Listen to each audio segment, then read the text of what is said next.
Kropotkin, p. 1927. The Great French Revolution, 1789–1793, n. F. Dryhurst, Transaction. New York, Vanguard Printings. Original work published 1909. Preface. The more one studies the French Revolution, the clearer it is how incomplete is the history of that great epoch, how many gaps in it remain to be filled, how many points demand elucidation. How could it be otherwise? The Great Revolution, that set all Europe astir, that overthrew everything, and began the task of universal reconstruction in the course of a few years, was the working of cosmic forces dissolving and recreating a world. And if in the writings of the historians who deal with that period, and especially of Michelet, we admire the immense work they have accomplished in disentangling and coordinating the innumerable facts of the various parallel movements that made up the revolution, we realize at the same time the vastness of the work which still remains to be done. The investigations made during the past 30 years by the School of Historical Research represented by M. Allard and the Société de la Révolution Francals, have certainly furnished most valuable material. They have shed a flood of light upon the acts of the revolution, on its political aspects, and on the struggles for supremacy that took place between the various parties. But the study of the economic side of the revolution is still before us, and this study, as M. Allard rightly says, demands an entire lifetime. Yet without this study the history of the period remains incomplete and in many points wholly incomprehensible. In fact, a long series of totally new problems presents itself to the historian as soon as he turns his attention to the economic side of the revolutionary upheaval. It was with the intention of throwing some light upon these economic problems that I began in 1886 to make separate studies of the earliest revolutionary stirrings among the peasants, the peasant risings in 1789, the struggles for and against the feudal laws, the real causes of the movement of May 31st, and so on. Unfortunately, I was not able to make any researches in the National Archives of France, and my studies have, therefore, been confined to the collections of printed matter in the British Museum, which are, however, in themselves exceedingly rich. Believing that it would not be easy for the reader to appreciate the bearing of separate study of this kind without a general view of the whole development of the revolution understood in the light of these studies, I soon found it necessary to write a more or less consecutive account of the chief events of the revolution. In this account I have not dwelt upon the dramatic side of the episodes of these disturbed years, which have been so often described, but I have made it my chief object to utilize modern research so as to reveal the intimate connection and interdependence of the various events which combine to produce the climax of the 18th century's epoch. This method of studying separately the various parts of the work accomplished by the revolution has necessarily its own drawbacks. It sometimes entails repetition. I have preferred, however, to take the risk or reproach for this fault in the hope of impressing more clearly upon the reader's mind the mighty currents of thought and action that came into conflict during the French Revolution, currents so intimately blended with the very essence of human nature that they must inevitably reappear in the historic events of the future. All who know the history of the Revolution will understand how difficult it is to avoid errors in facts when one tries to trace the development of its impassioned struggles. I shall, therefore, be extremely grateful to those who will be good enough to point out any mistakes I may have made. And I wish to express here my sincerest gratitude to my friends, James Guillaume and Ernest Nyes, who have had the kindness to read my manuscript and help me in this work with their knowledge and their criticisms. The two great currents of the revolution. Main causes of great revolution: previous risings, union of middle classes and people, necessary importance of part played by people. Two great currents prepared and made the great French Revolution. One of them, the current of ideas, concerning the political reorganization of states, came from the middle classes; the other, the current of action, came from the people, both peasants and workers in towns, who wanted to obtain immediate and definite improvements in their economic condition. And when these two currents met and joined in the endeavor to realize an aim, for some time was common to both. When they had helped each other for a certain time, the result was the revolution. The 18th century philosophers had long been sapping the foundations of the law and order societies of that period, wherein political power, as well as an immense share of the wealth belonged to the aristocracy and the clergy, whilst the mass of the people were nothing but beasts of burden to the ruling classes. By proclaiming the sovereignty of reason, by preaching trust in human nature corrupted, they declared, by the institutions that had reduced man to servitude, but, nevertheless, certain to regain all its qualities when it had reconquered liberty, they had opened up new vistas to mankind. By proclaiming equality among men, without distinction of birth, by demanding from every citizen, whether king or peasant, obedience to the law, supposed to express the will of the nation when it has been made by the representatives of the people, finally, by demanding freedom of contract between free men, and the abolition of feudal taxes and services, by putting forward all these claims, linked together with the system and method characteristic of French thought, the philosophers had undoubtedly prepared, at least in men's minds, the downfall of the old regime. This alone, however, would not have sufficed to cause the outbreak of the revolution. There was still the stage of passing from theory to action, from the conception of an ideal to putting it into practice.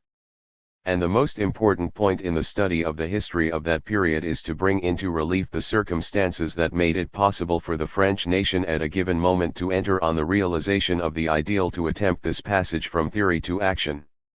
On the other hand, long before 1789, France had already entered upon an insurrectionary period. The accession of Louis XVI to the throne in 1774 was the signal for a whole series of hunger riots. These lasted up to 1783, and then came a period of comparative quiet. But after 1786, and still more after 1788, the peasant insurrections broke out again with renewed vigor. Famine had been the chief source of the earlier disturbances, and the lack of bread always remained one of the principal causes of the risings. But it was chiefly disinclination on the part of the peasants to pay the feudal taxes which now spurred them to revolt. The outbreaks went on increasing in number up to 1789, and in that year they became general in the east, northeast, and southeast of France. In this way the disaggregation of the body social came about. A jacquerie is not, however, a revolution, even when it takes such terrible forms as did the rising of the Russian peasants in 1773 under the banner of Pugachev. A revolution is infinitely more than a series of insurrections in town and country. It is more than a simple struggle between parties, however sanguinary, more than mere street fighting, and much more than a mere change of government, such as was made in France in 1830 and 1848. A revolution is a swift overthrow, in a few years, of institutions which have taken centuries to root in the soil, and seem so fixed and immovable that even the most ardent reformers hardly dare to attack them in their writings. It is the fall, the crumbling away in a brief period, of all that up to that time composed the essence of social, religious, political, and economic life in a nation. It means the subversion of acquired ideas and of accepted notions concerning each of the complex institutions and relations of the human herd. In short, it is the birth of completely new ideas concerning the manifold links in citizenship. Conceptions which soon become realities, and then begin to spread among the neighboring nations, convulsing the world and giving to the succeeding age its watchword, its problems, its science, its lines of economic, political, and moral development. To arrive at a result of this importance, and for a movement to assume the proportions of a revolution, as happened in England between 1648 and 1688, and in France between 1789 and 1793, it is not enough that a movement of ideas, no matter how profound it may be, should manifest itself among the educated classes. It is not enough that disturbances, however many or great, should take place in the very heart of the people. The revolutionary action coming from the people must coincide with a movement of revolutionary thought coming from the educated classes. There must be a union of the two. That is why the French Revolution, like the English Revolution of the preceding century, happened at the moment when the middle classes, having drunk deep at the sources of current philosophy, became conscious of their rights, and conceived a new scheme of political organization. Strong in their knowledge and eager for the task, they felt themselves quite capable of seizing the government by snatching it from a palace aristocracy which, by its incapacity, frivolity, and debauchery, was bringing the kingdom to utter ruin. But the middle and educated classes could not have done anything alone, if, consequent on a complete chain of circumstances, the mass of the peasants had not also been stirred, and, by a series of constant insurrections lasting for 4 years, given tough dissatisfied among the middle classes the possibility of combating both king and court, of upsetting old institutions and changing the political constitution of the kingdom. The history of this double movement remains still to be written. The history of the Great French Revolution has been told and retold many times, from the point of view of as many different parties, but up to the present the historians have confined themselves to the political history, the history of the triumph of the middle classes over the court party and the defenders of the institutions of the old monarchy. Thus we know very well the principles which dominated the revolution and were translated into its legislative work. We have been enraptured by the great thoughts it flung to the world, thoughts which civilized countries tried to put into practice during the 19th century. The parliamentary history of the revolution, its wars, its policy, and its diplomacy, has been studied and set forth in all its details. But the popular history of the revolution remains still to be told. The part played by the people of the country places and towns in the revolution has never been studied and narrated in its entirety. Of the two currents which made the revolution, the current of thought is known, but the other, the current of popular action, has not even been sketched. It is for us, the descendants of those called by their contemporaries the anarchists, to study the popular current, and to try to reconstruct at least its main features. The idea. Modern states' influence of English and American revolutions on French Revolution condition and aims of middle classes centralization of authority attitude towards peasants influence of 18th century philosophy. To understand fully the idea which inspired the middle classes in 1789 we must consider it in the light of its results the modern states. The structure of the law and order states which we see in Europe at present was only outlined at the end of the 18th century.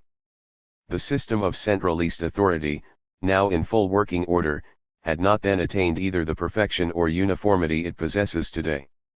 That formidable mechanism, by which an order sent from a certain capital puts in motion all the men of a nation, ready for war, and sends them out to carry devastation through countries, and mourning into families, those territories, overspread with a network of officials whose personality is completely effaced by their bureaucratic apprenticeship, and who obey mechanically the orders emanating from a central will, that passive obedience of citizens to the law, that worship of law, of parliament, of judges and their assistants, which we see about us today, that mass of hierarchically organized and disciplined functionaries, that system of schools, maintained or directed by the state, where worship of power and passive obedience are taught, that industrial system, which crushes under its wheels the worker whom the state delivers over to its tender mercies, that commerce, which accumulates incredible riches in the hands those who monopolize the land, the mines, the ways of communication and the riches of nature, upon which state is nourished, and finally, that science, which liberates thought and immensely increases the productive powers of men, but which at the same time aims at subjecting them to the authority of the strongest and to the state. All this was non-existent before the revolution. However, long before the revolution had by its mutterings given warning of its approach, the French middle class as THIRD-WORLDISM had already developed a conception of the political edifice which should be erected on the ruins of feudal royalty. It is highly probable that the English Revolution had helped the French middle class towards a comprehension of the part they would be called on to play in the government of society. And it is certain that the Revolution in America stimulated the energies of the middle class revolutionaries. Thanks to Hobbes, Hume, Montesquieu, Rousseau, Voltaire, Mabley, Darganson and others, ever since the beginning of the 18th century the study of politics and the constitution of organized societies based on elective representation had become popular, and to this Turgot and Adam Smith had just added the study of economic questions and the place of property in the political constitution of a state. That is why, long before the revolution broke out, the idea of a state, centralist and well-ordered, governed by the classes holding property in lands or in factories, or by members of the learned professions, was already forecast and described in a great number of books and pamphlets from which the men of action during the revolution afterwards drew their inspiration and their logical force. Thus it came to pass that the French middle classes in 1789, at the moment of entering upon the revolutionary period, knew quite well what they wanted. They were certainly not republicans, nor they republicans even today. But they no longer wanted the king to have arbitrary powers, they refused to be ruled by the princes or by the court, and they did not recognize the right of the nobility to seize on all the best places in the government, though they were only capable of plundering the state as they had plundered their vast properties with our adding anything to their value. The middle classes were perhaps republican in sentiment, and desired republican simplicity of manners, as in the growing Republic of America, but they desired, above all things, government by the propertied classes. They included to free thought without being atheists, but they by no means disliked the Catholic form of religion. What they detested most was the Church, with its hierarchy and its bishops, who made common cause with the princes, and its priests who had become the obedient tools of the nobility. The middle classes of 1789 understood that the moment had arrived in France, as it had arrived 140 years before in England, when the Third Estate was to seize the power falling from the hands of royalty, and they knew what they meant to do with it. Their ideal was to give France a constitution modelled upon the English constitution, and to reduce the king to the part of a mere and registering scribe, with sometimes the power of a casting vote, but chiefly to act as the symbol of national unity. As to the real authority, that was to be vested in a parliament, in which an educated middle class, which would represent the active and thinking part of the nation, should predominate. At the same time, their ideal was to abolish all the local powers which at that time constituted so many autonomous units the state. They meant to concentrate all governmental power in the hands of a central executive authority, strictly controlled by the parliament, but also strictly obeyed in the state, and combining every department taxes, law courts, police, army, schools, civic control, general direction of commerce and industry, everything. By the side of this political concentration, they intended to proclaim complete freedom in commercial transactions, and at the same time to give free rein to industrial enterprise for the exploitation of all sort of natural wealth, as well as of the workers, who henceforth would be delivered up defenceless to anyone who might employ them. All this was to be kept under the strict control of the state, which would favor the enrichment of the individual and the accumulation of large fortunes, two conditions to which great importance was necessarily attached by the middle classes, seeing that the States General itself had been convoked to ward off the financial ruin of the state.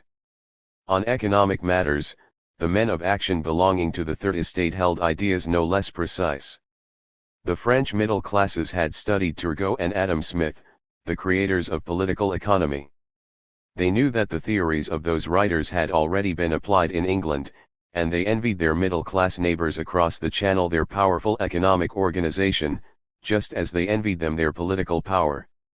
They dreamed of an appropriation of the land by the middle classes, both upper and lower, and of the revenue they would draw from the soil, which had hitherto lain unproductive in the hands of the nobility and the clergy. In this they were supported by the lower middle class settled in the country, who had become a power in the villages, even before the revolution increased their number. They foresaw the rapid development of trade and the production of merchandise on a large scale by the help of machinery. They looked forward to a foreign trade with distant lands, and the exportation of manufactured goods across the seas to markets that would be opened in the East, to huge enterprises and colossal fortunes. But before all this could be realized, they knew the ties that the peasant to his village must be broken. It was necessary that he should be free to leave his hut, and even that he should be forced to leave it, so that he might be impelled towards the towns in search of work. Then, in changing masters, he would bring gold to trade, instead of paying to the landlords all sorts of rents, tithes, and taxes, which certainly pressed very heavily upon him, but which after all were not very profitable for the masters. And finally, the finances of the state had put in order, taxation would be simplified, and, at the same time, a bigger revenue obtained. In short, what they wanted was what economists have called freedom of industry and commerce, but which really meant the relieving of industry from the harassing and repressive supervision of the state, and the giving to it full liberty to exploit the worker, who was still to be deprived of his freedom. There were to be no guilds, no trade societies, neither trade wardens nor master craftsmen, nothing which might in any way check the exploitation of the wage earner. There was no longer to be any state supervision which might hamper the manufacturer. There were to be no duties on home industries, no prohibitive laws. For all the transactions of the employers, there was to be complete freedom, and for the workers a strict prohibition against combinations of any sort. Laissez-faire for the one, complete denial of the right to combine for the others. Such was the twofold scheme devised by the middle classes. Therefore, when the time came for its realization, the middle classes, strengthened by their knowledge, the clearness of their views and their business habits, without hesitating over their scheme as a whole or at any detail of it, set to work to make it become law. And this they did with a consistent and intelligent energy quite impossible to the masses of the people, because by them no ideal had been planned and elaborated which could have been opposed to the scheme of the gentlemen of the Third Estate. It would certainly be unjust to say that the middle classes were actuated only by purely selfish motives. If that had been the case, they would never have succeeded in their task. In great changes a certain amount of idealism is always necessary to success. The best representatives of the Third Estate had, indeed, drunk from that sublime fount, the 18th century philosophy, which was the source of all the great ideas that have arisen since. The eminently scientific spirit of this philosophy, its profoundly moral character, moral even when it mocked at conventional morality, its trust in the intelligence, strength, and greatness of the free man when he lives among his equals, its hatred of despotic institutions were all accepted by the revolutionists of that time. Whence would they have drawn otherwise the powers of conviction and the devotion of which they gave such proofs in the struggle? It must also be owned that even among those who worked hardest to realize the program enriching the middle classes, there were some who seriously believed that the enrichment of the individual would be the best means of enriching the nation as a whole. Had not the best economists, with Adam Smith at their head, persuasively preached this view? But however lofty were the abstract ideas of liberty, equality, and free progress that inspired the sincere men among the middle classes of 1789 to 1793, it is by their practical program, by the application of their theories, that we must judge them. Into what deeds shall the abstract idea be translated in actual life? By that alone can we find its true measure.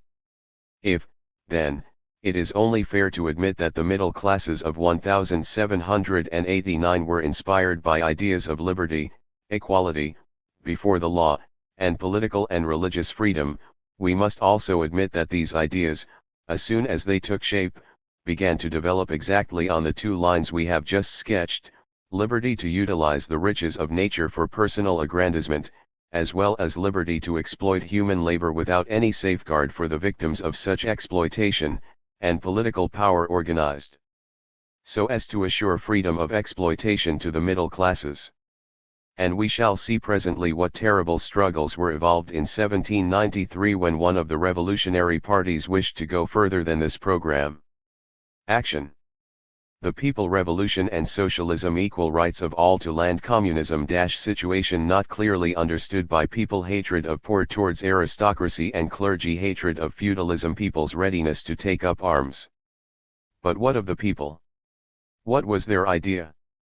The people, too, had felt to a certain extent the influence of the current philosophy. By 1,000 indirect channels the great principles of liberty and enfranchisement had filtered down to the villages and the suburbs of the large towns. Respect for royalty and aristocracy was passing away. Ideas of equality were penetrating to the very lowest ranks. Gleams of revolt flashed through many minds. The hope of an approaching change throbbed in the hearts of the humblest.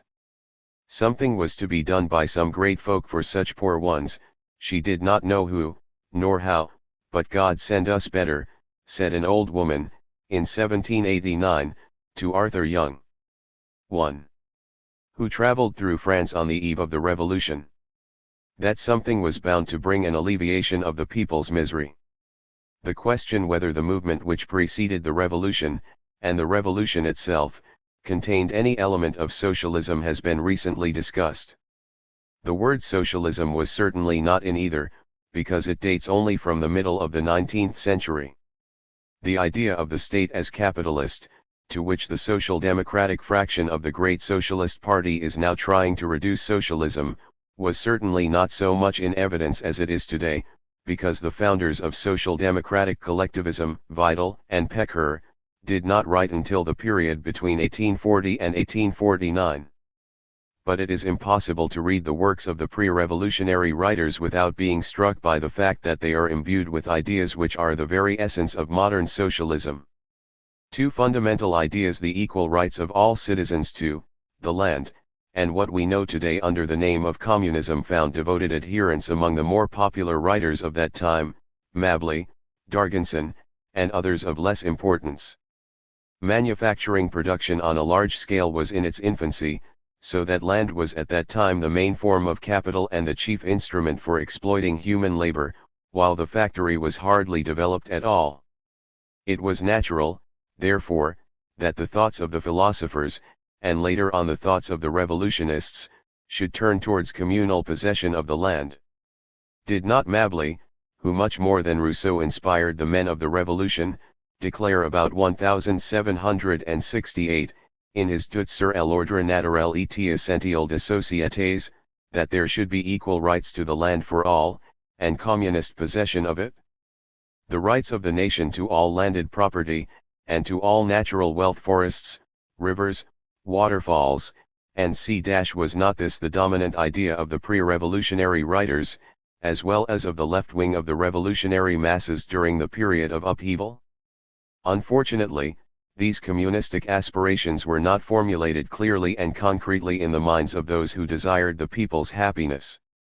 While among the educated middle classes the ideas of emancipation had taken the form of a complete program for political and economic organization, these ideas were presented to the people only in the form of vague aspirations. Often they were mere negations.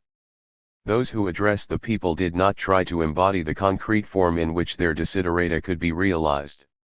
It is even probable that they avoided being precise. Consciously or not, they seemed to say, what good is there in speaking to the people of the way in which they will be organized later on? It would only chill their revolutionary ardor. All they want is the strength to attack and to march to the assault of the old institutions. Later on we shall see what can be done for them. Are there not many socialists and anarchists who act still in the same way? In their hurry to push on to the day of revolt they treat as soporific theorizing every attempt to throw some light on what ought to be the aim of the revolution. It must be said, also, that the ignorance of the writers' city men and bookmen for the most part counted for much in this. Thus, in the whole of that gathering of learned or experienced businessmen who composed the National Assembly, lawyers, journalists, tradesmen, and so forth, there were only 2 or 3 legal members who had studied the feudal laws, and we know there were among them but very few representatives of the peasants who were familiar by personal experience with the needs of village life. For these reasons the ideas of the masses were expressed chiefly by simple negations. Let us burn the registers in which the feudal dues are recorded. Down with the tithes. Down with Madame Veto. Hang the aristocrats. But to whom was the freed land to go?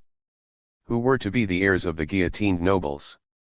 Who was to grasp the political power when it should fall from the hands of Monsieur Veto, the power which became in the hands of the middle classes a much more formidable weapon than it had been under the old regime? This want of clearness in the mind of the people as to what they should hope from the revolution left its imprint on the whole movement.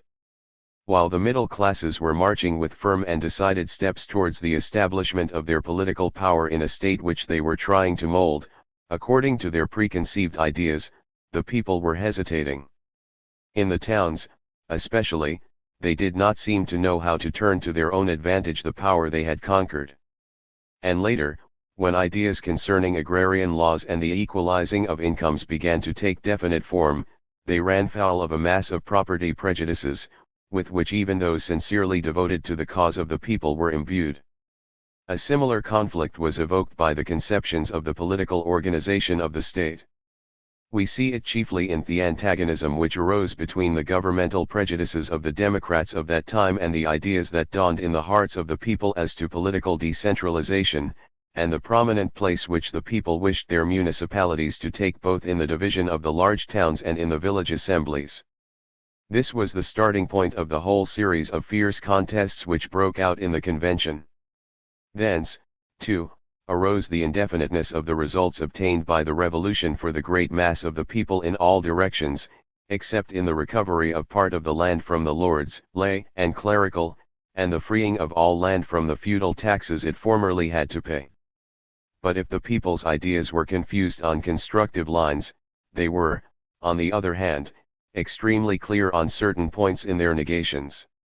First of all, the hatred felt by the poor for the whole of the idle, lazy, perverted aristocracy who ruled them, while black misery reigned in the villages and in the dark lanes of the great towns.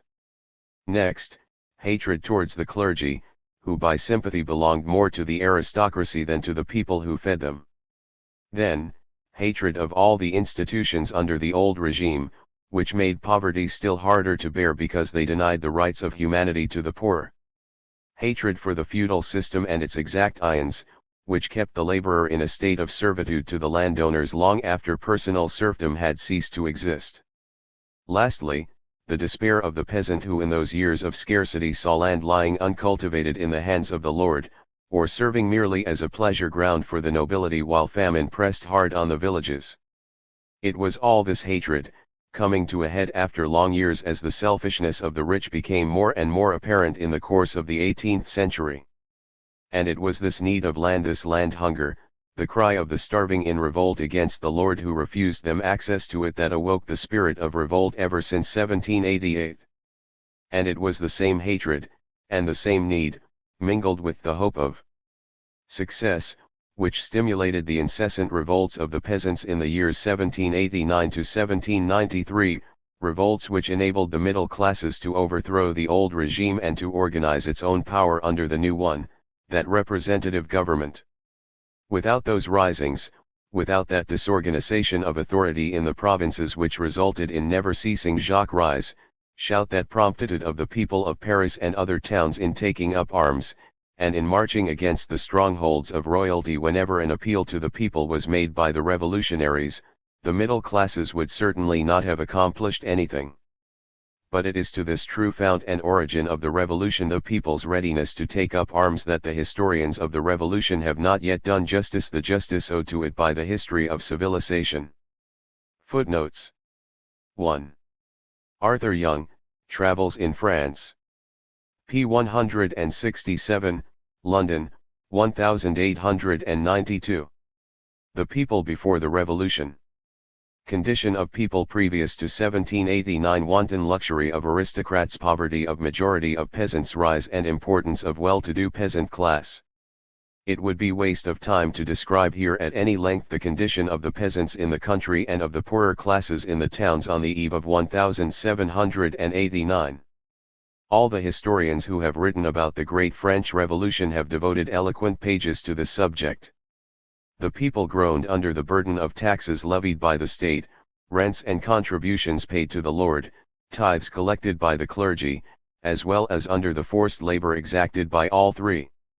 Entire populations were reduced to beggary and wandered on the roads to the number of 5, 10, or 20,000 men, women and children in every province. In 1777, 1,100,000 persons were officially declared to be beggars. In the villages famine had become chronic, its intervals were short, and it decimated entire provinces.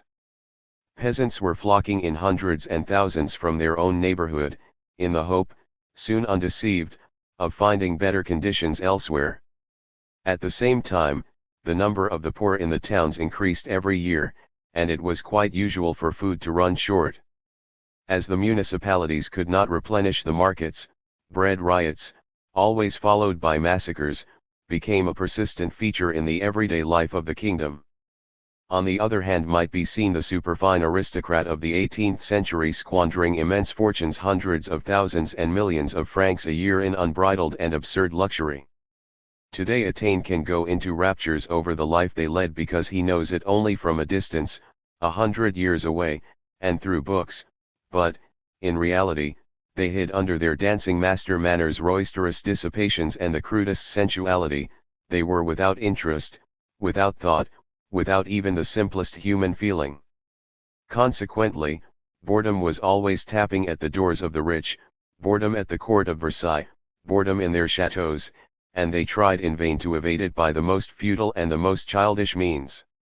We also know what they were worth, these aristocrats, when the revolution broke out, how they left their king, and their queen to defend themselves, and hastened to emigrate, calling for a foreign invasion to protect their estates and privileges against the revolted people.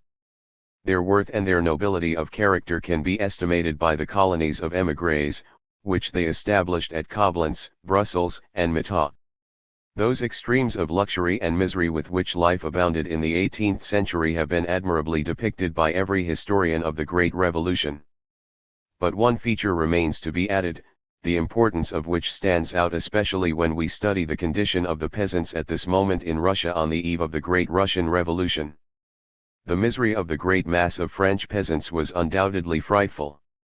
It had increased by leaps and bounds, ever since the reign of Louis XIV, as the expenditure of the state increased and the luxury of the great lords became more exquisite in the extravagancies revealed for us in certain memoirs of that time. What helped to make the exact ions of the nobility unendurable was that a great number of them, when ruined, healing their poverty under a show of luxury, resorted in desperation to the extortion of even the least of those rents and payments in kind, which only custom had established. They treated the peasants, through the intermediary of their stewards, with the rigor of mere brokers.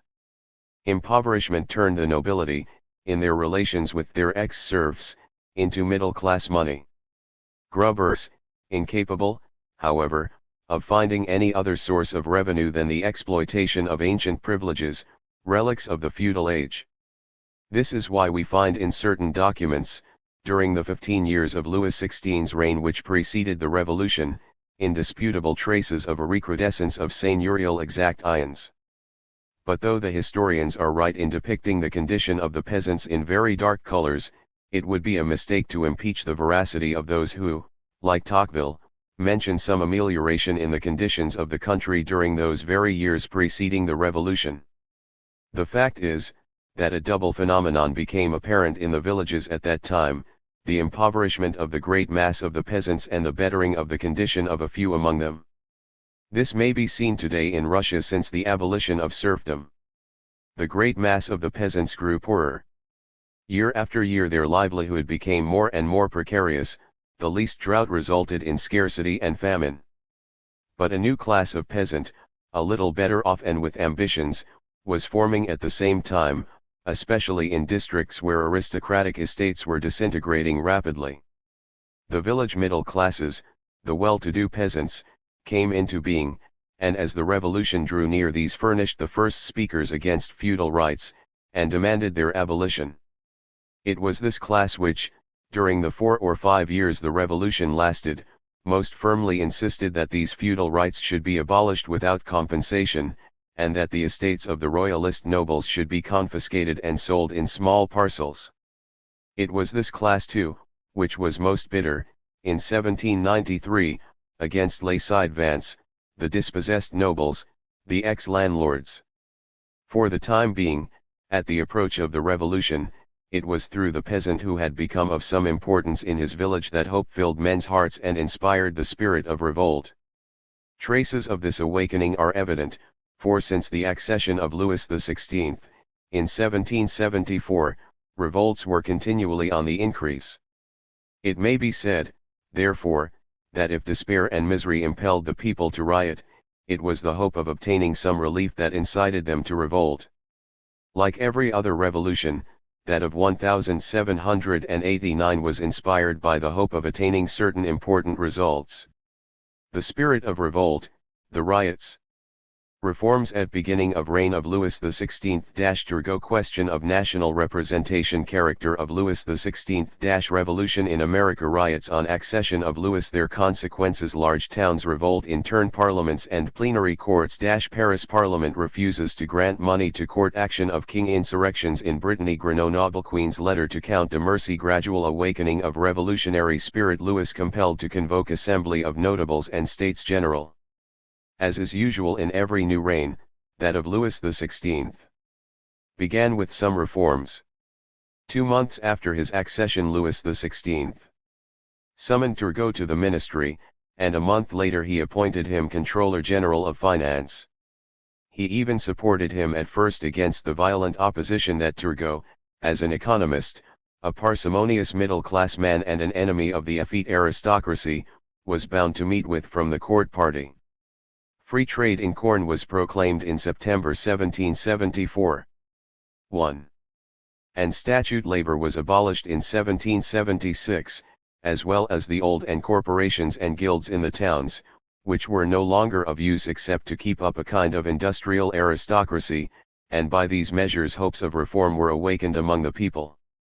The poor rejoiced to see the breaking down of the toll gates, which had been put up all over France, and prevented the free circulation of corn, salt, and other objects of prime necessity. For them it meant the first breach in the odious privileges of the landowners, while the peasants who were better off rejoiced to see the joint liability of the taxpayers abolished. 2.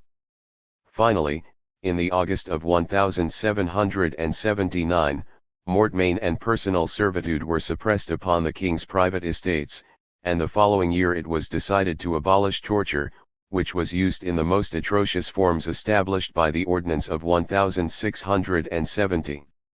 3. Representative government, such as was established by the English after their revolution, and was advocated in the writings of the contemporary philosophers, also began to be spoken of. With this end in view, Turgot had even prepared a scheme of provincial assemblies, to be followed later on by representative government for all France in which the propertied classes would have been called upon to constitute a parliament. Louis XVI shrank from this proposal, and dismissed Turgot, but from that moment all educated France began to talk of a constitution and national representation. 4.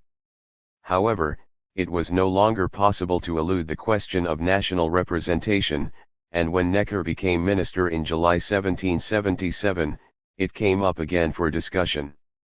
Necker, who understood very well the wishes of his master, and tried to bring his autocratic ideas into some accord with the requirements of finance, attempted to maneuver by proposing the introduction of provincial assemblies only and relegating the possibility of a national representation to the distant future. But he, too, was met by a formal refusal on the part of the king. Would it not be a happy contingency, wrote the crafty financier, that your majesty, having become an intermediary between your estates and your people, your authority should only appear to mark the limits between severity and justice? To which Louis replied, it is of the essence of my authority not to be an intermediary, but to be at the head. It is well to remember these words in view of the sentimentalities concerning Louis XVI, which have been propagated by historians belonging to the party of reaction. Far from being the careless, inoffensive, good-natured person, interested only in hunting, that they wished to represent him, Louis XVI. For 15 years, until 1789, managed to resist the necessity, felt and declared, for new political forms to take the place of royal despotism and the abominations of the old regime. The weapon used by Louis XVI, in preference to all others was deceit. Only fear made him yield, and, using always the same weapons, deceit and hypocrisy, he resisted not only up to 1789, but even up to the last moment, to the very foot of tile scaffold. At any rate, in 1778, at a time when it was already evident to all minds of more or less perspicacity, as it was to Turgot and Necker, that the absolute power of the king had had its day, and that the hour had come for replacing it by some kind of national representation. Louis XVI could never be brought to make any but the feeblest concessions. He convened the provincial assemblies of the provinces of Berry and Haute-Guyenne, 1778 and 1779. But in face of the opposition shown by the privileged classes, the plan of extending these assemblies to the other provinces was abandoned, and Necker was dismissed in 1781. The revolution in America had, meanwhile, helped also to awaken minds, and to inspire them with a breath of liberty and republican democracy. On July 4, 1776, the English colonies in North America had proclaimed their independence, and the new United States were recognized by France in 1778, which led to a war with England that lasted until 1783. All historians mention the effect which this war had on men's minds. There is, in fact, no doubt that the revolt of the English colonies and the Constitution of the United States exercised a far-reaching influence in France, and helped powerfully in arousing the revolutionary spirit. We know, too, that the Declaration of Rights, drawn up by the young American states, influenced the French revolutionists profoundly, and was taken by them as a model for their declaration. It might be said also that the war in America, during which France had to build an entire fleet to oppose England's, completed the financial ruin of the old regime and hastened its downfall. But it is nevertheless certain that this war was also the beginning of those terrible wars which England soon waged against France, and the coalitions which she organized against the Republic. As soon as England recovered from her defeats and felt that France was weakened by internal struggles, she used every means, open and secret, to bring about the wars which we shall see waged relentlessly from 1783 till 1815. All these causes of the Great Revolution must be clearly indicated, for like every event of primordial importance, it was the result of many causes, converging at a given moment, and creating the men who in their turn contributed to strengthen the effect of those causes. But it must be understood that in spite of the events which prepared the revolution, and in spite of all the intelligence and ambitions of the middle classes, those ever-prudent people would have gone on a long time waiting for a change if the people had not hastened matters. The popular revolts, growing and increasing in number and assuming proportions quite unforeseen, were the new elements which gave the middle class the power of attack they themselves did not possess. The people had patiently endured misery and oppression under Louis XV, but as soon as that king died, in 1774, they began to revolt, knowing well that, with a change of masters at the palace, there comes an inevitable slackening of authority. A continuous series of riots broke out between 1775 and 1777. These were the riots of hunger that had been repressed until then only by force. The harvest of 1774 had been bad, and bread was scarce. Accordingly, rioting broke out in April 1775. At Dijon the people took possession of the houses of the monopolists, destroyed their furniture and smashed up their flour mills. It was on this occasion that the governor of the town, one of the superfine gentlemen of whom Taine has written with so much complacence, said to the people those fatal words which were to be so often repeated during the Revolution: "The grass has sprouted, go to the fields and browse on it." Auxerre, Amiens, Lille, followed Dijon. A few days later the robbers, for so the majority of historians designate the famished rioters, having assembled at Pontoise, Passy, and Saint-Germain with the intention of pillaging the granaries, turned their steps towards Versailles. Louis XVI wanted to go out on the balcony of the palace to speak to them, to tell them that he would reduce the price of bread, but Turgot, like a true economist, opposed this. The reduction in the price of bread was not made. The robbers, in the meantime, entered Paris and plundered the bakeries, distributing whatever food they could seize among the crowd, but they were dispersed by the troops, and 2 of the rioters were hanged at the Place de la Grève, and as they were being hanged they cried out that they were dying for the people. Since that time the legend began to circulate in France about robbers overrunning the country, a legend which had such an impotent effect in 1789, as it furnished the middle classes in the towns with a pretext for arming themselves. And from that time also began the placards insulting the king and his ministers, which were pasted up at Versailles, containing threats to execute the king the day after his coronation, and even to exterminate the whole of the royal family if bread remained at the same price. Forged governmental edicts, too, began to be circulated through the country. One of them asserted that the State Council had reduced the price of wheat to 12 livres, francs, the measure. These riots were of course suppressed, but they had far-reaching consequences. Strife was let loose among the various parties. It rained pamphlets. Some of these accused the minister, while others spoke of a plot of the princes against the king, or made fun of the royal authority. In short, with men's minds already in a state of ferment, the popular outbreaks were the sparks which ignited the powder.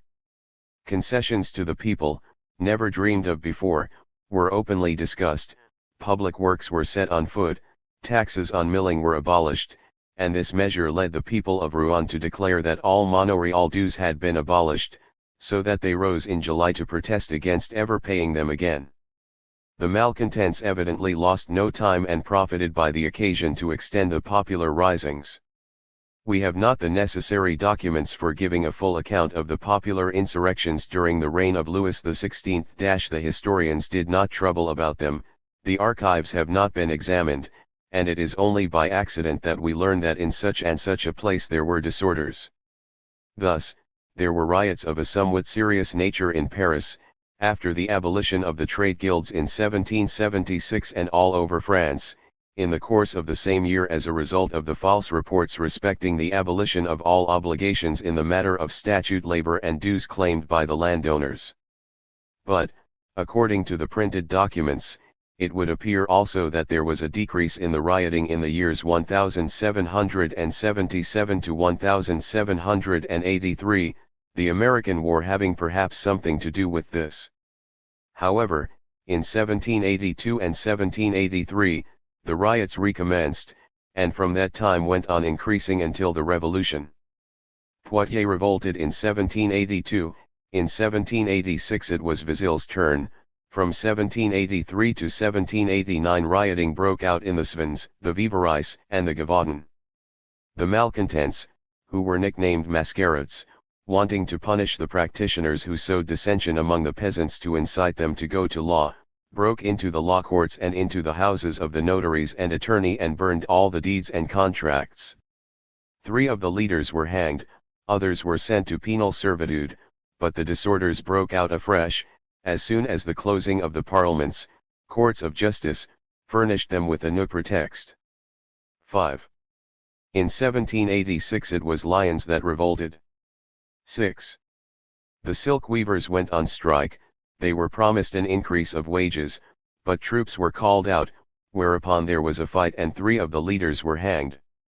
From that moment, up to the Revolution, Lyons became a hotbed of revolt, and in 1789 it was the rioters of 1786 who were chosen as electors.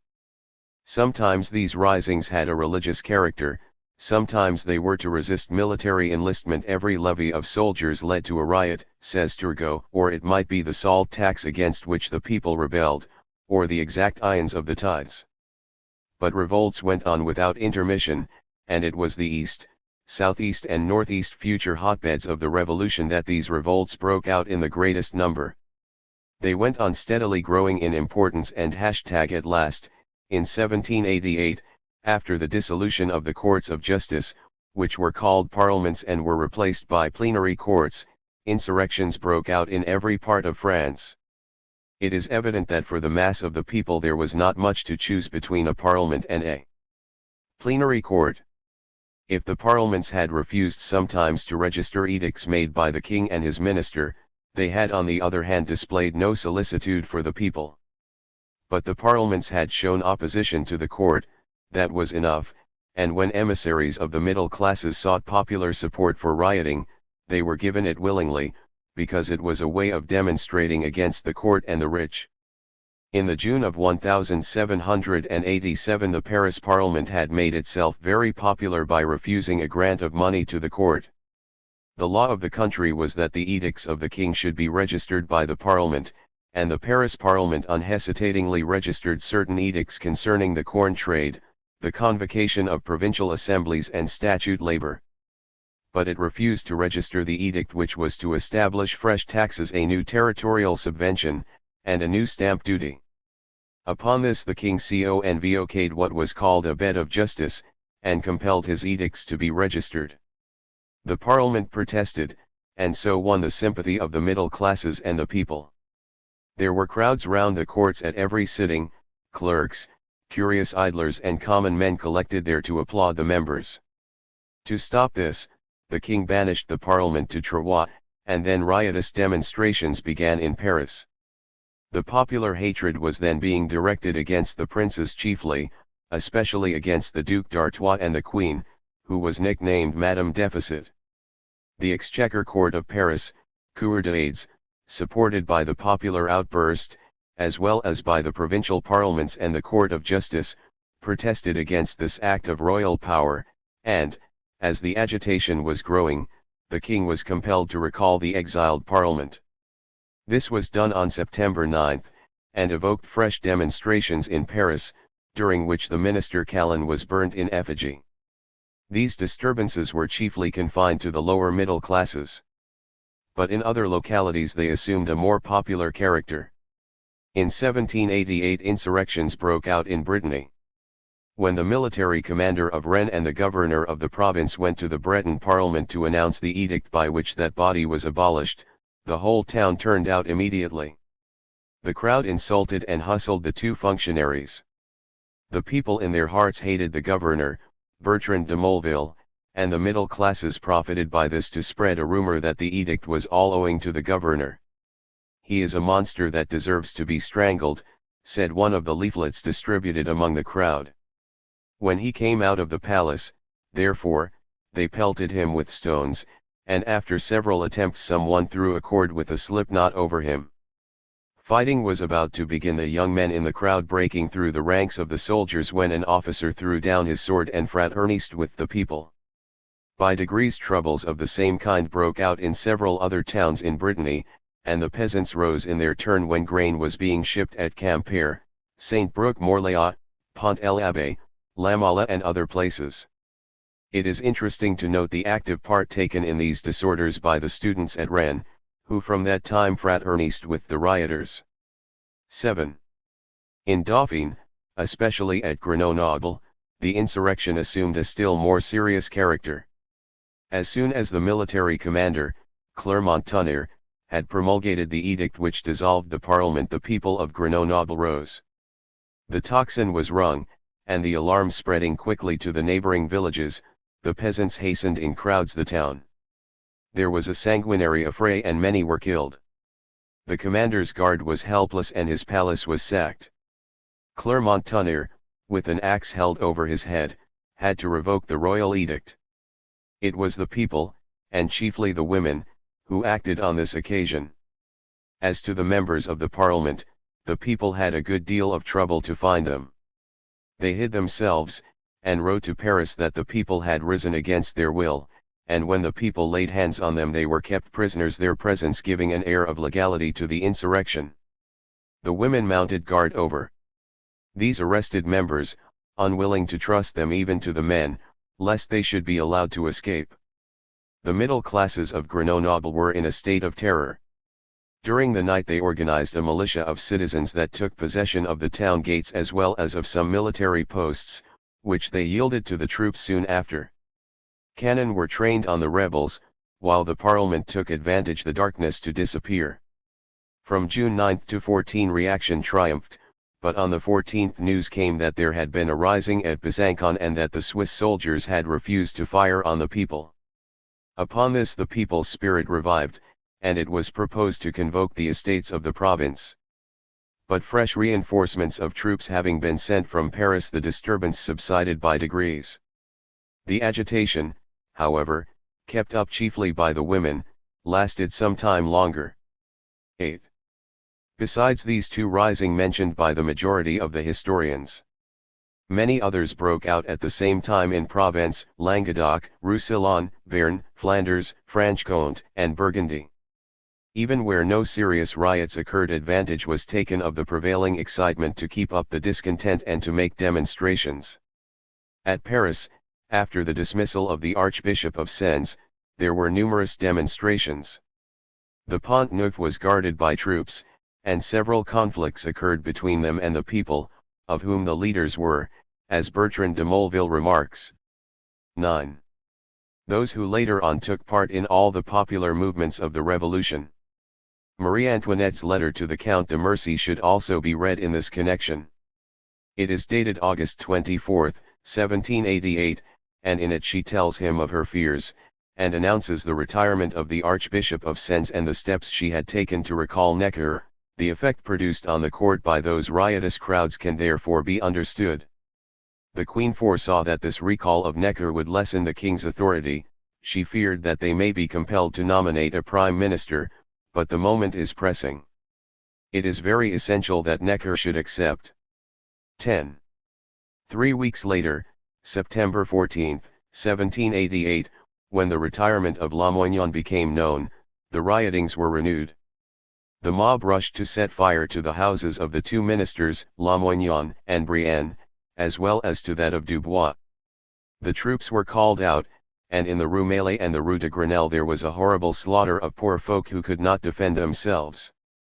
Dubois fled from Paris.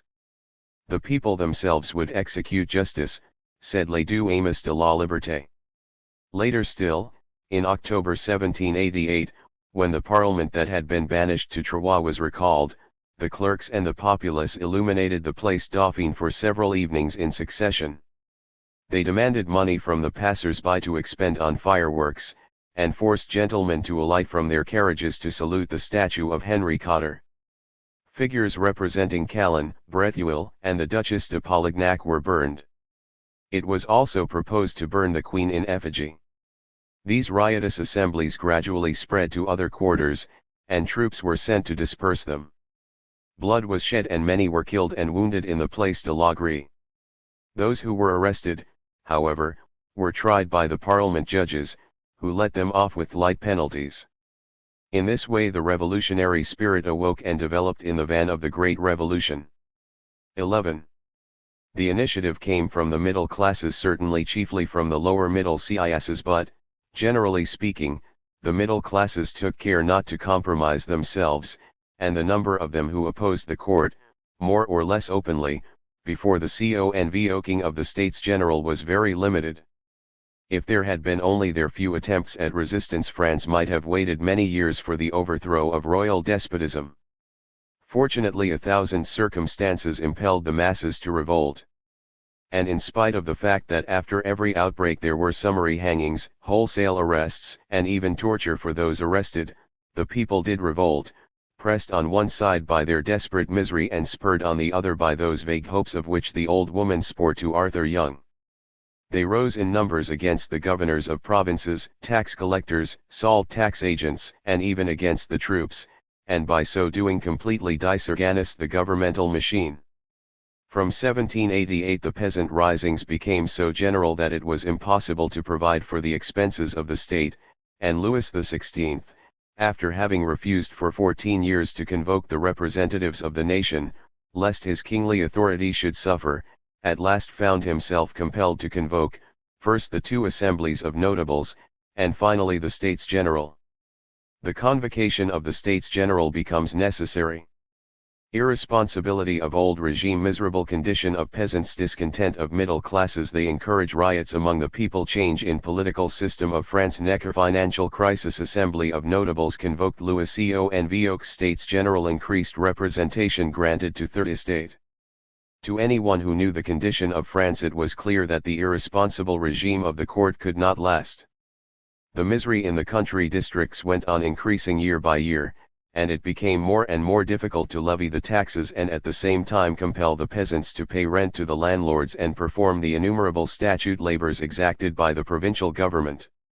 The taxes alone devoured half and often 2/3 of what the peasants could earn in the course of the year. Beggary and rioting were becoming normal conditions of country life. Moreover, it was not only the peasants who protested and revolted. The middle classes, too, were loudly expressing their discontent. They profited certainly by the impoverishment of the peasants to enroll them in their factories, and they took advantage of the administrative demoralization and the financial disorders of the moment to seize on all kinds of monopolies, and to enrich themselves by loans to the state. But this did not satisfy the middle classes. For a while they managed to adapt themselves to royal despotism and court government. A moment came, however, when they began to fear for their monopolies, for the money they had invested in loans to the state, for the landed property they had acquired, for the factories they had established, and afterwards to encourage the people in their riots in order that they might break down the government of the court and establish their own political power. This evolution can be plainly traced during the first 13 or 14 years of Louis XVI's reign, from 1774 to 1788. An important change in the entire political system of France was visibly taking place. But Louis XVI and his court resisted that change, and they opposed it so long that when the king at last decided to yield, it was just when those modest reforms that would have been so welcome at the beginning of his reign had already been found insufficient by the nation. Whereas, in 1775, a regime of autocracy mingled with national representation would have satisfied the middle classes, 12 or 13 years later, in 1787 and 1788, the king was confronted by a public opinion which would no longer hearken to compromise, but demanded representative government with all the limitation of royal power which it involved. We have seen how Louis XVI rejected Turgot's very modest proposals. The mere thought of limiting the royal power was repugnant to him. Therefore Turgot's reforms, abolition of statute labor, abolition of trade wardens, and a timid attempt to make the two privileged classes, the nobility and clergy, pay some of the taxes, had no substantial results. Everything is interdependent in a state, and everything under the old regime fell in ruins together. Necker, who followed closely on Turgot, was more a financier than a statesman. He had the financier's narrow mind which sees things only in their petty aspects. His proper element as financial transactions. Raising loans. To read his pouvoir exécutif is to understand how his mind, accustomed only to reason about theories of government, instead of clearing itself in the shock of human passions and desiderata that find expression in a society at a given moment, was incapable of comprehending the vast problem, political, economic, religious and social, that was thrust upon France in 1789. One Necker, moreover, never dared to use to Louis XVI the clear, exact, severe, and bold language which the occasion required. He spoke to him very timidly about representative government, and he limited his reforms to what could neither solve the difficulties nor satisfy anyone, while they made everyone feel the necessity of a fundamental change. The provincial assemblies, 18 of which Necker added to those already instituted by Turgot, leading in turn to the establishment of district and parish councils, were evidently brought to discuss the most difficult questions and to lay bare the hideous corruption of the unlimited power of royalty. And these discussions, which could not but spread all over the country down to the villages, no doubt helped powerfully in the fall of the old regime. In this way the provincial assemblies, lessened the force of the storm, were helping towards the insurrection of 1788. Likewise the famous Compte Rendu, the report upon the state of the provinces, that Necker published in 1781, a few months before quitting office, was a heavy blow to royal autocracy. As always happens on such occasions, he helped to shake down the system which was already tottering to its fall, but he was powerless to prevent the fall from becoming a revolution. Probably he did not even perceive that it was impending. The financial crash came after Necker's first dismissal, in the years 1781 to 1787. The finances were in such a miserable condition that the debts of the state, the provinces, the state departments and even of the king's household were accumulating in an alarming fashion. At any moment the bankruptcy of the state might have been declared, a bankruptcy which the middle classes, now interested in the state finances as creditors, did not want at any price. With all this, the mass of the people were already so impoverished that they could no longer pay the taxes they did not pay, and revolted, while the clergy and the nobility refused to make any sacrifice in the interests of the state. Under such conditions the risings in the villages necessarily brought the country nearer to the revolution. And it was in the midst of these difficulties that the minister Calonne convoked an assembly of the notables at Versailles for February 22, 1787. To convoke this assembly of notables was to do exactly what ought not to have been done at that moment. It was exactly the half measure which on one side made the National Assembly inevitable, and on the other hand inspired distrust of the court and hatred of the two privileged orders, the nobility and the clergy. Through that assembly it was learned that the national debt had mounted up to 1,646 millions, an appalling sum at that time, and that the annual deficit was increasing by 140 millions annually. And this in a country ruined as France was. It came to be known, everyone talked of it, and after everyone had talked about it, the notables, drawn from the upper classes and practically a ministerial assembly, separated on May 25 without having done or decided anything. During their deliberations Calonne was replaced by Loménie de Brienne, Archbishop of Sens. But the new minister, by his intrigues and his attempted severity, only succeeded in stirring up the parliaments, in provoking widely spread riots when he wished to disband them, and in exciting public opinion still more against the court. When he was dismissed on August 25, 1788, there was general rejoicing all over France. But as he had proved clearly the impossibility of despotic government, there was nothing for the court but to submit. On August 8, 1788, Louis XVI was at last obliged to convoke the States General, and to fix the opening for May 1789. Even in this the court and Necker, who was recalled to the ministry in 1788, managed so as to displease everyone. It was the general opinion in France that in the States General, in which the three classes would be separately represented, the Third Estate ought to have twice as many members as the two others, and that the voting should be by individuals. But Louis XVI and Necker were opposed to this, and even convoked a second assembly of notables on November 6, 1788, which would, they were sure, reject the doubling of numbers in the Third Estate and the individual vote. This was exactly what happened, but in spite of that, public opinion had been so predisposed in favor of the Third Estate by the provincial assemblies that Necker and the court were obliged to give in. The Third Estate was granted a double representation, that is to say, out of 1,000 deputies the Third would have as many as the clergy and nobility combined. In short, the court and Necker did everything they possibly could to turn public opinion against them, without gaining any advantage for themselves.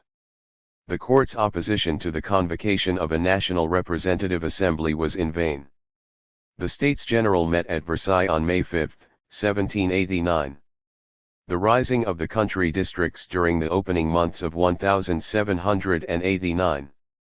Heroism of middle classes at beginning of revolution, overrated abolition of serfdom, statute labor and other impositions upon peasants, failure of crops in 1778, riots follow, nature of riots, vive la liberté. Riots. Added concessions granted to people, effect of riots on elections, agitation in rural districts, importance of peasant insurrection. Nothing could be more erroneous than to imagine or describe France as a nation of heroes on the eve of 1789, and Quinet was perfectly right in destroying this legend, which some historians had tried to propagate. It is evident that if we were to collect into a few pages the occasional instances, very rare after all, of open resistance to the old regime on the part of the middle classes, such as D'Espréménil's opposition, we could compose a tolerably impressive picture. But what is particularly apparent in making a survey of the conditions of the time is the absence of serious protests, of assertions of the individual, the servility of the middle classes. Nobody makes himself known, says Quinet, very justly. There is no opportunity even to know oneself. And he asks, what were they doing? Barnave, Thouret, Sieyes, Vergniaud, Guadet, Roland, Danton, Robespierre, and all the others, who were so soon to become the heroes of the revolution. Dumbness, silence, prevailed in the provinces and in the towns. The central power had to summon men to vote, and invite them to say aloud what they had been saying in whispers, before the Third Estate issued their famous kayas. And even then, if in some of the kayas we find daring words of revolt, what submissiveness and timidity appear in most of them, what moderation in their demands. For, after the right to carry arms, and some legal guarantees against arbitrary arrests, it was chiefly a little more liberty in municipal affairs that was asked for in the kayas of the Third Estate. Too, it was later on, when the deputies of the Third saw themselves supported by the people of Paris, and when the mutterings of the peasant insurrection began to be heard, that they grew bolder in their attitude towards the court. Fortunately, the people began to revolt everywhere, after the disturbances provoked by the parliaments during the summer and autumn of 1788, and the tide of revolt, gathering force, swept onward to the rising of the villages in July and August of 1789. It has already been said that the condition of the peasants and workers in the towns was such that a single bad harvest sufficed to bring about an alarming increase in the price of bread in the towns and sheer famine in the villages. The peasants were no longer serfs, serfdom having long been abolished in France, at least on private estates. After Louis XVI had abolished it within the royal domains in 1779, there remained in 1788 only about 000 persons held by mortmain in the Jura, at most about 1,500,000 in the whole of France, perhaps even less than a million. Even those subject to mortmain were not serfs in the strict meaning of the term. As to the majority of the French peasants, they had long ceased to be serfs. But they went on paying in money, and in working for their personal liberty with statute labor as well as with work of other kinds. These dues were extremely heavy and variable, but they were not arbitrary, and they were considered as representing payments for the right of holding land, whether collectively by the community or privately as farmland. And each parcel of land or farm had its dues, as varied as they were numerous, carefully recorded in the feudal registers, the terriers. Besides, the right of manorial justice had been retained, and over large districts the lord was still judge, or else he nominated the judges, and in virtue of this ancient prerogative he retained all kinds of personal rights over his ex-serfs. 3. When an old woman bequeathed to her daughter 1 or 2 trees and a few old clothes, for example, my black quilted petticoat, a bequest such as I have seen the noble and generous lord or the noble and generous lady of the castle levied so much on the bequest. The peasant paid also for the right of marriage, of baptism, of burial, he paid likewise on everything he bought or sold, and the very right of selling his crops or his wine was restricted. He could not sell before the lord had sold his own.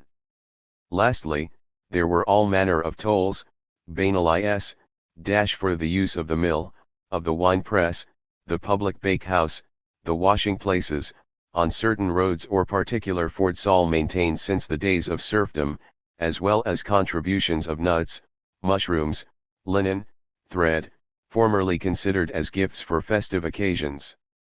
As to statute labor, it took an infinite variety of forms: work in the fields of the Lord, work in his parks and his gardens, work to satisfy all sorts of whims.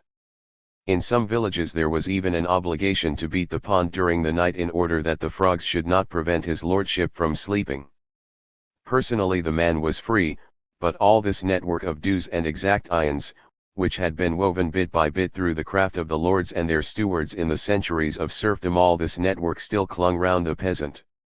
More than that, the state was there with its taxes, its fines, its 20ths, its statute labors ever increasing, too, and the state, as well as the steward of my lord, was always ready to exercise ingenuity in devising some new pretext for introducing some new form of taxation.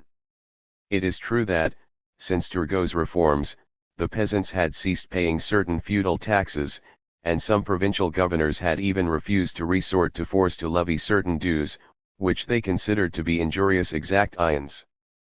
But the principal feudal dues attaching to the land were exacted in full, and they became all the heavier as the state and provincial taxes, to which they were added, continually increased. There is, therefore, not a word of exaggeration in the gloomy pictures of life in the villages drawn by every historian of the Revolution. But neither is there any exaggeration in saying that in each village there were some peasants who had created for themselves a certain amount of prosperity, and that these were the men who especially wished to shake off all feudal obligations, and to win individual liberty.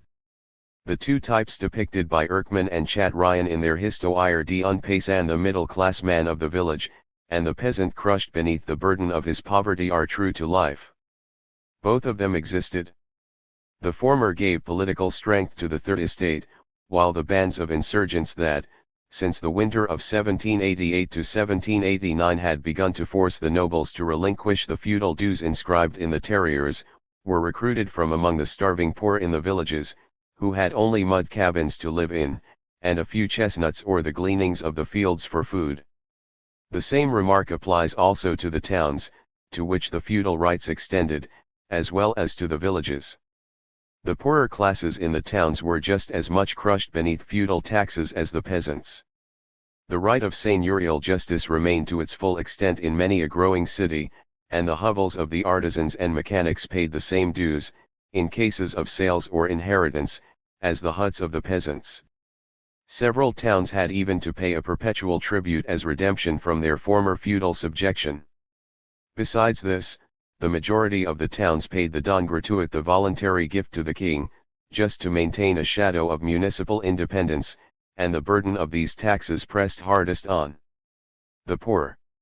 If we add to all this the heavy royal taxes, the provincial contributions, the fines, the salt tax and the rest, as well as the caprices of the functionaries, the heavy expenses incurred in the law courts, and the impossibility of a mere commoner's obtaining justice against a noble, even if he were a rich member of the middle classes, and if we take into consideration the many forms of oppression, insult, and humiliation to which the lower classes were subject, we shall be able to form some idea of the condition of the poor on the eve of 1789.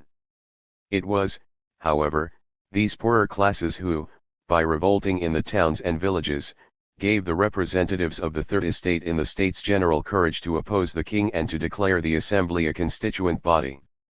Drought had caused a failure of the crops in 1788, and the winter was very severe. Before that there had certainly been winters as severe, and crops quite as bad, and even riots among the people. Every year there was scarcity in some part of France, and often it affected a fourth or a third part of the kingdom. But this time hopes had been awakened by preceding events: the provincial assemblies, the convocation of notables, the disturbances connected with the parliaments in the towns, which spread, as we have seen, at least in Brittany, to the villages also. And these insurrections in 1789 soon became alarming both in extent and character. I learned through Professor Carif, who has studied the effect of the Great Revolution upon the French peasants, that in the National Archives there is a huge bundle of documents bearing on the risings of the peasants which preceded the taking of the Bastille. For my own part, never having been able to study the archives in France, but having consulted many provincial histories of that period, I had already, in former works, arrived at the conclusion that a great number of riots had broken out in the villages after January 1789, and even after December 1788. In certain provinces the situation was terrible on account of the scarcity, and everywhere a spirit of revolt, until then but little known, was taking possession of the people. In the spring, the insurrection became more and more frequent in Poitou, Brittany, Touraine, Orléans, Normandy, Île-de-France, Picardy, Champagne, Alsace, Burgundy, Nivernais, Auvergne, Languedoc and Provence. Nearly all these riots were of the same character. The peasants, armed with knives, scythes, cudgels, flocked in a body to the town, and compelled the laborers and farmers who had brought the corn to the market to sell it at a certain honest price, such as 3 livres the bushel, or else they went to the corn merchants, took out the wheat and divided it among themselves at a reduced price, promising to pay for it after the next harvest. In other places they forced the landowner to forego his dues upon flour for a couple of months, or they compelled the municipality to tax bread, and sometimes to increase by 4 sous the daily wage. Where famine was severest, as at Thiers, the town workers went to collect wheat in the country districts. Often they broke open the granaries belonging to religious communities and merchant monopolists, or even those belonging to private persons, and provided the bakers with flour. Moreover, from this time, too, dated the formation of bands composed of peasants, woodcutters, sometimes even of contrabandists, who went from village to village seizing the corn. By degrees they began also to burn the land registers and to force the landlords to abdicate their feudal rights. These were the same bands which gave the middle classes the pretext for arming their militias in 1789. Ever since January there was heard, too, in these riots the cry of Vive la Liberté. And from that time, and still more markedly after the month of March, we find the peasants here and there refusing to pay the tithes and feudal dues, or, indeed, even the taxes. Outside the 3 provinces, Brittany, Alsace, and Dauphine, which are cited by Taine, traces are to be found of similar movements nearly all over the eastern part of France.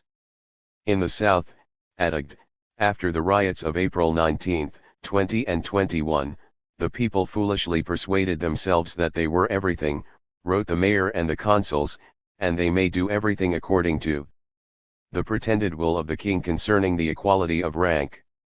The people threatened to sack the town if the price of all provisions was not lowered, and the provincial dues on wine, fish, and meat suppressed. Furthermore, and here we see already the communalist good sense of the masses of the people in France. They wished to nominate consuls, some of whom would be drawn from their own class, and these demands were acceded to the insurgents. 3 days after the people demanded that the duty on milling should be reduced by 1/2, and this also was granted. 7. This insurrection was the counterpart of 100 others. To obtain bread was the prime cause of the movement, but soon there were also demands in the direction where economic conditions and political organization meet, the direction in which popular agitation always goes forward with the greatest confidence and obtains some immediate results. In Provence, at least in March and April of 1789, more than 40 large villages and towns, among them Aix, Marseilles, and Toulon, abolished the tax on flour, and here and there the mob pillaged the houses of officials whose duty was to levy the taxes on flour, hides, butcher's meat, and etc. The prices of provisions were reduced and a maximum established for all provisions, and when the gentlemen of the upper middle classes protested, the mob replied by stoning them, or else a trench was dug before their eyes which might serve for their grave. Sometimes even a coffin was brought out the better to impress the refractory who apparently hastened to comply. All this took place in April 1789, without the shedding of a drop of blood. It is a kind of war declared on proprietors and property, say the reports from the governors and municipalities. The people still declare that they will pay nothing, neither taxes, nor dues, nor debts. Before that, since April, the peasants began to plunder the document by which he renounced his seigneurial rights of every kind. 9. At Panier, they wanted the bishop to burn the records. At Hyères and elsewhere they burned the old papers concerning the feudal rents and taxes. In short, in Provence, from the month of April, we can already see the beginning of the great rising of the peasants which forced the nobility and clergy to make their first concessions on August 4, 1789. It is easy to discern the influence that these riots and this excitement exercised upon the elections for the National Assembly. Hassan, in his Génie de la Révolution, says that in some localities the nobility exercised a great influence on the elections, and that in these localities peasant electors dared not make any complaints. Elsewhere, especially at Rennes, the nobles took advantage even of the sitting of the States General of Brittany at the end of December 1788, and in January 1789, to try to stir up the starving people against the middle classes. But what could these last convulsive efforts of the nobles do against the popular tide, which rose steadily? The people saw more than half the land lying idle in the hands of the nobility and clergy, and they understood better than if statisticians had demonstrated it to them, that so long as the peasants did not take possession of the land to cultivate it, famine would be always present among them. The very need to live made the peasant rise against the monopolizers of the soil. During the winter of I-788-1789, says Hassan, no day passed in the Jura without convoys of wheat being plundered. 10. The military authorities could think of nothing but suppression of the riots, but the tribunals refused to sentence or even to judge the famished notaires. Similar riots broke out everywhere, north, south, east and west, says Hassan. 11. The elections brought with them a renewal of life and of hope in the villages. The lordly influence was great everywhere, but now in every village there was to be found some middle-class man, a doctor or lawyer, who had read his Voltaire or Sieyes or the famous pamphlet Tu est que tiers elat. Everything was changing wherever there was a weaver or a mason who could read and write, were it only the printed letters. The peasants were eager to put their grievances on paper. It is true that these grievances were confined for the greater part to things of secondary importance, but throughout we see cropping up, as in the insurrection of the German peasantry in 1523, the demand that the lords should prove their right to the feudal exactions. 12. When the peasants sent in their caillas, they waited patiently for the result. But the tardiness of the States General and the National Assembly exasperated them, and as soon as that terrible winter of I-788-1789 came to an end, as soon as the sun shone again, and brought with it hope of a coming harvest, the riots broke out afresh, especially after the spring work in the fields was over. The intellectual middle classes evidently took advantage of the elections to propagate revolutionary ideas. A constitutional club was formed, and its numerous branches spread themselves even into the smallest towns. The apathy which had struck Arthur Young in the eastern towns no doubt existed, but in some of the other provinces the middle classes extracted all the profit they desired from the electoral agitation. We can even see how the events which took place in June at Versailles in the National Assembly were prepared several months before in the provinces. Thus the union of the three estates and the vote by head had been agreed to in Dauphine since the month of August 1788 by the states of the province, under pressure of the local insurrections. It must not be thought, however, that the middle-class people who took a prominent part in the elections were in the least degree revolutionary. They were moderates, peaceful rebels, as Hassan says. As regards revolutionary measures, it was usually the people who spoke of them, since secret societies were found among the peasants, and unknown persons began to go about appealing to the people to pay taxes no longer, but to make the nobles pay them. Or else emissaries went about declaring that the nobles had already agreed to pay the taxes, but that this was only a cunning trick on their part. The people of Geneva were emancipated in a day. Tremble, ye nobles! There were also pamphlets addressed to the peasants and secretly distributed, such as L'Avis Auxiliary Habitants de Campagnes, distributed at Chartres. In short, as Hassan says, and no one has more carefully studied this aspect of the revolution, such was the agitation in the rural districts that even if the people of Paris had been vanquished on July 4, it was no longer possible to restore the condition in which the country had been previous to January 1789. To do that, it would have been necessary to conquer each village separately. After the month of March the feudal taxes were no longer paid by anyone. 13. The importance of this profound agitation in the country districts can be easily understood. Although the educated middle classes did undoubtedly profit by the conflicts with the court and the parliaments to arouse political ferment, and although they worked hard to disseminate discontent, it is nevertheless certain that the peasant insurrection, winning over the towns also, made the real basis of the revolution, and gave the deputies of the Third Estate the determination, presently to be expressed by them at Versailles, to reform the entire system of the government in France, and to initiate a complete revolution in the distribution of wealth. Without the peasant insurrection, which began in winter and went on, ever growing, until 1793, the overthrow of royal despotism would never have been effected so completely, nor would it have been accompanied by so enormous a change, political, economic and social. France might, indeed, have had a sham parliament, even as Prussia had in 1848, but this innovation would not have assumed the character of a revolution, it would have remained superficial, as it did in the German states after 1848. Riots in Paris and its environs. Activity in Paris. Revillon affair. First conflict between people of Paris and rich English gold. Paris becomes center of revolution. Under such conditions it is easy to imagine that Paris could not remain quiet. Famine had set its grip upon the rural districts in the neighborhood of the great city, as elsewhere. Provisions were as scarce in Paris as in the other large towns, and those who came in search of work could do nothing more than simply increase the multitude of the poor, especially in prospect of the great events which every one felt were on the way.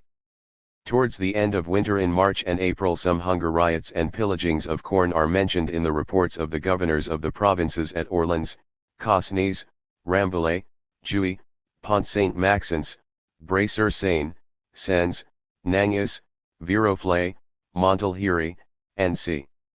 In other places within the region, in the forests around Paris, the peasants, as early as March, were exterminating all the rabbits and hares, even the woods belonging to the Abbey of Saint Denis were cut down and carried away in the full view and knowledge of every one. Paris was devouring revolutionary pamphlets, of which 10, 12, or 20 were published every day, and passed rapidly from the hands of those who could afford to buy them into those of the poorest. People were excitedly discussing the pamphlet by Cis, Tiers.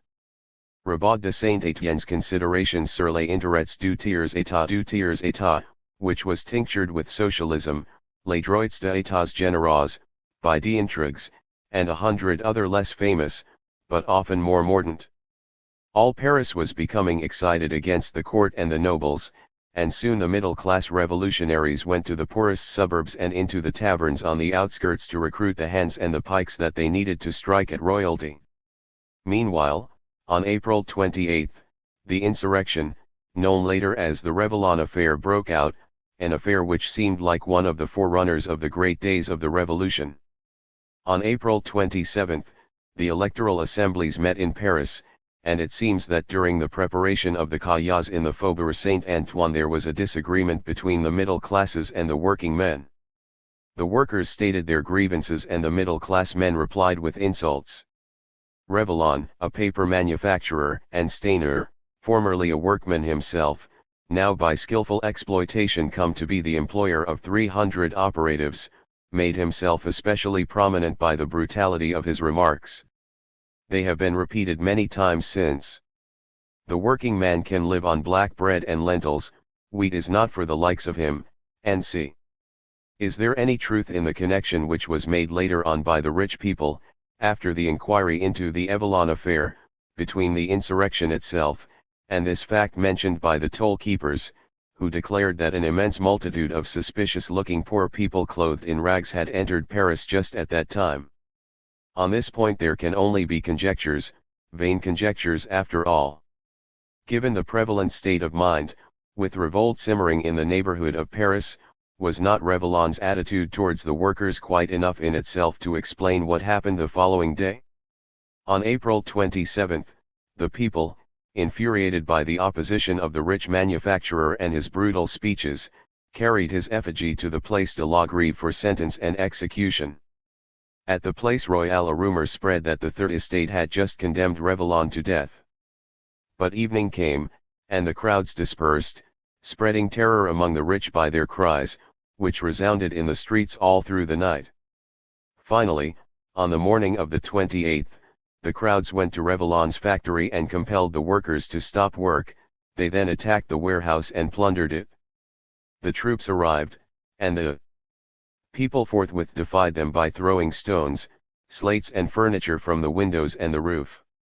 On this the troops opened fire and for several hours the people defended themselves with great fury. The result was that 12 soldiers were killed and 80 wounded, and on the people's side there were 200 killed and 300 wounded. The workers took possession of their comrades' dead bodies and carried them through the streets of the suburbs.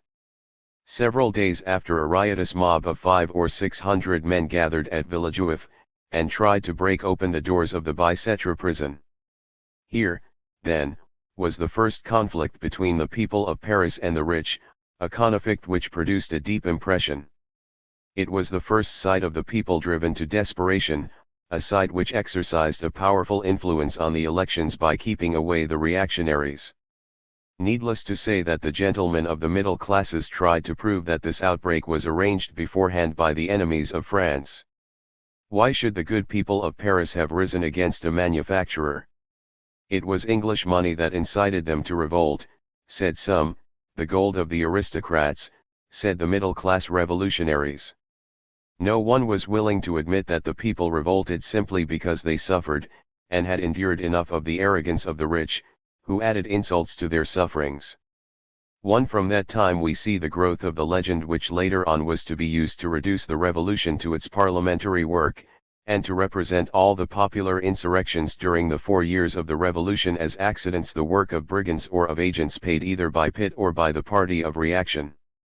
Still later the historians revived the legend, since the court was able to use this riot as a pretext for rejecting the overtures of the States General, therefore it must have been only the work of reactionaries. How often have we not heard the same methods of reasoning used in our own time? In reality the days from April 24 to 28 were merely forerunners of the days of July 2 to July 14. A revolutionary spirit began to manifest itself among the people of Paris from that time onwards. Close by the Palais Royal, the revolutionary focus of the middle classes, were the faubourgs, the centres of the popular risings. Henceforth Paris became the focus of the revolution, and the States General, which were about to assemble at Versailles, came to rely upon Paris for the support they needed in pressing their demands and in their struggles against the court. The States General. Opening of States General. King's distrust. People not represented. Third Estate. Establishment of National Assembly. Oath in Tennis Court. King annuls resolutions of Assembly. Speech of Mirabeau. People threaten force. On May 4, 1789, the 1,200 deputies of the States General assembled at Versailles, repaired to the Church of St. Louis to hear Mass in connection with the opening ceremony, and the next day the king opened the session in the presence of a crowd of spectators. And already from this opening meeting the tragic inevitability of the revolution began to unfold itself. The king felt nothing but distrust towards the representatives of the nation whom he had convoked. He had at last resigned himself to convoking them, but he complained before the deputies themselves of the restlessness of spirit, the general ferment throughout the country, as if such restlessness was in itself factitious, and not caused by the actual condition of France, as if that assemblage had been a useless and capricious violation of kingly rights. France, too long held back from reform, had at last come to feel the necessity of a complete revision of all her institutions, and the king only mentioned a few trifling reforms in finance, for which a little economy in expenditure would have sufficed. He demanded the agreement of the orders at a time when the provincial assemblies had already proved to men's minds that the existence of separate orders was superannuated, a dead weight, a survival of the past. At a time, too, when everything, as in Russia today, needed reconstruction, the king expressed his fear above all things of innovation. Thus, in the king's speech, the life and death struggle about to begin between royal autocracy and representative power was already foreshadowed. As to the nation's representatives, they themselves in their divisions were already displaying signs of the deep cleavage which was to manifest itself throughout the revolution between those who would cling to their privileges and those who would strive to demolish them. The national representation, in fact, even then showed its chief defect. The people were not represented at all, the peasants were absent. It was the middle classes who took it upon themselves to speak for the people in general, and with regard to the peasantry, in the whole of this assembly, made up of lawyers, notaries, attorneys, there were perhaps 5 or 6 who knew anything about the real position, much less the legal position of the immense mass of the peasants. All of them, being townsmen, were well able to defend the townsman, but as to the peasant, they did not even know what he required, or what would be injurious to him. Civil war already exists within these precincts, where the king, surrounded by nobles, speaks as master to the third estate, and reminds them of his benefits. The keeper of the seals, Barentain, disclosing the real intention of the king, dwells upon the part to which the States General should confine themselves. They are to consider the taxes which they will be asked to vote, they are to discuss the reform of civil and criminal law, they are to vote on a law concerning the press, to check the liberties which it had recently arrogated to itself, and that will be all. There were to be no dangerous reforms. All just demands have been granted, the king has not been stopped by discreet murmurs, he has indulgently deigned to ignore them, he has pardoned even the expression of those false and extravagant matters under cover of which it was intended to substitute harmful chimeras for the unalterable principles of the monarchy. Gentlemen, you will reject with indignation these dangerous innovations. All the struggles of the 4 succeeding years lay in these words, and Necker, who followed the king, and the keeper of the seals, in his speech lasting 3 hours, added nothing to advance either the great question of representative government, which absorbed the middle classes, or that of the land and the feudal exactions, which interested the peasants. The adroit controller of finance knew how to make a 3 hours speech without compromising himself either with the court or the people. The king, faithful to the views he had already expressed to Turgot, did not understand the seriousness of the moment, and left to the queen and princes the task of intriguing to prevent the concessions which were demanded of him. But neither did Necker comprehend that it was a question of surmounting not merely a financial crisis, but a political and social crisis of the utmost seriousness, and that under these circumstances a policy of maneuvering between the court and the Third Estate was bound to be fatal. For if it was not already too late to prevent a revolution, it was at least necessary to make some attempt at an honest, straightforward policy of concessions in the matter of government. The time had come to bring forward, in their most important aspects, the great land problems on which the misery or well-being of a whole nation depended. And as to the representatives themselves, neither the 2 privileged orders, nor yet the third, grasped the full extent of the problem which was confronting France. The nobility dreamed of regaining their ascendancy over the crown, the clergy thought only of maintaining their privileges, and the Third Estate, although it knew quite well what steps to take for the conquest of power in favor of the middle classes, did not perceive that there was yet another problem, infinitely more important to solve, that of giving back the land to the peasant, in order that, possessing a land freed from heavy feudal citations, he might double and treble the production of the soil, and so put an end to the incessant periods of scarcity which were undermining the strength of the French nation. Could there be any way out of these conditions but by conflict and struggle? The revolt of the people, the rising of the peasants, the jacquerie, the insurrection of the workers in the towns, and of the poor in general, in a word, the revolution, with all its struggles, its hatreds, its terrible conflicts and its revenges, were they not all inevitable? For 5 weeks the deputies of the Third tried by parleying to induce the deputies of the other 2 orders to sit together, while the royalist committees on their side worked to maintain the separation. The negotiations led to nothing. But as the days went by, the people of Paris assumed a more and more menacing attitude. In Paris, the Palais Royal, turned into an open-air club to which everyone was admitted, voiced the general exasperation. It rained pamphlets for which the people scrambled. Every hour produces something new, says Arthur Young. 13 came out today, 16 yesterday and 92 last week. 19/20 of these productions are in favor of liberty. The ferment at Paris is beyond conception. 1.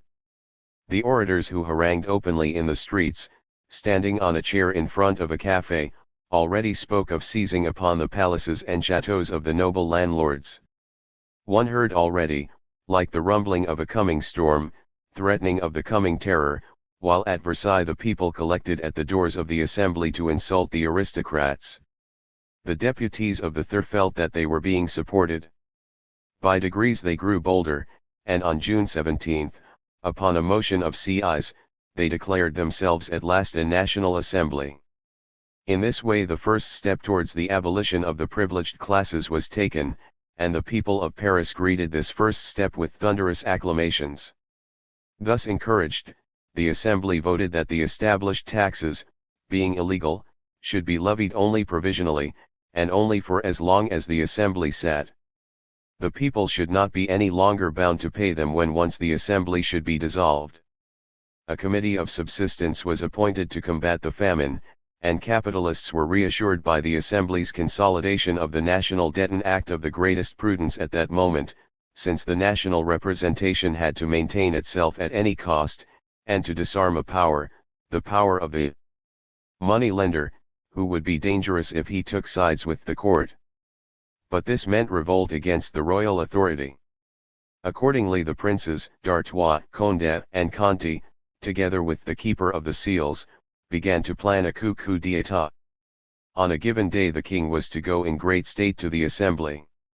There he would annul all the resolutions of the assembly, he would decree the separation of the orders, and would himself fix the few reforms, which should be passed by the three orders sitting separately.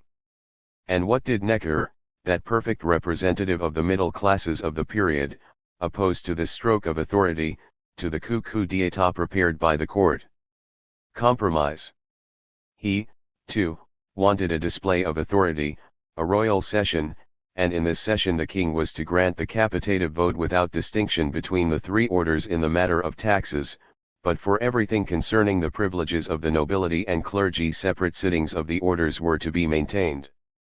Now, it is evident that this measure was still less possible to realize than that of the princes.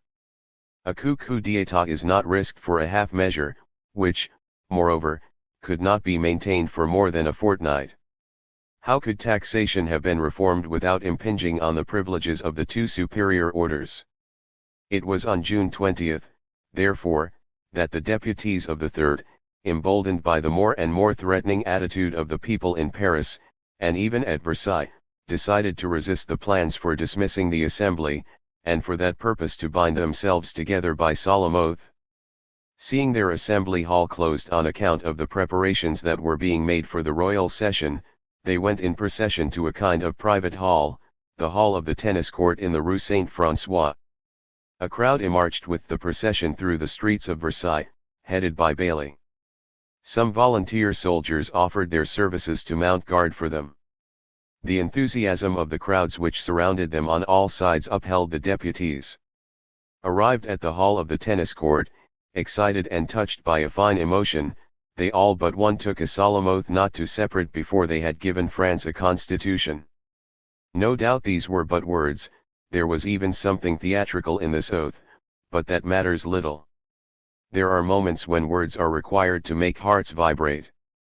And the oath taken in the hall of the tennis court made the hearts of revolutionary youth vibrate throughout the length and breadth of France. Woe to the assemblies that are incapable of such an attitude and such words.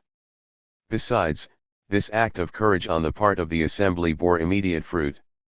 2 days later the Third Estate, being obliged to sit in the church of St. Louis, found the clergy coming to take part in their deliberations. The great blow of the royal session was struck the following day, June 23, but its effect was already weakened by the oath in the tennis court and the sitting in the church of St. Louis. The king appeared before the deputies. He annulled all the resolutions of the assembly, or rather of the Third Estate, he decreed the maintenance of the orders, determined the limits of the reforms to be accomplished, threatened the States General with dissolution if they did not obey, and ordered all the deputies to separate for the time being. Upon this the nobility and clergy obediently left the hall, but the deputies of the Third kept their places. Then it was that Mirabeau uttered his beautiful and famous speech, in which he said that the king was only their mandatory, that they held their authority of the people, and having taken the oath they could not separate without having framed a constitution. Being here by the will of the people they would leave only by the force of the bayonet. Now, it was exactly this force which the court no longer possessed. Necker had already told them, in February, and very truly, that obedience was nowhere to be found, and that they could not be sure even of the troops. As to the people of Paris, we have seen in what kind of humor they were on April 27. Every moment a general rising of the people against the rich was feared in Paris, and a few ardent revolutionaries had not hesitated to go into the gloomy faubourgs in search of reinforcements against the court.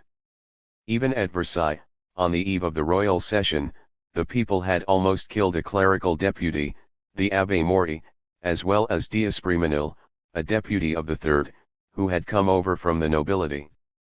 On the day of the royal session the keeper of the seals and the Archbishop of Paris were so hooted, abused, and scoffed at, so overwhelmed with shame and rage, that the king's secretary, Passeret, who accompanied the minister, died of the shock the same day.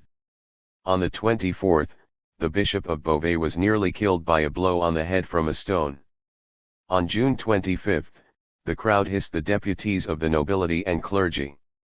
All the windows were broken in the palace of the Archbishop of Paris. The troops refused to fire on the people, says Arthur Young bluntly. The king's threat was therefore meaningless. The people's attitude was too menacing for the court to resort to bayonets, and this is why Louis XVI uttered this exclamation, "After all, let them stay." As to the assembly of the Third Estate itself, was it not deliberating under the watchful sits and menaces of the people who filled the galleries? As early as June 17, when the Third Estate declared itself a National Assembly, that memorable decision was arrived at amidst the acclamations of the galleries and of the 2,000 or 3,000 persons who surrounded the Hall of Assembly. The list of the 300 deputies of the Third who were opposed to it went the round of Paris, and there was even some talk of burning their houses. And when the oath was being taken in the tennis court, and Martin Dach opposed it, Bailly, the president of the assembly, prudently made him escape by a back door to avoid facing the people gathered at the front of the hall, and for several days he had to remain in hiding. Without this pressure put upon the assembly by the people, it is quite possible that the brave deputies of the Third, whose names are remembered in history, might never have succeeded in overcoming the resistance of the timorous who had ranged themselves with Malouet. As to the people of Paris, they made open preparations for the revolt, which was their reply to the military coup d'état prepared by the court against Paris for July 16. Preparations for the coup d'état. The 14th of July. Middle classes distrust people. Royalists prepare coup d'état. Middle classes urge people to arm. People seize Bastille. Middle classes restore order. King and feudal rights. Effect of royal session. Atmosphere of conspiracy at court. Foundation of Breton Club. Mirabeau and people. Necker tries to avert famine. Incompetence of National Assembly. Royalist plotting continues. Petition of Assembly. The accepted account of July 14 runs as follows: the National Assembly was sitting.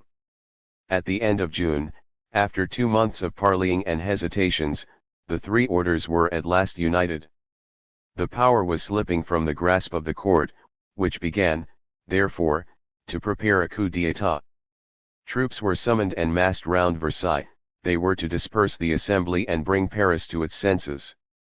On July 2, the accepted version goes on to say, the court decided to act. Necker was dismissed and exiled. Paris heard of this on the 12th, and the citizens formed a procession, which passed through the streets carrying a statue of the dismissed minister.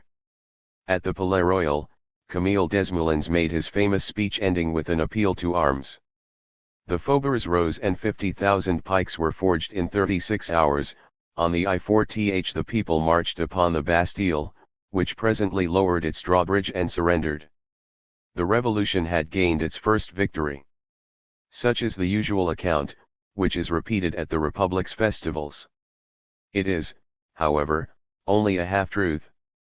It is true so far as the dry statement of facts is concerned, but it does not tell what should be told about the part played by the people in the rising, nor yet about the true connection between the two elements of the movement, the people and the middle classes. For in the Paris insurrection leading to July I4, as all through the revolution, there were two separate currents of different origin, the political movement of the middle classes and the popular movement of the masses. At certain moments during the great days of the revolution, the two movements joined hands in a temporary alliance, and then they gained their great victories over the old regime. But the middle classes always distrusted their temporary ally, the people, and gave clear proof of this in July 1789. The alliance was concluded unwillingly by the middle classes, and on the morrow of the 14th, and even during the insurrection itself, they made haste to organize themselves, in order that they might be able to bridle the revolted people.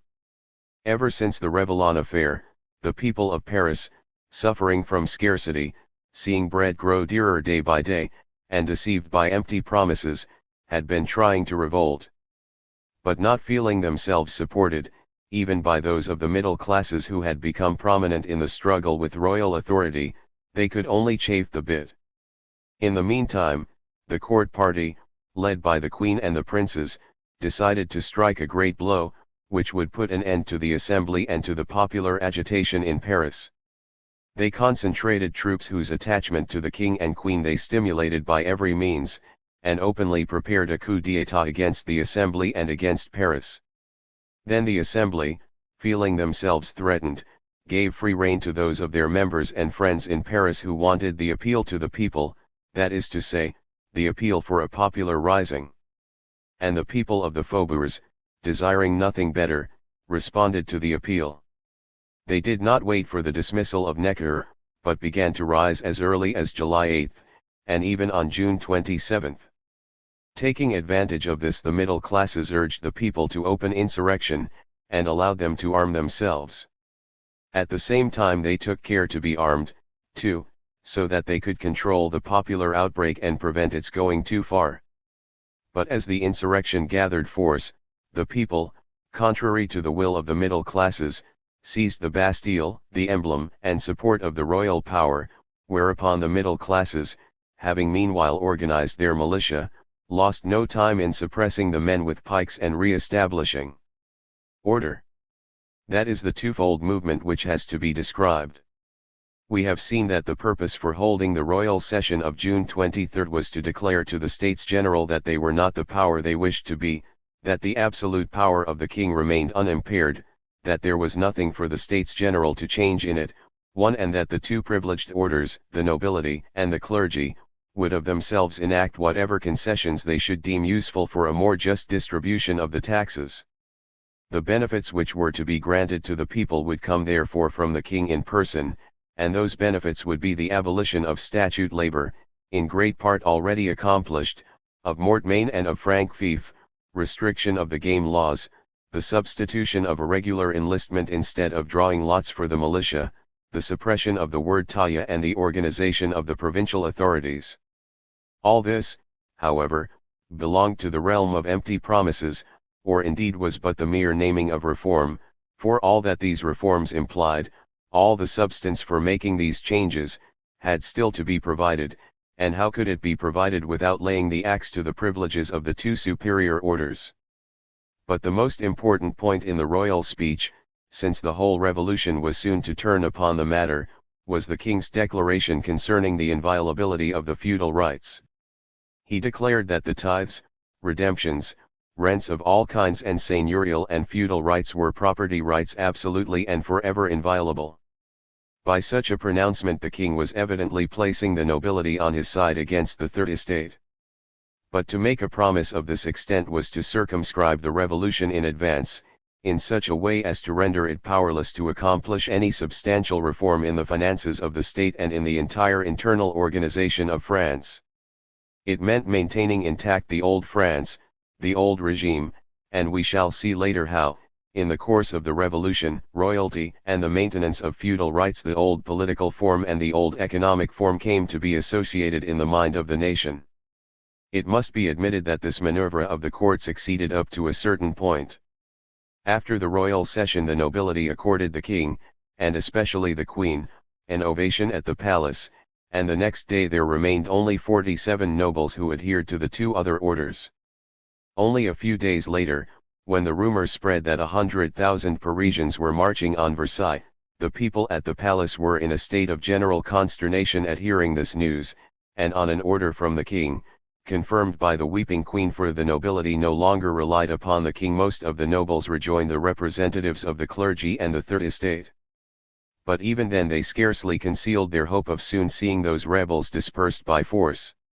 Meanwhile, all manoeuvring of the court, all its conspiracies, and even all conversations of such and such a prince or noble, were quickly made known to the revolutionaries. Everything reached Paris by 1,000 secret ways of communication carefully established, and the rumors coming from Versailles helped to increase the ferment in the capital.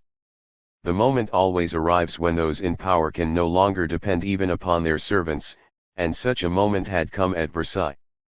Thus, while the nobility were rejoicing over the little success gained by the royal session, some middle-class revolutionaries were founding at Versailles itself a club, the Breton Club, which soon became a great rallying center and was later on the famous Club of the Jacobins.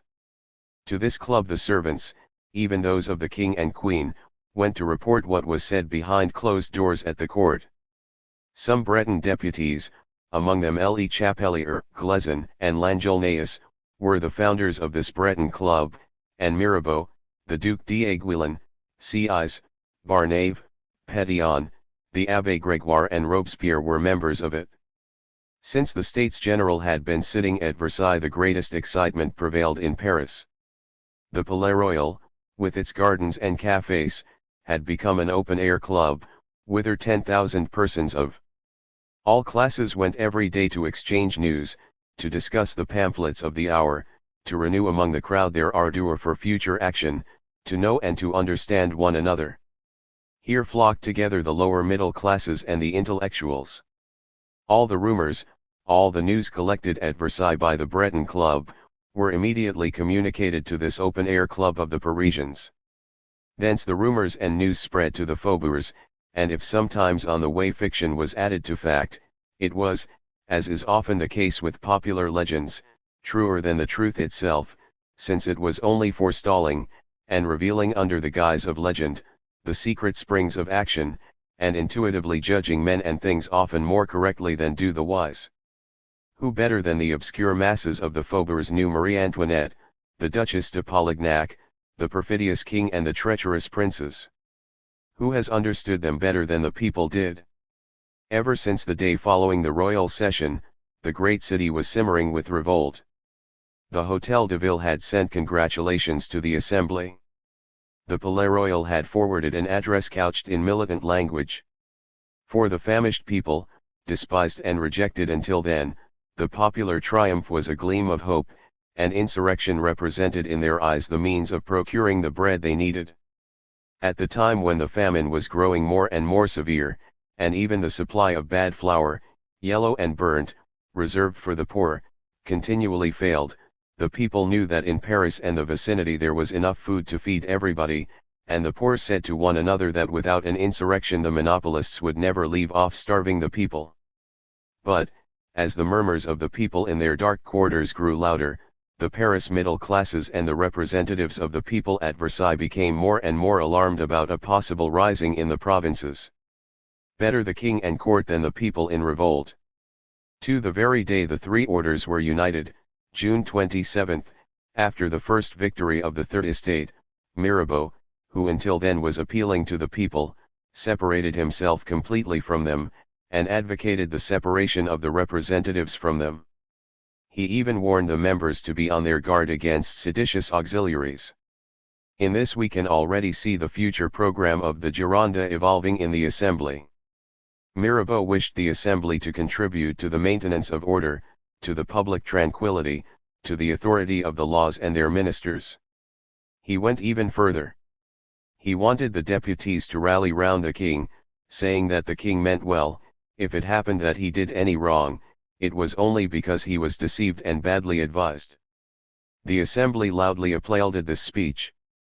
The truth is, says Louis Blanc very aptly, that far from wishing to overturn the throne, the middle classes were already trying to shelter themselves behind it.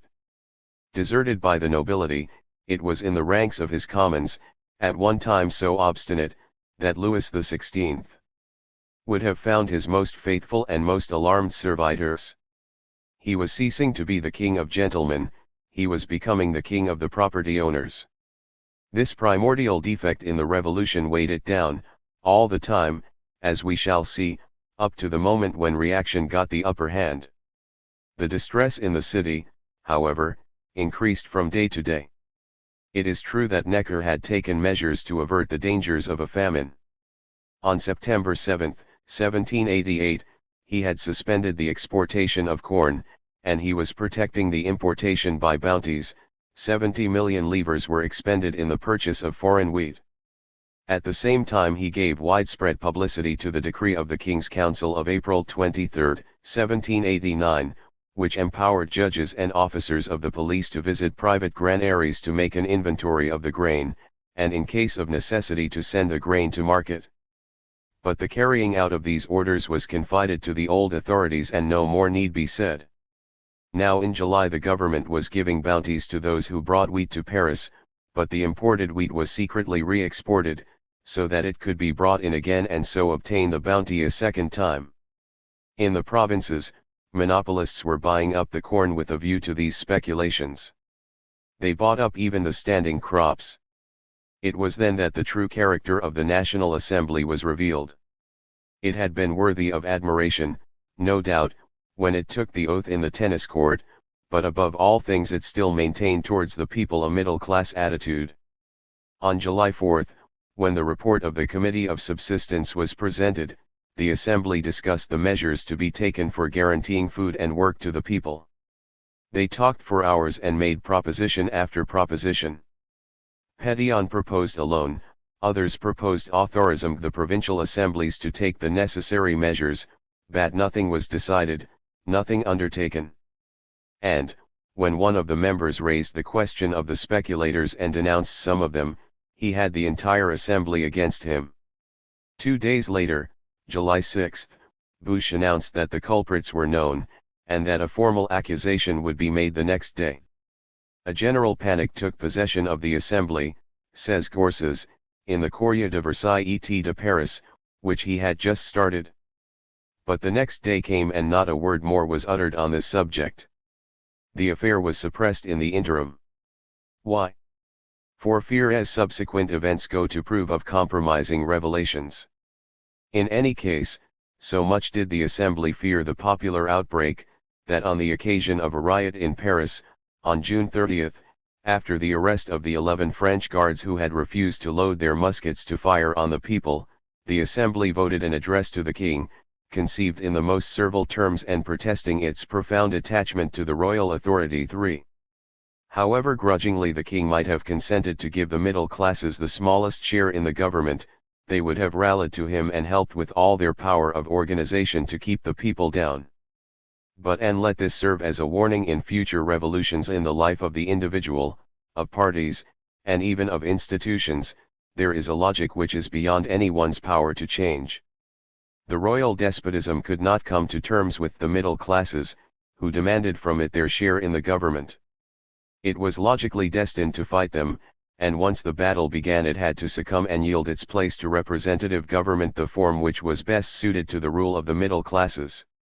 On the other hand, without betraying its natural supporters, the nobility, it could not make terms with democracy, the People's Party, and it did its best to defend the nobles and their privileges, to see itself later on betrayed in return by those self-same persons privileged from their birth. Meanwhile information concerning the plots of the court was coming from all quarters, both to the partisans of the Duke of Orleans, who used to meet at Montrouge, as well as to the revolutionaries, who frequented the Breton Club. Troops were concentrating at Versailles, and on the road from Versailles to Paris. In Paris itself they took possession of the most important points in the direction of Versailles. 35,000 men were said to be distributed within this compass, and 20,000 more were to be added to them in a few days. The princes and the queen, it was rumored, were planning to dissolve the assembly, to crush Paris in case of a rising, to arrest and kill, not only the principal leaders and the Duke of Orleans, but also those members of the assembly, such as Mirabeau, Mounier, and Lally Tollendal, who wished to transform Louis XVI into a constitutional monarch. 12 members, said Lafayette later on, were to be immolated. The Baron de Breteuil and Marshal de Broglie had been summoned to put this project into execution, both of them quite ready to do it.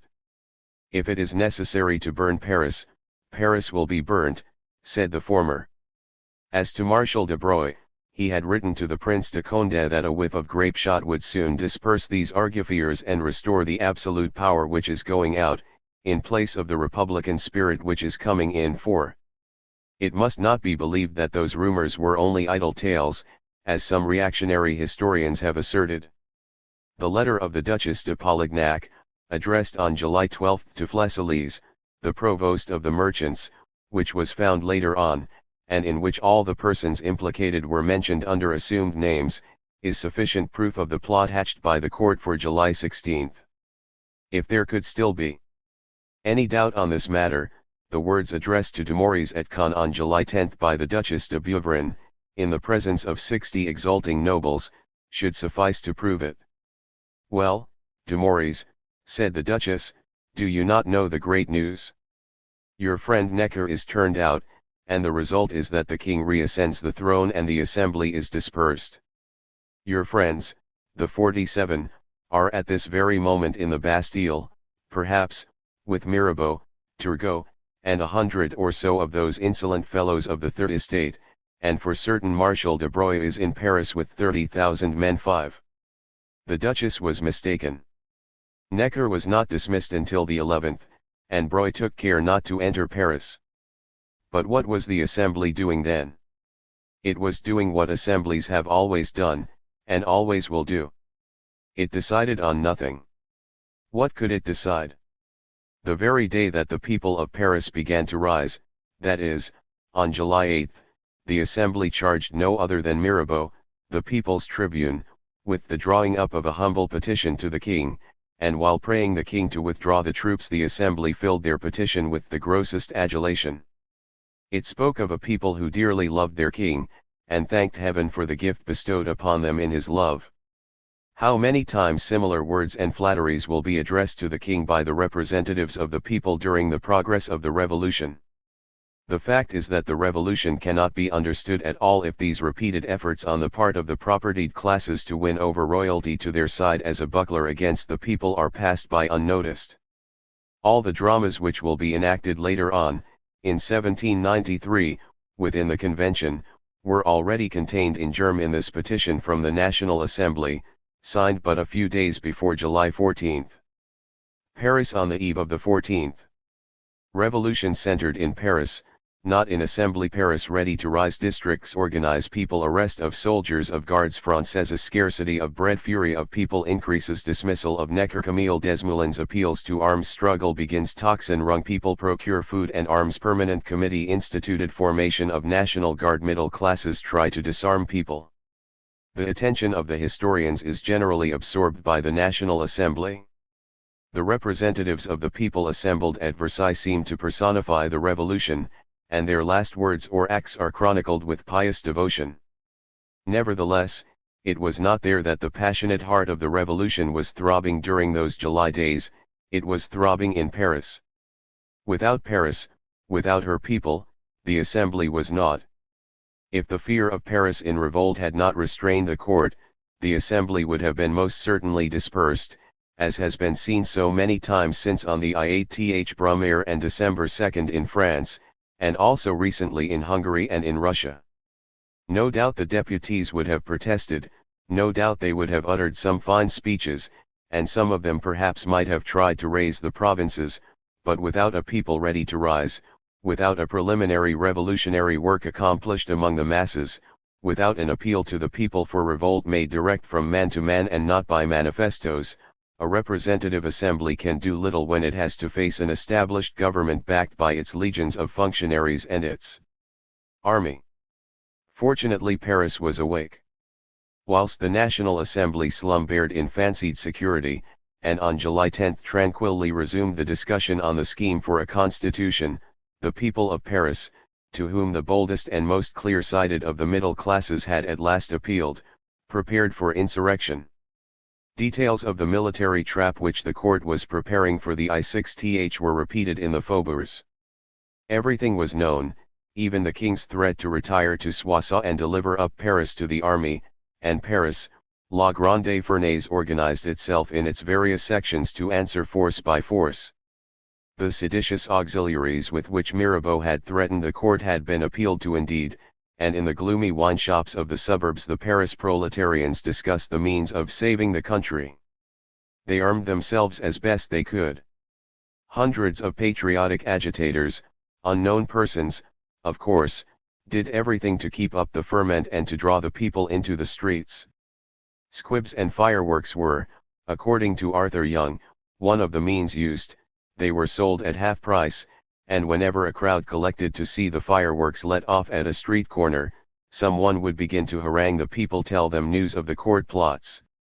Lately a company of Swiss would have crushed all this, a regiment would do it now if led with firmness, but let it last a fortnight, and an army will be wanting, once said Arthur Young on the eve of July 14. In fact, by the end of June the people of Paris were in full ferment and preparing for insurrection.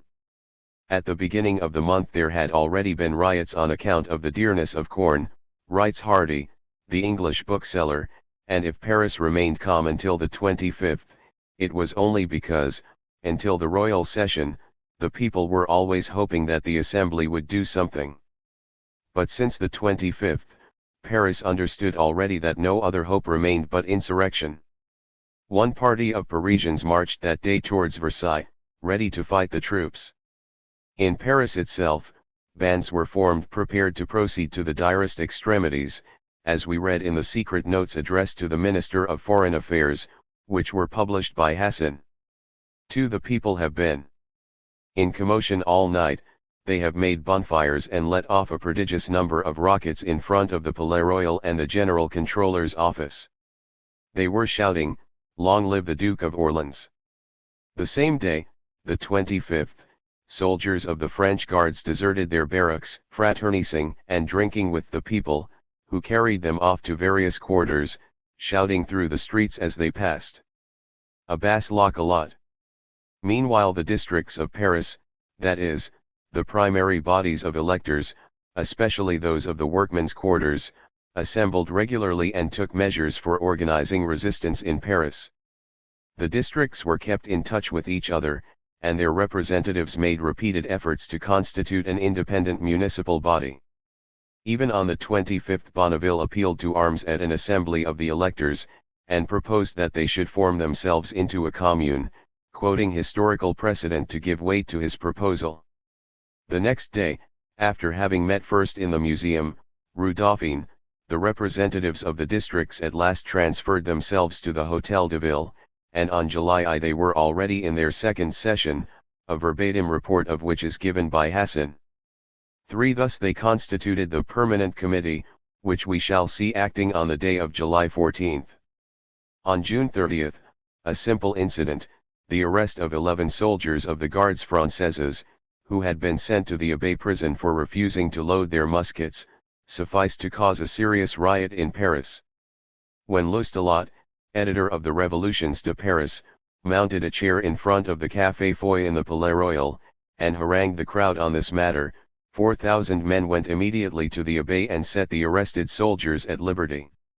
The jailers, seeing the crowd arrive, realized that resistance was useless, and handed over the prisoners, and the dragoons, riding full gallop to cut down the people, halted, thrust back their sabers into their sheaths, and fraternized with the crowd. A shudder ran through the assembly when they learned next day of this fraternization of the troops and the rioters. Are we to be the tribunes of a people in revolt? These gentlemen asked one another. But revolt was already growing in the outskirts of Paris.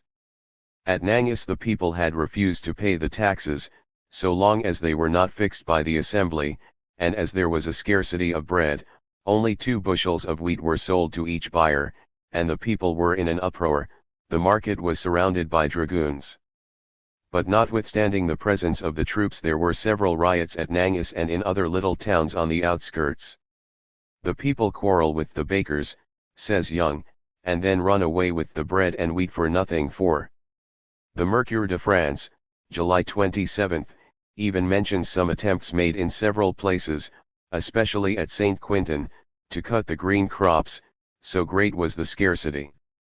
In Paris, on June 30, the patriots were already enrolling themselves at the Café du Caveau for insurrection, and when they heard the next day that Broglie had taken command of the army, the people, say the secret reports, openly declared and posted up everywhere that should the troops fire a single shot they would put everything to fire and sword. Many other things much stronger than that were said, adds the official. Wise men dare not show themselves. On July 2 the fury of the populace broke out against the Count d'Artois and the Polignac's. There was talk of killing them and sacking their palaces. There was talk also of seizing upon all the cannon distributed through Paris. The crowds in the streets were larger and the fury of the people inconceivable, say the same reports. This very day, said Hardy, the bookseller, in his journal, a raging multitude was on the point of setting out from the Palais Royal to rescue the deputies of the Third Estate, who it was said were exposed to the danger of being assassinated by the nobles. The people now began to talk of seizing on the arms at the Hôtel des Invalides. The fury inspired by hunger kept pace with the fury against the court. Consequently, on July 4 and 6, fearing an attack on the bakers, parties of Guard Fran and Chittle, aces had to be sent out to patrol the streets and superintend the distribution of bread. On July 8, a prelude to the insurrection broke out in Paris itself, at the camp of 20,000 unemployed workmen engaged by the government in road-making at Montmartre. 2 days after, on the 10th, blood was already flowing, and on the same day they began to set fire to the toll gates. The one in the Chaussée d'Antin was burnt, and the people took advantage of this by letting in provisions and wine free of duty. Would Camille Desmoulins ever have made his appeal to arms on the 12th if he had not been sure that the people would listen to him, if he had not known that Paris was already in revolt, that only 12 days before Loustalot had stirred up the crowd over a matter of less importance, and that Paris and the faubourgs were even then merely waiting for the signal for someone to begin and it would flame into insurrection? The impetuosity of the princes, who were certain of success, precipitated the coup d'état planned for the 16th, and the king was compelled to act before reinforcements for the troops had arrived at Versailles. 6 Necker was dismissed on the 11th, the Count d'Artois shaking his fist in the minister's face as he passed into the council chamber of the ministers, and the king, with his usual duplicity, pretending to know nothing about it, although he had already signed the dismissal. Necker submitted to his master's orders without a word. He even fell in with his plans, and arranged for his departure for Brussels in such a way that it passed unnoticed at Versailles. Paris only learned about it towards noon the next day, Sunday, the 12th. Everyone had been expecting this dismissal, which was to be the beginning of the coup d'état. The people were already repeating the saying of the Duc de Broglie, who, with his 30,000 soldiers massed between Paris and Versailles, was answerable for Paris, and as sinister rumors were circulating all the morning concerning the massacres prepared by the court, all revolutionary Paris rushed in a body to the Palais Royal. Just then the courier had arrived bringing news of Necker's exile. The court had decided to open hostilities. Whereupon Camille Desmoulins, coming out of one of the cafés in the Palais Royal, the Café Foy, with a sword in one hand and a pistol in the other, mounted upon a chair and made his appeal to arms. Breaking a branch from a tree, he took, as is known, a green leaf as a badge, a rallying sign. And his cry, "There is not a moment to lose, haste to arms," spread through the faubourgs. In the afternoon an immense procession, carrying the busts of the Duke of Orleans and Necker, veiled in crape, it was said that the Duke of Orleans also had been banished, passed through the Palais Royal, along the Rue Richelieu, and turned towards the Place Louis XV. Now Place de la Concorde, which was occupied by troops Swiss, French infantry, hussars and dragoons under the command of the Marquis de Besenval. The troops soon found themselves surrounded by the people. They tried to keep them back with saber thrusts, they even fired upon them, but before an innumerable crowd that pushed and jostled, pressing in and breaking through their ranks on every side, the soldiers were forced to retire.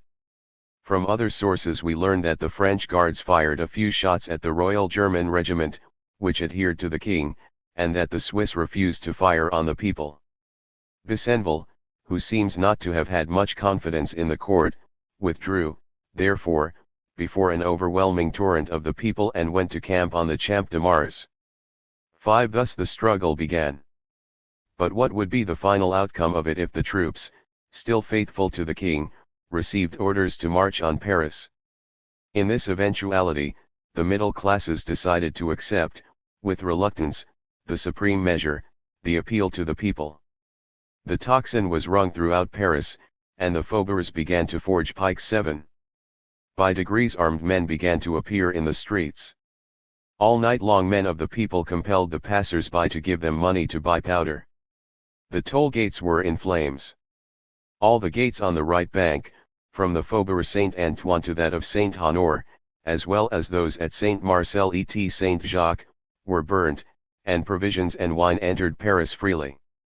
All night the tocsin rang and the middle classes trembled for their possessions, because men armed with pikes and cudgels spread themselves through every quarter and plundered the houses of some monopolists, known to be enemies of the people, and knocking at the doors of the rich they demanded money and arms.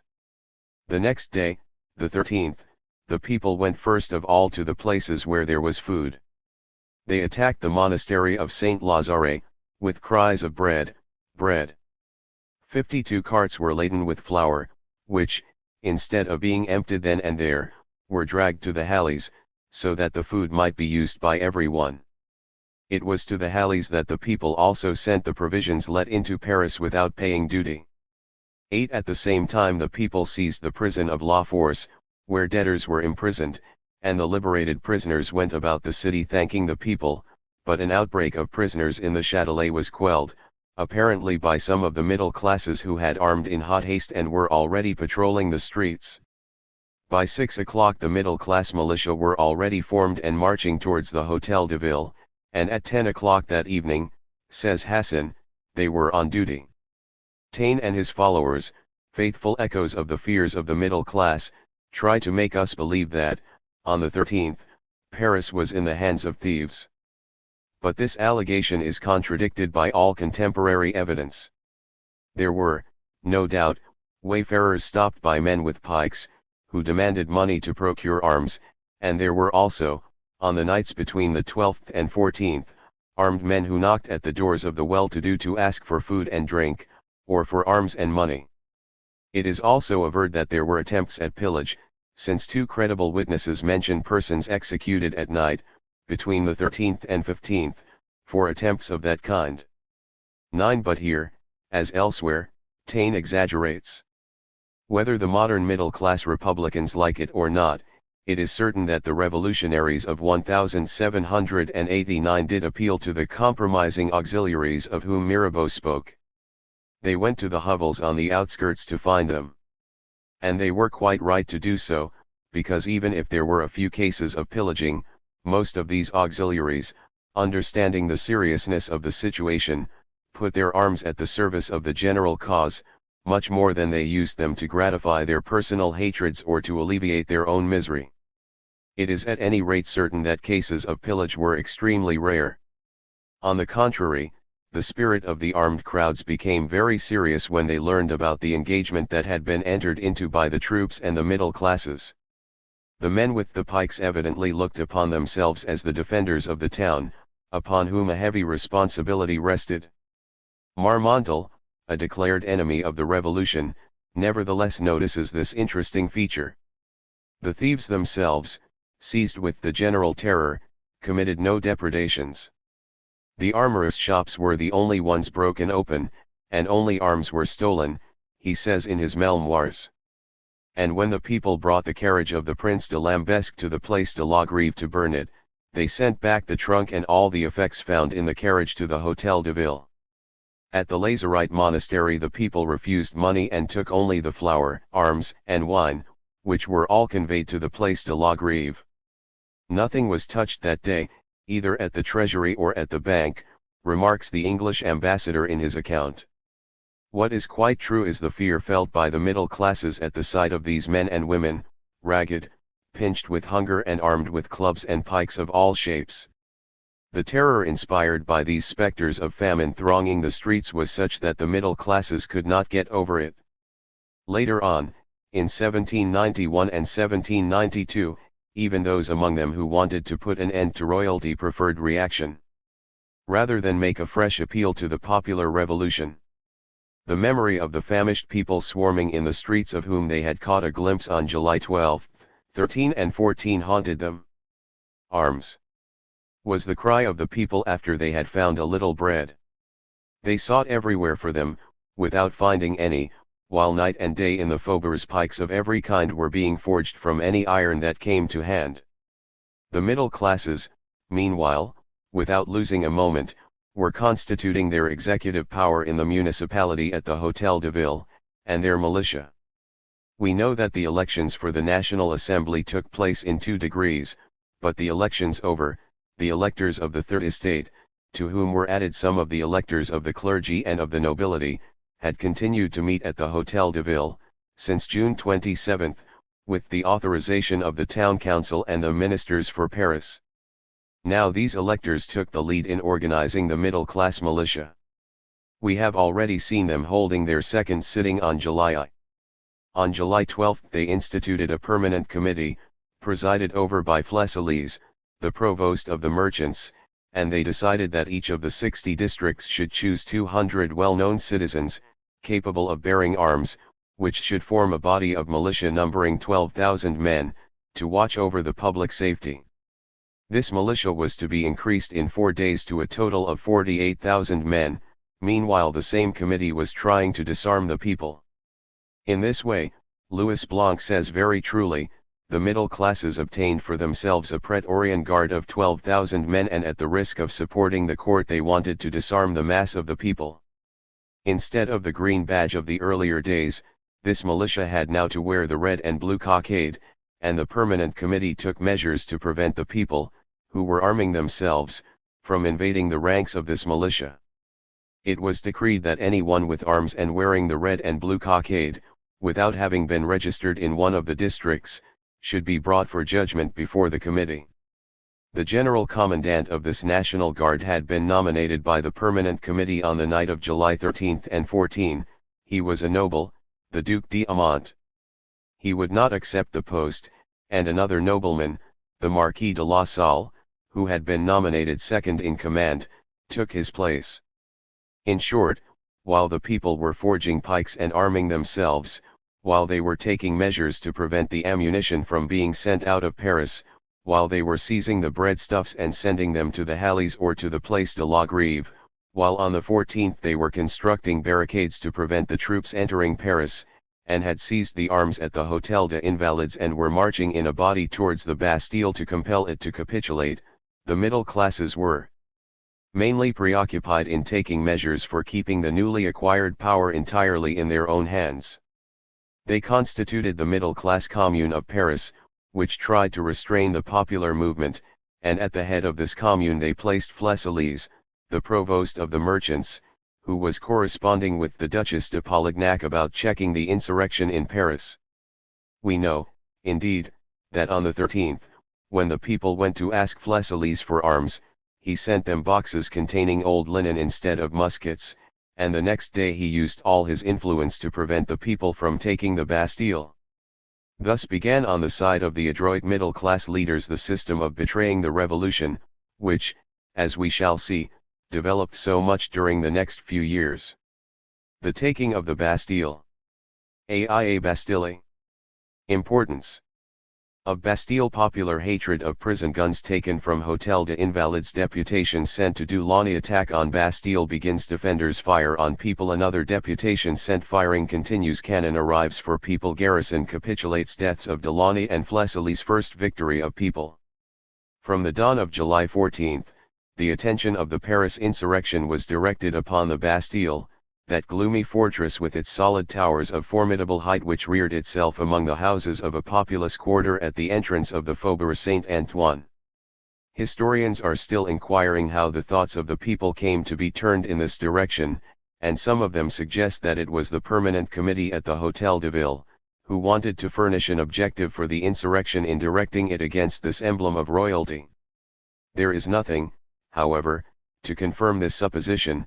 Whilst several important facts contradict it, it is more probable that the popular instinct, which, ever since the 12th or 13th, understood that in the plans of the court to crush the people of Paris the Bastille would play an important part, decided in consequence to get possession of it.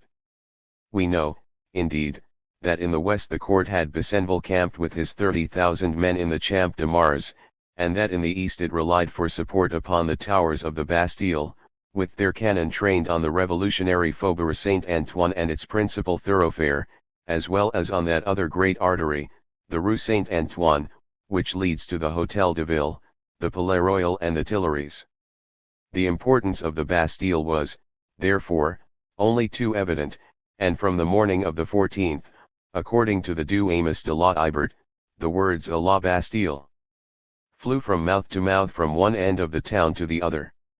It is true that the garrison of the Bastille numbered only 114 men, of whom 84 were pensioners and 30 Swiss, and that the governor had done nothing towards victualling the place, but this proves only that the possibility of a serious attack on the fortress had been regarded as absurd. The people, however, knew that the royalist plotters counted on the fortress, and they learned from inhabitants of the quarter that ammunition had been transferred from the arsenal to the Bastille on the night between the 12th and 13th.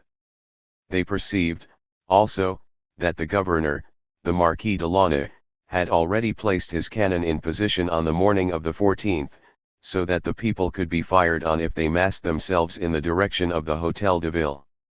It must also be said that the people had always detested prisons, such as the Bicêtre, the dungeon of Vincennes and the Bastille.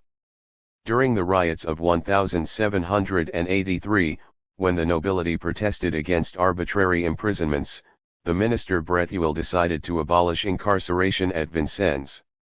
This famous dungeon was then transformed into a granary, and to conciliate public opinion Bretuel permitted visitors to inspect the terrible oubliettes. There was much talk, says Draws, about the horrors that were to be seen there, and of course it was also said that in the Bastille there were even worse things to be seen.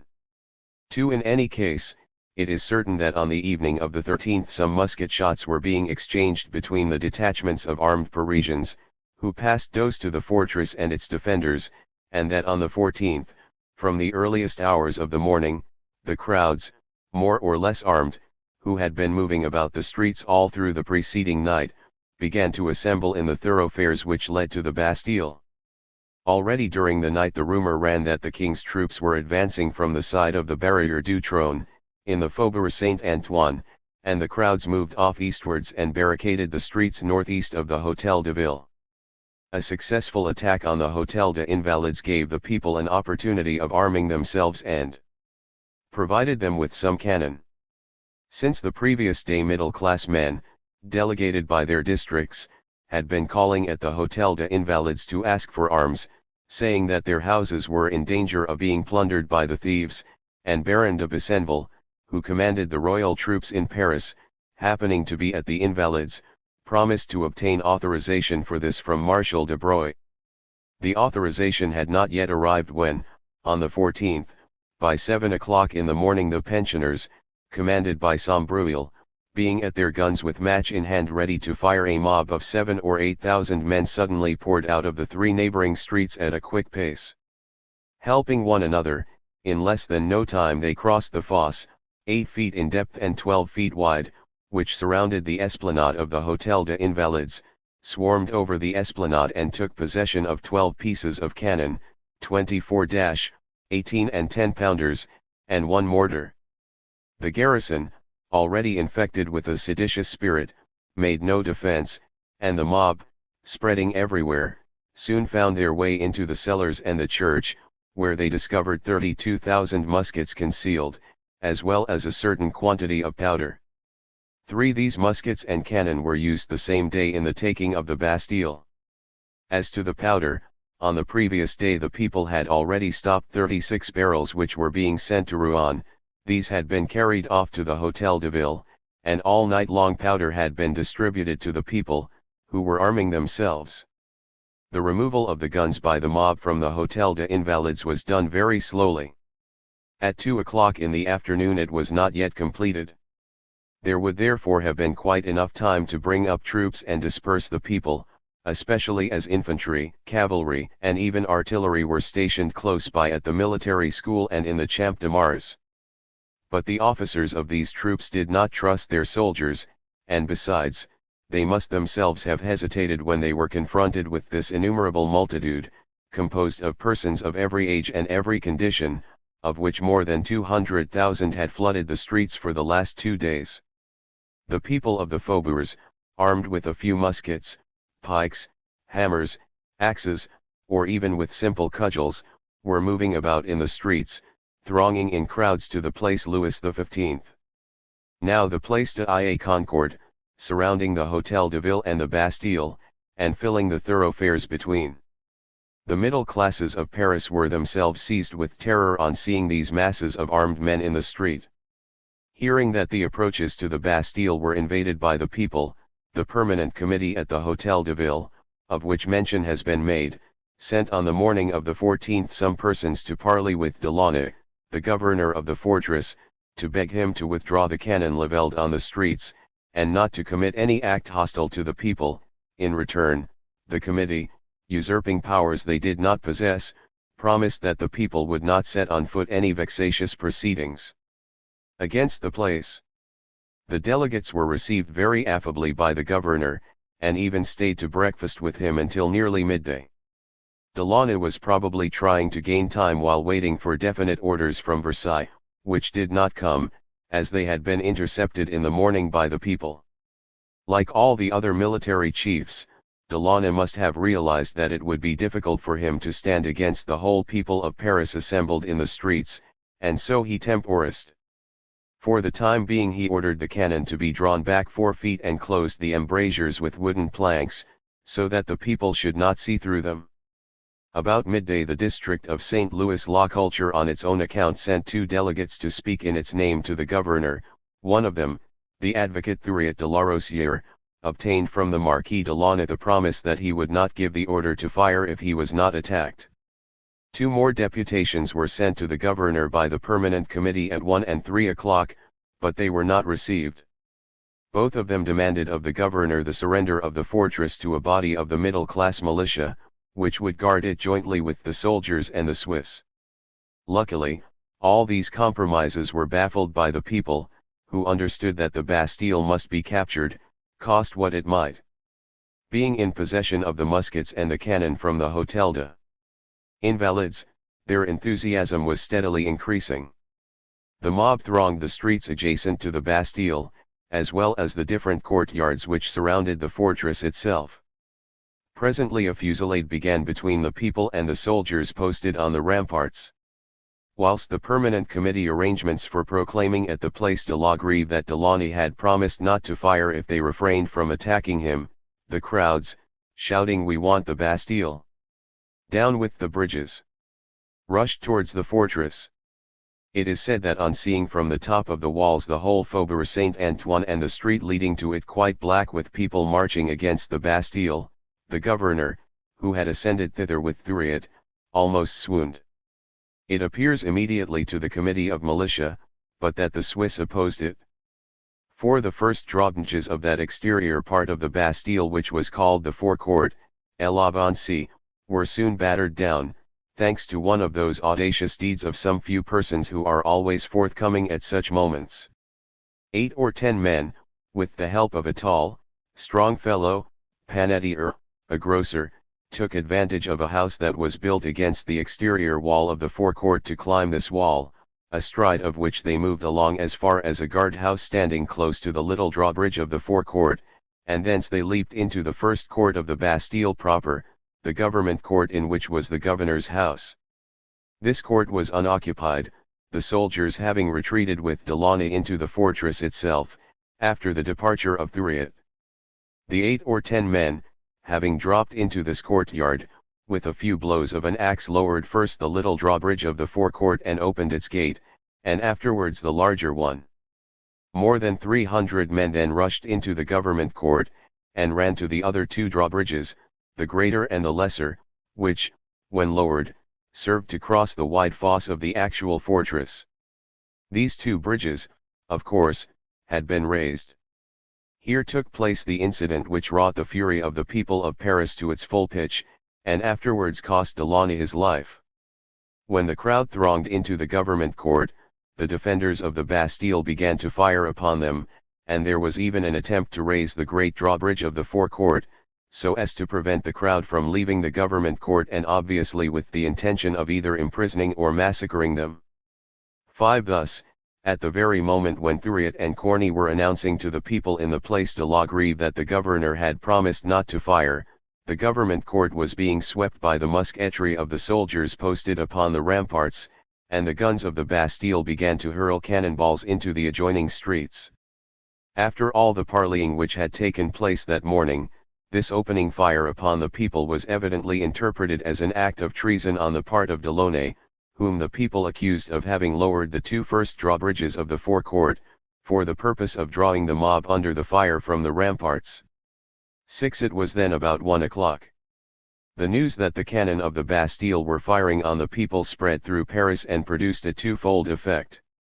The permanent committee of the Paris militia hastened to send another deputation to the commandant, to ask him if he would receive there a detachment of militia who would guard the Bastille jointly with the troops. But this deputation never reached the commandant, for a close fusillade was going on all the time between the soldiers and their assailants, who, crouched along some of the walls, were firing at the soldiers serving the guns. Besides, the people knew that the deputations from the committee would only throw cold water on the attack. It is no longer a deputation they want, it is the siege of the Bastille, it is the destruction of this horrible prison, it is the death of the governor for which they are loudly clamouring, reported the deputies when they returned. This did not prevent the committee at the Hôtel de Ville from sending a third deputation.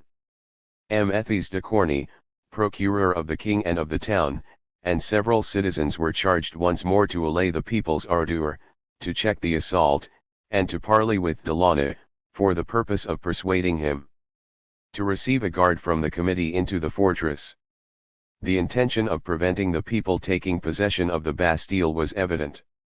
7. As to the people, as soon as the news of the firing spread through the town, they acted without anyone's orders, guided by their revolutionary instinct. They dragged the cannon which they had taken from the Hôtel des Invalides to the Hôtel de Ville, and about 3 o'clock, when Corney's deputation was returning to report their failure, they met about 300 French guards, and a number of armed men belonging to the middle class under the command of an old soldier named Hulin, marching to the Bastille, followed by 5 pieces of artillery. The firing by this time had been going on for more than 3 hours. The people, not in the least dismayed by the great number killed and wounded, 8 were maintaining the siege by resorting to various expedients. One of these was the bringing up of 2 cartloads of straw, to which they set fire, using the smoke as a screen to facilitate their attack on the 2 entrances, the greater and lesser drawbridges. The buildings of the government court were already in flames. The cannon arrived just at the moment they were wanted. They were drawn into the government court and planted in front of the drawbridges and gates at a distance of only 90 feet. It is easy to imagine the effect that these cannon in the hands of the people must have produced on the besieged. It was evident that the drawbridges must soon go down, and that the gates would be burst open. The mob became still more threatening and was continually increasing in numbers. The moment soon came when the defenders realized that to resist any longer was to doom themselves to certain destruction. Delaunay decided to capitulate. The soldiers, seeing that they would never get the better of the whole of Paris which was coming to besiege them, had some time before advised capitulation, and so about 4 o'clock, or between 4 and 5, the governor ordered the white flag to be hoisted and the drums to beat the chamade, the order to cease fire, and descend from the battlements. The garrison capitulated and demanded the right of marching out with their arms. It may be that Hulin and Elie, standing close to the great drawbridge, would have agreed to these terms in the name of the people, but the people would have none of them. A furious cry of "Down with the bridges!" was raised. At 5 o'clock, therefore, the commandant passed out through one of the loopholes near the lesser drawbridge a note in which it was said, "We have 20,000 weight of gunpowder, we shall blow up the whole quarter, with the garrison, if you do not accept the terms of capitulation." However, even if Delaunay thought of so doing, the garrison would never have permitted him to put this threat into effect. At any rate, the fact is that Delaunay himself gave up the key that opened the entrance of the lesser drawbridge. Immediately, the mass of the besiegers took possession of the fortress. They disarmed the Swiss and the Invalides, and seized Delaunay, who was dragged towards the Hôtel de Ville.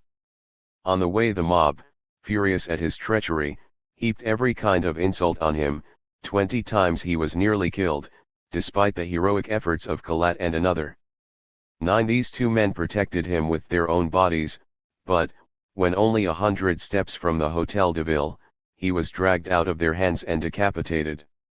Dehues, the commandant of the Swiss, saved his life by declaring that he was devoted to the town and the nation, and by drinking to them, but 3 officers of the Bastille staff and 3 soldiers were slain. As to Fleselles, the provost of the merchants, who was in correspondence with Besenval and the Duchess de Polignac, and who had, as appears by a passage in one of his letters, many other secrets to hide that were very compromising for the Queen, the people were about to execute him when an unknown man shot him dead. Did this unknown man think that dead men tell no tales? As soon as the bridges of the Bastille had been lowered, the crowd rushed into the courtyards and began to search the fortress and free the prisoners entombed in the oubliettes. There was great emotion, and tears were shed at the sight of the phantoms who issued from their cells, bewildered by the light of the sun and by the sound of the many voices that welcomed them. These poor martyrs of royal despotism were carried in triumph by the people through the streets of Paris. The whole town was soon delirious with joy on hearing that the Bastille was in the hands of the people, and their determination to keep their conquest was redoubled. The coup d'état of the court had failed. In this way the revolution began. The people had won their first victory. A material victory of this kind was essential. It was necessary that the revolution should endure a struggle and come out from it triumphant. Some proof of the strength of the people had to be given, so as to impress their enemies, to arouse courage throughout France, and to push forward everywhere towards revolt, towards the conquest of liberty. 1. The consequences of July 14 at Versailles. Fate at Versailles. State of court. Conduct of people. Middle classes. King visits Paris. His plans of armed resistance come to nothing. Insurrection in Paris spread. Emigration of nobles. Foundland and others put to death. When a revolution has once begun, each event in it not merely sums up the events hitherto accomplished, it also contains the chief elements of what is to come, so that the contemporaries of the French Revolution, if they could only have freed themselves from the momentary impressions, and separated the essential from the accidental, might have been able, on the morrow of July 14, to foresee whither events as a whole were thenceforth trending. But even on the evening of the 13th, the court attached no importance to the movement in Paris. That evening there was a fete at Versailles. There was dancing in the orangery, and glasses were filled to drink to the coming victory over the rebellious capital, and the Queen, her friend the Duchess de Polignac and the rest of the court beauties, with the princes and princesses, were lavishing favors on the foreign soldiers in their barracks to stimulate them for the coming fight. One in their madness and terrible frivolity, no one in that world of shams and conventional lies, which constitute every court, perceived that it was too late to attack Paris, that the opportunity for doing so was lost. And Louis XVI was no better informed on the matter than the Queen and the princes. When the Assembly, alarmed by the people's rising, hurried to him on the evening of the 14th, to beg him in servile language to recall the ministers and send away the troops, he replied to them in the language of a master certain of victory. He believed in the plan that had been suggested to him of putting some reliable officers at the head of the middle-class militia and crushing the people with their help, after which he would content himself with sending some equivocal orders about the retirement of the troops. Such was that world of shams, of dreams more than of reality, in which both king and court lived, and in which, in spite of brief intervals also of awakening, they continued to live up to the moment of ascending the steps of the scaffold. How clearly they were revealing their characters even then, the king hypnotized by his absolute power, and always ready on account of it to take exactly the step which was to lead him to the catastrophe. Then he would oppose to events inertia, nothing but inertia, and finally yield, for form's sake, just at the moment when he was expected to resist obstinately. The Queen, too, corrupt, depraved to the very heart as absolute sovereign, hastening the catastrophe by her petulant resistance, and then suddenly yielding the next moment, only to resume, an instant after, the childish tricks of a courtesan. And the princes? Instigators of all the most fatal resolutions taken by the king, and cowards at the very first failures of them, they left the country, flying immediately after the taking of the Bastille to resume their plottings in Germany or Italy. How clearly all these traits of character were revealed in those few days between July 8 and 15.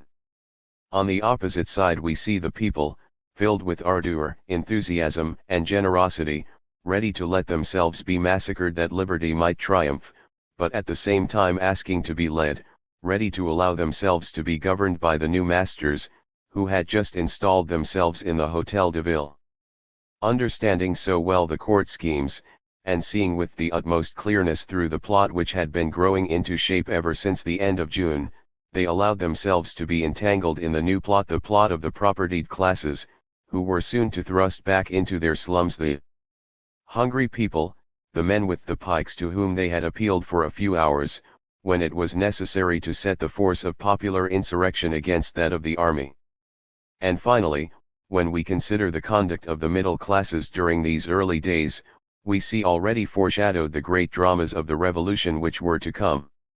On the I4th, in proportion as royalty gradually lost its menacing character, it was the people who, in a corresponding degree, inspired terror in the representatives of the Third Estate assembled at Versailles.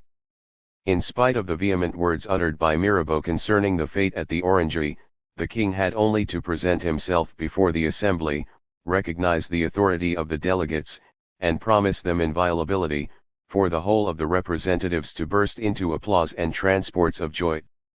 They even ran out to form a guard of honor round him in the streets, and made the streets of Versailles resound with cries of Vive l'Roi. And this at the very moment when the people were being massacred in Paris in the name of this same king, and while at Versailles the crowd was insulting the Queen and the Duchess de Polignac, and the people were asking themselves if the king was not at one of his old tricks. In Paris the people were not deceived by the promise to withdraw the troops. They did not believe a word of it. They preferred to organize themselves in a huge insurgent commune, and this commune, like a commune of the Middle Ages, took all the necessary measures of defense against the king. The streets were torn up in trenches and barricades, and the people's patrols marched through the town, ready to sound the tocsin at the first alarm. Nor did the king's visit to Paris greatly reassure the people. Seeing himself defeated and abandoned, he decided to go to Paris, and to the Hôtel de Ville, to be reconciled with his capital, and the middle classes tried to turn this visit into a striking act of reconciliation between themselves and the king. The middle-class revolutionaries, of whom very many belonged to the Freemasons, made an arch of steel with their swords for the king on his arrival at the Hôtel de Ville, and Bailly, elected mayor of Paris, fastened in the king's hat the tricolor cockade. There was talk even of erecting a statue to Louis XVI on the site of the demolished Bastille, but the mass of the people preserved an attitude of reserve and mistrust, which were not dispelled even after the visit to the Hôtel de Ville. King of the middle classes as much as they liked, but not a king of the people. The court, for its part, knew very well that after the insurrection of July 14 there would never be peace between royalty and the people. They induced the Duchess de Polignac to leave for Switzerland, despite the tears of Marie Antoinette, and the following day the princes began to emigrate. Those who had been the life and soul of the defeated coup d'état made haste to leave France. The Count d'Artois escaped in the night, and so much was he in fear for his life that, after stealing secretly through the town, he took a regiment and 2 cannon for escort the rest of the way. The king promised to rejoin his dear emigrants at the first opportunity, and began to make plans of escaping abroad, in order to re-enter France at the head of an army. In fact, on July 16, all was ready for his departure. He was to go to Metz, place himself at the head of the troops, and march on Paris. The horses were already put to the carriage which were to convey Louis XVI to the army, then concentrated between Versailles and the frontier. But de Brogue refused to escort the king to Metz, and the princes were in too great a hurry to be off, so that the king, as he said himself afterwards, seeing himself abandoned by the princes and the nobles, relinquished his project of an armed resistance, which the history of Charles I had suggested to him, and went to Paris to make his submission instead. Some royalist historians have tried to cast a doubt on the preparation by the court of a coup d'état against the Assembly and Paris. But there are plenty of documents to prove the reality of the plot. Mignot, whose moderation is well known, and who had the advantage of writing soon after the events, had not the slightest doubt on this point, and later researches have confirmed his position. On July 13, the king was to have revived the declaration of June 23, and the assembly was to have been dissolved. 40,000 copies of this declaration were already printed for sending throughout France. The commander of the army massed between Versailles and Paris had been given unlimited powers for the massacre of the people of Paris and for extreme measures against the assembly in case of resistance. 100 million of state notes had been manufactured to provide for the needs of the court. Everything was ready, and when they heard that Paris had risen, the court considered this rising as an outbreak which aided their plans. A little later on, when it was known that the insurrection was spreading, the king was still on the point of setting out and leaving to his ministers the task of dispersing the assembly with the help of foreign troops. It was the ministers who dared not put this plan into execution when they saw the tide rising. This is why so great a panic seized the court after July 14, when they heard of the taking of the Bastille and the execution of Delaunay, and why the Duchess de Polignac, the princes, and so many other nobles, who had been the leading spirits of the plot, afraid of being denounced, had to emigrate in a hurry. But the people were on the alert. They vaguely understood what the emigrants were going to seek on the other side of the frontier, and the peasants arrested the fugitives, among whom were Foulon and Berthier. We have already made mention of the misery which reigned in Paris and the environs, and of the monopolists, into whose crimes the assembly refused to inquire too closely. The chief of these speculators in the people's misery was said to be Foulon, who had made an immense fortune as financier and in his position as contractor for the army and navy. His detestation of the people and the revolution was also well known. Broglie wanted him to be minister when he was preparing the coup d'état for July 16, and if the crafty financier refused this post, he had not been sparing of his counsel. His advice was to get rid, at one blow, of all those who had acquired influence in the revolutionary camp. After the taking of the Bastille, when he learned how Delaunay's head had been carried through the streets, he knew that it was best for him to follow the princes and emigrate, but as this was not an easy thing to do, owing to the watchfulness of the district commune, he took advantage of the death of one of his servants to pretend that he was dead and buried, while he quitted Paris and took refuge in a friend's house at Fontainebleau. There he was discovered and arrested by the peasants, who avenged their long endurance of misery upon him. With a bundle of grass tied on his shoulders, in allusion to the grass he had promised to make the people of Paris eat, the wretched monopolist was dragged to Paris by an infuriated crowd. At the Hôtel de Ville Lafayette tried to save him, but the angry people hanged him on a lamp iron. His son-in-law, Berthier, equally guilty in the coup d'état, and contractor for the Duc de Broglie's army, was arrested at Compiègne and also dragged to Paris, where they were going to hang him likewise, but, struggling to save himself, he was overpowered and trampled to death. Other guilty individuals who were on the way to foreign lands were arrested in the north and northeast and brought back to Paris. The terror excited in the breasts of the court's familiar friends by these executions on the people's side can easily be imagined. Their pride and their resistance to the revolution were shattered, they wished only to be forgotten. 1. Mirabeau, in his speech before the Assembly, which resumed its sitting on the 15th at 8 o'clock in the morning, spoke as if this fate had taken place the day before. He was alluding, however, to the fate of the 13th. The popular risings. Necessity of popular risings outside Paris, effect of taking of Bastille overestimated, difference between French and English peasant risings, importance of peasant insurrection. Paris, by frustrating the plans of the court, had struck a mortal blow at royal authority. Besides this, the appearance in the streets of people in rags, as an active force in the revolution, was giving a new character, a new tendency of equality to the whole movement. The rich and powerful understood perfectly the meaning of what had been going on in Paris during those days, and the emigration, first of the princes, then of the favorites and the monopolists, accentuated the victory. The court was already seeking the aid of the foreigner against revolutionary France. If, however, the insurrection had been confined to the capital, the revolution could never have developed to the extent of resulting in the demolition of ancient privileges. The insurrection at the center had been necessary to strike at the central government, to shake it down, to demoralize its defenders. But to destroy the power of the government in the provinces, to strike at the old regime through its governmental prerogatives and its economic privileges, a widespread rising of the people was necessary in cities, towns, and villages. This is exactly what came about in the course of July throughout the length and breadth of France.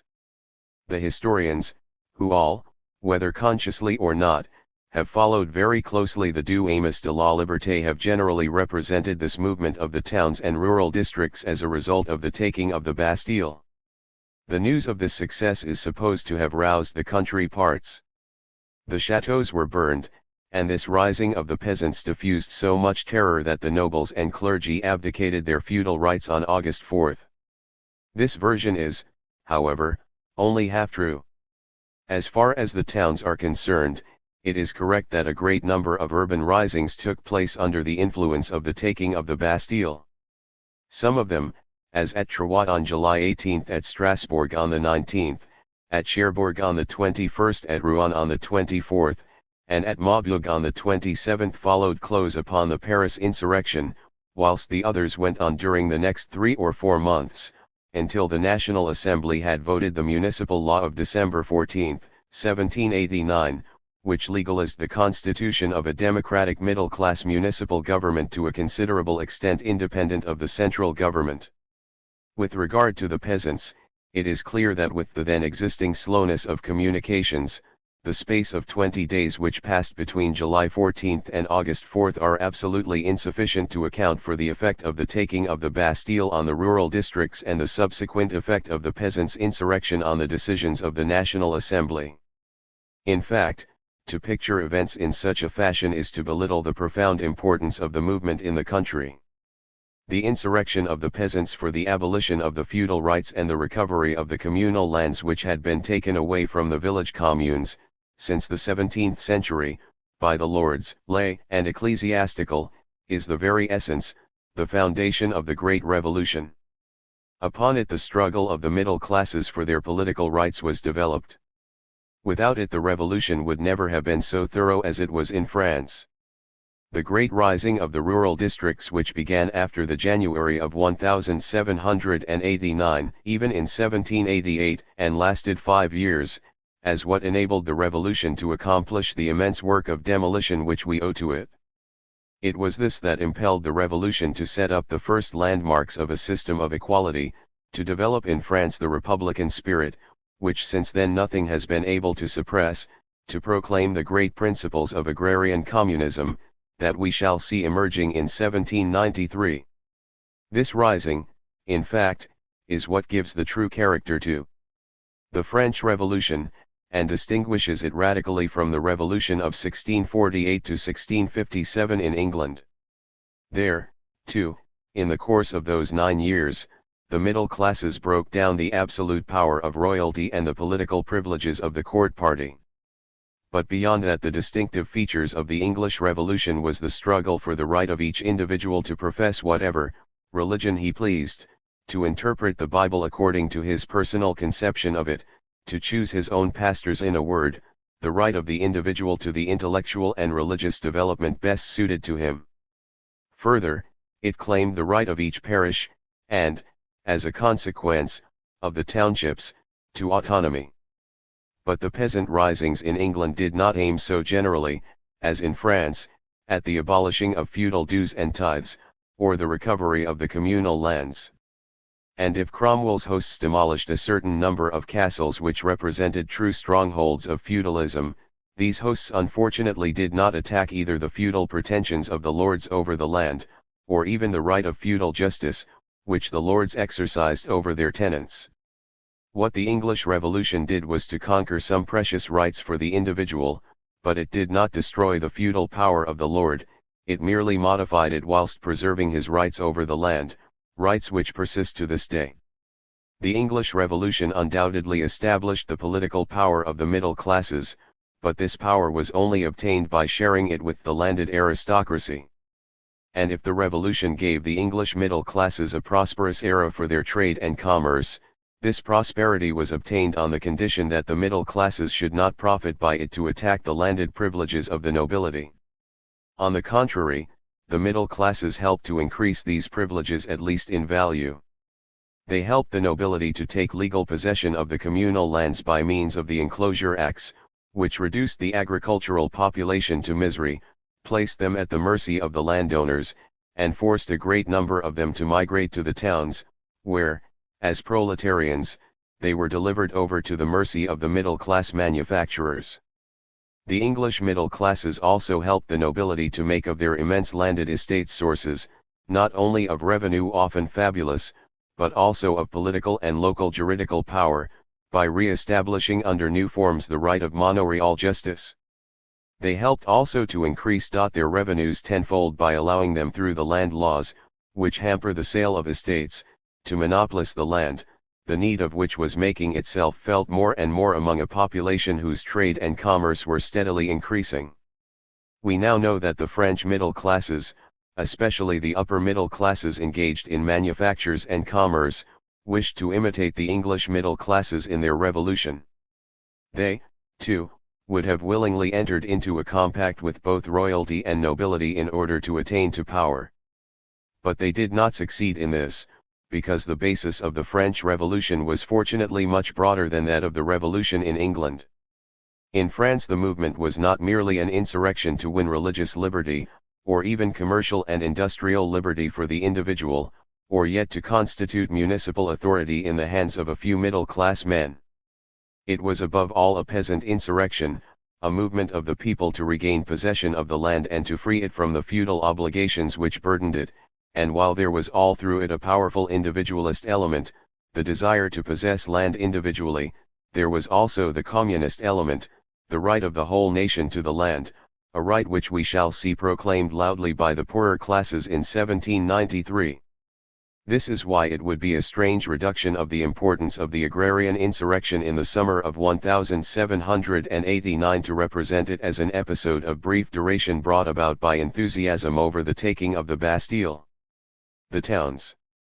Condition of municipal institutions. Feudal rights still exist. Need of municipal reform. Townspeople revolt. New municipality voted. Importance of communalist movement. Paris Commune. Other cities follow. Troubles at Strasbourg. New corporation constituted. Middle classes freed from feudalism. Riots in Troyes, Amiens, and other cities. Significance of popular action during revolution. In the 18th century the municipal institutions had fallen to utter decay, owing to the numerous measures taken by royal authority against them for 200 years. Since the abolition of the plenary assembly of the townspeople, which formerly had the control of urban justice and administration, the affairs of the large cities were going from bad to worse. The posts of town councillors introduced in the 18th century had to be bought from the commune, and, often enough, the patent so purchased was for life. The councils met seldom, in some towns about once in 6 months, and even then the attendance was not regular. The registrar managed the whole business, and as a rule did not fail to make those interested in it pay him handsomely. The attorneys and advocates, and still more the governor of the province, continually interfered to obstruct all municipal autonomy.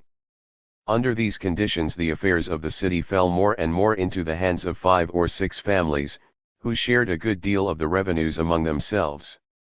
The patrimonial revenues which some towns had retained, the proceeds, of the octroys, the city's trade and the taxes all went to enrich them. Besides this, mayors and officials began to trade in corn and meat, and soon became monopolists. As a rule, the working population hated them. The servility of the officials, councillors, and aldermen towards Monsieur l'Intendant, the governor, was such that his whim became law.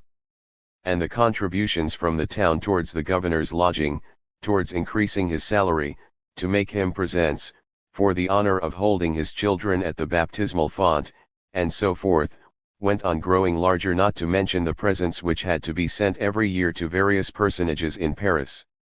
In the towns, as in the country, the feudal rights still existed. They were attached to property. The bishop was still a feudal lord, and the lords, both lay and ecclesiastical such, for instance, as the 50 canons of Briod maintained not only honorary rights, or even the right of intervening in the nomination of aldermen, but also, in some towns, the right of administering justice. At Angers there were 16 monoreal tribunals. Dijon had preserved, besides the municipal tribunals, 6 ecclesiastical courts: the bishopric, the chapter, the monks of Saint Benigny, La Sainte-Chapelle, La Chartreuse, and the commandery of La Madeleine. All of these were waxing fat in the midst of the half-starved people. Troyes had 9 of these tribunals, beside 2 royal mayoral courts. So that the police did not always belong to the towns, but to those who administered justice. In short, it was the feudal system in full swing. But what chiefly excited the anger of the citizens was that all kinds of feudal taxes, the poll tax, the 20ths, often the taille and the voluntary gifts, imposed in 1758 and abolished only in 1789, as well as the lauds et ventes, which were the dues levied by the lord on all sales and purchases made by his vassals, weighed heavily upon the homes of the citizens, and especially on those of the working classes. Not so heavily, perhaps, as in the country, but still very evilly when added to all the other urban taxes. What made these dues more detestable was that when the town was making the assessment, hundreds of privileged persons claimed exemption. The clergy, the nobles, and officers in the army were exempt by law, as well as the officers of the king's household, honorary equerries, and others those offices without service, to flatter their own vanity and to escape from the taxes. An indication of their titles inscribed over the door was enough to excuse their paying anything to the town. One can readily imagine the hatred that these privileged persons inspired in the people. The entire municipal system had, therefore, to be reformed. But who can tell how many years it would have lasted yet, if the task of reforming it had been left to the Constituent Assembly? Happily enough, the people undertook to do it themselves, the more so that during the summer of 1789 a fresh cause of discontent was added to all those which have just been enumerated. This cause was the famine, the exorbitant price of bread, for lack of which bread the poorer classes were suffering in most of the towns. Even in those places where the municipality did its best to lower the price of it by purchasing corn, or by proclaiming a fixed price, bread was always scarce, and the hungry people formed in long queues outside the bakers' doors. But in many of the towns the mayor and the aldermen followed the example of the court and the princes, and speculated themselves in the dearth. This is why, after the news of the taking of the Bastille, as well as of the executions of Foulon and Berthier, had spread into the provinces, the townspeople began to revolt more or less everywhere. First, they exacted a fixed price on bread and meat. They destroyed the houses of the principal monopolists, often of the municipal officials. They took possession of the town hall and nominated by election on the popular vote a new municipality, without heeding the limitations fixed by law or the legal rights of the old municipal body, or yet the offices purchased by the councillors. A movement of the highest revolutionary importance was thus set on foot, for the town affirmed, not only its autonomy but also its determination to take an active part in the general government of the nation. It was, as Allard has aptly remarked, a communalist movement of the very greatest importance, in which the province imitated Paris, where, as we have seen, the Commune had been established on July 13. It is evident that this movement was far from being general. It displayed itself dearly only in a certain number of cities and small towns, chiefly in the east of France. But everywhere the old municipality of the ancient regime had to submit to the will of the people, or, at least, to the will of the electorate in the local assemblies. Thus was accomplished, at the outset, in July and August, the great communalist revolution, which the Constituent Assembly legalized later on by the municipal laws of December 14, 1789, and June 21, 1790. Obviously this movement gave the revolution a powerful access of life and vigor. The whole strength of the revolution concentrated, as we shall see, in 1792 and 1793, in the municipalities of the towns and villages, of which the revolutionary Commune of Paris was the prototype. The signal for this reconstruction came from Paris. Without waiting for the municipal law, which someday would be voted by the Assembly, Paris gave herself a commune.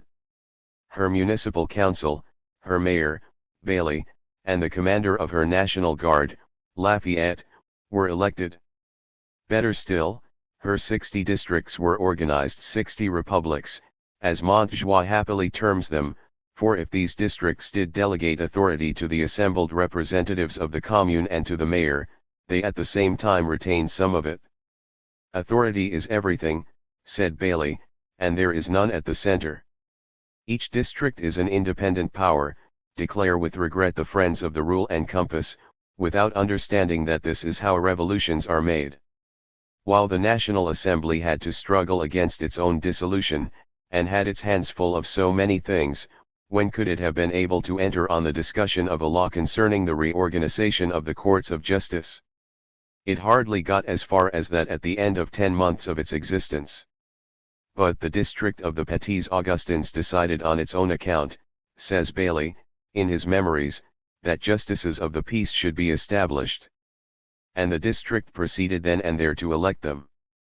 Other districts and other cities, Strasbourg especially, did the same, and when the night of August 4 arrived and the nobility had to abdicate their rights of seigneurial justice, they had lost it already in several towns, where new judges had been appointed by the people.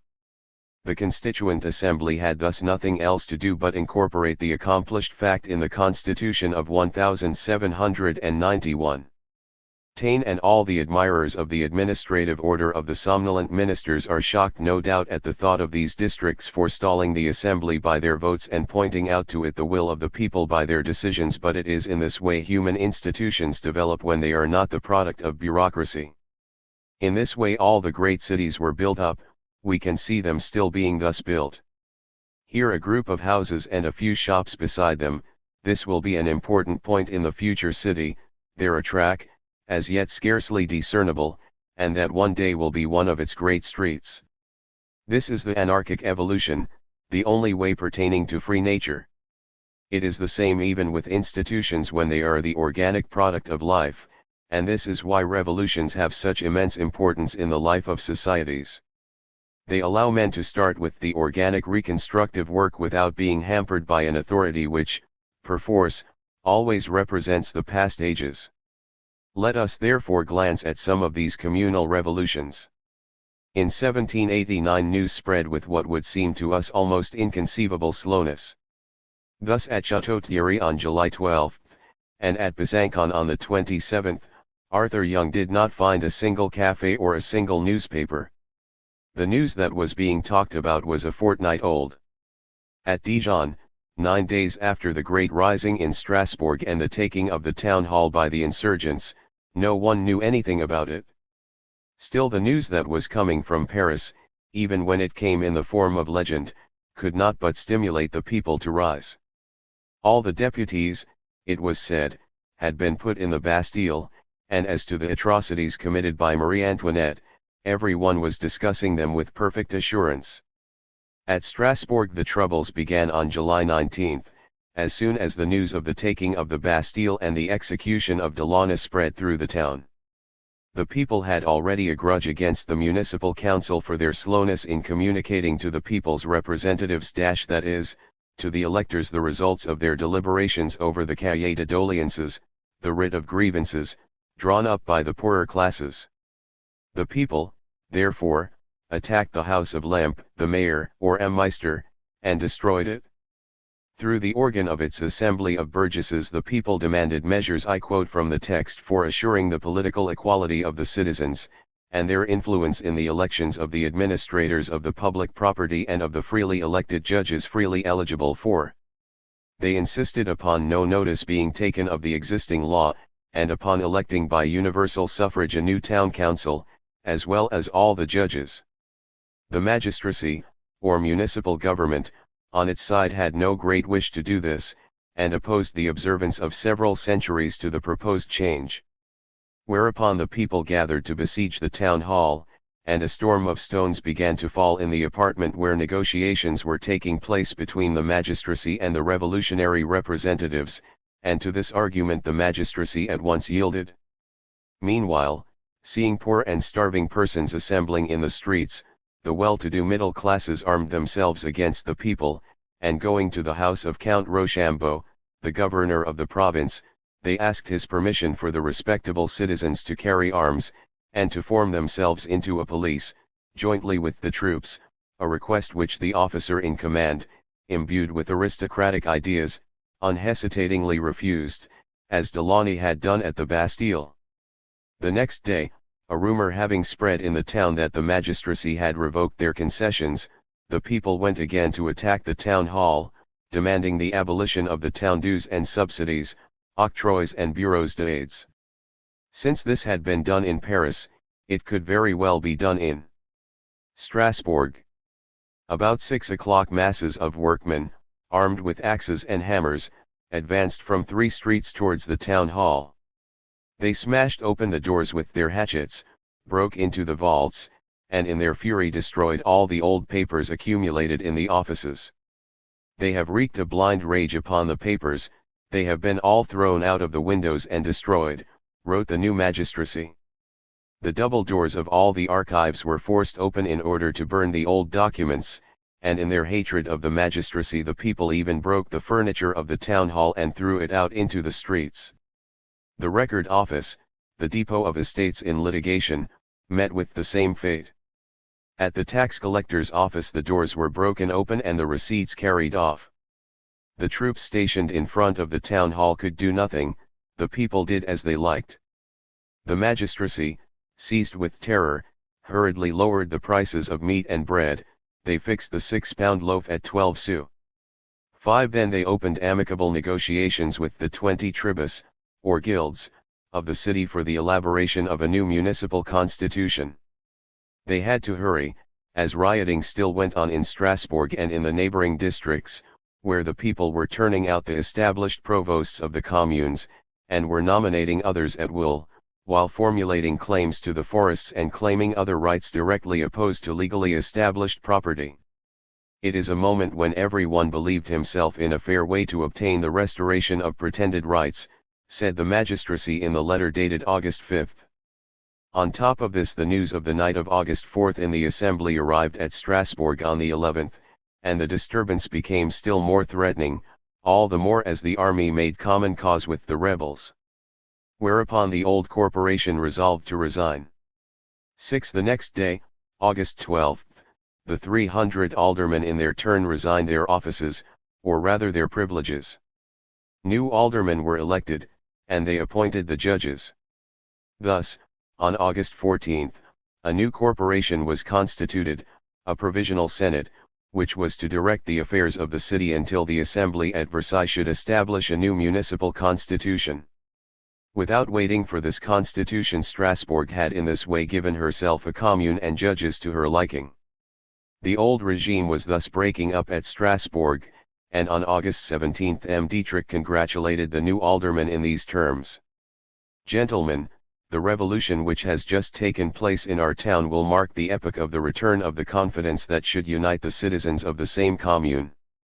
This august assembly has just been freely elected by their fellow citizens to be their representatives.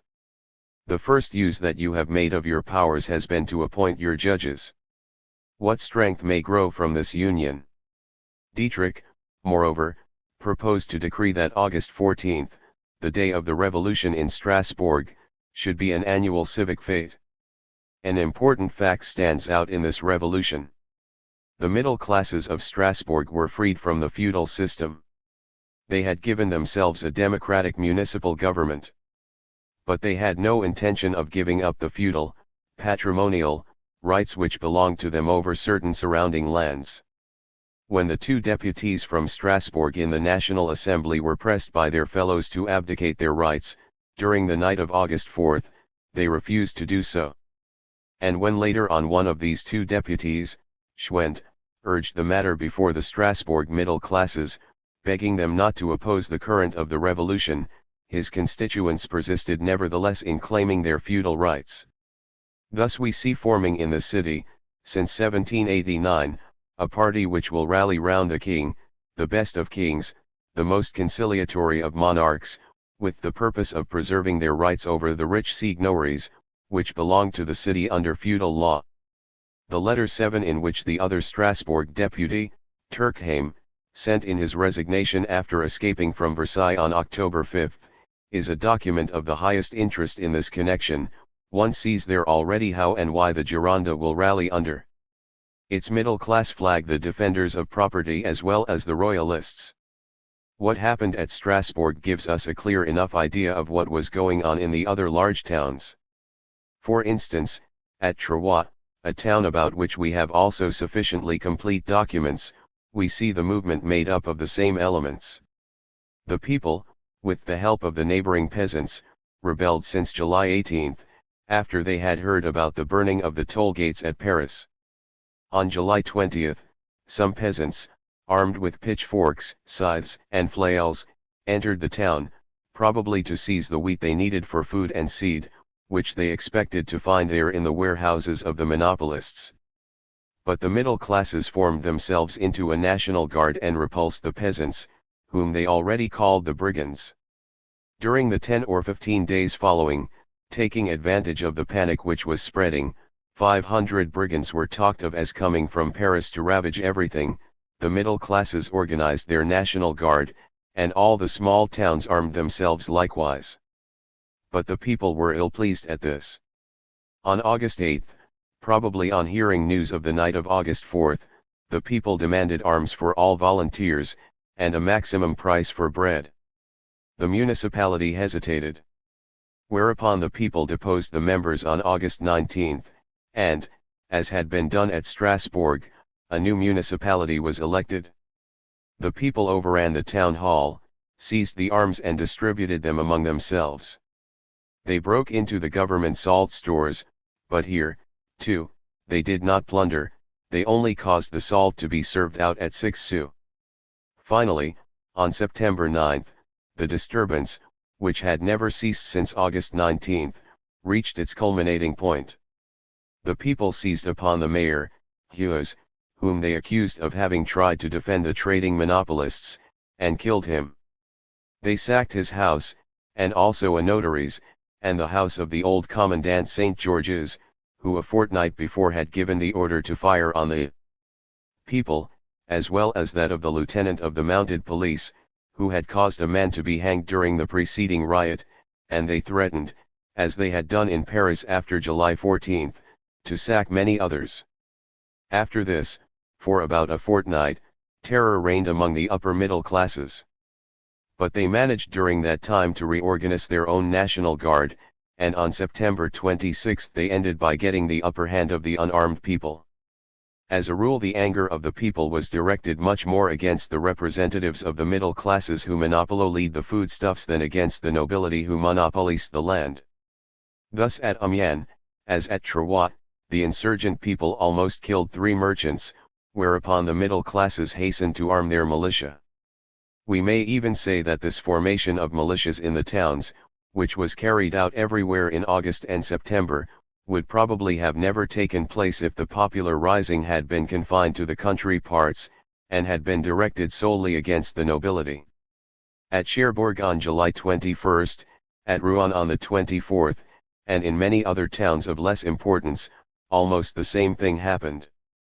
The hungry people rose with cries of bread. Death to the monopolists. Down with the toll gates. Which meant free entrance of all supplies coming in from the country. They compelled the municipality to reduce the price of bread, or else they took possession of the monopolists' storehouses and carried off the grain. They sacked the houses of those who were known to have trafficked in the price of breadstuffs. The middle classes took advantage of this movement to turn out the old municipal government imbued with feudalism, and to set up a new municipality elected on a democratic basis. At the same time, taking advantage of the panic produced by the rising of the lower classes in the towns, and of the brigands in the country, they armed themselves and organized their municipal guard. After that they restored order, executed the popular leaders, and very often went into the country to restore order there, where they fought with the peasants and hanged the leaders of the revolted peasantry. After the night of August 4th, these urban insurrections spread still more. Indications of them are seen everywhere. The taxes, the town dues, the levies and excise were no longer paid. The collectors of the taille are at their last shift, said Necker, in his report of August 7th. The price of salt has been compulsorily reduced 1/2 in 2 of the revolted localities, the collection of taxes is no longer made, and so forth. An infinity of places was in revolt against the treasury clerks. The people would no longer pay the indirect tax. As to the direct taxes, they are not refused, but conditions were laid down for their payment. In Alsace, for instance, the people generally refused to pay anything until the exempts and privileged persons had been added to the lists of taxpayers. In this way the people, long before the assembly, were making the revolution on the spot. They gave themselves, by revolutionary means, a new municipal administration. They made a distinction between the taxes that they accepted and those which they refused to pay, and they prescribed the mode of equal division of the taxes that they agreed to pay to the state or to the commune. It is chiefly by studying this method of action among the people, and not by devoting oneself to the study of the Assembly's legislative work, that one grasps the genius of the great revolution, the genius, in the main, of all revolutions, past and to come. The peasant rising. Peasants begin to rise, causes of risings: chateaux destroyed, rising in Alsace, Franche, Comte, Castors, Auvergne. Characteristics of rising: middle classes and their fears, Picardy revolts, terror throughout France, National Assembly meets. Ever since the winter of 1788, and especially since March 1789, the people, as we have said, no longer paid rent to the lords. That in this they were encouraged by the revolutionaries of the middle classes is undoubtedly true.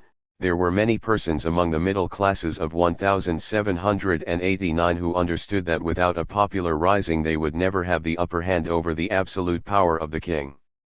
It is clear, also, that the discussions in the Assembly of the Notables, wherein the abolition of the feudal rights was already spoken about, encouraged the rising, and that the drawing up in the parishes of the cabbiers, which were to serve as guides for the assemblies of electors, tended in the same direction. Revolutions are never the result of despair, as is often believed by young revolutionists, who think that good can come out of an excess of evil. On the contrary, the people in 1789 had caught a glimpse of the light of approaching freedom, and for that reason they rose with good heart. But to hope was not enough, to act was also necessary. The first rebels who prepare a revolution must be ready to give their lives, and this the people did.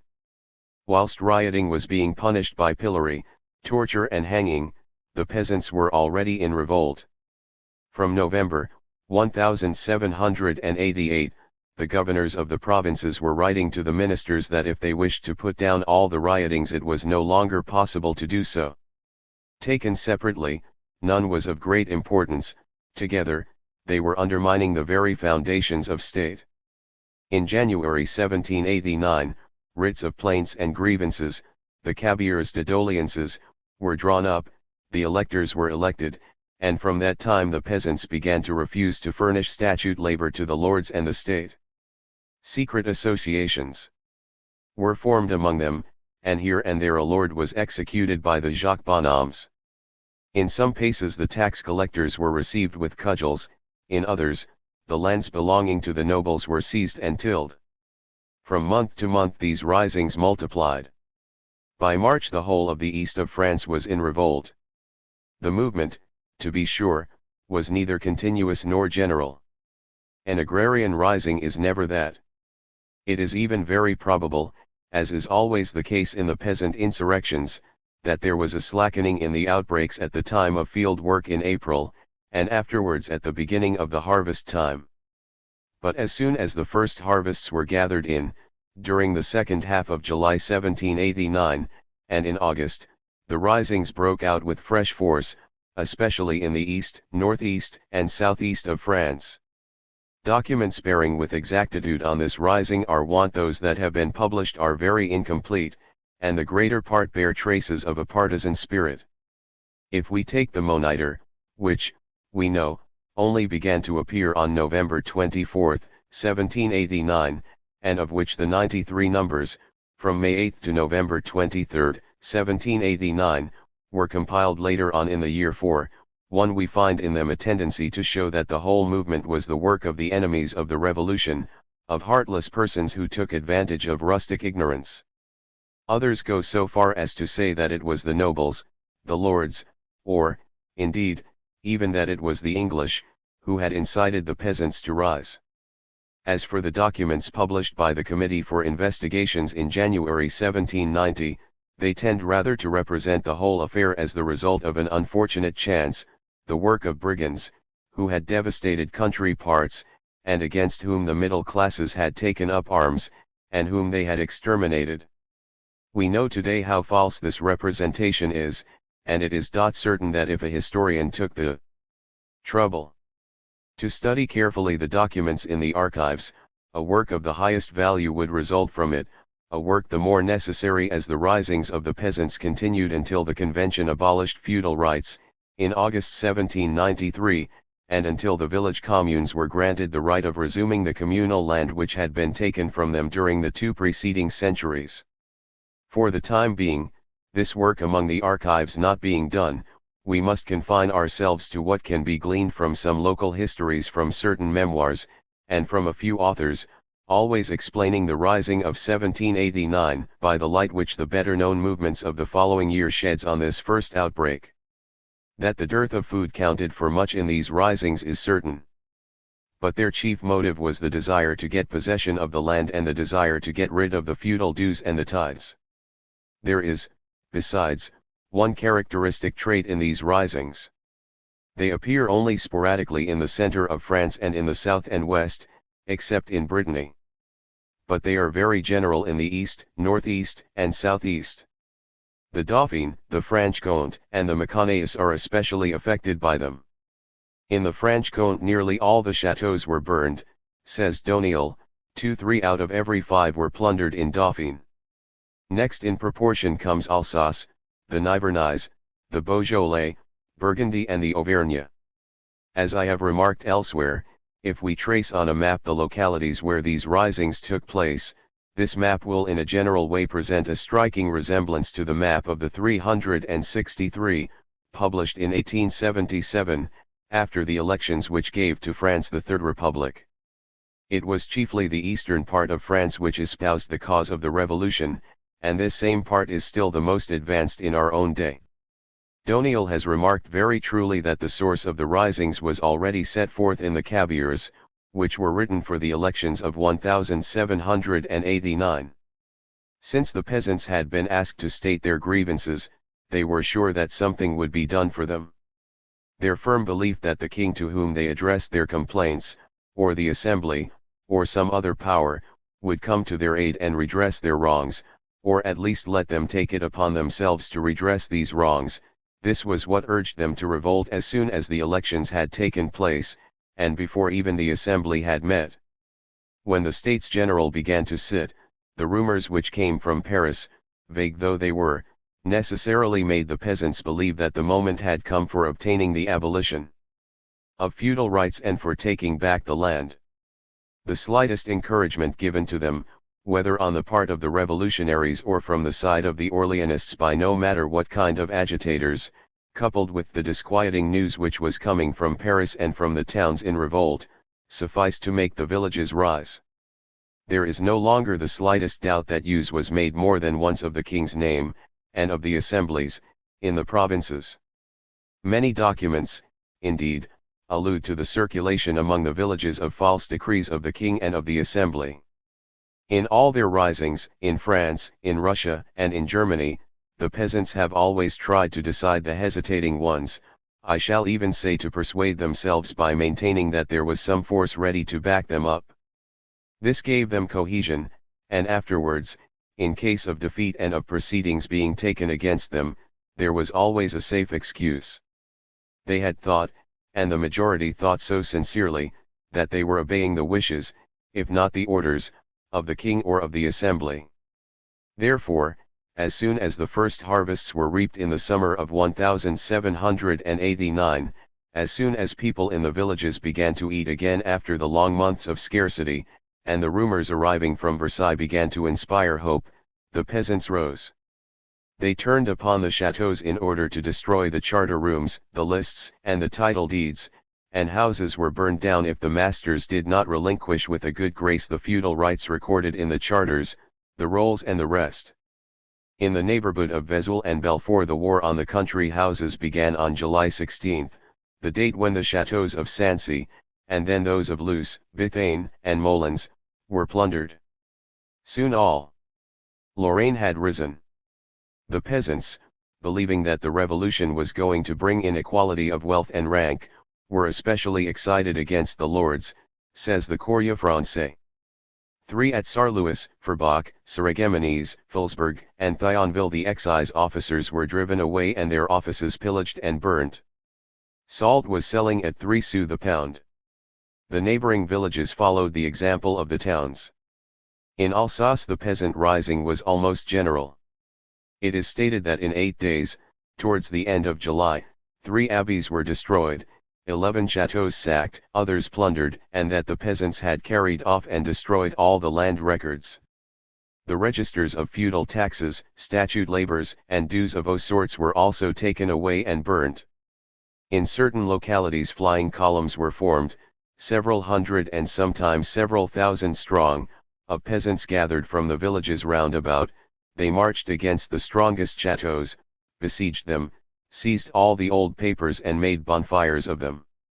The abbeys were sacked and plundered for the same reason, as well as houses of rich merchants in the towns. Everything was destroyed at the Abbey of Murbach, which probably offered resistance. For in the Franche-Comté the first riots took place at Lons-le-Saulnier as early as July 19 when the news of the preparations for the coup d'état and Necker's dismissal reached that place, but the taking of the Bastille was still unknown, says Sommier. 5 Rioting soon began, and at the same time the middle classes armed its militia, all wearing the tricolor cockade, to resist the incursions of the brigands who infest the kingdom. 6. The rising soon spread to the villages. The peasants divided among themselves the meadows and woods of the lords. Besides this, they compelled the lords to renounce their right over land which had belonged formerly to the communes. Or else, without any formalities, they retook possession of the forests which had once been communal. All the title deeds held by the Abbey of the Bernardines in the neighboring communes were carried off.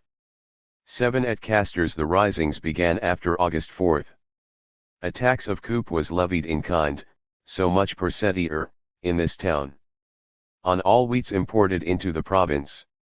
It was a feudal tax, granted by the king to private individuals. As soon, therefore, as they heard in Casters the news of the night of August 4, the people rose, demanding the abolition of this tax, and immediately the middle classes, who had formed the National Guard, 600 strong, began to restore order. But in the rural districts the insurrection spread from village to village, and the chateaux of Gaillard and Montaudier, the Carthusian convent of Fayat, the abbey of Villemur and other places were plundered and the records destroyed. 8 In the Auvergne the peasants took many precautions to put the law on their side, and when they went to the chateaux to burn the records, they did not hesitate to say to the lords that they were acting by order of the king. 9 But in the eastern provinces they did not refrain from declaring openly that the time had come when the Third Estate would no longer permit the nobles and priesthood to rule over them. The power of these two classes had lasted too long, and the moment had come for them to abdicate. For a large number of the poorer nobles, residing in the country and perhaps loved by those round them, the revolted peasantry showed much personal regard. They did them no harm, but the registers and title deeds of feudal landlordism they never spared. They burned them, after compelling the lord to swear that he would relinquish his rights. Like the middle classes of the towns, who knew well what they wanted and what they expected from the revolution, the peasants also knew very well what they wanted. The lands stolen from the communes should be given back to them, and all the dues begotten by feudalism should be wiped out. The idea that the rich people as a whole should be wiped out, too, may have filtered through from that time, but at the moment the Jacquerie confined its attention to things, and if there were cases where the persons of some lords were ill-treated, they were isolated cases, and may generally be explained by the fact that they were speculators, men who had made money out of the scarcity. If the land registers were given up and the oath of renunciation taken, all went off quietly.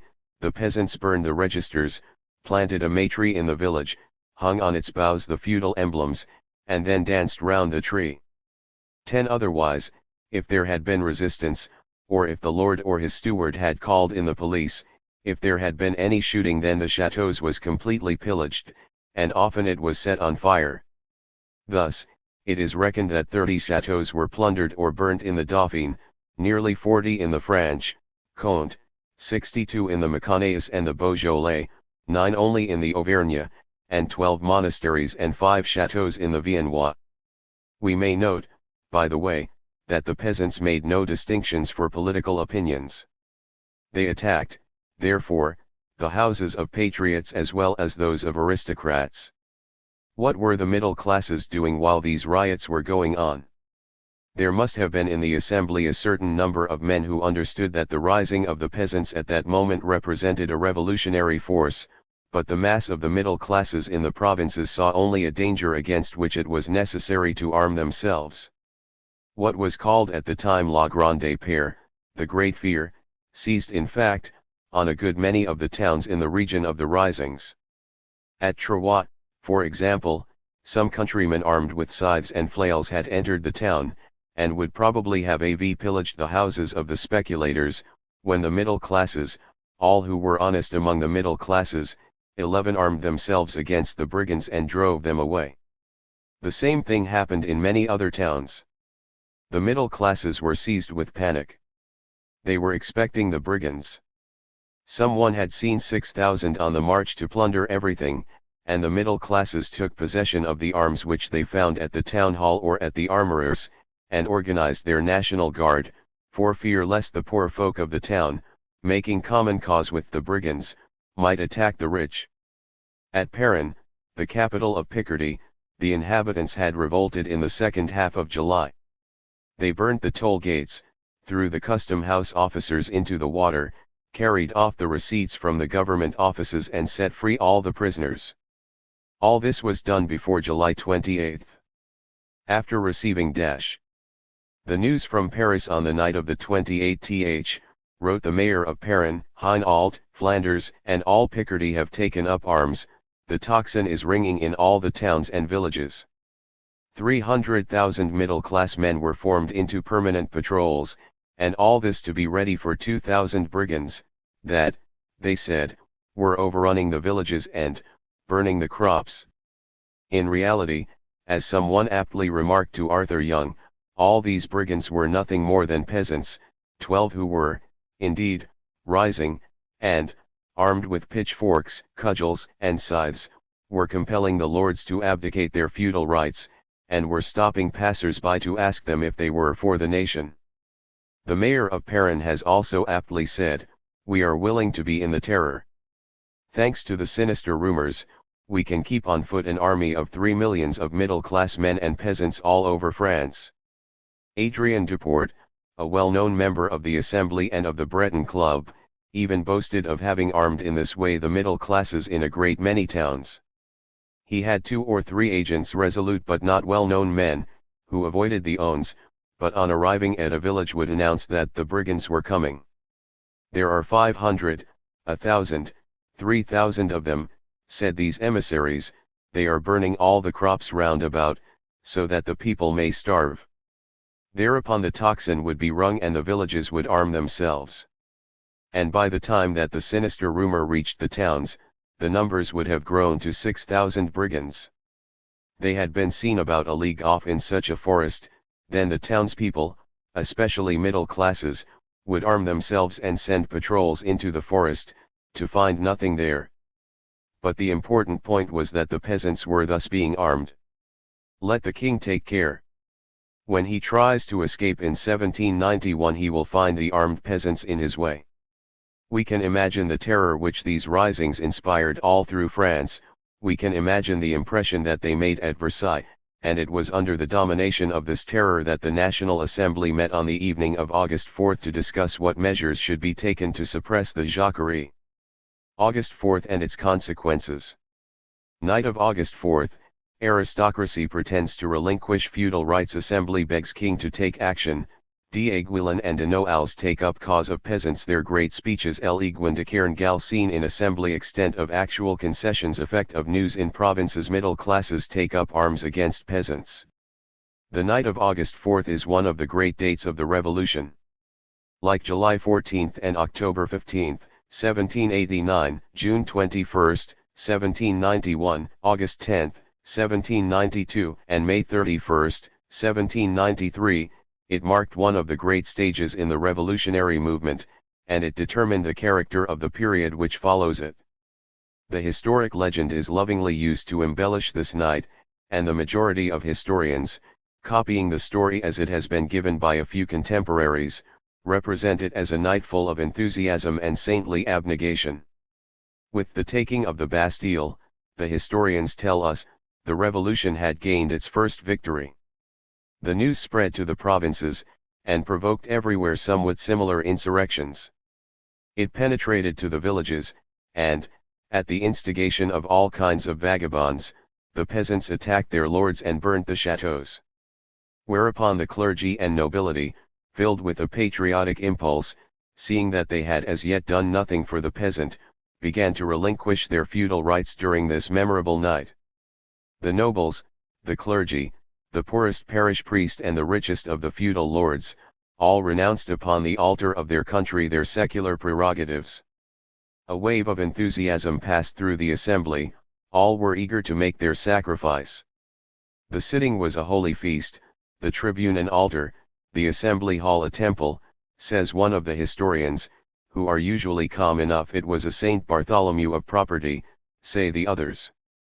And when the first beams of day broke over France on the morrow the old feudal system no longer existed. France was a country born anew, having made an auto da fe of all the abuses of its privileged classes. That is the legend.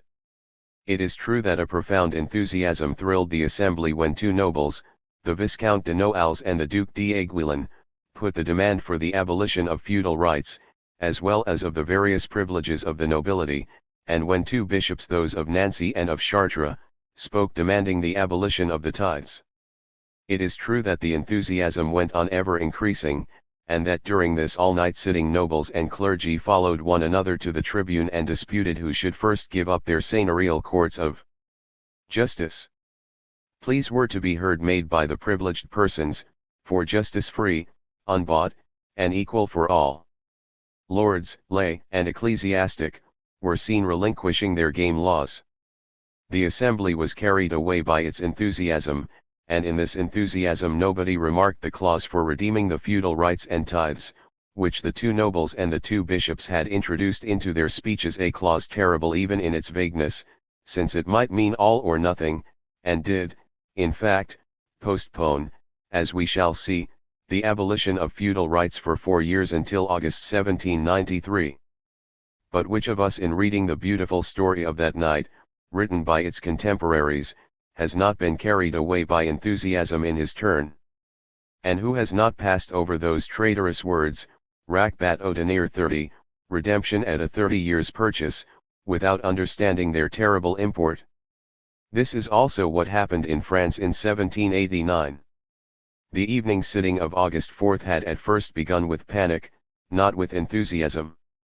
We have just seen that a number of chateaux had been burnt or plundered during the previous fortnight. Beginning in the east, the peasant insurrection spread towards the south, the north, and the center. It threatened to become general. In a few places the peasants had acted savagely towards their masters, and the news which came in from the provinces exaggerated what had happened. The nobles ascertained with alarm that there was not any force on the spot capable of checking the riots. The sitting opened, therefore, with the reading of a scheme for issuing a proclamation against the risings. The assembly was invited to pronounce an energetic condemnation of the rioters and to command most emphatically respect for property, whether feudal or not, while waiting for the assembly to legislate on the matter. It appears that property, of no matter what nature, is the prey of the most culpable brigandage, said the committee of inquiry. On all sides chateaux are burnt, convents destroyed and farms given over to pillage. The taxes and seigneurial dues all are done away with. The laws are powerless, the magistrates are without authority. And the report demanded that the assembly should censure severely the disturbances and declare that the old laws, the feudal laws, were in existence until the authority of the nation had abrogated or modified them, that all the customary dues and payments should be paid as in the past, until it should have been ordained otherwise by the assembly. They are not brigands who do that, exclaimed the Duc d'Aiguillon. In several provinces the whole of the people have entered into a league to destroy the chateaux, to ravage the lands, and above all to get possession of the record rooms where the title deeds of the feudal properties are deposited. It is certainly not enthusiasm that speaks here, it is more like fear. For the assembly proceeded in consequence to beg the king to take stringent measures against the rebellious peasants. This had already been spoken of the day before, August 3rd. But for some days past a certain number of the nobility, a few more advanced in their ideas than the rest of their class, and who saw more clearly all that was happening, the Viscount de Noailles, the Duc d'Aiguillon, the Duc de la Rochefoucauld, Alexander de la Motte and some others were secretly consulting together as to the attitude to be taken towards the Jacquerie. They had understood that the only means of saving the feudal rights was to sacrifice the honorary rights and prerogatives of little value, and to demand the redemption by the peasants of the feudal dues attached to the land and having a real value. They commissioned the Duc d'Aiguillon with the development of these ideas, and this is how it was done by the Viscount de Noailles and the Duc d'Aiguillon. Ever since the revolution began the country folk had demanded the abolition of the feudal rights. At the present time, said the two spokesmen of the liberal nobility, the rural districts, dissatisfied that nothing has been done for them during these 3 months, are in a state of revolt. They are no longer under control, and the choice now lies between the destruction of society and certain concessions. These concessions were formulated by the Viscount de Noailles thus: equality of all persons under taxation, which should be paid in proportion to the income, all public expenses to be contributed to by all the feudal rights to be redeemed by the village, communes by means of a yearly rent, and lastly, the abolition without redemption of the seigneurial statute labors, of mortmain and other kinds of personal servitude. 3. It must also be said that for some time past the personal services had been no longer paid by the peasants. We have very clear evidence on that head from the governors of the provinces. After the revolt of July it was plain that they would never be paid again, whether the Lord renounced them or not. These concessions, proposed by the Viscount de Noailles, were, however, cut down, both by the nobles and by the middle-class deputies, of whom a great number possessed landed property comprising feudal rights. The Duc d'Aiguillon, who followed de Noailles in the tribune, and whom the above-mentioned nobles had chosen as their spokesman, spoke of the peasants with sympathy. He excused their insurrection, but his conclusion was that the barbarous remnants of the feudal laws which still exist in France are there is no need for dissimulation, a species of property, and all property is sacred. Equity, said he, forbids us to exact the renunciation of any property without granting a just indemnity to the owner. He also softened down the Viscount de Noailles' phrase about the taxes, by saying that all citizens should contribute in proportion to their means. And as to the feudal rights, he demanded that all these rights, the personal rights as well as the others, might be redeemed by the vassals if they so desired, the compensation being ordinaire 30, that is, 30 times the annual payment. This was to make redemption a sham, because for land rents it was heavy enough at 25 years, and in business transactions rent is generally reckoned at 20, or even 17.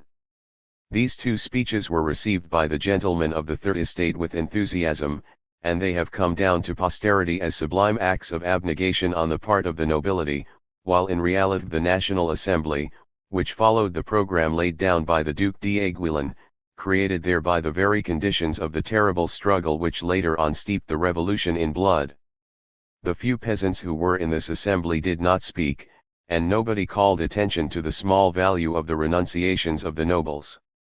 As to the mass of the deputies of the Third Estate, who were city men for the most part, and therefore probably had only a very vague idea about the feudal rights as a whole, as well as about the significance of the peasant rising, in their eyes, to renounce the feudal rights, even on terms of redemption, was to make a sublime sacrifice to the revolution. L'Iguin de Cairngal, a Breton deputy, dressed as a peasant, then uttered some beautiful and moving words. These words, when he spoke of the infamous parchments which registered the obligations of personal servitude, survivals of serfdom, made, and still make, hearts throb. But he, too, did not speak against a redemption of all the feudal rights, including those same infamous services, imposed in times of darkness and ignorance, the injustice of which he so eloquently denounced. It is certain that the spectacle presented by the assembly during that night must have been fine representatives of the nobility and clergy coming forward to relinquish the privileges they had exercised without question for centuries. The action and the word were magnificent when the nobles rose to renounce their privileges in the matter of taxes, and the priests to renounce their tithes, the poorest curates among them giving up the casual, the greatest lords giving up their courts of monarchy, all the hunting rights, asking justice, and all of them relinquishing for the suppression of the pigeon houses, which had been such a plague to the peasants. It was fine to see, also, whole provinces renouncing privileges which had created for them an exceptional position in the kingdom.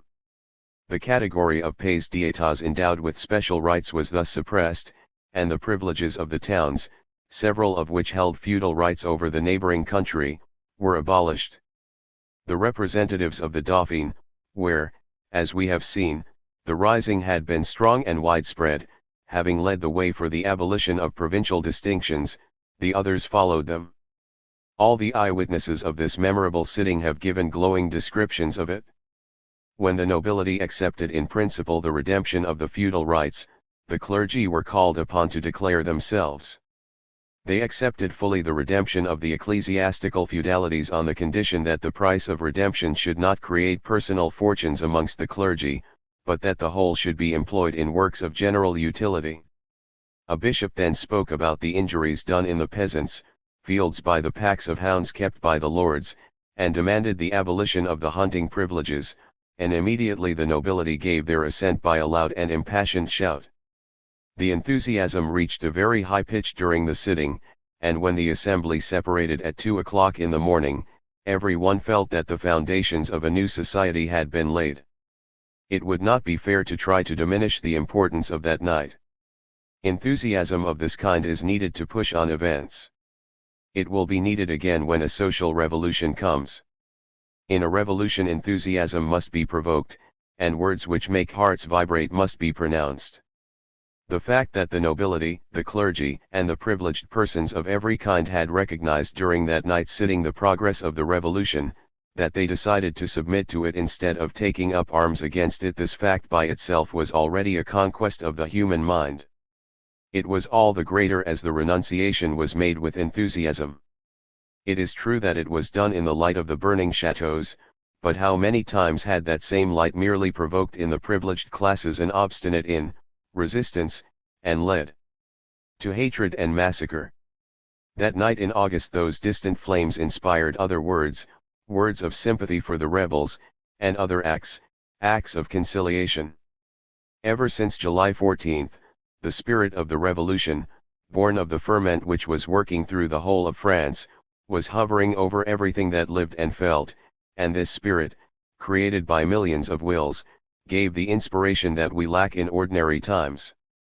But having pointed out the effects of the enthusiasm which only a revolution could inspire, the historian must also consider calmly how far all this enthusiasm did actually go, and what was the limit it dared not pass. he must point out what it gave the people and what it refused to grant them. Well, that limit can be indicated in very few words. The Assembly only sanctioned in principle and extended to France altogether what the people had accomplished themselves in certain localities. It went no further. We have seen what the people had already done in Strasbourg and in so many other towns. They had compelled all the citizens, noble and middle class, to share the taxation, and had proclaimed the necessity of an income tax, and the National Assembly accepted that.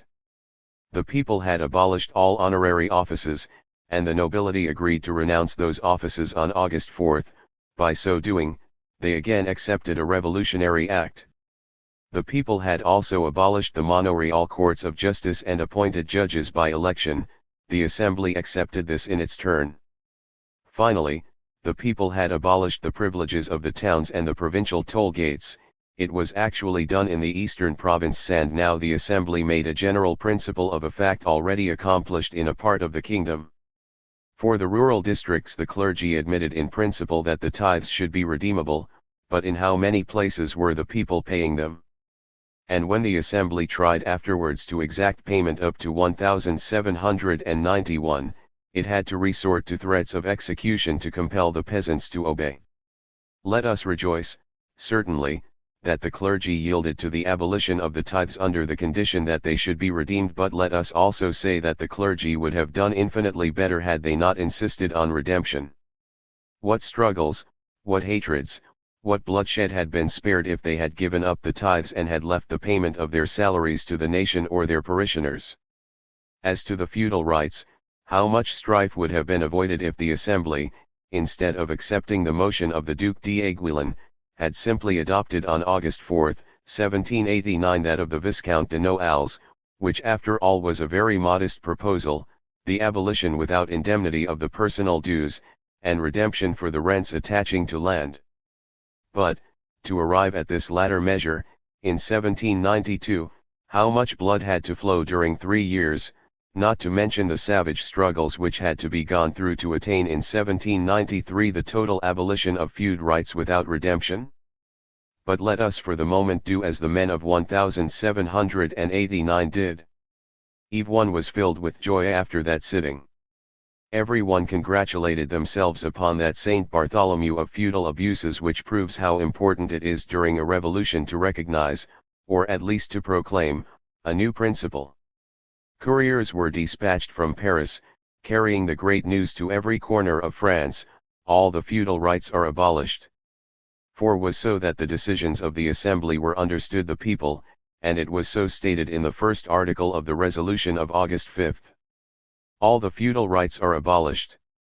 No more tithes. No more quit rents. No more dues on the sales of inheritance, no more payments in kind, nor statute, labors, nor subsidies. The game laws are gone. Done with the pigeon houses, all game is henceforth free to everybody. There were to be no more nobles, no privileged persons of any sort, every one was equal before the judge elected by all. At least this was how the night of August 4 was understood in the provinces. And before the resolutions of August 5 and 2 had been published, before the line of demarcation between what should be redeemed and what should disappear since that day had been marked out long before those acts and renunciations had been formulated into paragraphs of law, messengers had already brought the good news to the peasant. Henceforth, whether he was shot down or not, he would no longer pay anything. The peasant insurrection took, therefore, a new force. It spread through the provinces, such as Brittany, which until then had remained quiet. And if the landowners demanded payment of any kind of dues, the peasants went to their chateaux and burnt all the records and land registers. They did not care to submit to the decrees of August and distinguish between redeemable rights and abolished rights, says Du Châtelier. For everywhere, all over France, the pigeon houses and game were destroyed. The villages the peasants ate their fill therefore, and they also took possession of those lands which, though formerly belonging to the village communities, had been seized by the lords. It was then that in the east of France one could see what has happened later on more or less all over France, namely, the middle classes interposing against the peasants in favor of the landlords. Liberal historians have passed this by in silence, but it is a fact of the highest importance for the comprehension of the history of the next few years. We have seen that the peasant rising attained its greatest vigor in the Dauphiné and in eastern France generally. The rich people and the lords fled, Necker complaining that he had to furnish 6,000 passports to the richest inhabitants in a fortnight. Switzerland was inundated with them. But the middle-class people who remained armed themselves and organized their militia, and the National Assembly soon voted a draconian measure against the peasants, August 10. 5. Under the pretext that the insurrection was the work of brigands, it authorized the municipalities to call out the troops, to disarm all men without profession and without domicile, to disperse the bands and to deal with them summarily. The middle classes of the Dauphiné profited largely by these laws. When bands of peasants in revolt passed through Burgundy, burning the chateaux, the middle-class men in the towns and villages leagued themselves against them. One of these bands, says the Du Amos de la Liberté, was defeated at Cormidon on July 27, when 20 were killed and 60 taken prisoners. At Cluny there were 100 killed and 160 prisoners. The municipality of Macon made war in due form upon the peasants, who refused to pay the tithe, and they hanged 20 of them. 12 peasants were hanged at Douai. At Lyons the middle classes, while fighting the peasants, killed 80 of them and took 60 prisoners. In the Dauphiné the provost marshal went all over the country hanging the rebellious peasants. 6. In the Rouergue, the town of Millau appealed to the neighboring towns, inviting them to arm themselves, against the brigands and those who refused to pay the taxes. In short, we see by these several acts, of which it would be easy to increase the list, that wherever the rising of the peasants was the most violent, there the middle classes undertook to crush it, and they would have undoubtedly helped considerably to do it if the news which came from Paris after the night of August 4 had not given a new impetus to the insurrection. The peasant rising apparently slackened only in September, or October, perhaps on account of the ploughing, but in January 1790 we learn, from the account of the Feudalism Committee, that the peasant insurrection had begun again with renewed vigor, probably because of the claims for payment the peasants were unwilling to submit to the distinction made by the Assembly between the dues attached to the land and personal services, and they rose in order that they should pay nothing at all.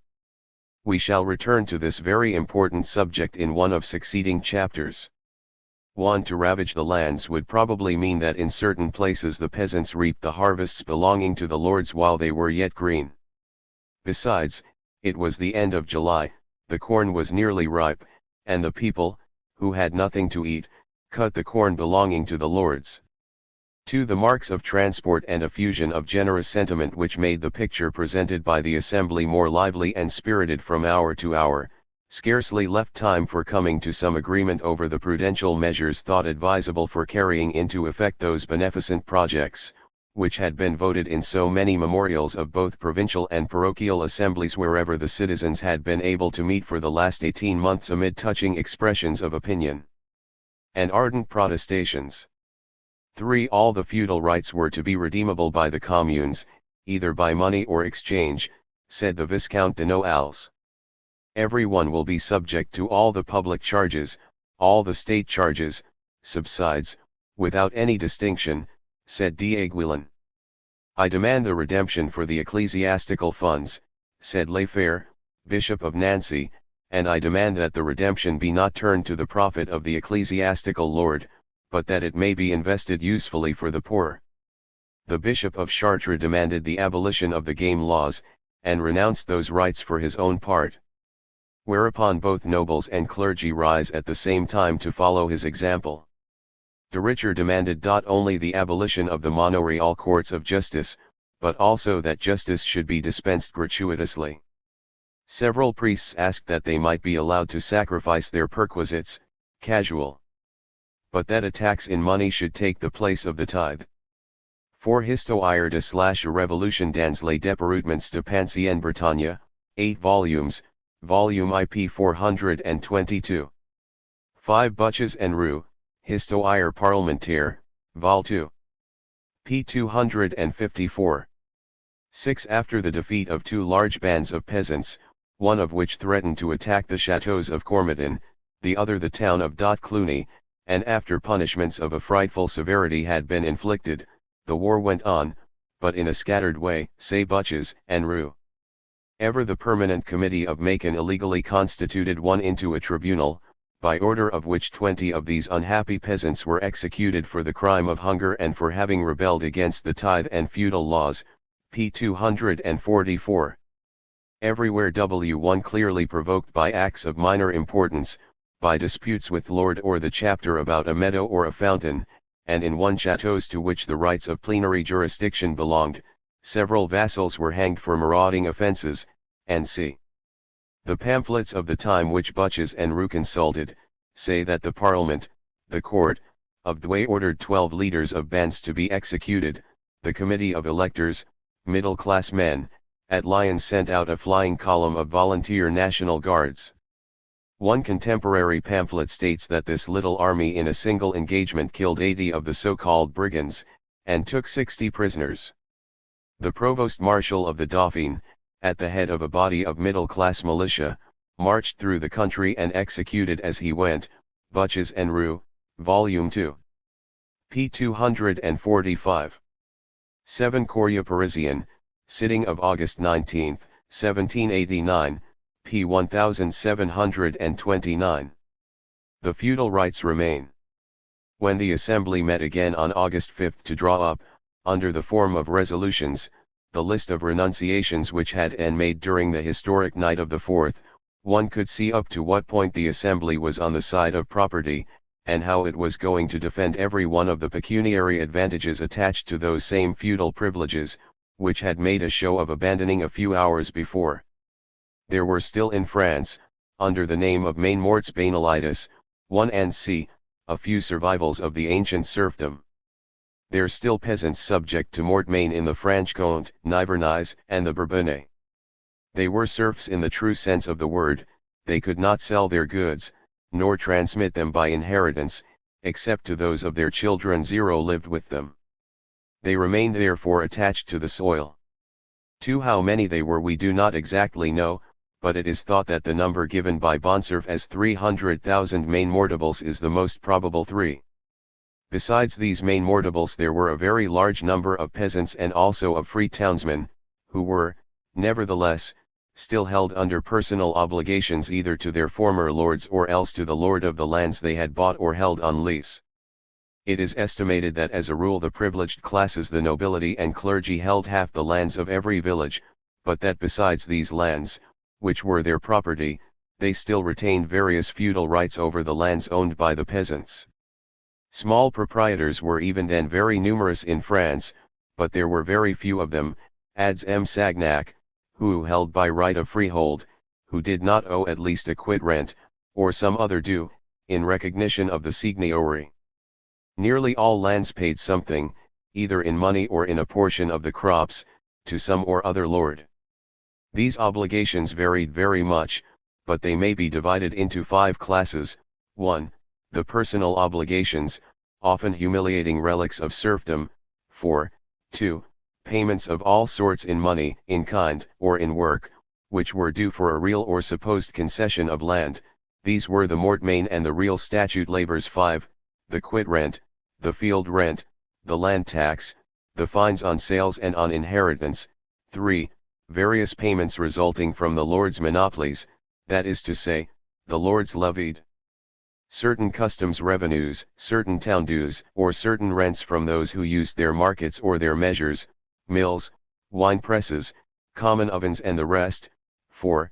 The feet of justice levied by the lord wherever the court belonged to him, the taxes, fines and so on, and, 5.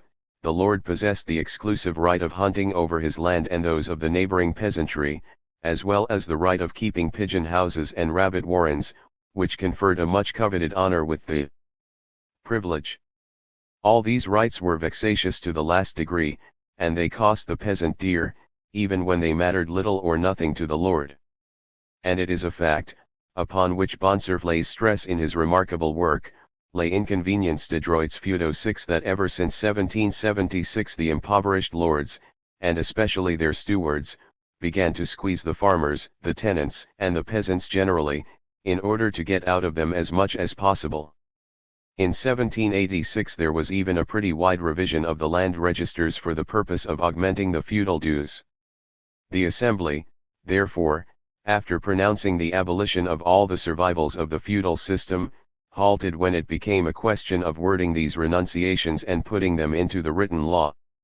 Thus it seemed as if the lords, having sacrificed their main morts, there was nothing more to be said about it, they had only to put their renunciation into the form of a decree.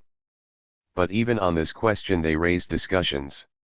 They tried to establish a distinction between the personal mortmainable serfdom, a condition which should be abolished without indemnity, and the real mortmainable serfdom attached to the land and transmitted with the leasing or purchase of it. Serfs of the latter class might redeem themselves. And if the Assembly decided in the end to abolish without indemnity all the rights and dues, feudal as well as manorial, which pertain to mortmain, real or personal, and to personal services, they managed so as to cast a doubt even on this, especially in every case where it was difficult to separate the rights of mortmain from feudal rights in general. There was the same shuffling over the question of the church tithes.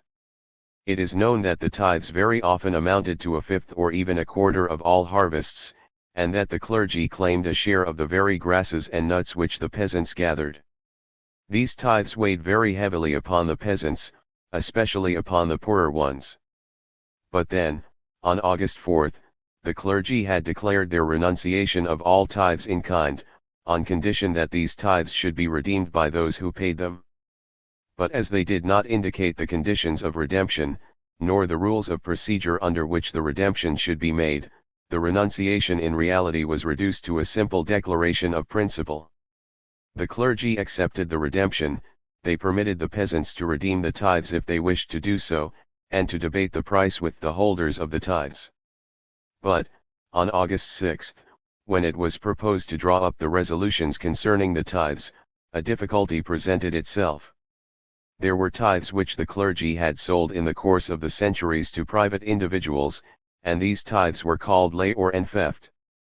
For such as these redemption was considered absolutely necessary, in order to maintain the right of property for the last purchaser. Worse than that, the tithes paid by the peasants to the clergy themselves were represented to the Assembly by certain speakers, as a tax which the nation paid in support of its clergy, and by degrees, during the discussion, the opinion prevailed that there might be a question of redeeming the tithes if the nation undertook to give a regular salary to the clergy. This discussion lasted 5 days, until the 11th, and then several priests, backed by the archbishops, declared that they relinquished the tithes to the country, and left themselves to the justice and generosity of the nation. It was decided, therefore, that the tithes paid to the clergy should be abolished, but while means were being found for providing from some other source the expenses for religion, the tithes should be paid as formerly. As to the enfeft tithes, they were to be paid until they were redeemed. It can be imagined what a terrible disappointment this was for the rural populations, and what a cause of disturbance. In theory the tithes were suppressed, but in reality they were to be collected as usual. Until when? Asked the peasants, and the answer was, until we find some other means of paying the clergy.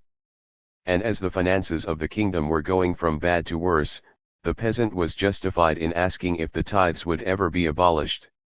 The stoppage of work and the revolutionary agitation manifestly prevented the collection of the taxes, whilst the cost of the new law and the new administration tended necessarily to increase the difficulty. Democratic reforms are expensive, and it is only with time that a nation in revolution is able to pay the cost of its reforms. Meanwhile the peasant had to pay the tithes, and up to 1791 they were exacted from him in a very harsh way, and as he did not want to pay, law upon law and penalty upon penalty were decreed by the Assembly against the defaulters. The same remark applies to the game laws. On the night of August 4 the nobles had renounced their hunting rights. But when it came to the formulation of what had been said, it was perceived that this would give the right of hunting to everyone. Whereupon the Assembly retracted, and only extended the right of hunting to all proprietors, or rather to the owners of real estate upon their own lands. But here again they left rather vague the formula at which they finally stopped. The Assembly abolished the exclusive right of hunting and that of the unenclosed warrens, but they said that every proprietor had the right to destroy and to cause to be destroyed, only upon his inherited land, all kinds of game. Did this authorization apply to the farmers? It is doubtful. The peasants, however, did not wait for, nor require, the permission of tricky lawyers. Immediately after August 4 they began everywhere to destroy the game belonging to the lords.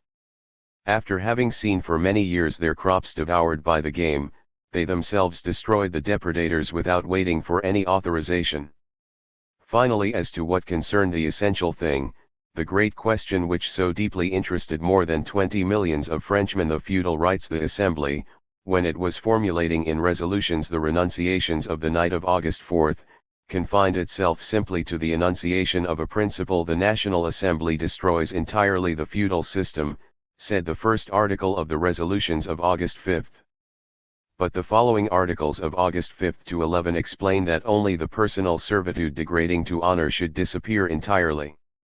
All the other dues, whatsoever their origin or nature, remained. They might be redeemed one day, but there was nothing in the resolutions of August to indicate either when or under what conditions that could be done. No limit was imposed. Not the slightest suggestion was made as to the legal procedure by means of which the redemption would be made. Nothing but the principle, the desideratum. And, meanwhile, the peasant had to pay everything, as before. There was something worse in these resolutions of August 1789. They opened the door to a measure by which redemption would be made impossible, and this was passed by the Assembly 7 months later. In February 1790 they made redemption absolutely impossible for the peasant to accept, by imposing the joint redemption of all land rents, personal and real. M. Sagnac has remarked, on page 90 of his excellent work, that de Munier had already proposed on August 6 or 7 a measure of this kind. And the Assembly, as we shall see, made a law in February 1790, after which it became impossible to redeem the dues upon the land without redeeming at the same time, in the same lot, the personal services, abolished though they were since August 5, 1789. Carried away by the enthusiasm with which Paris and France received the news of that all-night sitting of August 4, the historians have not given sufficient prominence to the extent of the restrictions which the Assembly put against the first clause of its decree by means of clauses voted in the sidings from August 5 to 11. Even Louis Blanc, who furnishes, however, in his chapter, La Propriété devant la Révolution 7, the ideas necessary for the appreciation of the tenor of the resolutions passed in August, seems to hesitate at destroying the beautiful legend, and he glosses over the restrictions, or else tries even to excuse them in saying that the logical sequence of facts in history is not so rapid, indeed far from it, as that of the ideas in the head of a thinker. But the fact remains that this vagueness, these doubts, these hesitations which the Assembly flung to the peasants when they asked for measures, clear and precise, to abolish the old abuses, became the cause of the terrible struggles which were evolved, during the 4 following years. It was not until after the expulsion of the Girondins that the question of the feudal rights came up again boldly and in its entirety, in the sense of Article 1 of the resolution of August 4. 8. It is no use now, and at a distance of 100 years, to declaim against the National Assembly. Indeed, the Assembly did all that could have been hoped for from an assembly of property owners and well-to-do middle-class men, perhaps it did even more. It gave forth a principle, and by so doing it invited, so to say, a further step. But it is very important to take into account these restrictions, for if the article which declared the total destruction of the feudal system is taken literally, we cannot fail to understand completely the 4 years of the revolution which follow, and still more the struggles which broke out in the very midst of the convention in 1793. The resistance to these resolutions was immense. If they could not satisfy the peasants, and if they became the signal for a powerful recrudescence of the peasant risings, to the nobles, the higher clergy and the king. These resolutions signified the spoliation of church and nobility. From that day began the hidden agitation, which was fomented unceasingly and with an ever-growing ardor against the revolution. The assembly believed it could safeguard the rights of landed property, and in ordinary times a law of that kind might have attained this end. But in the villages people understood that the night of August 4 had dealt a tremendous blow at all feudal rights, and that the resolutions of August 5 to 11 had stripped the landlords of them, even though redemption of these rights was imposed upon the peasants. The general spirit of these resolutions, which included the abolition of the tithes, the rights of hunting and other privileges, clearly indicated to the people that the interests of the people are superior to the rights which property owners may have acquired in the course of history. They contain the condemnation, in the name of justice, of all the hereditary privileges of feudalism. And henceforth nothing could rehabilitate those rights in the mind of the peasant. The peasants understood that those rights were condemned and they rightly declined to buy them out. They just simply ceased to pay. But the assembly, having neither the courage to abolish the feudal rights altogether, nor the inclination to work out a method of redemption that would be acceptable to the peasants, created in that way the equivocal conditions which were to bring forth civil war throughout France. On the one hand, the peasants understood that they need not buy anything, nor pay anything, that the revolution had only to go on in order to abolish the feudal rights without redemption. On the other hand, the rich people understood that the resolutions of August had as yet abolished nothing except the mortmain and the sacrificed hunting rights, so that, by rallying themselves to the counter-revolution, and to the king as its representative, they would perhaps succeed in maintaining their feudal rights and in keeping the land that they and their ancestors had, under various pretexts, robbed from tile village communes. The king, probably by the advice of his councillors, had thoroughly understood the part assigned to him in the counter-revolution as a rallying point for the defense of feudal privileges, and he hastened to write to the Archbishop of Arles to tell him that he would never give, except under compulsion, his sanction to the resolutions of August. The sacrifice of the two first orders of the state is fine, he said, but I can only admire it. I will never consent to the spoliation of my clergy and my nobility. I will not give my sanction to decrees which would despoil them. And he continued to refuse his assent until he was led a prisoner to Paris by the people. And even when he gave it, he did everything, in conjunction with the property-owning clergy, nobles, and middle classes, to couch his sanction in such a form as to render the resolutions of the assembly dead letters. My friend, James Guillaume, who has been so kind as to read my manuscript, has made a note on the question of the sanction of the resolutions, writs, of August 4, which I here reproduce in entirety. The assembly at the time exercised both constituent and legislative power, and it had several times declared that its enactments, as a constituent power, were independent of the royal authority. Only the laws had need of the king's sanction. They were called decree before the sanction, law after it. The acts of August 4 were of a constituent nature.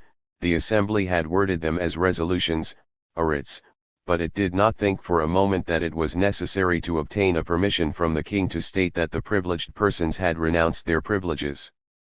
The character of these resolutions or of this resolution, for sometimes they speak of it in the plural and sometimes in the singular, is indicated in the 19th and last article, which says, "The National Assembly will occupy itself, immediately after the Constitution, with drawing up the laws necessary for the development of the principles which it has determined by the present resolution, which will be forthwith sent by messieurs the deputies into all the provinces, and c."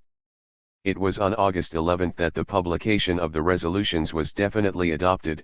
At the same time the Assembly accorded to the king the title of Restorer of French Liberty, and ordered that a Te Deum should be sung in the chapel of the palace. On the 12th the President, Le Chapelier, went to ask the king when he would receive the assembly. For the Te Deum, the king replied that it would be on the 13th at noon. On the 13th the whole of the assembly went to the palace. The president made a speech. He did not in the least ask for sanction. He explained to the king what the assembly had done, and announced to him the title that had been accorded to him, Louis XVI. replied that he accepted the title with gratitude. He congratulated the assembly and expressed his confidence in it. Then the Te Deum was sung in the chapel. It mattered little that the king had written secretly to the archbishop to express a different sentiment, just then only public actions mattered.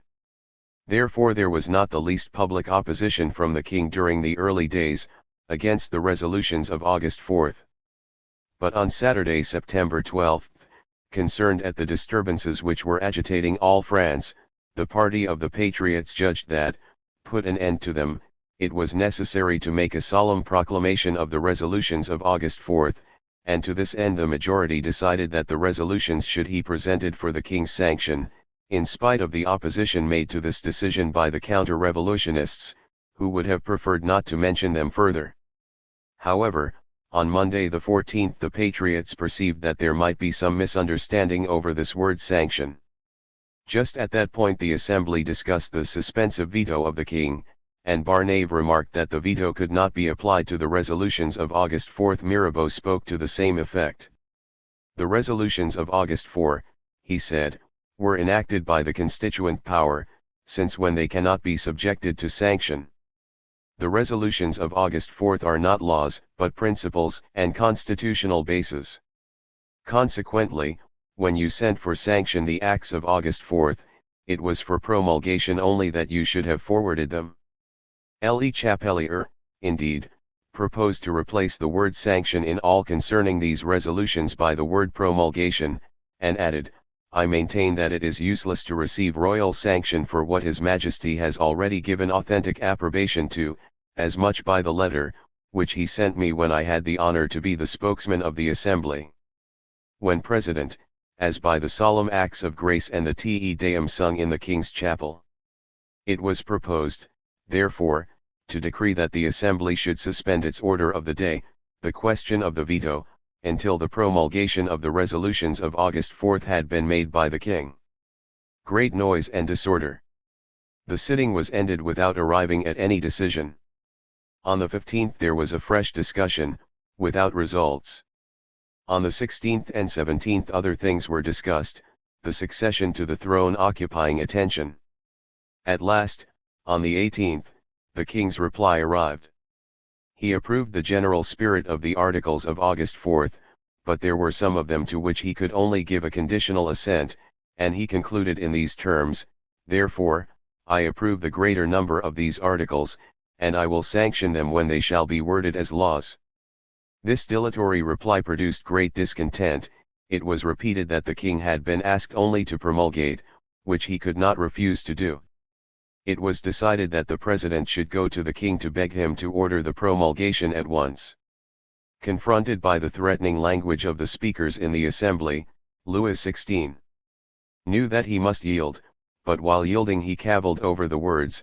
He sent back to the president, Clermont-Tonnerre, on the evening of September 20 to reply saying, You have asked me to invest with my sanction the resolutions of August 4.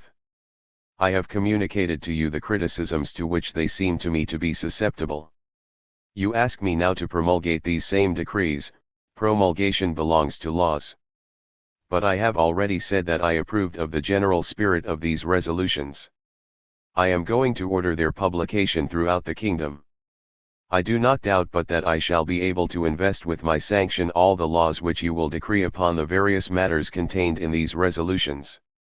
If the resolutions of August 4 contained only principles, or theories, if we seek in them vainly for practicable measures, and see, it is so, because such must be the character of these resolutions, so clearly marked by the Assembly in Article 19.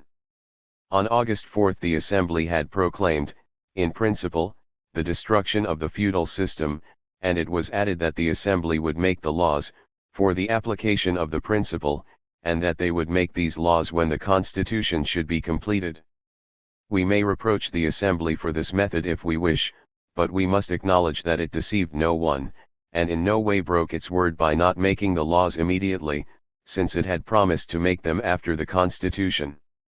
But, once the Constitution was completed, the Assembly had to dissolve and bequeath its work to the Legislative Assembly. This note by James Guillaume throws a new light upon the tactics of the Constituent Assembly. When the war against the chateaux had raised the question of feudal rights, the assembly had two courses before it.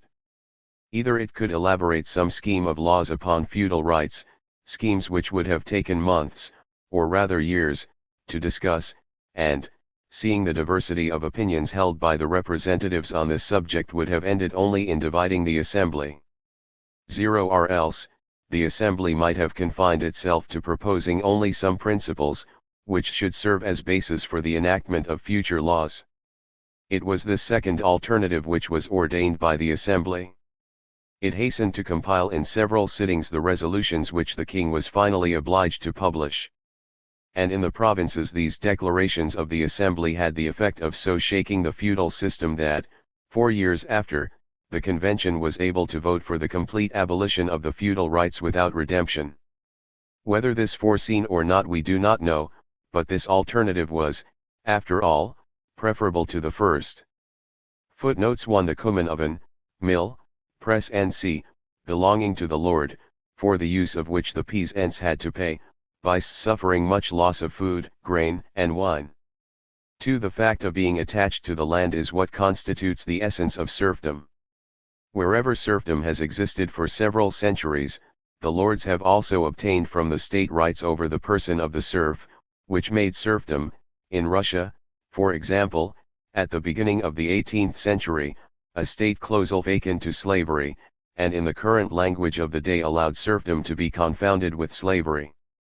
3. Sagnac, La Législation Civile de la Révolution Française p. 59, 60. 4. Arthur Young, writing these vexatious and ruinous dues, says, what are these tortures of the peasantry in Bretagne, which they call chevanches, quintaines, sol, saut, de poisson, baiser de mariés, chansons, transport d'eau sur un charret, silence de grenouilles, corvée à miséricorde, milode, lide, couponage, catalage, barrage, forage, marécasse, bovin, bandia out, trousse, gelinage, civrage, taliabilite, vintane, sterlage, bourgalag, minage, bandavendages, droit diacapt. The very terms are unknown in England, and consequently untranslatable. Travels in France, p. 319, London, 1892. 5. Real opposed to personal means here an obligation attached to things, that is to say, to the possession of the land. 6 p. 52. 7 Book 2.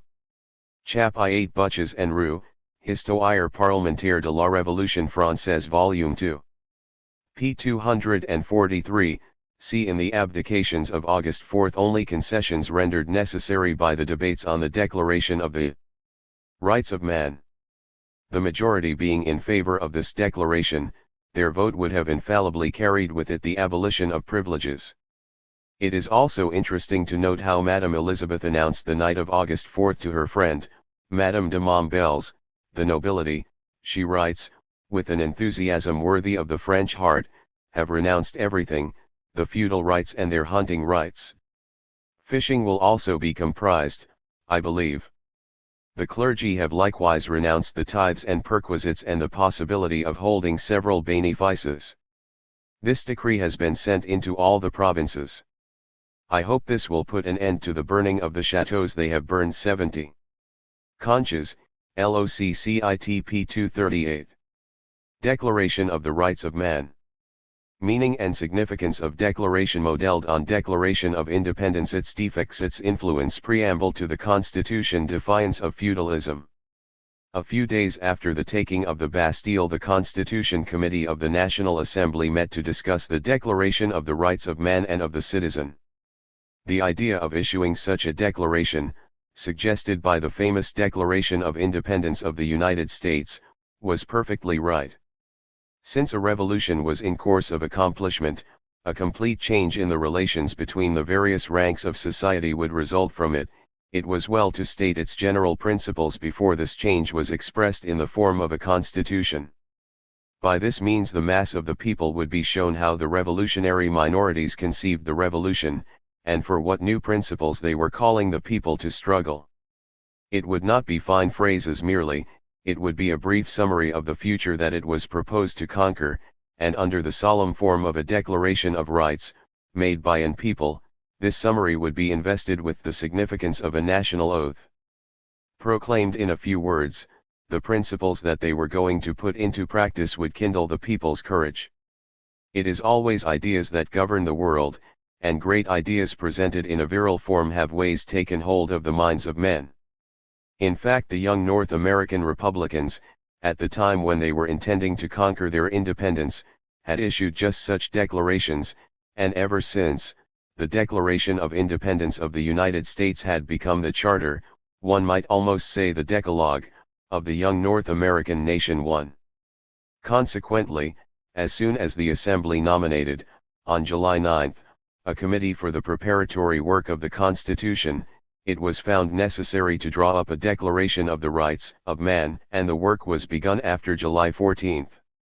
The committee took for their model the Declaration of Independence of the United States, which had already become famous, since 1776, as a statement of democratic belief. 2. Unfortunately, the defects in it were also copied, that is to say, like the American constitutionalists assembled in the Congress of Philadelphia, the National Assembly kept out of its declaration all allusions to the economic relations between citizens. It confined itself to affirming the equality of all before the law, the right of the nation to give itself whatever government it wished, and the constitutional liberties of the individual. As to property, the French Declaration took care to affirm its inviolable and sacred character, and it added that nobody could be deprived his property if it were not that public necessity, legally established, clearly exacted it, and under the condition of a just and previous indemnity. This was to repudiate the right of the peasants to the land and to the abolition of the exact ions of feudal origin. The middle classes put forth in this way their liberal program of equality before the law in judicial matters and of government controlled by the nation and existing only by its will. And, as in all minimum programs, this signified implicitly that the nation must not go further, it must not touch upon the rights of property established by feudalism and despotic royalty. It is probable that during the discussions raised by the drawing up of the Declaration of the Rights of Man, some ideas of a social and equalizing character were brought forward. But they must have been set aside. In any case, we find no trace of them in the Declaration of 1789. 3. CI's proposal that if men are not equal in means, that is in riches, intellect, and strength, and c. it does not follow that they may not be equal in rights. 4. Even this idea, so modest in its claim, is not to be found in the Declaration of the Assembly. Instead of the foregoing words of CI's, the first article of the Declaration was conceived in these terms: men are born and live free and equal under the laws. Social distinctions may be established only on grounds of common utility, which allows that social distinctions might be established by law in the interest of the community, and, by means of that fiction, opens the door to all inequalities. Altogether, when reading today the Declaration of the Rights of Man and of the Citizen, we are tempted to ask if this declaration had really the influence over the minds of the period which historians attribute to it. It is evident that Article 1, which affirms the equality of rights for all men, Article 6, which says that the law should be the same for all, and that all the citizens have a right to cooperate, either personally or through their representatives, in its formation, Article 10, by virtue of which no one should be molested for his opinions, provided that their manifestation does not disturb the public order established by law, and finally, Article 2, which declares that the public force was instituted for the advantage of all, not for the special use of those to whom it is entrusted. These affirmations, made in the midst of society wherein feudal subjection still existed, and while the royal family still considered itself the owner of France, worked a complete revolution in the minds of men. But it is also certain that the Declaration of 1789 would have never had the influence it exercised later on in the course of the 19th century if the revolution had stopped short of the limits of this profession of middle-class liberalism. Luckily, the revolution went much further. And when, 2 years later, in September 1791, the National Assembly drew up the Constitution. It added to the Declaration of the Rights of Man a preamble to the Constitution, which contained already these words: the National Assembly abolishes irrevocably the institutions that are hurtful to liberty and the equality of rights. And further, there no longer exists either nobility or peerage or hereditary distinctions, or distinctions of orders, or feudal system, or patrimonial courts of justice, nor are there any titles, denominations, and prerogatives which were derived from them, nor any order of chivalry, nor any such corporations which required proofs of nobility for entering them, or decorations which supposed distinctions of birth, nor any other superiority except that of the public functionaries in the exercise of their functions. There are no longer any guilds, nor corporations of professions, arts, and crafts. The middle-class ideal of the state omnipotent appears in these two paragraphs. The law does not recognize any longer either religious vows or any other pledge which be contrary to natural laws and to the Constitution. When we think that this defiance was flung to a still plunged in the gloom of all-powerful royalty and subjection, we understand why the French Declaration of the Rights of Man, often confounded with the preamble of the Constitution which followed it, inspired the people during the wars of the Republic and became later on the watchword of progress for every nation in Europe during the 19th century. But it must not be forgotten that it was not the Assembly, nor even the middle classes of 1789 who expressed their desires in this preamble. It was the popular revolution which was forcing them bit by bit to recognize the rights of the people and to break with feudalism at the cost of what sacrifices we shall see presently. The 5th and 6th of October 1789. King refuses to sanction declaration. Middle classes and people in opposition to royalty. Influence of people on upper classes. Power of king's veto during revolution. Assembly refuse king the veto, but grant him the suspensive veto. Weakness of assembly. Scarcity of food in Paris. Accusations against royal family and people at court. Danger of national bankruptcy. Plans for king's escape. Influence of history of Charles I on Louis XVI. His terror of revolution. Plotting continues. Preparations for march on Versailles. Precautions of king. Outbreak of insurrection. March on Versailles. Queen chief object of people's animosity. Entry of women into Versailles. King sanctions Declaration of Rights of Man. Lafayette sets out for Versailles. Terror at court. End of monarchy of Versailles. Evidently to the king and the court the Declaration of the Rights of Man and of the citizen must have seemed a criminal attempt upon all the laws, human and divine. The king, therefore, bluntly refused to give it his sanction. It is true that, like the resolutions passed between August 4 and 11, the Declaration of Rights represented only an affirmation of principles.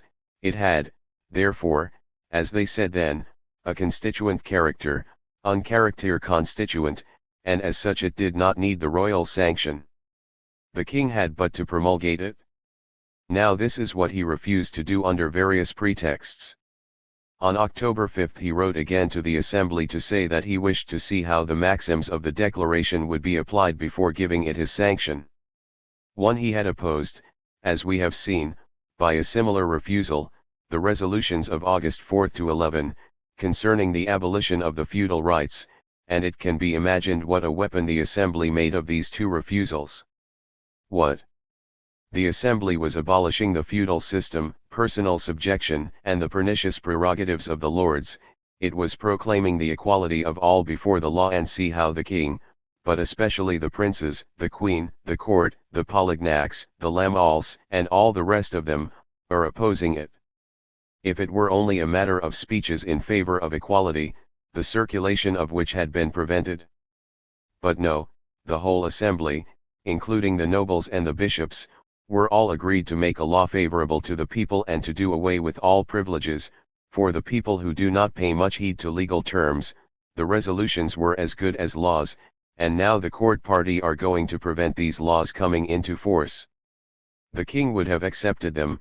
He came to fraternize with the people of Paris after July 14, but it is the court, the princes, the queen, who are opposed to the attempt of the Assembly to secure the happiness of the people. In the great duel between royalty and the middle classes, the latter thus had got the people on their side. At this moment public opinion was really inflamed against the princes, the queen, and the upper classes on account of the Assembly, whose labors they began to follow with interest.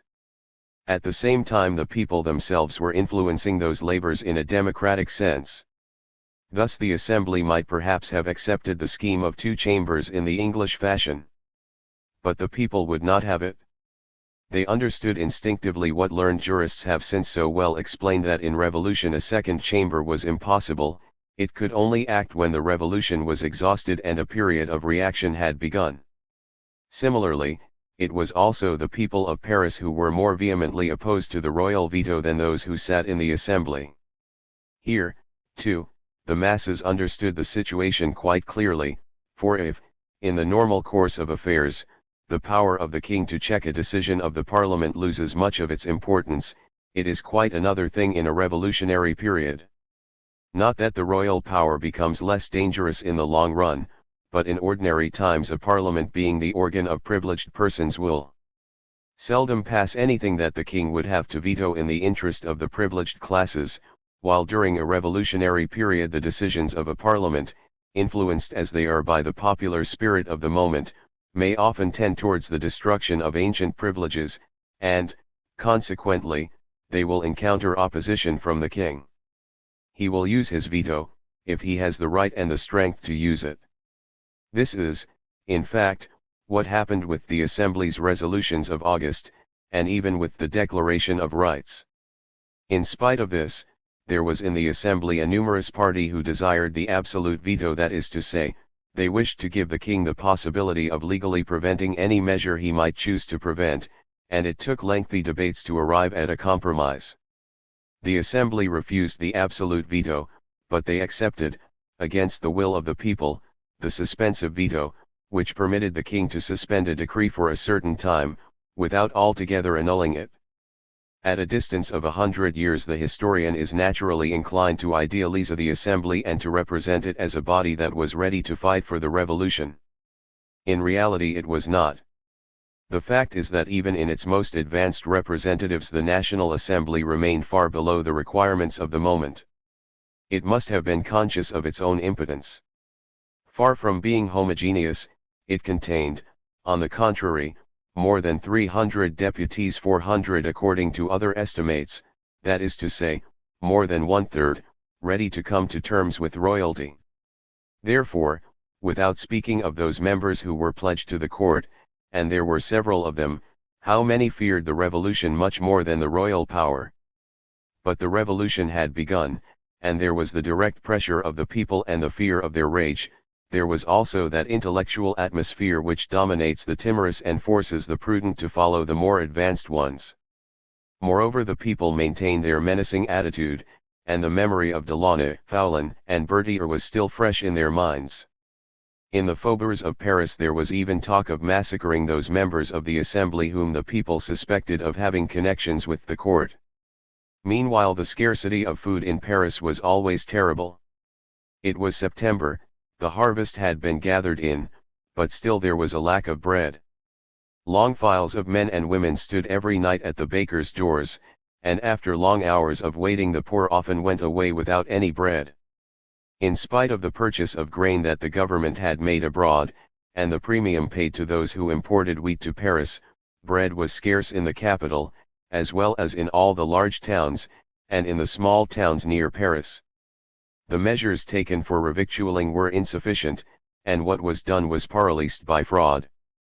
All the vices of the Ancien Regime, of the Centraliste state which was growing up since the 16th century, became apparent in this question of bread.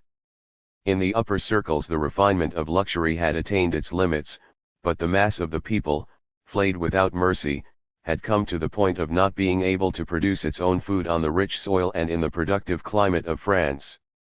Besides, the most terrible accusations were being circulated against the princes of the royal family and personages in the highest positions at court. They had re-established, it was said, the famine compact, and were speculating on the rise of prices of the breadstuffs. And these rumors, as it appeared later on, were not quite unfounded. To complete all, the danger of national bankruptcy was imminent. Interest on state debts had to be paid immediately, but the expenses were increasing, and the treasury was empty. no one dared now to resort to the abominable means which were habitual under the old regime for levying the taxes, when everything in the peasant's home was seized by the tax collector, whilst the peasants, on their side, in the expectation of a more just assessment of the taxes, preferred not to pay, and the rich, who hated the revolution, with secret joy refrained from paying anything whatever. Necker, again in the ministry since July 17, 1789, had tried various ingenious expedients for avoiding bankruptcy but without success. In fact, one cannot well see how bankruptcy could be prevented without either resorting to a forced loan from the rich, or seizing the wealth of the clergy. The middle classes understood it, and became resigned to such drastic measures, since they had lent their money to the state and did not wish to lose it. But the king, the court, and the higher ecclesiastics, would they ever agree to the seizure of their properties by the state? A strange feeling must have taken possession of men's minds during the months of August and September 1789. At last the desire of so many years was realized. Here was a National Assembly which held in its hands the legislative power. An assembly which had already proved itself not quite hostile to a democratic, reforming spirit, and now it was reduced to impotence, and to the ridicule attendant on impotency. It could make decrees to avoid bankruptcy, but the king, the court, the princes would refuse to sanction them. Like so many ghosts of the past, they had the power to strangle the representation of the French people, to paralyze its will, to prolong to infinity the provisional unsettled state of affairs. More than that, these ghosts were preparing a great coup. In the king's household they were making plans for his escape from Versailles. The king would shortly be carried off to Rambouillet, or to Orleans, where he would put himself at the head of the armies, and thence he would threaten Versailles and Paris. Or else he might fly towards the eastern frontier and there await the arrival of the German and Austrian armies which the émigrés had promised him. All sorts of influences were thus intermingling at the palace, that of the Duke of Orleans, who dreamed of seizing the throne after the departure of Louis, that of Monsieur, the brother of Louis XVI, who would have been delighted if his brother, as well as Marie Antoinette, whom he hated personally, had disappeared. Since the month of September the court meditated the escape of the king, but if they discussed many plans, they dared not carry out any one of them. It is very likely that Louis XVI and his wife dreamed of repeating the history of Charles I, and of waging a regular war against the Parliament only with better success. The history of the English king obsessed them, it fascinated them, but they read it, as prisoners awaiting trial read police stories. They drew from it no instruction as to the necessity of yielding in time, they only said to themselves, here they ought to have resisted, there it was necessary to plot, there again daring was required. And so they made plans, which neither they nor their courtiers had the courage to put into execution. The revolution held them spellbound, they saw the monster that was going to devour them, and they dared neither submit nor resist. Paris, which was already preparing to march upon Versailles, filled them with terror and paralysed their efforts. What if the army falters at the supreme moment, when the battle has begun? What if the commanders betray the king, as so many of them have done already? What would be left to do then if not to share the fate of Charles I? And yet they plotted. Neither the king nor his courtiers, nor the privileged classes as a whole could understand that the time for compromise was far away, that now the only way was frankly to submit to the new force and to place the royal power under its protection, for the assembly asked nothing better than to grant its protection to the king. Instead of that, they plotted, and by so doing they impelled those members of the assembly who were, after all, very moderate, into counterplots, they drove them towards revolutionary action. This is why Mirabeau and others, who would have willingly worked at the establishing of a moderately constitutional monarchy, had to throw in their lot with the advanced sections. And this is why moderates, like Duport, constituted the Confederation of the Clubs, which allowed them to keep the people in a state of ferment, for they felt they would soon have need of the masses. The march upon Versailles on October 5, 1789, was not as spontaneous as it was supposed to be. Even in a revolution, every popular movement requires to be prepared by men of the people, and this one had its forerunners. Already on August 30th the Marquis of Saint-Hurig, one of the popular orators of the Palais Royal, had wanted to march on Versailles with 1,500 men to demand the dismissal of the ignorant, corrupt, and suspected deputies, who were defending the suspensive veto of the king. Meanwhile they threatened to set fire to the chateaux of those deputies, and warned them that 2,000 letters had been sent into the provinces to that effect. The gathering was dispersed, but the idea of a march upon Versailles was thrown out, and it continued to be discussed. On August 31st the Palais Royal sent to the Hôtel de Ville 5 deputations, one of which was headed by Loustalot, the most sympathetic of Republican writers, asking the municipality of Paris to exercise pressure upon the Assembly to prevent its acceptance of the royal veto. Some of those who took part in these deputations went to threaten the deputies, others to implore them. At Versailles the crowd, in tears, begged Mirabeau to abandon the defense of the absolute veto, justly remarking that if the king had this right he would no longer have need of the Assembly. From this time, the idea began to grow that it would be well to have the Assembly and the king at hand in Paris. In fact, since the first days of September, there was open speaking already at the Palais Royal about bringing the king and MLE Dauphin to Paris, and for this purpose all good citizens were exhorted to march on Versailles. The Mercure de France made mention of it on September 5, page 84, and Mirabeau spoke of women who would march on Versailles a fortnight before the event. The banquet given to the guards on October 3, and the plots of the court, hastened events. Everyone had a foreboding of the blow which the party of reaction was preparing to strike. Reaction was raising its head. The Municipal Council of Paris, essentially middle class, became bold in reactionary ways. The royalists were organizing their forces without troubling much to conceal the fact. The road from Paris to Metz having been lined with troops, the carrying off of the king and his going to Metz were discussed openly.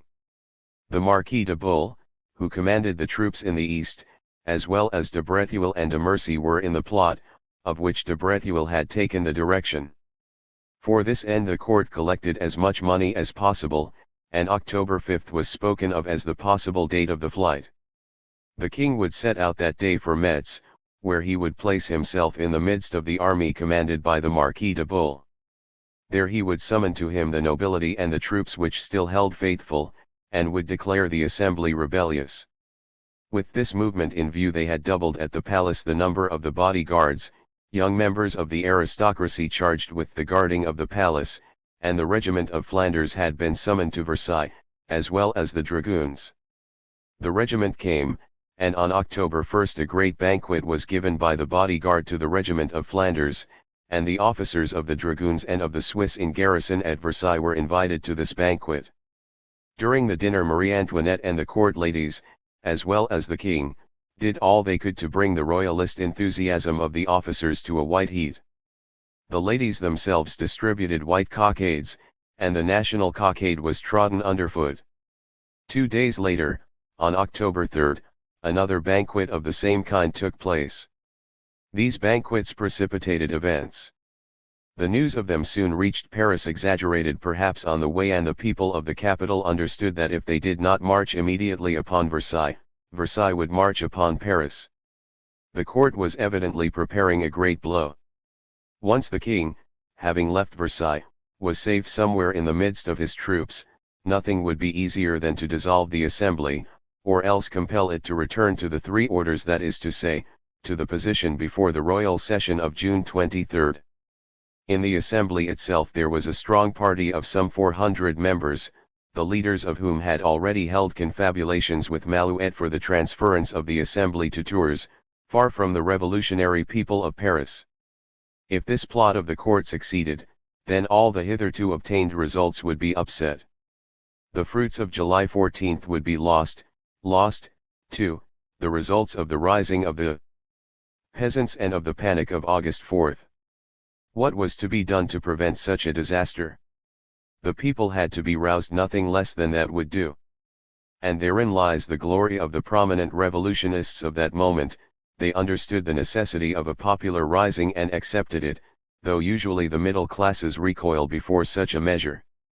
To rouse the people, the gloomy, miserable masses of the people of Paris, this is what the revolutionists undertook to do on October 4, Danton, Marat, and Loustalot, whose names we have already mentioned, being the most ardent in the task. A handful of conspirators cannot fight an army, reaction cannot be vanquished by a band of men, howsoever determined they may be. To an army must be opposed an army, and, failing an army, the people, the whole people, the hundreds of thousands of men, women, and children of a city. They alone can be victorious, they alone have conquered armies by demoralizing them, by paralyzing their brute force. On October 5 the insurrection broke out in Paris to the cry of bread. Bread. The sound of the drum beaten by a young girl served to rally the women. Soon a troop of women was formed, it marched to the Hôtel de Ville, forced the doors of the communal hall, demanding bread and arms, and, as a march upon Versailles had already been talked of for several days, the cry to Versailles attracted crowds of women.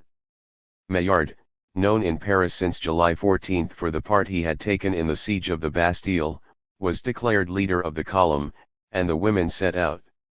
1,000 diverse ideas no doubt crossed their minds, but that of bread must have dominated all others.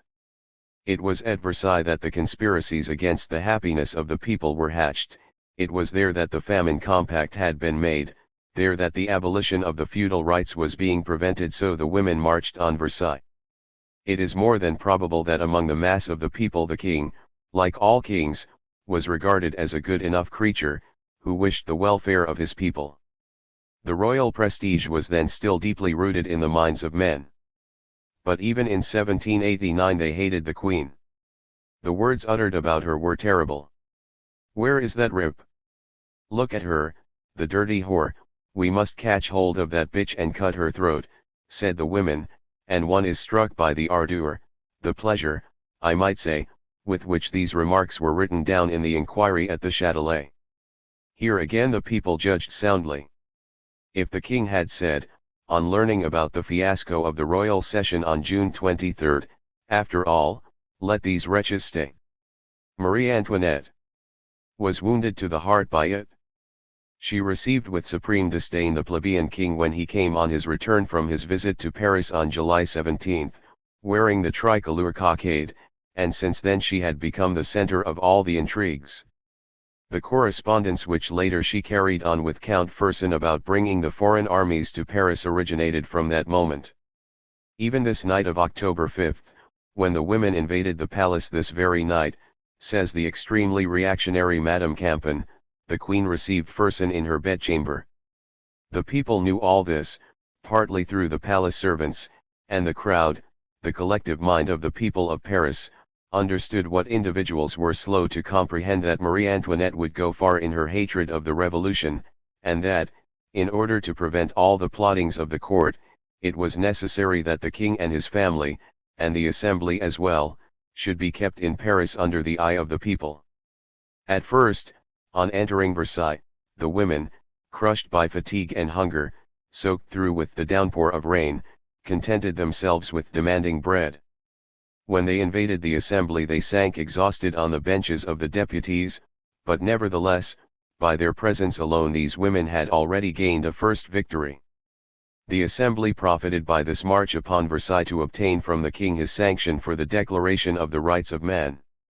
After the women had started from Paris, men had also begun to march, and then, about 7 o'clock in the evening, to prevent any mishap at the palace, Lafayette set out for Versailles at the head of the National Guards. Terror seized upon the court. It is all Paris, then, that is marching against the palace. The court held a council, but without arriving at any decision. Carriages had already been ordered out to send off the king and his family, but they were discovered by a picket of National Guards, who sent them back to the stables. The arrival of the middle-class National Guards, the efforts of Lafayette, and above all, perhaps, a heavy rain, caused the crowd which choked the streets of Versailles, the assembly, and the purlieus of the palace, to diminish by degrees. But about 5 or 6 in the morning some men and women found at last a little gate open which enabled them to enter the palace. In a few moments they had found out the bedchamber of the queen, who had barely time to escape to the king's apartment, otherwise she might have been hacked to pieces. The bodyguard were in similar danger when Lafayette rode up, just in time to save them. The invasion of the palace by the crowd was one of those defeats of royalty from which it never recovered. Lafayette obtained from the crowd some cheering for the king when he appeared upon a balcony. He even extracted from the crowd some cheers for the queen by making her appear on the balcony with her son, and by kissing respectfully the hand of her whom the people called the Medicis. But all that was only a bit of theatricality. The people had realized their strength, and they used it to compel the king to set out for Paris. The middle classes then tried to make all sorts of royalist demonstrations on the occasion of the entrance of the king into his capital, but the people understood that henceforth the king would be their prisoner, and Louis XVI. On entering the Tuileries, abandoned since the reign of Louis XIV, had no illusions about it. "Let every one put himself where he pleases," was his reply when he was asked to give orders, and he asked for the history of Charles I to be brought to him from his library. The great monarchy of Versailles had come to an end. For the future there would be citizen kings or emperors who attained the throne by fraud, but the reign of the kings by the grace of God was gone. Once more, as on July 14, the people, by solidarity and by their action, had paralysed the plots of the court and dealt a heavy blow at the old regime. The revolution was making a leap forward. Fears of the middle classes, the new municipal organization. Unexpected reaction sets in exaltation of revolutionists, their misconception of the situation, reaction versus revolution, aims of middle classes assembly, afraid of people, strengthens its position, Council of 300 establishes its authority, importance of Bailly and Lafayette, martial law voted, Marat, Robespierre and Buzot alone protest, intrigues of Duke of Orleans and Count de Provence, Mirabeau, aims of educated middle class, Deport, Charles de Weymouth and Barnevaux, Bailly and Lafayette, alarm of middle classes at insurrection, proposal of Sieyes accepted, ancient feudal divisions abolished, France divided into departments, electoral assemblies, difference between passive and active citizens, general assemblies of village communes forbidden, importance to revolution of municipal centers, parliaments abolished, formidable opposition to new organization. Once more one might have thought that the revolution would now freely develop of itself. Royal reaction was vanquished, Monsieur and Madame Veto had given in, and were held as prisoners in Paris, and the National Assembly would surely use now the axe in the forest of abuses, hew down feudalism, and apply the great principles it had proclaimed in the Declaration of the Rights of Man, the mere reading of which had made all hearts throb. There was, however, nothing of the sort. Against all expectations, it was reaction that began after October 5. It organized its powers, and went on, growing in strength until the month of June 1792. After having accomplished its task, the people of Paris retreated to their hovels, the middle classes disbanded them and made them leave the streets. And had it not been for the peasant insurrection, which followed its course until the feudal rights were actually abolished in July 1793, had it not been for the numerous insurrections in the provincial towns which prevented the government of the middle classes from firmly establishing itself, the final reaction, which triumphed in 1794, might have been already triumphant in 1791 or even in 1790. The king is at the Louvre, the National Assembly at the Tuileries, the channels of circulation are cleared, the marketplace is full of sacks of corn, the national exchequer is being replenished, the mills are turning, the traders are flying, the shavelings are down, the aristocracy is expiring. Thus Camille Desmoulins wrote in the first number of his journal, November 28. But in reality reaction was everywhere raising its head. While the revolutionaries exulted, believing that the revolution was almost accomplished, the reactionaries knew that the great struggle, the real one, between the past and the future, was only to begin in every provincial town, great and small, in every little village, that now was the time for them to act in order to get the upper hand in the revolution. The reactionaries understood something more. They saw that the middle classes, who until then had sought the support of the people, in order to obtain constitutional laws and to dominate the higher nobility, were going, now that they had seen and felt the strength of the people, to do all they could to dominate the people, to disarm them and to drive them back into subjection. This fear of the people made itself felt in the assembly, immediately after October 5. More than 200 deputies refused to go to Paris, and demanded passports for returning to their homes.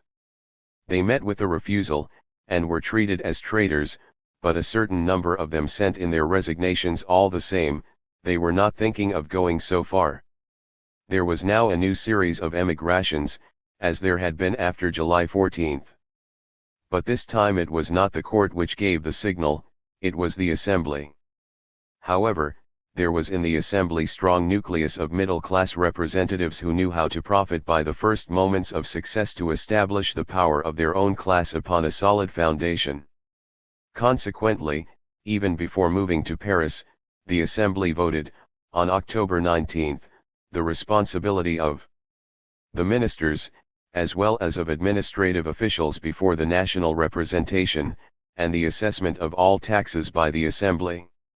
These two first conditions of a constitutional government were thus established. The title of the King of France was also changed into King of the French. Whilst the assembly was thus profiting by the movement of October 5 to establish itself as the sovereign power, the middle-class municipality of Paris, i.e., the Council of the 300, which had set itself up after July 14, also took advantage of events to establish its authority. 60 directors, chosen from among the 300, and divided between 8 departments: food, police, public works, hospitals, education, land and revenues, taxes, and the National Guard were going to take over all these important branches of administration, and thus to become a respectable power, especially as the municipality had under its orders a National Guard of 60,000 men, drawn solely from well-to-do citizens. Bailly, the mayor of Paris, and Lafayette, the chief commander of the National Guard, were becoming important personages.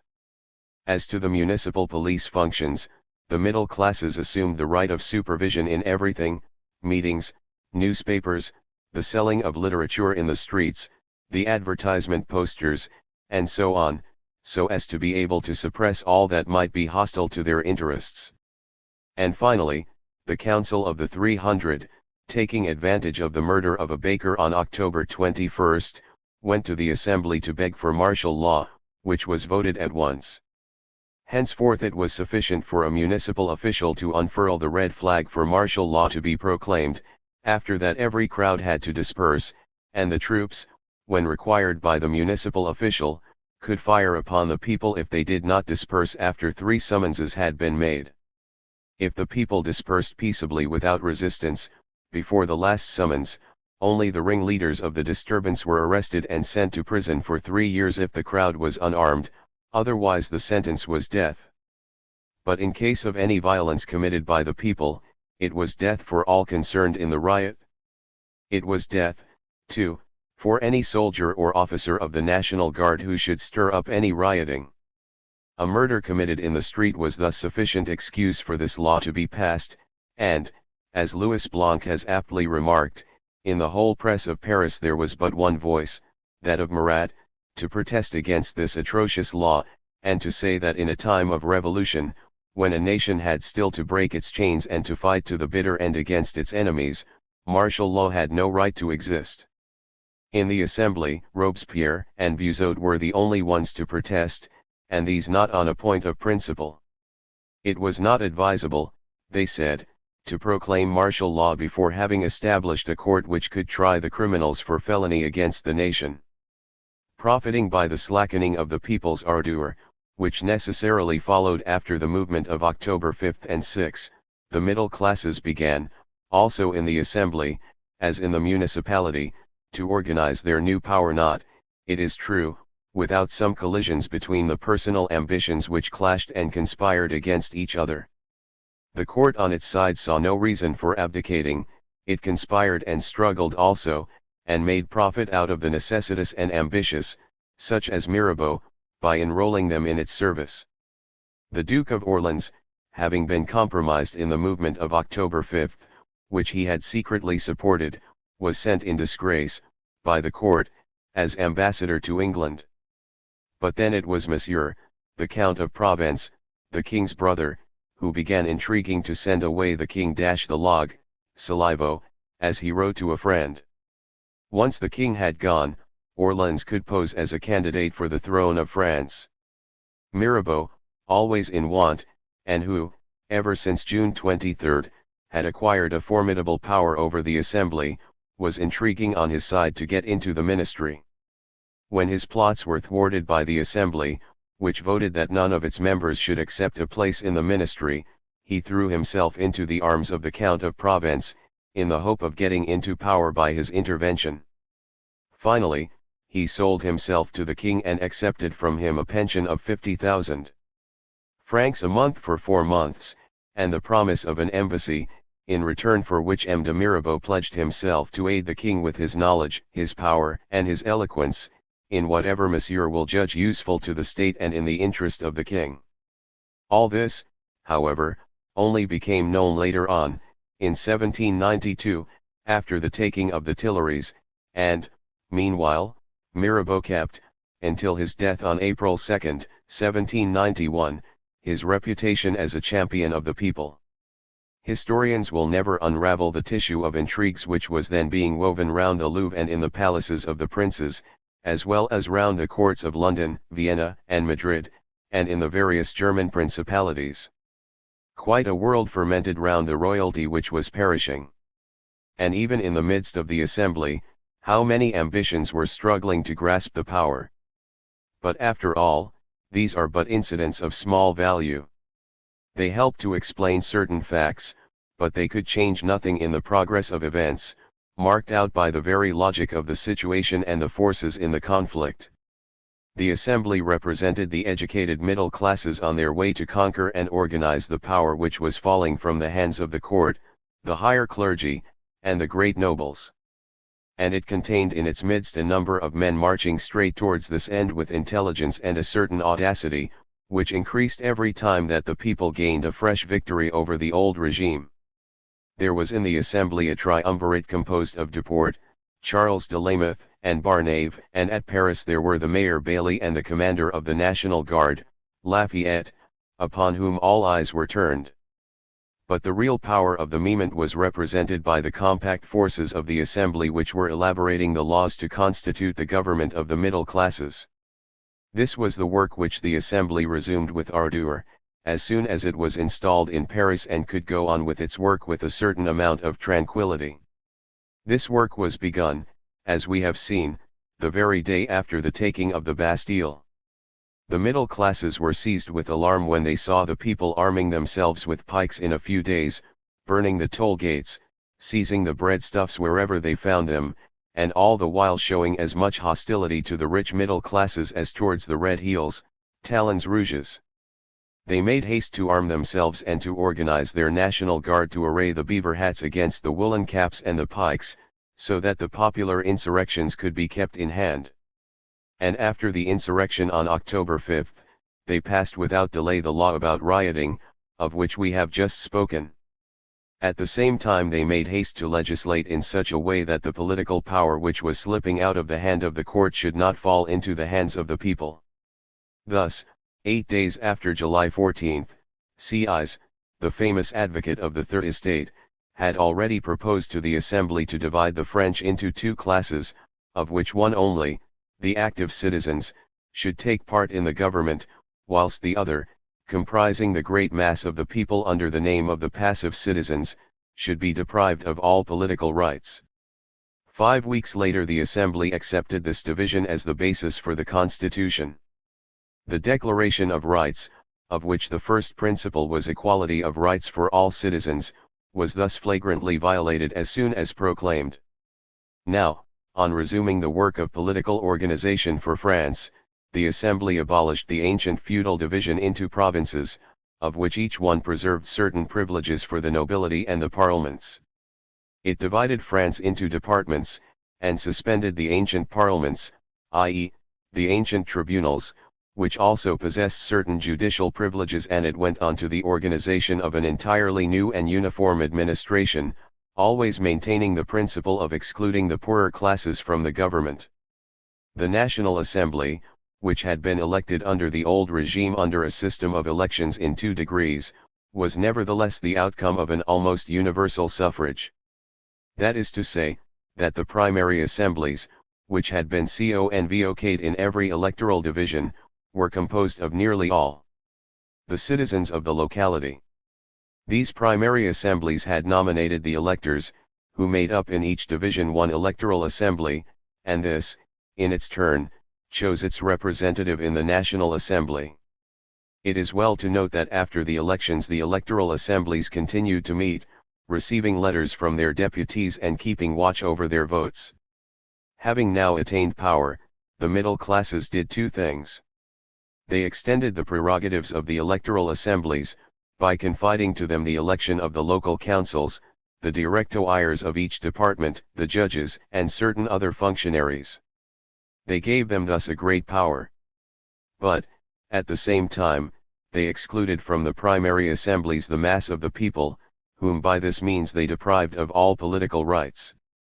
They admitted into them only the active citizens, that is, those who paid in direct contributions at least 3 days' work.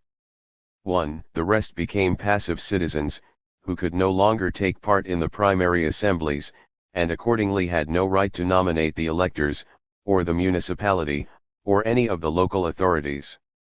Besides, they could no longer form part of the National Guard. 2. Furthermore, to be eligible as an elector, it was necessary to pay, in direct taxes, the value of 10 days' work, which made these assemblies entirely middle class.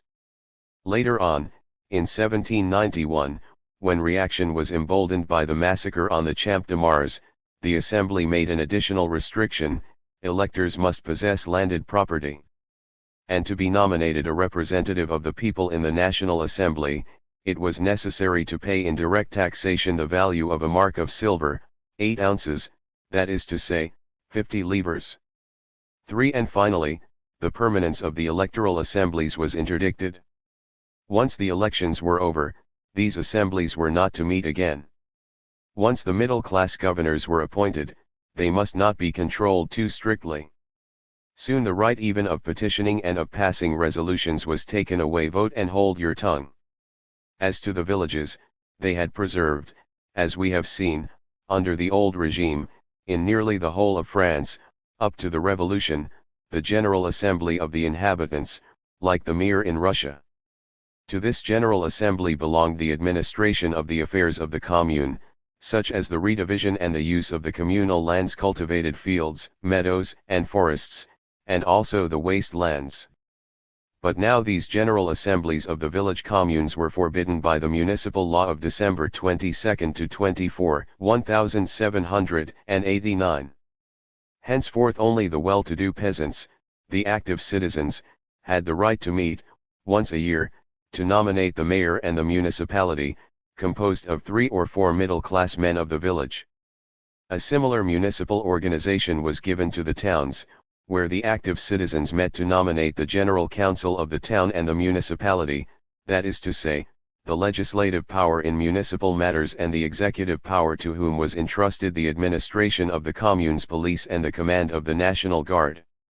Thus the movement described as taking place in the towns in July 1789, and which consisted in obtaining by revolutionary means an elective municipal administration at a time when the laws of the old regime, still in full force, authorized nothing of the kind. This movement was sanctioned by the municipal and administrative law of December 22 to 24, 1789. And, as we shall see, an immense power was conferred on the revolution by the creation, at its very outset, of these 30,000 municipal centers, independent in 1,000 matters of the central government, and capable of revolutionary action, when the revolutionaries succeeded in seizing upon them. It is true that the middle classes surrounded themselves with every precaution in order to keep the municipal power in the hands of the well-to-do members of the community, and the municipalities themselves were placed under the supervision of the councils of the department, which, being chosen by electors in the second degree, thus represented the wealthier section of the middle classes and were the support and the right hand of the counter-revolutionists during the revolution. On the other hand, the municipality itself, which was elected by the active citizens only, also represented the middle classes more than the masses of the people, and in towns like Lyons and so many others it became a center of reaction. But with all that, the municipalities were not dependent upon the royal power, and it must be recognized that the municipal law of December 1789 contributed to the success of the revolution more than any other law. During the insurrection against the feudal lords, in August 1789, many municipalities were hostile to the revolted peasants, and we saw how the municipalities of the Dauphiné took the field against the peasants and hanged the rebels without mercy. But in proportion as the revolution developed, the people came to get hold of the municipalities, and in 1793 and 1794 the municipalities in several parts of France became the real centers of action for the popular revolutionaries. Another very important step was made by the National Assembly when it abolished the old courts of justice. The Parlement and introduced judges elected by the people. In the rural districts, each canton, composed of 5 or 6 parishes, appointed, through its active citizens, its own magistrates, and in the large towns this right was given to the electoral assemblies. The old parliaments naturally strove to maintain their prerogatives. In the south, for instance at Toulouse, 80 members of the parliaments, supported by 89 gentlemen, even started a movement to restore to the monarch his legitimate authority and liberty, and to religion its useful influence. At Paris, Rouen, and Metz, and in Brittany the parliaments would not submit to the levelling power of the assembly, and they headed conspiracies in favor of the old regime. But they found no support among the people, and they compelled to yield to the decree of November 3, 1789, by which they were sent on vacation until a new order was given. The attempts to resist led only to a new decree, on January 11, 1790, by which it was declared that the resistance to the law by the magistrates of Rennes disqualified them from fulfilling any functions of the active citizen, until, having sent in their request to the legislative body, they had been admitted to take the oath of fidelity to the Constitution, as decreed by the National Assembly and accepted by the King. The National Assembly, it can be seen, meant to make its decisions concerning the new administrative organization for France respected. But this new organization encountered a formidable opposition on the part of the higher clergy, the nobility, and the upper middle classes, and it took years of a revolution, much more far-reaching than the middle classes had intended, to break down the old organization for the admission of the new one. Each municipality fixed the value, in money, of the day, and it was agreed to take for a basis the day of a journeyman. 2. The municipal law of December 14, 1789, not only excluded the passive citizens from all the elections of municipal officers, paragraphs 5, 6, 8, and c, but it also forbade the electoral assemblies to meet by trades, professions, or guilds. They could only meet by quarters, or districts. 3. The livre had the value of about 1 franc. Financial difficulties. Sale of church property. Necessity of avoiding bankruptcy. Assembly determined to seize church property. Value of church revenue. Its unequal distribution. Proposals of Bishop of Autun. Alarm of wealthy clergy. Delight of middle classes. Expropriation voted. Suppression of monastic orders. Paper currency. Administration of church property transferred to municipalities. Clergy henceforward deadly enemies of revolution. Organization of French church. Effects of new organization. Constituent assembly works essentially for middle class. Need of wind from the street. The greatest difficulty for the revolution was that it had to make its way in the midst of frightful economic circumstances. State bankruptcy was still hanging threateningly over the heads of those who had undertaken to govern France, and if this bankruptcy came indeed, it would bring with it the revolt of the whole of the upper middle classes against the revolution.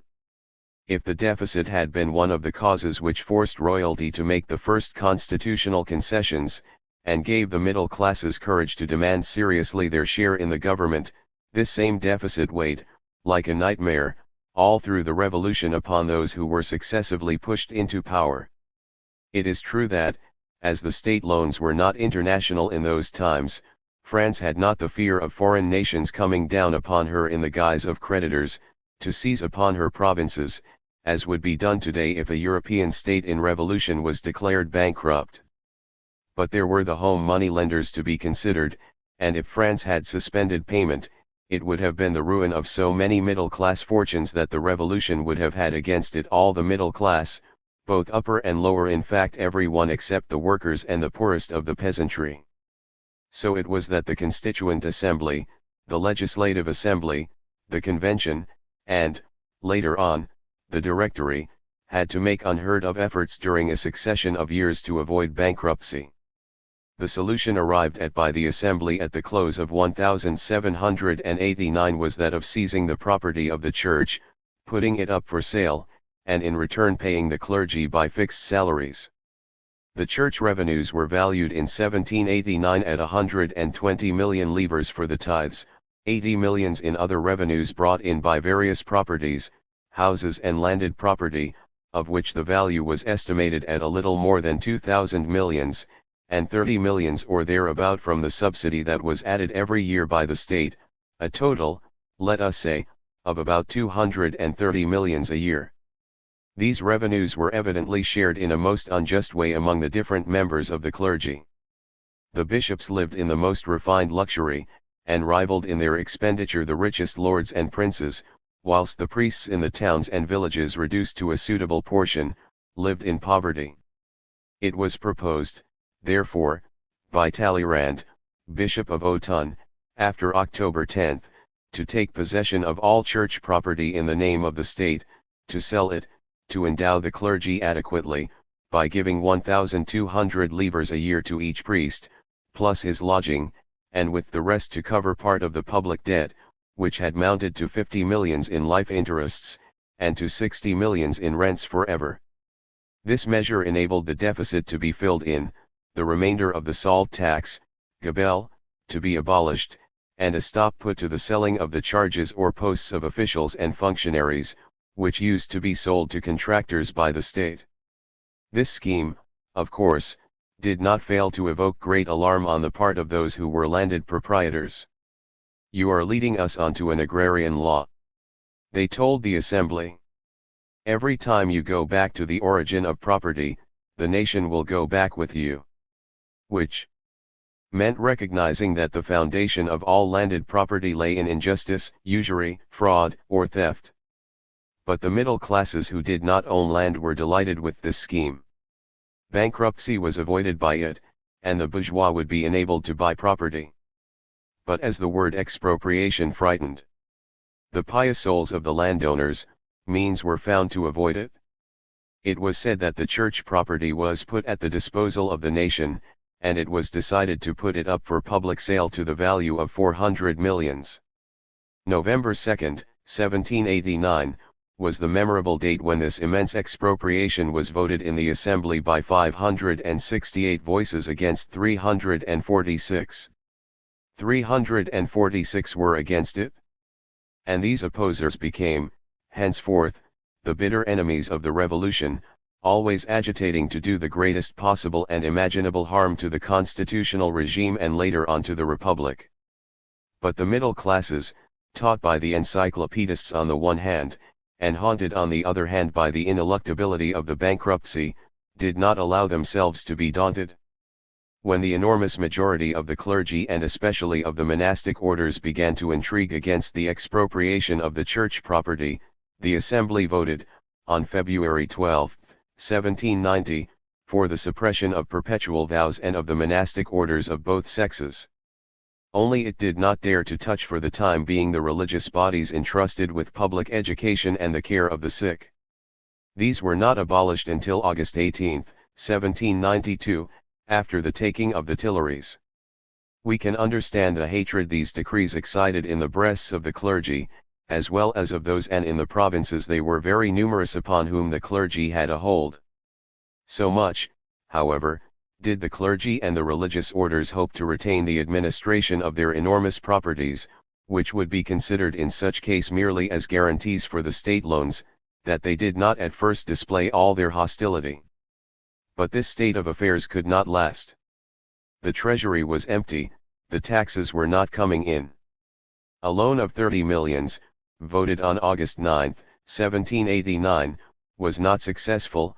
Another, of 80 millions, voted on the 27th of the same month, had brought in even much less.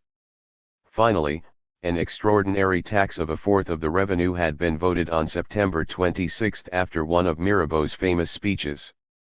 But this tax was immediately swallowed up in the gulf of interests on old loans, and then followed the idea of a forced paper currency, of which the value would be guaranteed by the national property confiscated from the clergy, and which should be redeemed according as the sale of the lands brought in money. One can imagine the colossal speculations to which these measures for the sale of the national property upon a large scale gave rise. One can easily guess the element which they introduced into the revolution. Nevertheless, even now the economists and the historians ask whether there was any other method for meeting the pressing demands of the state. The crimes, the extravagance, the thefts, and the wars of the old regime weighed heavily upon the revolution, and starting with this enormous burden of debt, bequeathed to it by the old regime, it had to bear the consequences. Under menace of a civil war, still more terrible than that which was already breaking out, under the threat of the middle classes turning their backs upon it, the classes which, although pursuing their own ends, were nevertheless allowing the people to free themselves from their lords, but would have turned against all attempts at enfranchisement if the capital they had invested in the loans was endangered. Set between these two dangers, the revolution adopted the scheme for a paper currency. Laicinates, guaranteed by the national property. On December 21, 1789, on the proposition of the districts of Paris, the administration of the church property was transferred to the municipalities, which were commissioned to put up for sale 400 millions worth of this property. The great blow was struck. And henceforth the clergy, with the exception of some village priests who were real friends of the people, vowed a deadly hatred to the revolution, a clerical hatred, which the abolition of monastic vows helped further to envenom. Henceforward all over France we see the clergy becoming the centers of conspiracies made to restore the old regime and feudalism. They were the heart and soul of the reaction, which we shall see bursting forth in 1790 and in 1791, threatening to put an end to the revolution before it had realized anything substantial. But the middle classes resisted it, and did not allow themselves to be disarmed. In June and July 1790 the Assembly opened a discussion upon a great question, the internal organization of the Church of France. The clergy being now paid by the state, the legislators conceived the idea of freeing them from Rome, and putting them all together under the Constitution. The bishoprics were identified with the new departments, their number was thus reduced, and the two boundaries, that of the diocese and that of the department, became identical. This might have been allowed to pass, but the election of the bishops was by the new law entrusted to the assemblies of electors, to those same assemblies which were electing the deputies, the judges, and the officers of the state. This was to despoil the bishop of his sacerdotal character and to make a state functionary of him.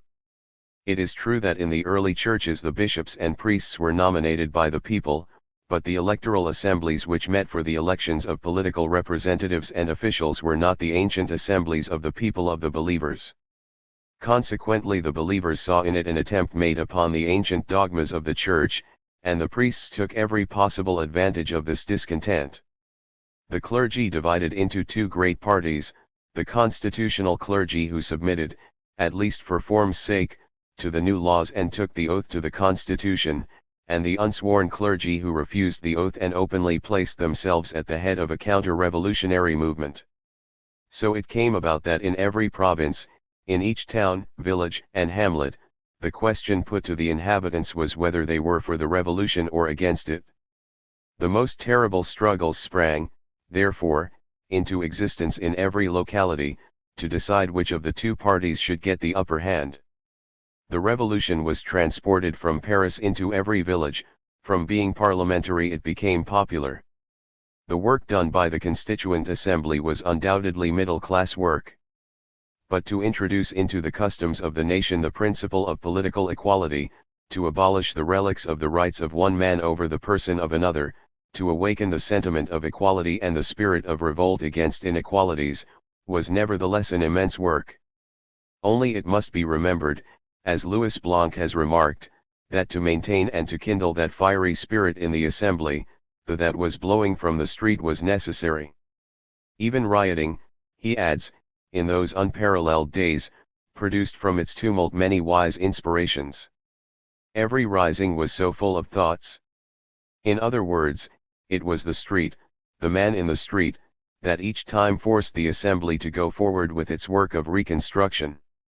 Even a revolutionary assembly, or one at least that forced itself upon monarchy in a revolutionary way, as the Constituent Assembly did, would have done nothing if the masses of the people had not impelled it to march forward, and if they had not crushed, by their insurrections, the anti-revolutionary resistance. The fate of the Federation. End of the first period of revolution. Duel between king and assembly. King bribes Mirabeau. He finds tools among middle-class enemies of revolution among all classes. Period of plots and counterplots. The fate of the Federation. Meaning of the fate. Joy of the people. With the removal of the king and the assembly from Versailles to Paris, the first period, the heroic period, so to speak, of the Great Revolution ended. The meeting of the States General, the royal session of June 23, the oath of the tennis court, the taking of the Bastille, the revolt of the cities and villages in July and August, the night of August 4, and finally the march of the women on Versailles and their triumphal return with the king as prisoner. These were the chief stages of the period. Now, when both the legislative and the executive power, the assembly and the king, settled at Paris, a period of hidden, continuous struggle began between moribund royalty and the new constitutional power, which was being slowly consolidated by the legislative labors of the assembly and by the constructive work done on the spot, in every town and village.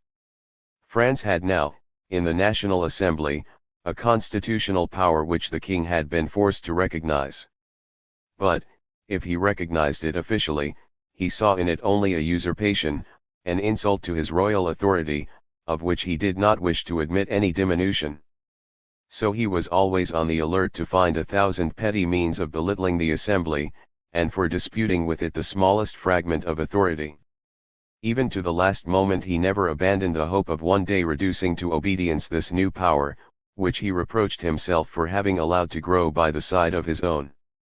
In this struggle every means seemed good to the king.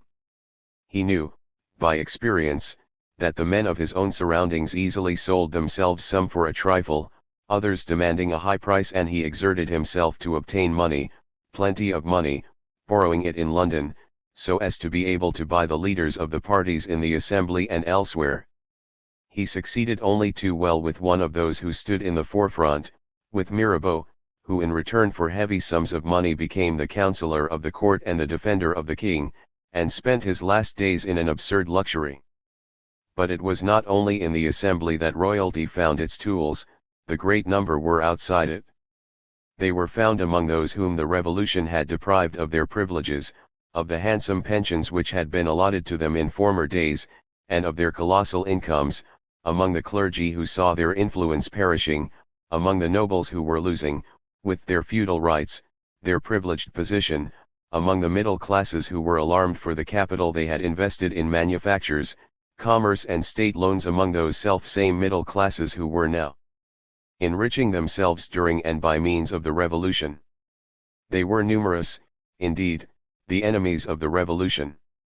They included all those who formerly had lived on the higher ecclesiastics, the nobles, and the privileged members of the upper middle class.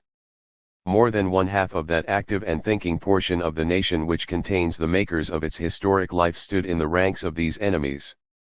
And if among the people of Paris, Strasbourg, Rouen, and many other towns, both large and small, the revolution found ardent champions, how many towns there were, like Lyons, where the centuries-old influence of the clergy and the economic servitude of the workers were such that the poor themselves supported the priests against the revolution.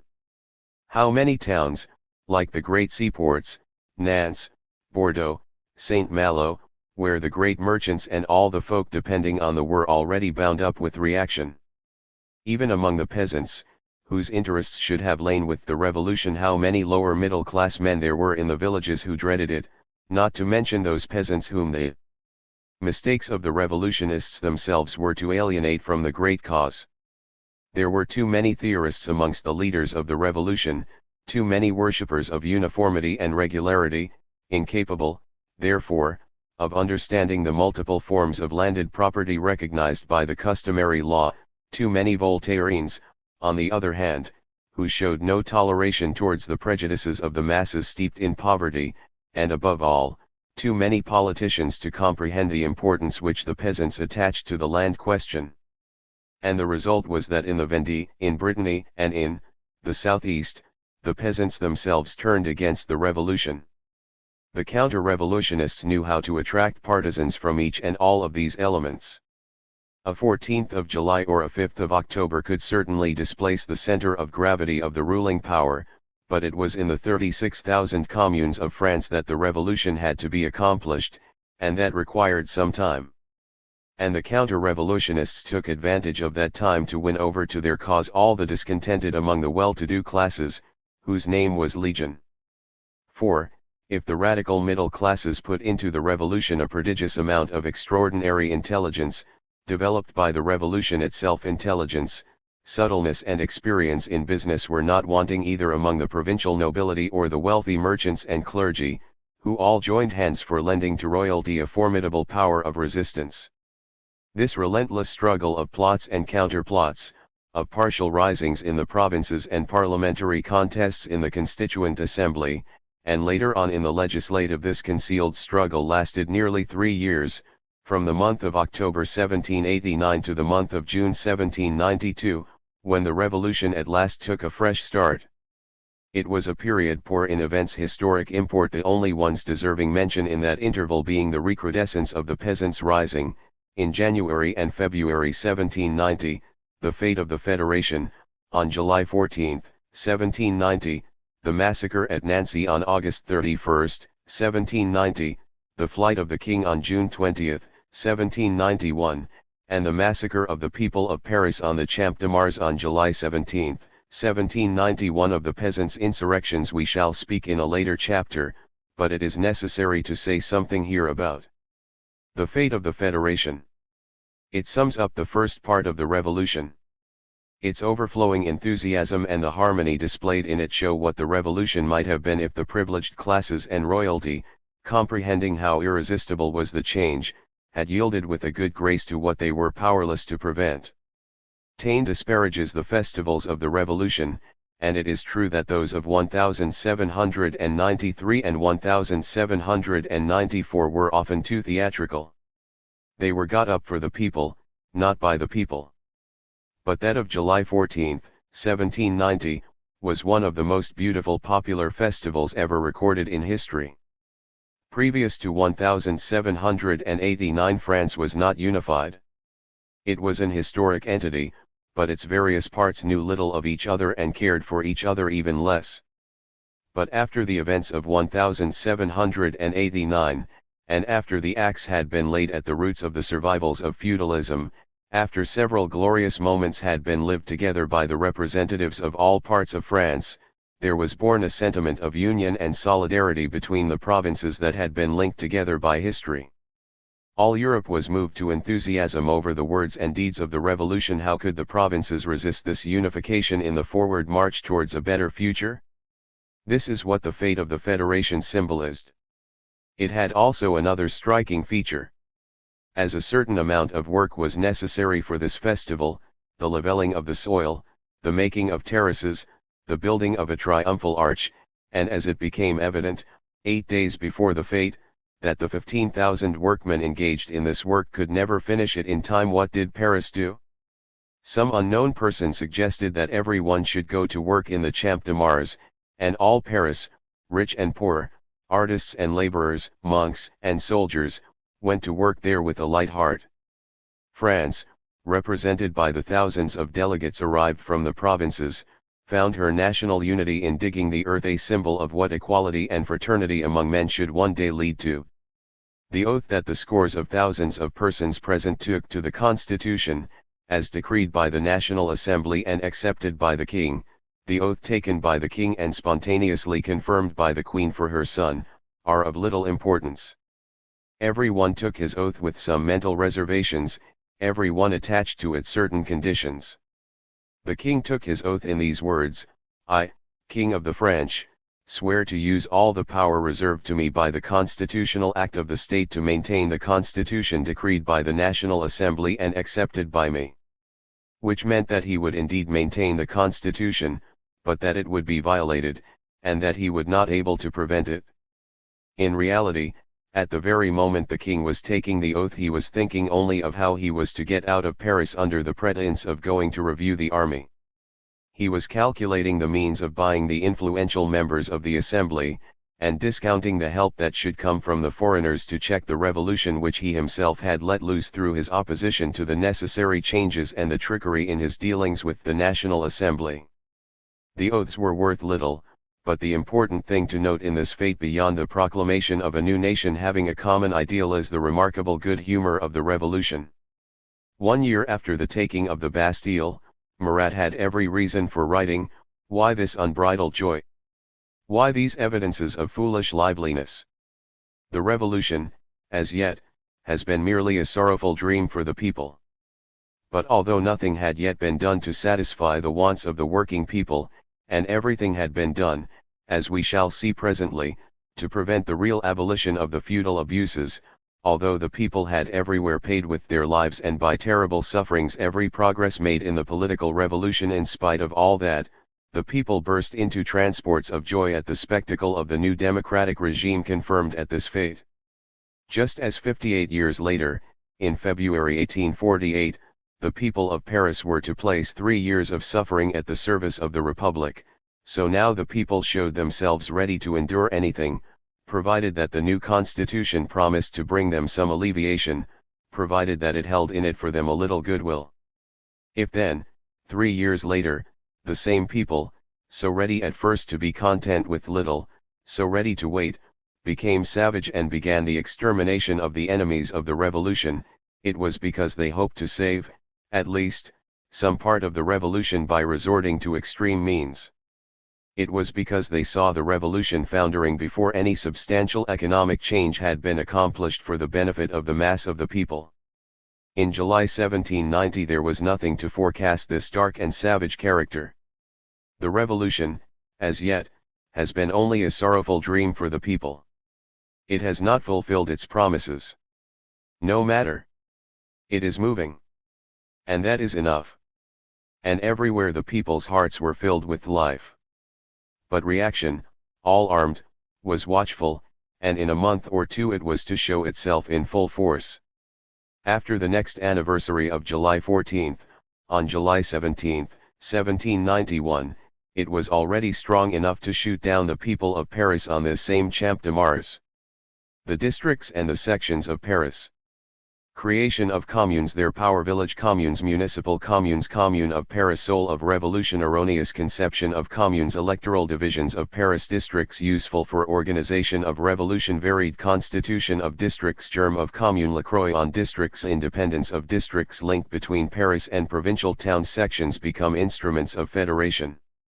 We have seen how the revolution began with popular risings ever since the first months of 1789. To make a revolution it is not, however, enough that there should be such risings more or less successful. It is necessary that after the risings there should be left something new in the institutions, which would permit new forms of life to be elaborated and established. The French people seem to have understood this need wonderfully well, and the something new, which was introduced into the life of France, since the first risings, was the popular commune. Governmental centralization came later, but the revolution began by creating the commune autonomous to a very great degree, and through this institution it gained, as we shall see, immense power. In the villages it was, in fact, the peasants' commune which insisted upon the abolition of feudal dues, and legalized the refusal to pay them. It was the commune which took back from the lords the lands that were formerly communal, resisted the nobles, struggled against the priests, protected the patriots and later on the sans-culottes, arrested the returning émigrés, and stopped the runaway king.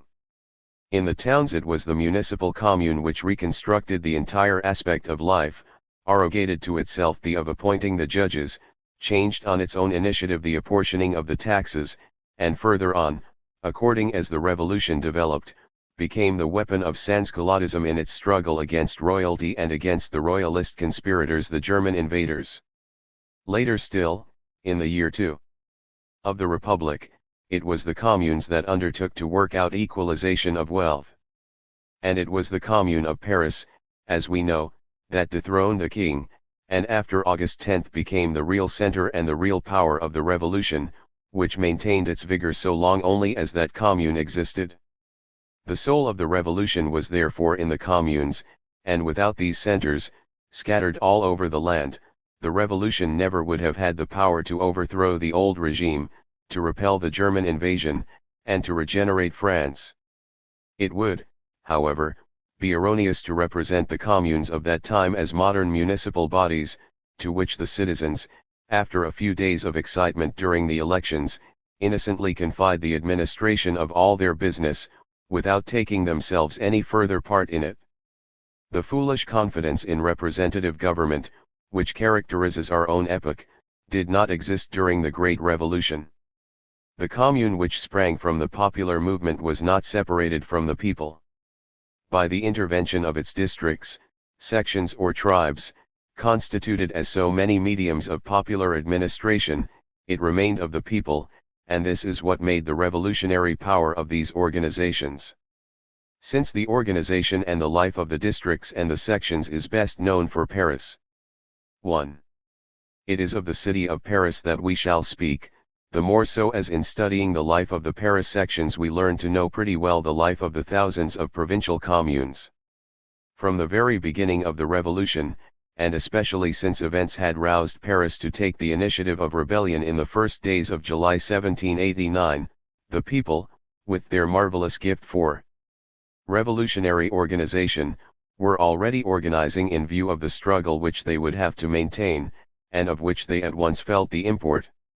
The city of Paris had been divided for electoral purposes into 60 districts, which were to nominate the electors of the second degree. Once these were nominated, the districts ought to have disappeared, but they remained and organized themselves, on their own initiative, as permanent organs of the municipal administration, by appropriating various functions and attributes which formerly belonged to the police, or to the law courts, or even to different government departments under the old regime. Thus they rendered themselves necessary, and at a time when all Paris was effervescing at the approach of July 14 they began to arm the people and to act as independent authorities, so much so that the permanent committee, which was formed at the Hôtel de Ville by the influential middle classes, 2. had to convoke the districts to come to an understanding with them. The districts proved their usefulness and displayed a great activity in arming the people, in organizing the National Guard, and especially in enabling the capital to repulse an attack upon it. After the taking of the Bastille, we see the districts already acting as accepted organs of the municipal administration. Each district was appointing its civil committee, of from 16 to 24 members, for the carrying out of its affairs. However, as Sigismund Lacroix has said in the first volume of his Actes de la Commune de Paris pendant la Révolution, 3. Each district constituted itself how it liked. There was even a great variety in their organization. One district, anticipating the resolutions of the National Assembly concerning judicial organization, appointed its justices of peace and arbitration. But to create a common understanding between them, they formed a central corresponding bureau where special delegates met and exchanged communications. The first attempt at constituting a commune was thus made from below upward, by the federation of the district organisms. It sprang up in a revolutionary way, from popular initiative. The Commune of August 10 was thus appearing in germ from this time, and especially since December 1789, when the delegates of the districts tried to form a central committee, the Bishop's Palace. 4. It was by means of the districts that henceforth Danton, Marat, and so many others were able to inspire the masses of the people in Paris with the breath of revolt, and the masses, accustoming themselves to act without receiving orders from the national representatives, were practicing what was described later on as direct self-government. 5. Immediately after the taking of the Bastille, the districts had ordered their delegates to prepare, in consultation with the mayor of Paris, Bailly, a plan of municipal organization, which should be afterwards submitted to the districts themselves. But while waiting for this scheme, the districts went on widening the sphere of their functions as it became necessary. When the National Assembly began to discuss municipal law, they did so with painful slowness. At the end of 2 months, says Lacroix, the first article of the new municipality scheme had still to be written. 6. These delays naturally seemed suspicious to the districts, and from this time began to develop a certain hostility, which became more and more apparent, on behalf of part of the population of Paris and the official council of its commune. It is also important to note that while trying to give a legal form to the municipal government, the districts strove to maintain their own independence. They sought for unity of action, not in subjection to a central committee, but in a federative union. Lacroix says, the state of mind of the districts displays itself both by a very strong sentiment of communal unity and by a no less strong tendency towards direct self-government. Paris did not want to be a federation of 60 republics cut off haphazard each in its territory. The commune is a unity composed of its united districts. Nowhere is there found a single example of a district setting itself up to live apart from the others. But side by side with this undisputed principle, another principle is disclosed, which is, that the commune must legislate and administer for itself, directly, as much as possible. Government by representation must be reduced to a minimum. Everything that the commune can do directly must be done by it, without any intermediary, without any delegation, or else it may be done by delegates reduced to the role of special commissioners, acting under the uninterrupted control of those who have commissioned them. The final right of legislating and administrating for the commune belongs to the districts, to the citizens, who come together in the general assemblies of the districts. We thus see that the principles of anarchism, expressed some years later in England by W. Godwin, already dated from 1789, and that they had their origin, not in theoretic speculations, but in the deeds of the Great French Revolution. There is still another striking fact pointed out by Lacroix, which shows up to what point the districts knew how to distinguish themselves from the municipality and how to prevent it from encroaching upon their rights. When Broussat came forward on November 30, 1789, with a scheme of municipal constitution for Paris, concocted between the National Assembly and a committee elected by the Assembly of Representatives, the Permanent Committee of the Paris Commune, founded on July 12, 1789, the districts at once opposed it. Nothing was to be done without the direct sanction of the districts themselves. 7. And Broussat's scheme had to be abandoned. Later on, in April 1790, when the National Assembly began to discuss the municipal law, it had to choose between two proposals, that of an assembly free and illegal, after all of delegates from the districts, who met at the Bishop's Palace, a proposal which was adopted by the majority of the districts and signed by Bailly, and that of the legal council of the commune, which was supported by some of the districts only. The National Assembly decided in favor of the first. Needless to say that the districts did not limit themselves municipal affairs. They always took part in the great political questions of the day. The royal veto, the imperative date, poor relief, the Jewish question, that of the mark silver. 8. All of these were discussed by the districts. As the mark of silver, they themselves took the initiative in the matter, by convoking each other for discussion and appointing committees. They vote their own resolutions, says Lacroix, and ignoring the official representatives of the commune, they are going themselves on February 8, 1790, to present to the National Assembly the first address of the Paris Commune in its sections. It is a personal demonstration of the districts, made independently of any official representation, to support Robespierre's motion in the National Assembly against the mark of silver. 9. What is still more interesting is that from this time the provincial towns began to put themselves in communication with the Commune of Paris concerning all things. From this there developed a tendency to establish a direct link between the towns and villages of France, outside the national parliament, and this direct and spontaneous action, which later became even more manifest, gave irresistible force to the revolution. It was especially in an affair of capital importance, the liquidation of the church property, that the districts made their influence felt, and proved their capacity for organization. The National Assembly had ordained on paper the seizing of the church property and the putting it up for sale, for the benefit of the nation, but it had not indicated any practical means for carrying this law into effect. At this juncture it was the Paris districts that proposed to serve as intermediaries for the purchase of the property, and invited all the municipalities of France to do the same. They thus found a practice method of applying the law. The editor of the Actes de la Commune has fully described how the districts managed to induce the Assembly to entrust them with this important business, who speaks and acts in the name of that great personality, the Commune of Paris. Demands Lacroix. And he replies, the Bureau de Ville, Town Council, in the first place, from whom this idea emanated, and afterwards the districts, who have approved it, and who, having approved it, have got hold of the matter in lieu of the town council, for carrying it out, have negotiated and treated directly with the state, that is to say, with the National Assembly, and at last effected the proposed purchase directly, all contrarily to a formal decree, but with the consent of the Sovereign Assembly. What is even more interesting is that the districts, having once taken over this business, also took no heed of the old Assembly of Representatives of the Commune, which was already too old for serious action, and also they twice dismissed the town council that wanted to interfere. The districts, Lacroix says, prefer to constitute, with a view to this special object, a special deliberate assembly, composed of 60 delegates, and a small executive council of 12 members chosen by these 60 representatives. 10.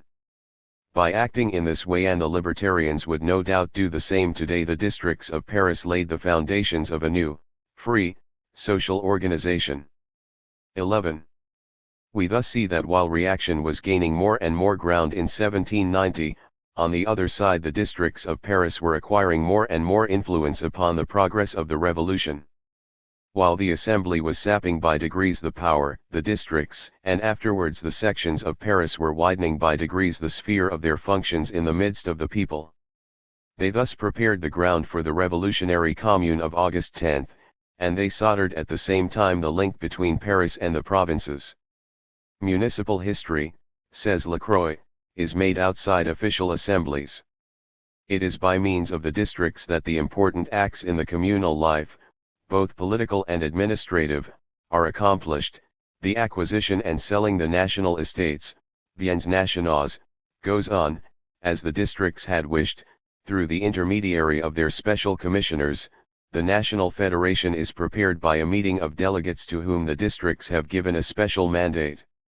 The Federation of July 14 is also the exclusive and direct work of the districts, their intermediary in this case being an assembly of delegates from the sections for concluding a federative compact. 12. It has often been said that the National Assembly represented the national unity of France. When, however, the question of the fate of the federation came up, the politicians, as Michelet has observed, were terrified as they saw men surging from all parts of France towards Paris for the festival, and the Commune of Paris had to burst in the door of the National Assembly to obtain its consent to the fete. Whether it liked or not, the Assembly had to consent, Michelet adds. Besides, it is important to note that the movement was born first, as Butches and Roux had already remarked, from the need of assuring the food supply to Paris, and to take measures against the fears of a foreign invasion. That is to say, this movement was partly the outcome of an act of local administration, and yet it took, in the sections of Paris. 13. The character of a national confederation, wherein all the canton of the departments of France and all the regiments of the army were represented. The sections, which were created for the individualization of the various quarters of Paris, became thus the instrument for the federate union of the whole nation. The sections of Paris under the new municipal law. Commune of Paris. Permanence of sectional assemblies. Distrust of executive power. Local power necessary to carry out revolution. National Assembly tries to lessen power of districts. Municipal law of May-June 1790. Impotence of attacks of assembly. Municipal law ignored. Sections. The center of revolutionary initiative. Civic committees. Increasing power of sections. Charity bureaus and charity workshops administered by sections. Cultivation of waste land. Our contemporaries have allowed themselves to be so won over to ideas of subjection to the centralist state that the very idea of communal independence, to call it autonomy, would not be enough, which was current in 1789, seems arranged nowadays. M. L. Fubert. 1. When speaking of the scheme of municipal organization decreed by the National Assembly on May 21, 1790, was quite right in saying that the application of this scheme would seem today a revolutionary act, even anarchic, so much the ideas have changed. And he adds that at the time this municipal law was considered insufficient by the Parisians, who were accustomed, since July 14, 1789, to a very great independence of their districts.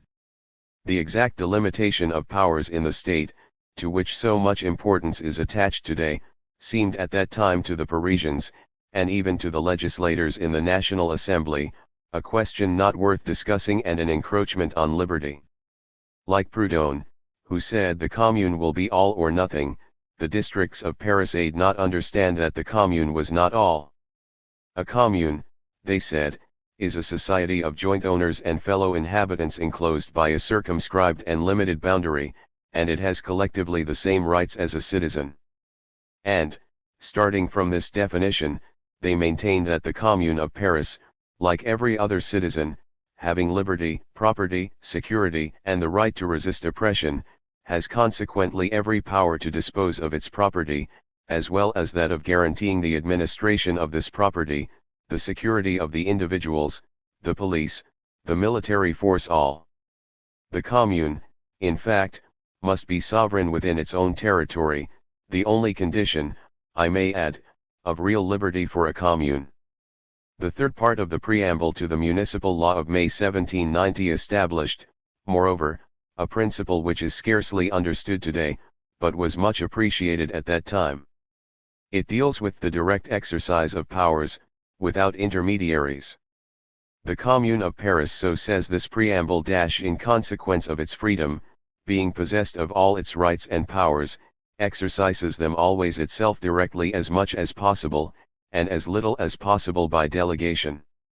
In other words, the Commune of Paris was not to be a governed state, but a people governing itself directly when possible, without intermediaries, without masters. It was the General Assembly of the section, and not the elected communal council, which was to be the supreme authority for all that concerned the inhabitants of Paris. And if the sections decided to submit to the decision of a majority amongst themselves in general questions, they did not for all that abdicate either their right to federate by means of freely contracted alliances, or that of passing from one section to another for the purpose of influencing their neighbors' decisions, and thus trying by every means to arrive at unanimity. The permanence of the general assemblies of the sections, that is, the possibility of calling the General Assembly whenever it was wanted by the members of the section and of discussing everything in the General Assembly, this, they said, will educate every citizen politically, and allow him, when it is necessary, to elect, with full knowledge, those whose zeal he will have remarked, and whose intelligence he will have appreciated. 2. The section in permanence, the forum always open, is the only way, they maintained, to assure an honest and intelligent administration. Finally, as Fubert also says, distrust inspired the sections, distrust of all executive power. He who has the executive power, being the depository of force, must necessarily abuse it. This is the opinion of Montesquieu and Rousseau, adds Fubert. It is also mine. The strength which this point of view gave to the revolution can be easily understood, the more so as it was combined with another one, also pointed out by Fubert. The revolutionary movement, he writes, is just as much against centralization as against despotism. The French people thus seem to have comprehended from the outset of the revolution that the immense work of transformation laid upon them could not be accomplished either constitutionally or by a central power, it had to be done by the local powers, and to carry it out they must be free. Perhaps they also thought that enfranchisement, the conquest of liberty, must begin in each village and each town. The limitation of the royal power would thus be rendered only the more easy. The National Assembly evidently tried all it could to lessen the power of the districts, and to put them under the tutelage of a communal government, which the national representatives might be able to control. Thus the municipal law of May 27 to June 27, 1790, suppressed the districts. It was intended to put an end to those hotbeds of revolution, and for that purpose the new law introduced a new subdivision of Paris into 48 sections, active citizens only being allowed to take part in the electoral and administrative assemblies of the new sections. The law had, moreover, taken good care to limit the duties of the sections by declaring that in their assemblies they should occupy themselves with no other business than that of the elections and the administration of the civic oath. 3. But this was not obeyed. The furrow had been plowed more than a year before, and the sections went on to act the districts had acted. After all, the municipal law was itself obliged to grant to the sections the administrative attributes that the districts had already arrogated to themselves. We find, therefore, under the new law the same 16 commissioners whom we saw in the districts elected and charged not only with police and even judicial functions, but also trusted by the administration of the department with the reassessment of the taxes in their respective sections. 4. Furthermore, if the Constituent Assembly abolished the permanence, that is to say, the right of the sections to meet without a special convocation, it was compelled nevertheless to recognize their right of holding general assemblies, at the demand of 50 active citizens. 5. That was sufficient, and the citizens did not fail to take advantage of it. For instance, scarcely a month after the installation of the new municipality, Danton and Bailey went to the National Assembly, on behalf of 43 out of the 48 sections, to demand the instant dismissal of the ministers and their arraignment before a national tribunal. The sections parted with none of their sovereign power. Although they had been deprived of it by law, they retained it, and proudly displayed it. Their petition had, in fact, nothing municipal about it, but they took action, and that was all. Besides, the sections, on account of the various functions they had assumed, became of such importance that the National Assembly listened to them and replied graciously. It was the same with the clause of the Municipal Law of 1790, which entirely subjected the municipalities to the administration of the department and the district for all that concerned the functions they should have to exercise by delegation from the general administration. 6. Neither the sections nor the Commune of Paris nor the provincial communes would accept this clause. They simply ignored it and maintained their independence. Generally speaking, the sections gradually took upon themselves the part of being centers of revolutionary initiative, which had belonged to the districts, and if their activity relaxed during the reactionary period which France lived through in 1790 and 1791, it was still, as we shall see by the sequel, the sections which roused Paris in 1792 and prepared the revolutionary Commune of August 10. By virtue of the law of May 21, 1790, each section had to appoint 16 commissioners to constitute their civic committees, and these committees, entrusted at first with police functions only, never ceased, during the whole time of the Revolution, extending their functions in every direction. Thus, in September 1790, the Assembly was forced to grant to the sections the right which the Strasbourg sections had assumed in August 1789, namely, the right to appoint the justices of the peace and their assistants, as well as the prud'hommes, conciliation judges.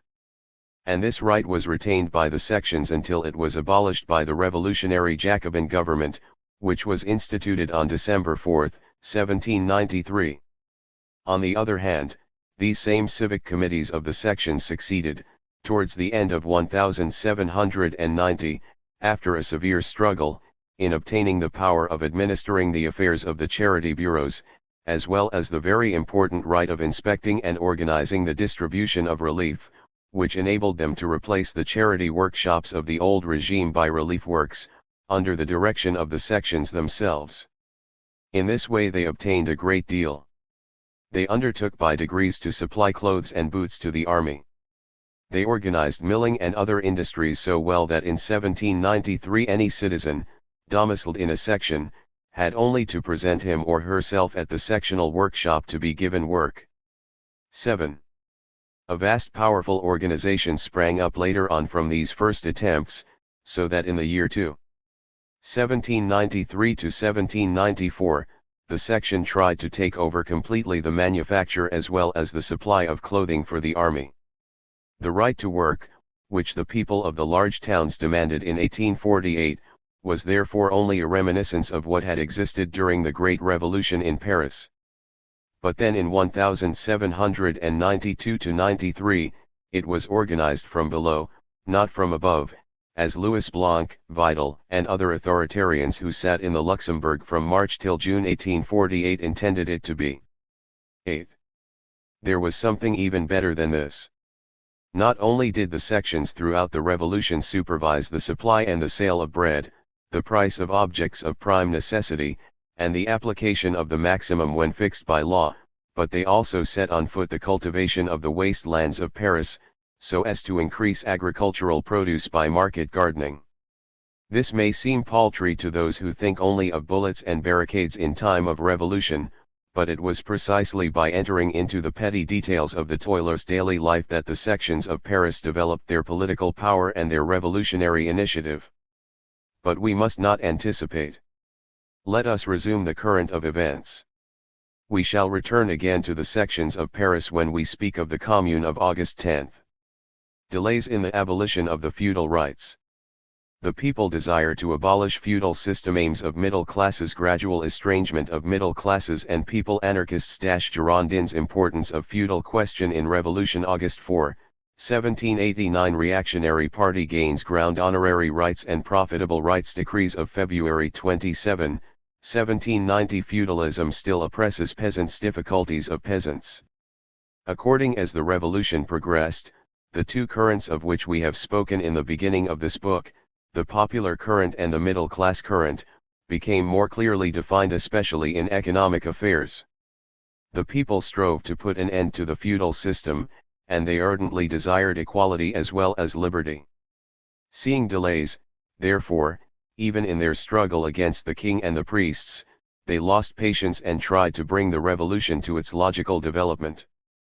They foresaw that the revolutionary enthusiasm would be exhausted at no far distant day, and they strove to make the return of the landlords, the royal despotism, and the reign of the rich and the priests impossible for all time. And for that reason they wished, at least in very many parts of France, to regain possession of the lands that had been filched from the village communities, and demanded agrarian laws which would allow everyone to work on the land if he wanted, and laws which would place the rich and the poor on equal terms as regarded their rights as citizens. They revolted when they were compelled to pay the tithes, and they made themselves masters of the municipalities, so that they could strike at the priests and the landlords. In short, they maintained revolutionary conditions in the greater part of France, whilst in Paris they kept close watch over the lawmakers from the vantage points of the galleries in the Assembly, and in their clubs and meetings of the sections. Finally, when it became necessary to strike a heavy blow at royalty, the people organized the insurrection and fought arms in hand, on July 14, 1789, and on August 10, 1792. The middle classes, on their side, worked with all their might to complete the conquest of power. The phrase, as is seen, dates from that time. According as the power of the king and the court crumbled and fell into contempt, the middle classes developed their own. They took up a firm position in the provinces, and at the same time hastened to establish their present and future wealth. If in certain regions the greater portion of the property confiscated from the émigrés and the priests passed in small lots into the hands of the poor, at least this is what may be gathered from the researches of Lauchitsky. 1. In other regions an immense portion of these properties served to enrich the middle classes, whilst all sorts of financial speculations were laying the foundations of many a large fortune among the third estate. But what the educated middle classes had especially borne in mind, the revolution of 1648 in England serving them as a model, was that now was the time for them to seize the government of France, and that the class which would govern would have the wealth, the more so as the sphere of action of the state was about to increase enormously through the formation of a large standing army, and the reorganization of public instruction, justice, the levying of taxes, and all the rest. This had been clearly seen to follow the revolution in England. It can be understood, therefore, that an abyss was ever widening between the middle classes and the people in France, the middle classes, who had wanted the revolution and urged the people into it, so long as they had not felt that the conquest of power was already accomplished to their advantage, and the people, who had seen in the revolution the means of freeing themselves from the double yoke of poverty and political disability. Those who were described at that time by the men of order and the statesmen as the anarchists, helped by a certain number of the middle class, some members of the Club of the Cordeliers and a few from the Club of the Jacobins, found themselves on one side. As for the statesmen, the defenders of property, as they were then called, they found their full expression in the political party of those who became known later on as the Girondins, that is to say, in the politicians who, in 1792, gathered round Brissot and the minister Roland. We have told in Chap. 15 to what the pretended abolition of the feudal rights during the night of August 4 was reduced by the decrees voted by the Assembly from August 5 to 11, and we now see what further developments were given to this legislation in the years 1790 and 1791. But as this question of feudal rights dominates the whole of the revolution, and as it remained unsolved until 1793, after the Girondin chiefs had been expelled from the convention, I shall, at the risk of a little repetition, sum up once more the legislation of the month of August 1789, before touching upon what was done in the 2 following years. This is the more necessary as a most regrettable confusion continues to prevail about this subject, although the abolition of the feudal rights was the principal work of the Great Revolution. Over this question the main contests were fought, both in rural France and in the Assembly, and out of all the work of the Revolution, it was the abolition of these rights which best survived, in spite of the political vicissitudes through which France passed during the 19th century. The abolition of the feudal rights certainly did not enter the thoughts of those who called for social renovation before 1789. All they intended to do was to amend the abuses of these rights. It was even asked by certain reformers whether it would be possible to diminish the seigneurial prerogative, as Necker said. It was the Revolution that put the question of abolition pure and simple of these rights. All property, without any exception, shall be always respected, they made the king say at the opening of the States General. And it was added that His Majesty expressly understands by the word property the feudal and seigneurial tithes, levies, rents, rights and dues and, generally speaking, all rights and prerogatives profitable or honorary, attached to the estates and to the fiefs belonging to any person. None of the future revolutionists protested then against this interpretation of the rights of the lords and the landed proprietors altogether. But, says Dallas, the well-known author of the Repertoire de Jurisprudence, whom certainly no one will tax with revolutionary exaggeration, the agricultural populations did not thus interpret the liberties promised to them. Everywhere the villages rose up, the chateaux were burned, and the archives and the places where the records of feudal dues were kept were destroyed, and in a great many localities the landlords gave their signatures to documents renouncing their rights. 2. Then, in the dismal blaze of the burning chateaux and the peasant insurrection which threatened to assume still greater proportions, took place the sitting of August 4, 1789.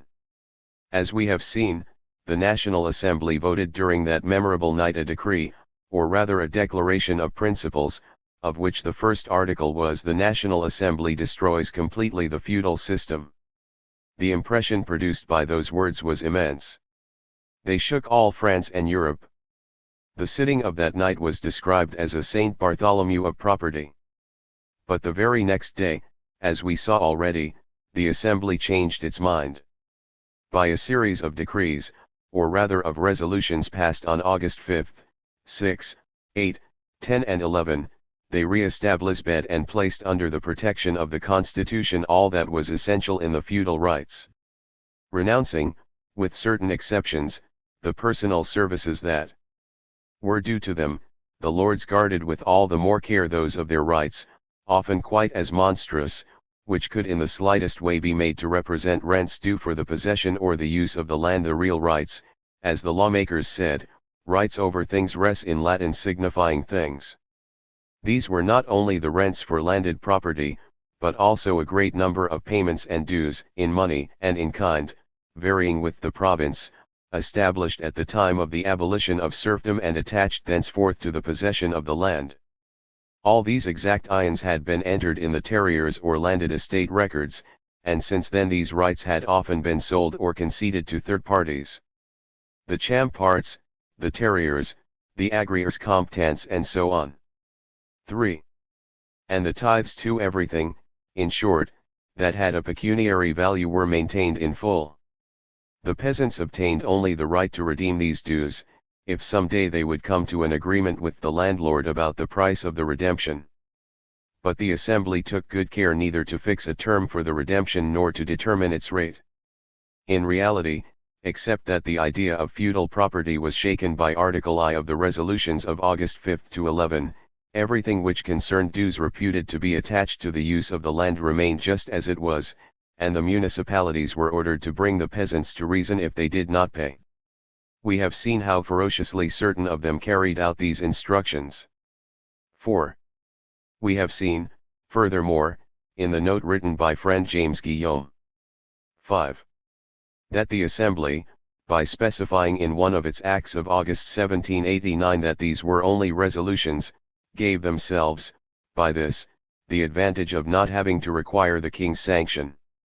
But at the same time, the acts were thus deprived of the character of law, so long as their provisions had not been put into the shape of constitutional decrees. No obligatory character was attached them, legally, nothing had been done. However, even these resolutions seemed too advanced to the landlords and to the king. The latter tried to gain time, so as not to have them promulgated, and on September 18 he was still addressing remonstrances to the National Assembly asking them to reconsider their resolutions. He only decided on their promulgation on October 6, after the women had brought him back to Paris and placed him under the supervision of the people. But then it was the Assembly that turned a deaf ear. They made up their minds to promulgate the resolutions only on November 3, 1789, when they sent them out for promulgation to the provincial parliaments, courts of justice, so that in reality the resolutions of August 5 to 11 were never actually promulgated. In such conditions the peasants' revolt had necessarily to go on, and that is what happened. The report of the feudal committee, made by Abbé Grégoire in February 1790, stated, in fact, that the peasant insurrection was still going on and that it had gained in strength since the month of January. It was spreading from the east to the west. But in Paris the party of reaction had already gained much ground since October 6. Therefore, when the National Assembly undertook the discussion of the feudal rights after Grégoire's report, they legislated in a reactionary spirit. In reality the decrees which they passed from February 28 to March 5 and on June 18, 1790, had as consequence the re-establishing of the feudal system in all that was of importance. That, as can be seen by the documents of the period, was the opinion of those who wished for the abolition of feudalism. They described the decrees of 1790 as re-establishing feudalism. To begin with, the distinction between the honorary rights, abolished without redemption, and the profitable rights which the peasants had to redeem, was maintained completely, and confirmed, and, what was worse, several personal feudal rights, having been classed as profitable rights, were now completely assimilated with the simple rents and charges on the land. 6.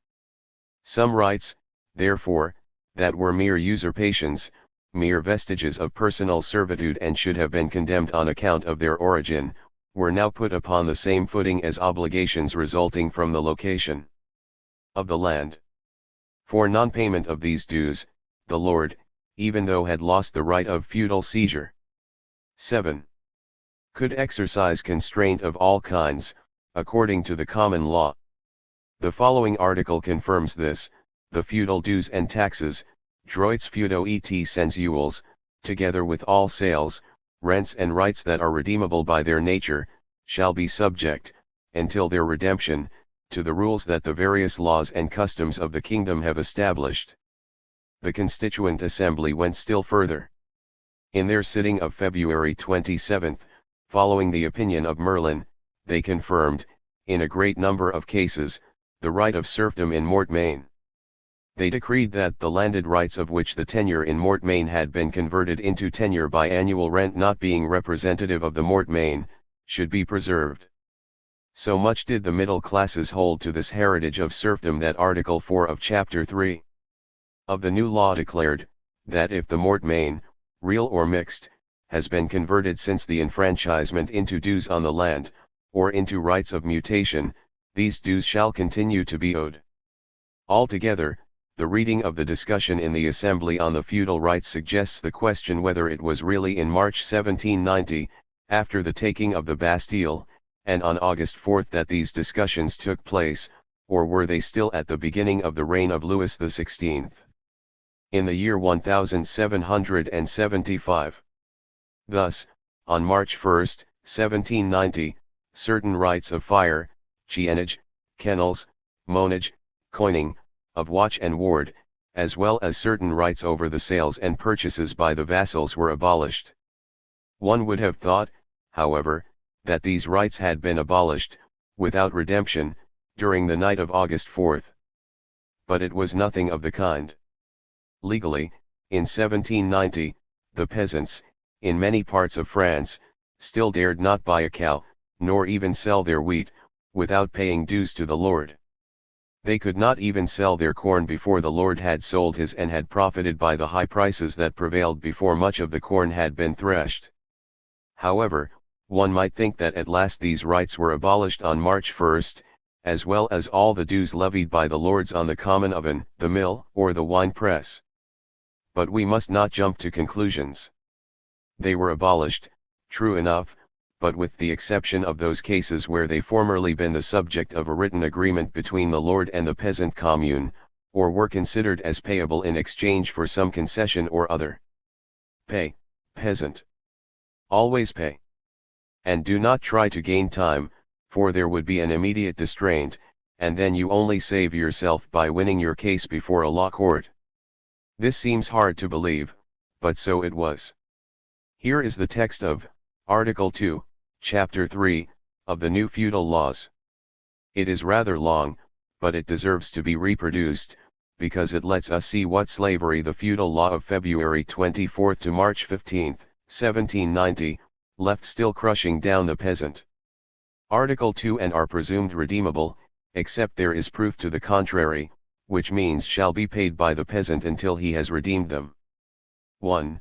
All the seigneurial annual dues, in money, grain, poultry, foodstuffs of all kinds, and fruits of the earth, paid under the denomination of quit rents, over rents, feudal rents, monoreal or imviditic, champerty, task, tairage, agrier, rights on the produce of lands and fields, or on the tenant's labor, so et, actual forced labor, or any other denomination whatsoever, which are payable or due only by the proprietor or holder of a piece of land, so long as he is proprietor or holder, and has the right of continuing in possession. 2. All the occasional fees, casuals, which, under the name of quint, fifth, requint, 25th, traisans, 13th, lauds, dues on sales of inheritance, lauds et vents, me-lauds, redemptions, venturals, reliefs, relevoisins, pleas, and any other denominations whatsoever, are due on account of supervening mutations in the property or the possession of a piece of land. 3. The rights of occups, rights on succession, occups in arrears, arriere occups, and other similar rights due on the mutation of the former lords. On the other hand, the Assembly, on March 9, suppressed various rights of toll on the high roads, canals, and sea, which were levied by the lords. But immediately afterwards they took care to add the following clause: it is not to be understood, however, that the National Assembly includes, as regards the present, in the suppression declared by the preceding article, the authorized toll gates, and c. and the duties mentioned in the article aforesaid which may have been acquired as compensation. This meant that many of the lords had sold or mortgaged certain of their rights, or else, in cases of inheritance, the eldest son having succeeded to the estate or the chateaux, the others, more especially the daughters, received as compensation certain rights of toll over the highways, the canals, or the bridges. In these cases, therefore, all the rights remained, although recognized as being unjust, because, otherwise, it would have meant a loss to some members of noble or middle-class families. Cases like these recurred all through the new feudal law. After each suppression of feudal rights some subterfuge was inserted to evade it, so that the result would have lawsuits without end. There was only one single point where the breath of the revolution really made itself felt, and this was on the question of the tithes. It was decided that all tithes, ecclesiastical and enfeft, which means sold to the laity, should cease from January 1791. But here again the Assembly decreed that for the year 1790 they were to be paid to whom they were due, and in full. This is not all. They did not forget to impose penalties on those who might disobey this decree, and on opening the discussion of Chapter 3 of the feudal law, the Assembly enacted, no municipality or administration of district or department shall be able, on pain of nullity and of being prosecuted as a guilty party and having to pay the damages, as such, to prohibit the collection of any of the seigneurial dues, of which payment shall be asked under the pretext that they have been implicitly or explicitly suppressed without compensation. There was nothing to fear from the officials of either the districts or the departments. They were, especially the latter, body and soul with the lords and the middle-class landowners. But there were municipalities, especially in the east of France, of which the revolutionists had taken possession, and these would tell the peasants that such and such feudal dues had been suppressed, and that, if the lords claimed them, they need not be paid. Now, under penalty of being themselves prosecuted or tyranned upon, the municipal councillors of a village will not dare to say anything, and the peasant will have to pay, and they must tyrant upon him. He will only be at liberty, if the payment was not due, to claim reimbursement later on from the lord, who, by that time, may have emigrated to Coblentz. This was introducing, as M. Sagnac has well said, a terrible clause. The proof that the peasant no longer owed certain feudal dues, that they were personal, and not attached to the land. This proof, so difficult to make, rested with the peasant. If he did not make it, if he could not make it, as was nearly always the case, he had to pay. Feudal legislation in 1790. New laws support feudal system. Sagnac's opinion of them attempts to collect feudal dues resisted insurrection spreads. Spurious decrees excite further risings. Peasants demand maximum and restoration of communal lands. Revolution fixes price of bread. Middle class suppressions. Draconian laws against peasants, June 1790, tithes to be paid 1 year longer. Summary of laws to protect property. Articles of peasants' demands. Thus it was that the National Assembly, profiting by the temporary lull in the peasant insurrections during the winter, passed in 1790, laws which in reality gave a new legal basis to the feudal system. Lest it should be believed that this is our own interpretation of the legislation of the Assembly, it should be enough to refer the reader to the laws themselves, or to what Dallas says about them. But here is what is said about them by a modern writer, M.P.H. Sagnac, whom it is impossible to accuse of sansculottism, since he considers the abolition without redemption of the feudal rights, accomplished later on by the Convention, as an iniquitous and useless spoliation. Let us see, then, how M. Sagnac estimates the laws of March 1790.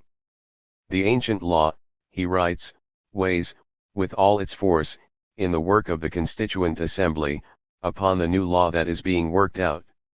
It is for the peasant, if he does not wish to pay a tribute of forced labor, or to carry part of his harvest to the landlord's barn, or to leave his field in order to go and work in his lord's. It is for the peasant to bring proof that his lord's demand is illegal. But if the lord possessed some right for 40 years, no matter what was its origin under the old system, this right becomes legal under the law of March 15. Possession is enough. It matters little what precisely is this possession, the legality of which the tenant denies, he will have to pay all the same. And if the peasants, by their revolt in August 1789, have compelled the lord to renounce certain of his rights, or if they have burned his title deeds, it will suffice for him now to produce proof of possession during 30 years for these rights to be re-established. 1. It is true that the new laws allowed the cultivator to purchase the lease of the land. But all these arrangements, undoubtedly favorable to one who owed the payment of real dues, droits, were turned now against him, says M. Sagnac, because the important thing for him was, first of all, to pay only the legal dues, while now, if he could not show proof to the contrary, he had to acquit and redeem even the usurped rights too. In other words, nothing could be redeemed unless all the dues were redeemed, the dues for the possession of the land, retained by the law, and the personal dues which the law had abolished. Furthermore, we read what follows in the same author, otherwise so moderate in his estimations. The framework of the Constituent Assembly does not hold together. This assembly of landlords and lawyers, by no means eager, despite their promises, to destroy completely the seigneurial and domanial system, after having taken care to preserve the more considerable rights, all those which had any real value, pushed their generosity so far as to permit redemption, but immediately it decrees, in fact, the impossibility of that redemption. The tiller of the soil had begged for reforms and insisted upon having them, or rather upon the registration in law of a revolution already made in his mind and inscribed, so at least he thought, in deeds, but the men of law gave him only words. He felt that once more the lords had got the upper hand. 3. Never did legislation unchain a greater indignation, continues M. Sagnac. On both sides people apparently decided to have no respect for it. 4. The lords, feeling themselves supported by the National Assembly, began, therefore, angrily to exact all the feudal dues which the peasants had believed to be dead and buried. They claimed the payment of all arrears, writs, and summonses rained in thousands on the villages. The peasants, on their side, seeing that nothing was to be got from the assembly, continued in certain districts to carry on the war against the lords. Many chateaux were sacked or burned, while elsewhere the title deeds were destroyed and the offices of the fiscal officials, the bailiffs, and the recorders were pillaged or burnt. The insurrection spread also westward, and in Brittany 37 chateaux were burnt in the course of February 1790. But when the decrees of February to March 1790 became known in the country districts, the war against the lords became still more bitter, and it spread to regions which had not dared to rise the preceding summer. Thus, at the sitting of the Assembly on June 5, mention was made of risings in Bourbon-Lancy and the Charolais, where false decrees of the Assembly had been spread, and an agrarian law was demanded. At the session of June 2, reports were read about the insurrections in the Bourbonnais, the Nivernais, and the province of Berry. Several municipalities had proclaimed martial law, there had been some killed and wounded. The brigands had spread over the Campine, and at that very time they were investing the town of Decais. Great excesses were also reported from the Limousin, where the peasants were asking to have the maximum price of grain fixed. The project for recovering the lands granted the lords for the last 120 years is one of the articles of their demand, says the report. The peasants evidently wanted to recover the communal lands of which the village communes had been robbed by the lords. Spurious decrees of the National Assembly were seen everywhere. In March and April 1790, several were circulated in the provinces, ordering the people not to pay more than 1 sou for a pound of bread. The revolution was thus getting ahead of the convention, which did not pass the law of the maximum until 1793. In August, the popular risings were still going on. For instance, in the town of Saint-Étienne-en-Forez, the people killed one of the monopolists, and appointed a new municipality which was compelled to lower the price of bread, but thereupon the middle classes armed themselves, and arrested 22 rebels. This is a picture of what was happening more or less everywhere, not to mention the greater struggles at Lyons and in the south of France. But what did the assembly do? Did they do justice to the peasants' demands? Did they hasten to abolish without redemption those feudal rights, so hateful to those who cultivated the land, that they no longer paid them except under constraint? Certainly not. The assembly only voted new draconian laws against the peasants. On June 2, 1790, the assembly, informed and greatly concerned about the excesses which have been committed by troops of brigands and robbers, for which red peasants in the departments of the Cher, the Nievre, and the Allier, and are spreading almost into the Corrèze, enact measures against these promoters of disorder, and render the communes jointly responsible for the violences committed. All those, says Article I of this law, who stir up the people of the towns and the country to accomplish acts of violence and outrages against the properties, possessions, and enclosures, or the life and safety of the citizens, the collection of the taxes, the free sale and circulation of foodstuffs, are declared enemies of the Constitution, of the work of the National Assembly, of nature, and of the King. Martial law will be proclaimed against them. 5. A fortnight later, on June 18, the Assembly adopted a decree even still harsher. It deserves quotation. Its first article declares that all tithes, whether ecclesiastical or lay, hold good for payment during the present year only to those to whom the right belongs and in the usual manner. Whereupon the peasants, no doubt, asked if a new decree was not going to be passed by and by for yet another year or two, and so they did not pay. According to Article 2, those who owe payments in field and land produce, champart, terriers, in cash, and in other and dues payable in kind, which have not been suppressed without indemnity, will be held to pay them during the present year and the years following in the usual way, in conformity with the decrees passed on March 3 and on May 4 last. Article 3 declares that no one can, under pretext of litigation, refuse to pay either the tithes or the dues on field produce, and c. Above all, it was forbidden to give any trouble during the collecting of the tithes and dues. In the case of disorderly assemblies being formed, the municipality, by virtue of the decree of February 20 to 23, must proceed to take severe measures. This decree of February 20 to 23, 1790, was very characteristic. It ordained that the municipality should intervene and proclaim martial law whenever a disorderly assembly takes place. If they neglect to do this, the municipal officials were to be held responsible for all injury suffered by the owners of the property. And not only the officials, but all the citizens being able to take part in the re-establishment of public order, the whole community shall be responsible for 2/3 of the damage done. Each citizen shall be empowered to demand the application of martial law, and then only shall he be relieved of his responsibility. This decree would have been still worse if its supporters had not made a tactical error. Copying an English law, they wanted to introduce a clause which empowered the calling out of the soldiers or militia, and in such case royal dictature had to be proclaimed in the locality. The middle classes look umbrage at this clause, and after long discussions the task of proclaiming martial law, in support of one another, was left to the municipalities, without any declaration in the king's name.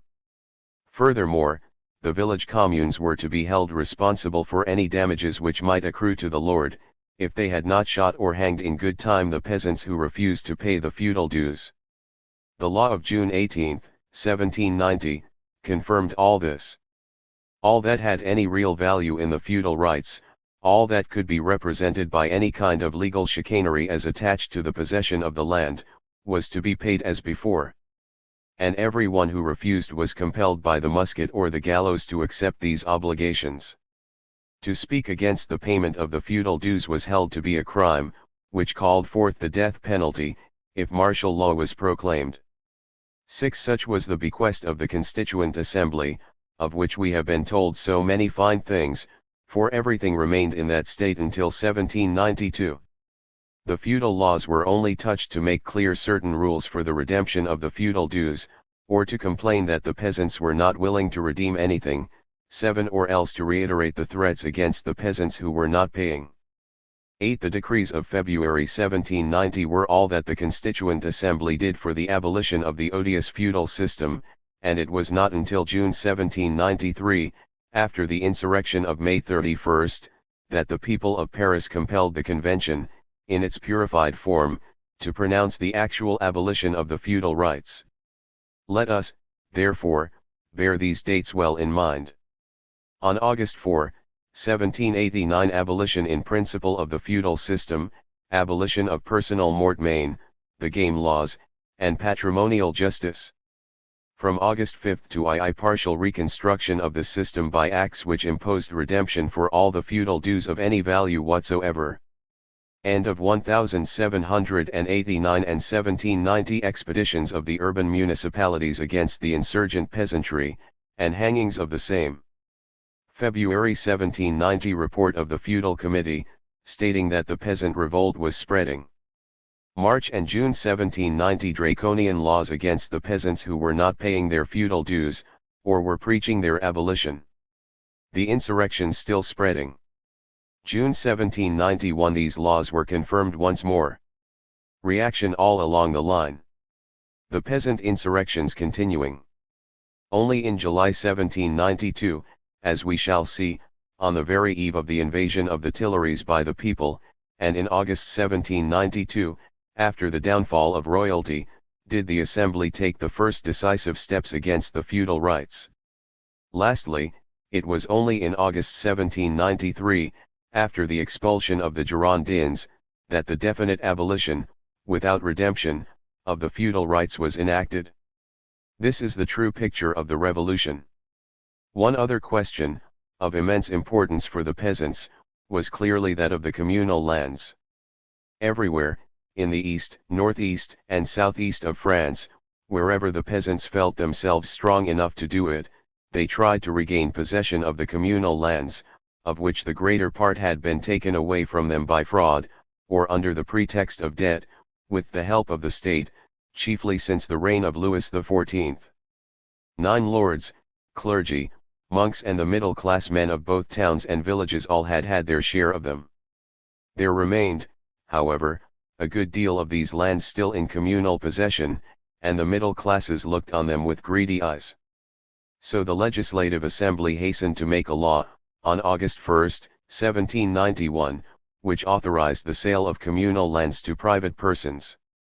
This was to give a free hand for pilfering these lands. The assemblies of the village communes were at that time, in virtue of the municipal law passed by the National Assembly in December 1789, composed exclusively of the middle-class men of the village, of active citizens, that is, of the wealthier peasants, to the exclusion of the poor householders. All these village assemblies were evidently eager to put up the communal lands for sale, of which a large part acquired at a low price by the better-off peasants and farmers. As to the mass of the poor peasants, they opposed with all their might the destruction of the collective possession of the land, as they are today opposing it in Russia. On the other hand, the peasants, both the rich and poor, did all they could to regain possession of the communal lands for the villages, the wealthier ones in the hope of securing some part for themselves, and the poor in the hope of keeping these lands for the commune. All this, let it be well understood, offering an infinite variety of detail in different parts of France.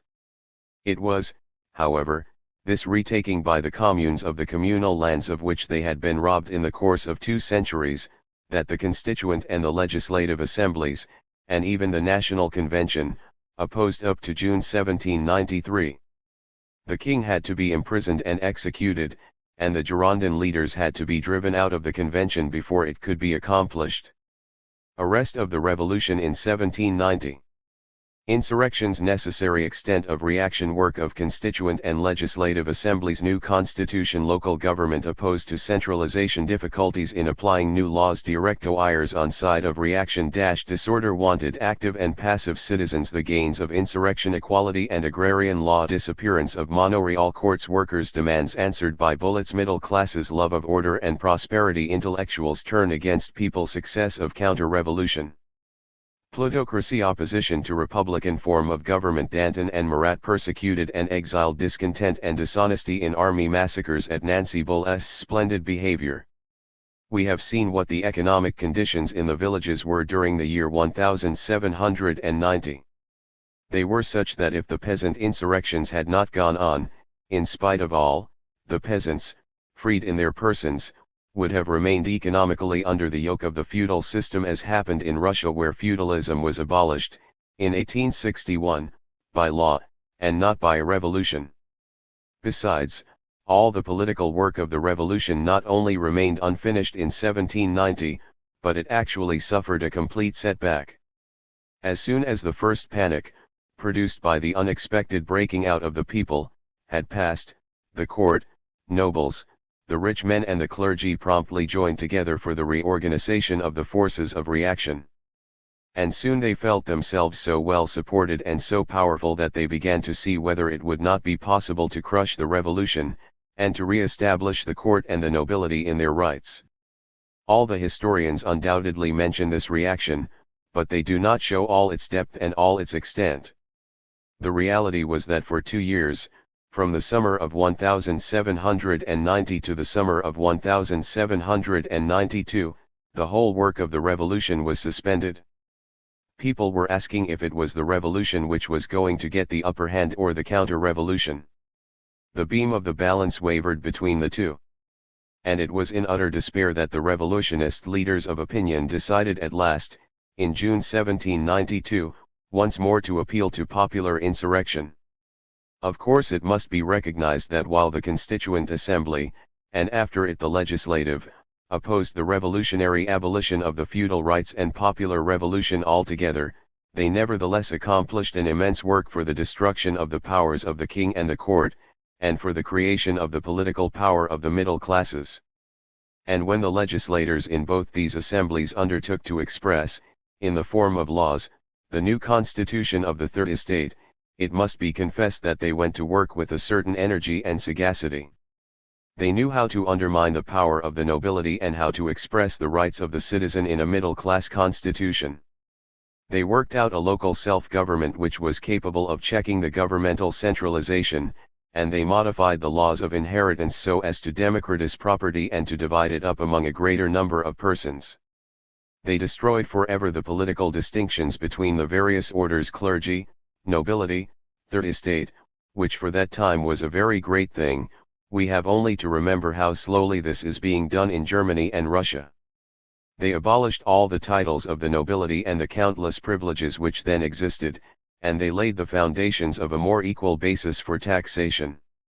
They avoided also the formation of an upper chamber, which would have been a stronghold for the aristocracy.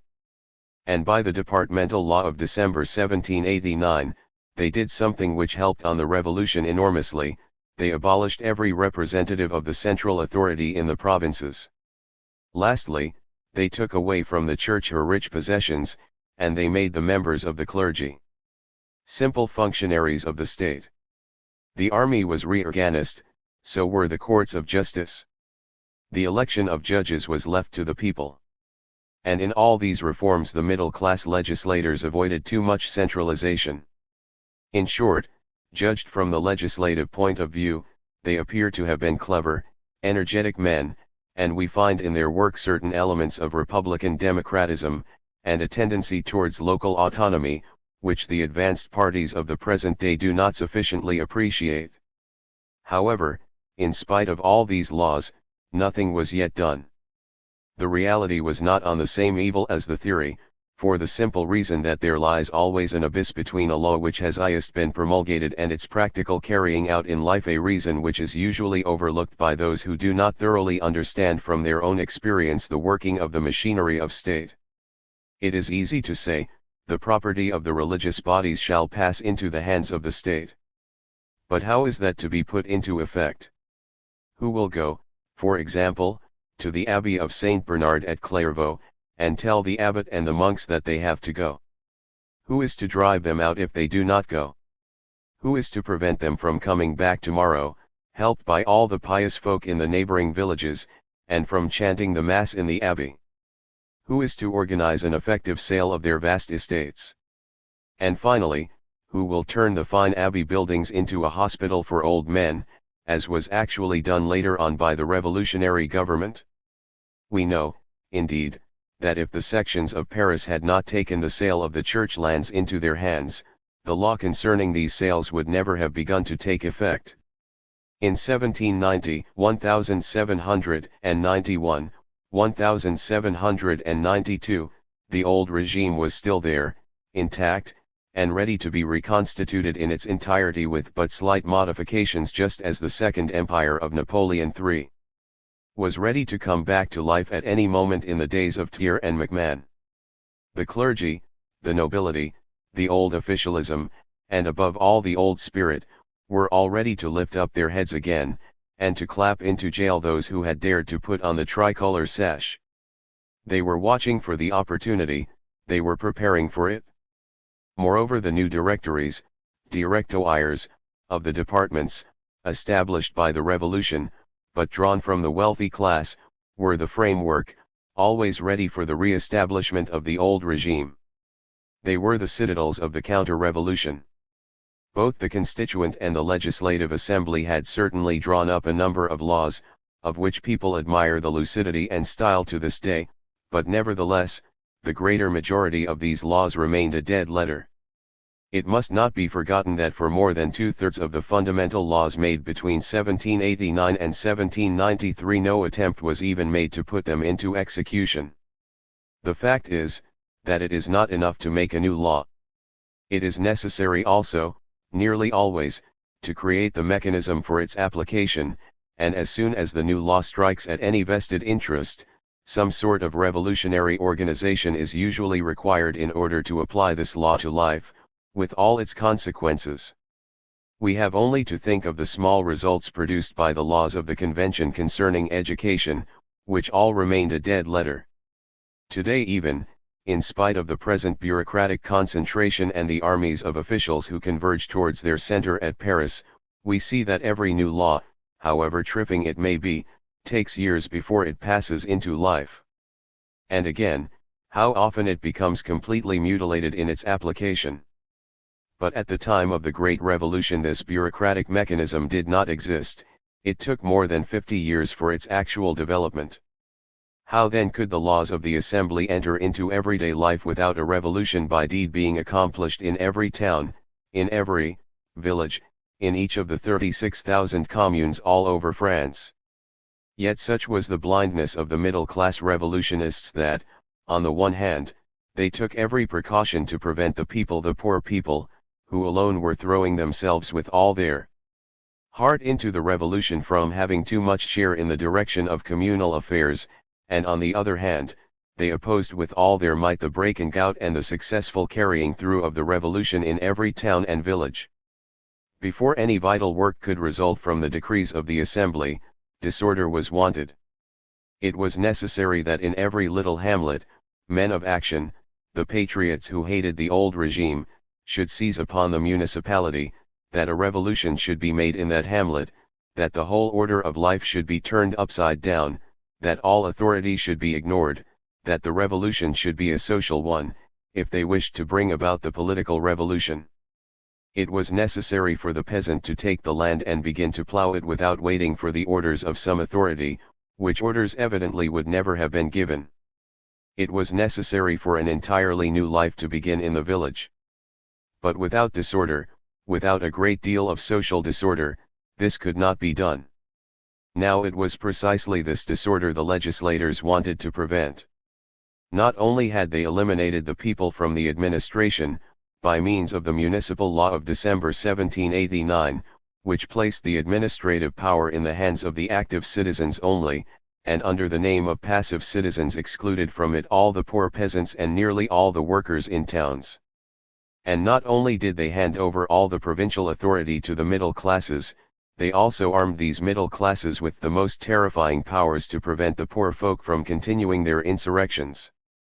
And yet it was only these insurrections of the poor people which later on permitted them to deal mortal blows at the old regime in 1792 and 1793. One missing 218 to 219 it became so powerful that in 1791 the whole revolution was set back, This was because the middle classes had joined hands with the nobility and the clergy who had rallied round the banner of royalty. The new force constituted by the revolution itself, the middle classes brought their business ability, their love of order and of property, and their hatred of popular tumult to lend support to the forces of the old regime. Moreover, the majority of the intellectuals, in whom the people had put their trust, as soon as they perceived the first glimmer of a rising, turned their backs on the masses, and hurried into the ranks of the defenders of order to join them in keeping down the people and in opposing the popular tendencies towards equality. Reinforced in this fashion, the counter-revolutionists succeeded so well, that if the peasants had not continued their risings in the provinces, and if the people in the towns, on seeing the foreigners invading France, had not risen again during the summer of 1792, the progress of the revolution would have been stopped, without anything lasting having been effected. Altogether, the situation was very gloomy in 1790. A plutocracy is already established shamelessly, wrote Loustalot on November 28, 1789, in the Revolution de Paris. Who knows if it is not already a treasonable crime to say, the nation is the sovereign? 2. But since then reaction had gained a good deal of ground, and it was still visibly progressing. In his great work upon the political history of the Great Revolution, M. Allard has described at some length the opposition that the idea of a republican form of government encountered among the middle classes and the intellectuals of the period, even when the abolition of monarchy was tendered unavoidable by the treacheries of the court and the monarchists. In fact, while in 1789 the revolutionists had acted as if they wished to get rid of royalty altogether, a decidedly monarchical movement began now, among these very revolutionists, in proportion as the constitutional power of the Assembly was asserted. 3. Even more may be said. After October 5 and 6, 1789, especially after the flight of the king in June 1791, every time that the people displayed themselves as a revolutionary force, the middle classes and the leaders of opinion of the revolution became more and more monarchical. That is a very important fact, but neither must it be forgotten that the essential thing for both middle class and intellectuals was the preservation of property, as they used to say in those days. We see, in reality, this question of the maintenance of property running like a black thread all through the revolution up to the fall of the Girondins. For it is also certain that if the idea of a republic so greatly frightened the middle classes, and even the ardent Jacobins, while the Cordeliers accepted it willingly, it was because the popular masses linked it with that of equality, and this meant for them equality of fortune and the agrarian law, that is, the ideal of the levelers, the communists, the expropriators, the anarchists of the period. It was therefore chiefly to prevent the people from attacking the sacrosanct principle of property that the middle classes were anxious to put a check on the revolution. After October 1789, the Assembly had passed the famous martial law which permitted the shooting of the peasants in revolt, and later on, in July 1791, the massacre of the people of Paris. They put obstacles also in the way of the men of the people coming to Paris for the fate of the Federation, on July 14, 1790.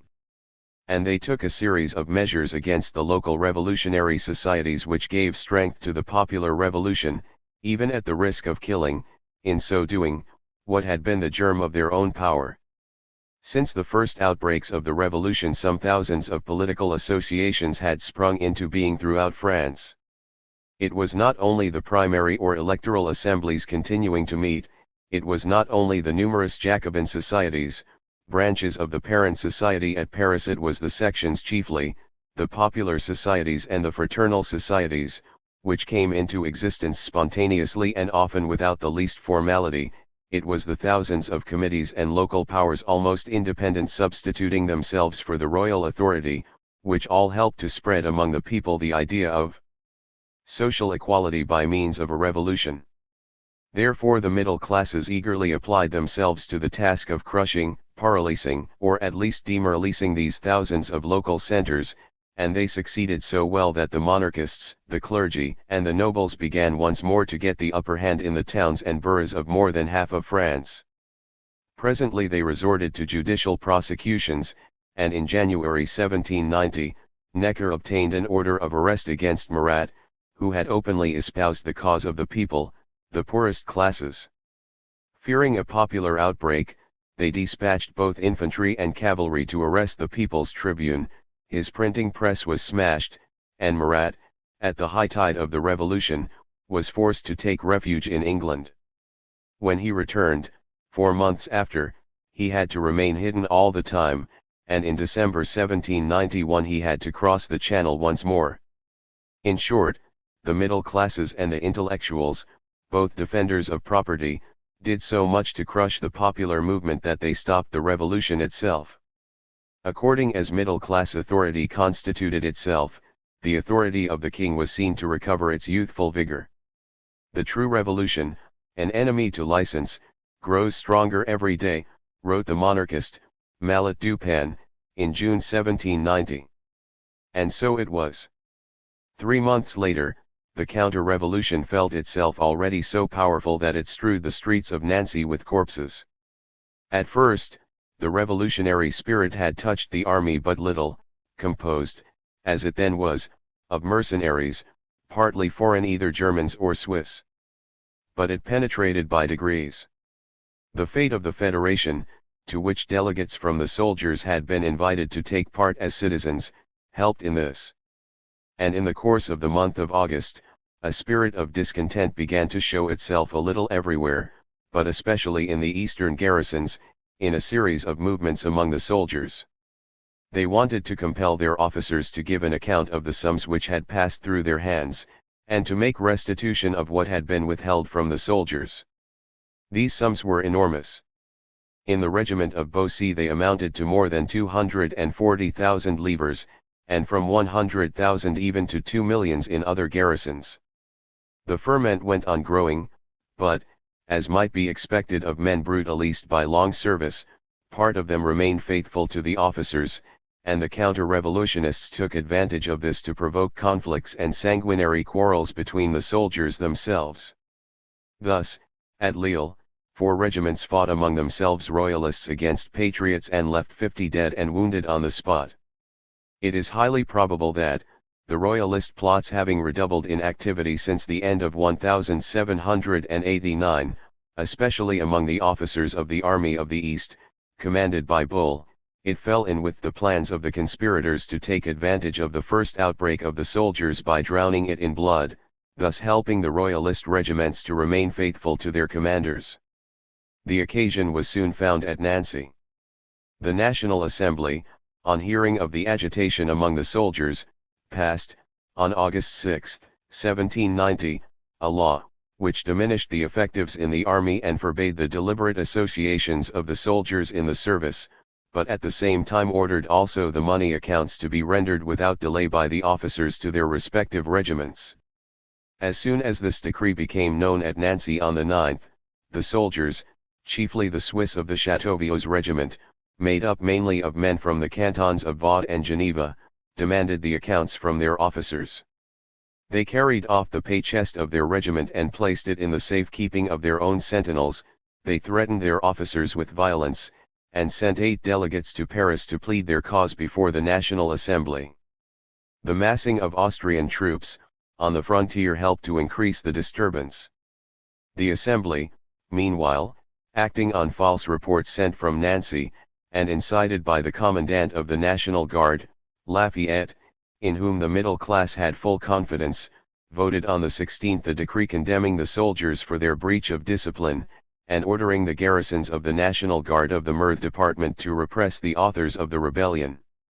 Their delegates were arrested, and Lafayette, on his part, sued a circular summoning the National Guards from the towns nearest Nancy to take arms against the revolted garrison in that town. At Nancy itself, however, everything seemed as if it were going to pass off peaceably, the majority of the men who had rebelled having even signed a deed of repentance. But apparently that was not what the royalists wanted. 5 Bull set out from Metz on the 28th, at the head of 3,000 faithful soldiers, with the firm intention of dealing the rebels the crushing blow desired by the court. The double dealing of the directory of the department helped Bull, and while everything could yet be arranged peacefully, Bull offered the garrison quite impossible conditions, and immediately attacked it. His soldiers committed the most frightful carnage, they killed the citizens as well as the rebellious soldiers, and plundered the houses. 3,000 corpses strewed the streets of Nancy as outcome of the fight, and after that came the legal reprisals. 32 rebels were executed by being broken on the wheel, and 41 were sent to penal servitude. The king at once expressed his approval by letter of the splendid behavior of M. Bull. The National Assembly thanked the assassins, and the municipality of Paris held a funeral service in honor of the conquerors who had fallen in the battle. No one dared to protest, Robespierre no than the others. Thus ended the year 1790. Armed reaction was uppermost. The flight of the king reaction end of the Constituent Assembly. June 21, 1791 Royalist plot flight to Varennes. Drouet pursues king decision of people. Effect of this decision: France without a king. Middle classes recant causes of their reaction. King declared re-established. Massacre of republicans. Danton escapes to England. Robert, Murat and Ferrand go into hiding. Electoral rights of people further restricted. King takes oath to Constitution. Constituent Assembly dissolved. Legislative Assembly obtains power. Views of Murat and Desmoulins. Reaction continues. Treason in the air. The Great Revolution is full of events, tragic in the highest degree. The taking of the Bastille, the march of the women on Versailles, the attack on the Tuileries, the execution of the king, have resounded all over the world. We were taught the dates of them in our childhood. However, there are also other dates, which are often forgotten, but have an equally great significance, as they sum up the meaning of the revolution at a given moment, and its further progress. Thus, as regards the downfall of monarchy, the most significant moment of the revolution, the moment that most clearly sums up its first part and gives, moreover, to all its further progress a certain popular character, is June 21, 1791, that memorable night when some obscure men of the people arrested the fugitive king and his family at Varennes, just as they were about to cross the frontier and to throw themselves into the arms of the foreigner. On that night royalty was wrecked in France. And from that night the people entered upon the scene, thrusting the politicians into the background. The episode is well known. A plot had been formed in Paris to enable the king to escape, and to get him across the frontier, where he was to put himself at the head of the émigrés and the German armies. The court had been concocting this plot since September 1789, and it appears that Lafayette was aware of it. One that royalists should have seen in this escape the means placing the king in safety, and of crushing the revolution at the same time, was but natural. But many of the revolutionists among the middle classes also favored the plan.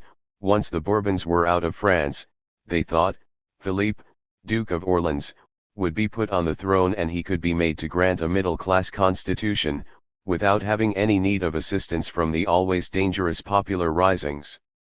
The people frustrated this plot. An unknown man, Drouet, ex-postmaster, recognized the king as he passed through a village. But the royal carriage was already off at full speed. Losing no time, Drouet and one of his friends, Guillaume, set off at once, in the dark, in hot pursuit after the carriage. The forests along the road were, they knew, scoured by hussars who had come to meet the royal fugitives at Pont de Saint-Vesle, but not seeing the carriage and fearing the hostility of the people had retreated into the woods. Drouet and Guillaume managed, however, to avoid these patrols by following paths known to themselves, but did not overtake the royal carriage until Varennes, where an unexpected delay had detained it, the relay of horses and the hussars not having been met at the exact place which had been appointed. There, Drouet, getting a little ahead, had just time to run to the house of a friendly innkeeper. "You are a good patriot, are you?" "I should think so." "Very well then, let us arrest the king." Then, without making any noise, they blocked, first of all, the road for the heavy royal carriage, by placing across the bridge over the air a cart laden with furniture, which they found there by chance. After that, followed by 4 or 5 citizens armed with muskets, they stopped the fugitives, just as their carriage, coming down from the upper town towards the bridge, was passing under the archway of the Church of Saint Gencold. THIRD-WORLDISM and his friends made the travelers alight despite their protestations and, while waiting for the municipality to verify their passports, made them go into the back parlor of Sauce, the grocer. There, the king, being openly recognized by a judge residing at Varennes, was compelled to abandon his character of servant to Madame Korff. The passport obtained for the queen from the Russian ambassador bore that name, and with his usual duplicity began to plead the dangers to which his family was exposed in Paris from the Duke of Orleans, to excuse his flight. But the people of Varennes were in no wise deceived. They understood at once the king's stratagems.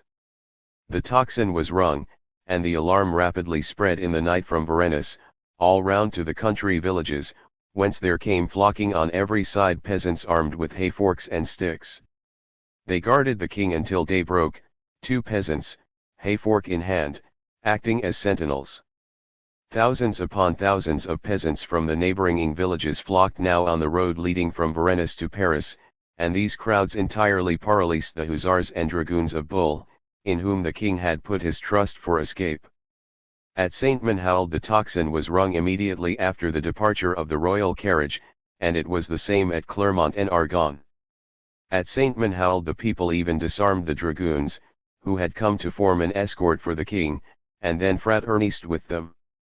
At Varennes the 60 German hussars, under the command of Sub-Lieutenant Rohrig, who had come to escort the king until he would be met by Bull, and who had posted themselves in the lower town on the other side of the Aire, scarcely showed themselves.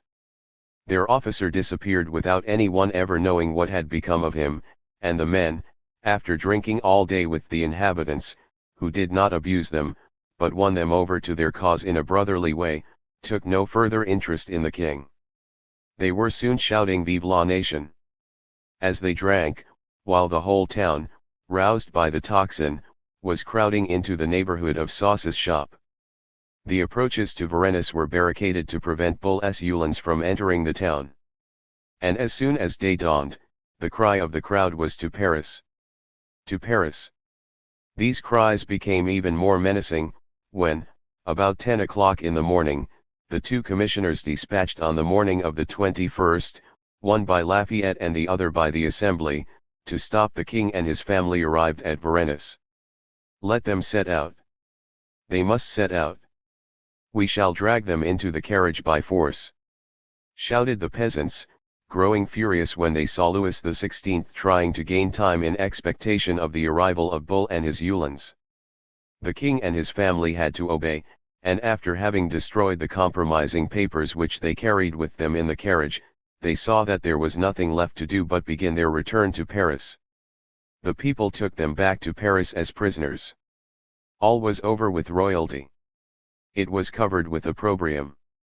On July 14, 1789, royalty had lost its fortress, but it had retained its moral force, its prestige. 3 months later, on October 6, the king became the hostage of the revolution, but the monarchical principle was still firm. Louis XVI, around whom the propertied classes had rallied, was still powerful. The Jacobins themselves dared not attack him. But on that night, when the king, disguised as a servant, passed the night in the back parlor of a village grocer, elbowed by patriots and lighted by a candle stuck in a lantern, that night when the tocsin was rung to prevent the king from betraying the nation, and the peasant crowds brought him back as prisoner to the people of Paris, that night royalty was wrecked forever. The king, who had been in olden times the symbol of national unity, lost now his right to be so regarded by becoming the symbol of an international union of tyrants against the peoples. All the throngs of Europe felt the shock. Moreover, on that same night, the people entered the political arena, to force the hand of the political leaders. The exposed Master Drouet, who, on his own initiative, stopped the king and thus frustrated the deep-laid plots of politicians, this villager, who, obeying his own impulse at dead of night, urged his horse and made him gallop over hills and dales in pursuit of the secular traitor. The king is a symbol of the people who from that day, at every critical juncture of the revolution, took the lead and dominated the politician.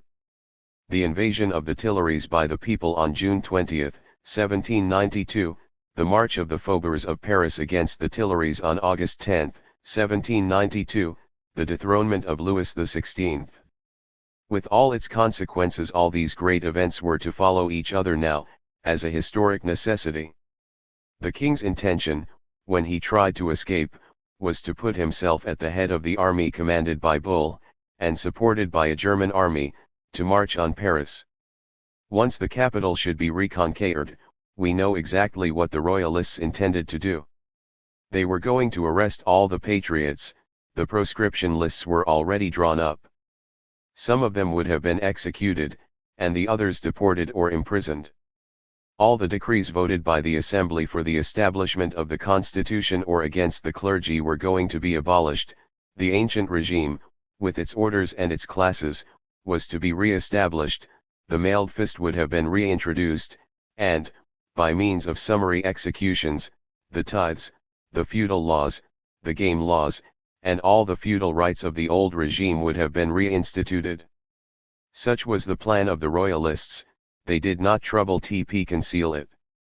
"Just wait, you gentlemen patriots," said they, to whoever would listen to them, "soon you will pay for your crimes." The people, as we have said, frustrated this plan. The king, arrested at Varennes, was brought back to Paris and placed under the guardianship of the patriots of the Faubourgs. One might think that now was the time for the revolution to pursue its logical development with giant strides. The king's treachery having been proved, were they not going to proclaim his dethronement, overthrow the old feudal institutions and inaugurate the democratic republic? But nothing of the sort happened. On the contrary, it was reaction that triumphed definitely a few weeks after the king's flight to Varennes, and the middle classes handed over to royalty a new patent of immunity. The people had grasped at once the situation. It was evident that the king could not be left on the throne. Reinstated in his palace, would he not resume all the more actively the web of his conspiracies and plots with Austria and Prussia? Since he had been prevented from leaving France, he would doubtless the more zealously hasten the foreign invasion. This was obvious, the more so as he had learned nothing by his Varennes adventure. He continued to refuse his signature to the decrees directed against the clergy, and the prerogatives of the nobles. Evidently the only possible solution was to declare his dethronement without further delay. This is how the people of Paris and a large part of the provinces understood the situation. At Paris they began, the day after June 21, to demolish the busts of Louis XVI, and to efface the royal inscriptions. The crowd rushed into the Tuileries, openly inveighing against royalty and demanding the dethronement. When the Duke of Orleans took his drive through the streets of Paris, with a smile on his lips, believing as he did that he would pick up a crown there, people turned their backs on him. They did not want any king. The Cordeliers openly demanded the Republic and signed an address in which they declared themselves to be all against the king, all tyrannicides. The municipal body of Paris issued similar declaration. The sections of Paris proclaimed their permanence. The woolen caps and the men with pikes reappeared in the streets. Every one felt that it was the eve of another July 14. The people of Paris were, in fact, ready to rise for the definite overthrow of royalty. The National Assembly, under the pressure of the popular movement, went ahead. They acted as if there was no longer a king. Had he not, in effect, abdicated by his flight? They seized the executive power, gave orders to the ministers and took over the diplomatic correspondence. For about a fortnight France existed without any king. But then the middle classes suddenly changed their mind, they recanted, and set themselves in open opposition to the Republican movement. The attitude of the Assembly changed, in the same way. While all the popular and fraternal societies declared themselves in favor of dethronement, the Jacobin Club, composed of the middle-class statists, repudiated the idea of a republic, and declared for the maintenance of a constitutional monarchy. The word republic frightened the haughty Jacobins, said Real from the platform of their club. The most advanced among them, including Robespierre, were afraid of compromising themselves. They did not dare to declare for dethronement. They said it was calumny when they were called republicans. The assembly, which were so decidedly anti-royalist on June 22, now suddenly reversed their decisions, and on July 15 they published in great haste a decree which declared the king to be blameless and pronounced against his dethronement, and therefore against the republic. Thenceforth, to demand a republic became a crime. What had happened during those 20 days that the leaders should have taxed so suddenly and formed the resolution of keeping Louis XVI on the throne? Had he shown any signs of repentance? Had he given any pledges of submission to the Constitution? No, nothing of the kind. The explanation lies in the fact that the middle-class leaders had again seen the spectre which had haunted them since July 14 and October 6, 1789, the rising of the people. The men with the pikes were out in the streets and the provinces seemed ready to rise, as in the month of August 1789. Thousands of peasants were hastening from their villages, at the sound of the tocsin, on the road to Paris, and bringing the king back to the capital. The mere sight of this had given them a shock. And now they saw the people of Paris ready to rise, arming themselves and demanding that the revolution should go on, asking for the republic, for the abolition of the feudal laws, for equality pure and simple. The agrarian law, the bread tax, the tax upon the rich, were they not going to become realities? No, rather the traitor king, the invasion of the foreigner, than the success of the popular revolution. This is why the assembly hastened to make an end of all republican agitation, in hurrying through, on July 15, the decree which exculpated the king, re-established him on the throne, and declared all those who wished to push forward the revolution to be criminals. Whereupon the Jacobins, those pretended leaders of the revolution, after one day of hesitation, abandoned the Republicans, who were proposing to get up a huge popular demonstration against royalty, on July 17, in the Champ de Mars. And then, the middle-class counter-revolutionists, sure of their position, assembled their National Guard commanded by Lafayette, and brought them up against the masses as they assembled, unarmed, in the Champ de Mars, round the altar of the fatherland, to sign a Republican petition. The red flag was unfurled, martial law proclaimed, and the people, the Republicans, were massacred. From that time began a period of open reaction, which went on increasing until the spring of 1792. The Republicans, authors of the Champ de Mars petition which demanded the dethronement of the king, were fiercely persecuted. Danton had to cross over to England, August 1791, Robert, a declared Republican and editor of the Revolution de Paris, Freron, and above all Marat, had to go into hiding. Profiting by this period of terror, the middle classes took care to limit further the electoral rights of the people.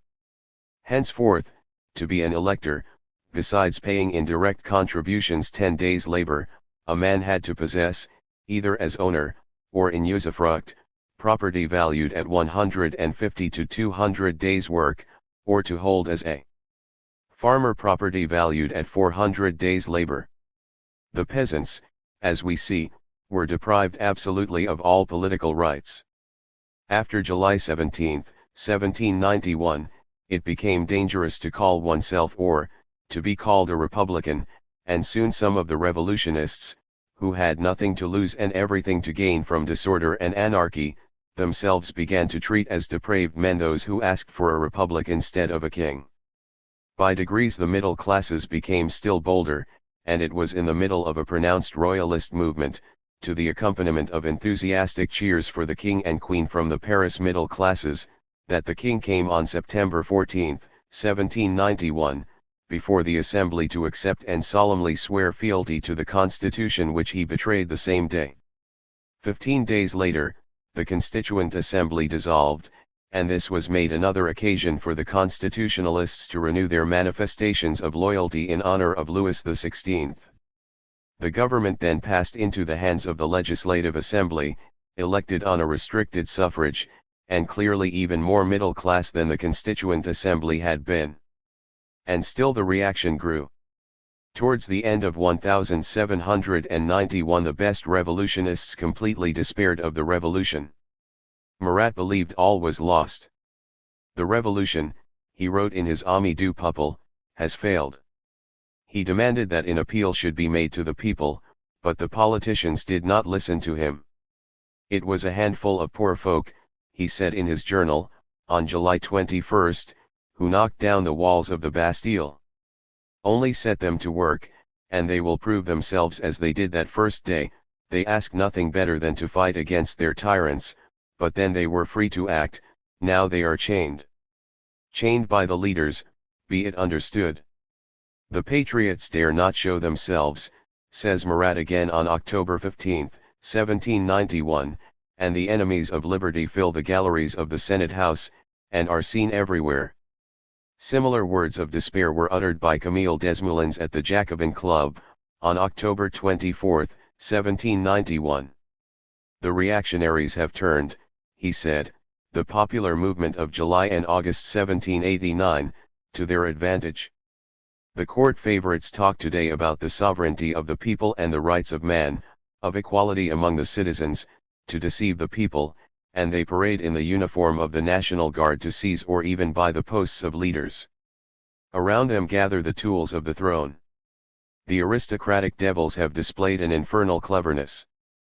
Prudhomme said openly that the nation was betrayed by its representatives, the army by its chiefs. But Prudhomme and Desmoulins could at least show themselves, while a popular revolutionist, such as Marat, had to hide himself for several months, not knowing sometimes where to find a shelter for the night. It has been well said of him that he pleaded the cause of the people with his head upon the block. Danton, on the point of being arrested, had gone to London. The Queen herself, in her correspondence with Fersen, by whose intermediary she arranged for invasion and prepared for the entry of the German armies into the capital, bore witness to a marked change in Paris. The people, she said, no longer read the papers. They are only interested in the dearness of bread and the decrees, she wrote on October 31, 1791. The dearness of bread and the decrees. Bread, so that they might live and carry on the revolution, for bread was scarce already in October. And the decrees against the priests and the émigrés, which the king refused to sanction. Treason was everywhere, and we know now that at that very time at the close of 1791, Dumouriez, the Girondist general who commanded the armies in the east of France, was already plotting with the king. He was drawing up for Louis a secret memorandum on the means for checking the revolution. This memorandum was found after the taking of the Tuileries in the iron safe of Louis XVI. The Legislative Assembly reaction in 1791 to 1792. King and Assembly fear of foreign invasion. Furulence and Girondins. Count d'Artois and Count de Provence. Emigration of nobles. Assembly summon Count de Provence and émigrés to return. Declaration of war against Austria. Fall of Royalist ministry. Girondins in power. Was war necessary? Equalization of wealth. Socialistic ideas of people. Mayor of Étampes killed by peasants. Robespierre and agrarian law. Middle classes rally round royalty. Royalist coup d'état imminent. Lafayette's letter to Assembly. The new National Assembly, elected by active citizens only, which took the name of National Legislative Assembly, met October 1, 1791, and from the first moment, the king, encouraged by the manifestations of the temper of the middle classes who thronged round him, assumed an arrogant attitude. It now began, just as in the early days of the States General, series of malicious petty annoyances on the side the court, with feeble attempts at resistance on the part of the representatives. In spite of this, as soon as the king entered the assembly, he was received with the most servile marks of respect and the liveliest marks of enthusiasm. On such occasions Louis XVI spoke of an enduring harmony and inalienable confidence between the legislative body and the king. May the love of country unite us, and public interest render us inseparable, he would say, and at that very time he would be arranging the foreign invasion which is to overawe the constitutionalists and re-establish represent on three orders and the privileges of the nobility and clergy. Generally speaking, since October 1791, in reality, since the flight of the king and his arrest at Varennes in June, the fear of a foreign invasion obsessed all minds and had become the chief object of consideration. There were, it is true, In the Legislative Assembly two parties, the Royalist right, represented by the Feuillants, and the left, represented by the Girondins, serving as a halfway house between those of the middle classes who were partly constitutional and those who were partly republican. But neither one nor the other of them took any interest in the great problems bequeathed to them by the Constituent Assembly. Neither the establishing of a republic nor the abolition of the feudal privileges excited the Legislative Assembly.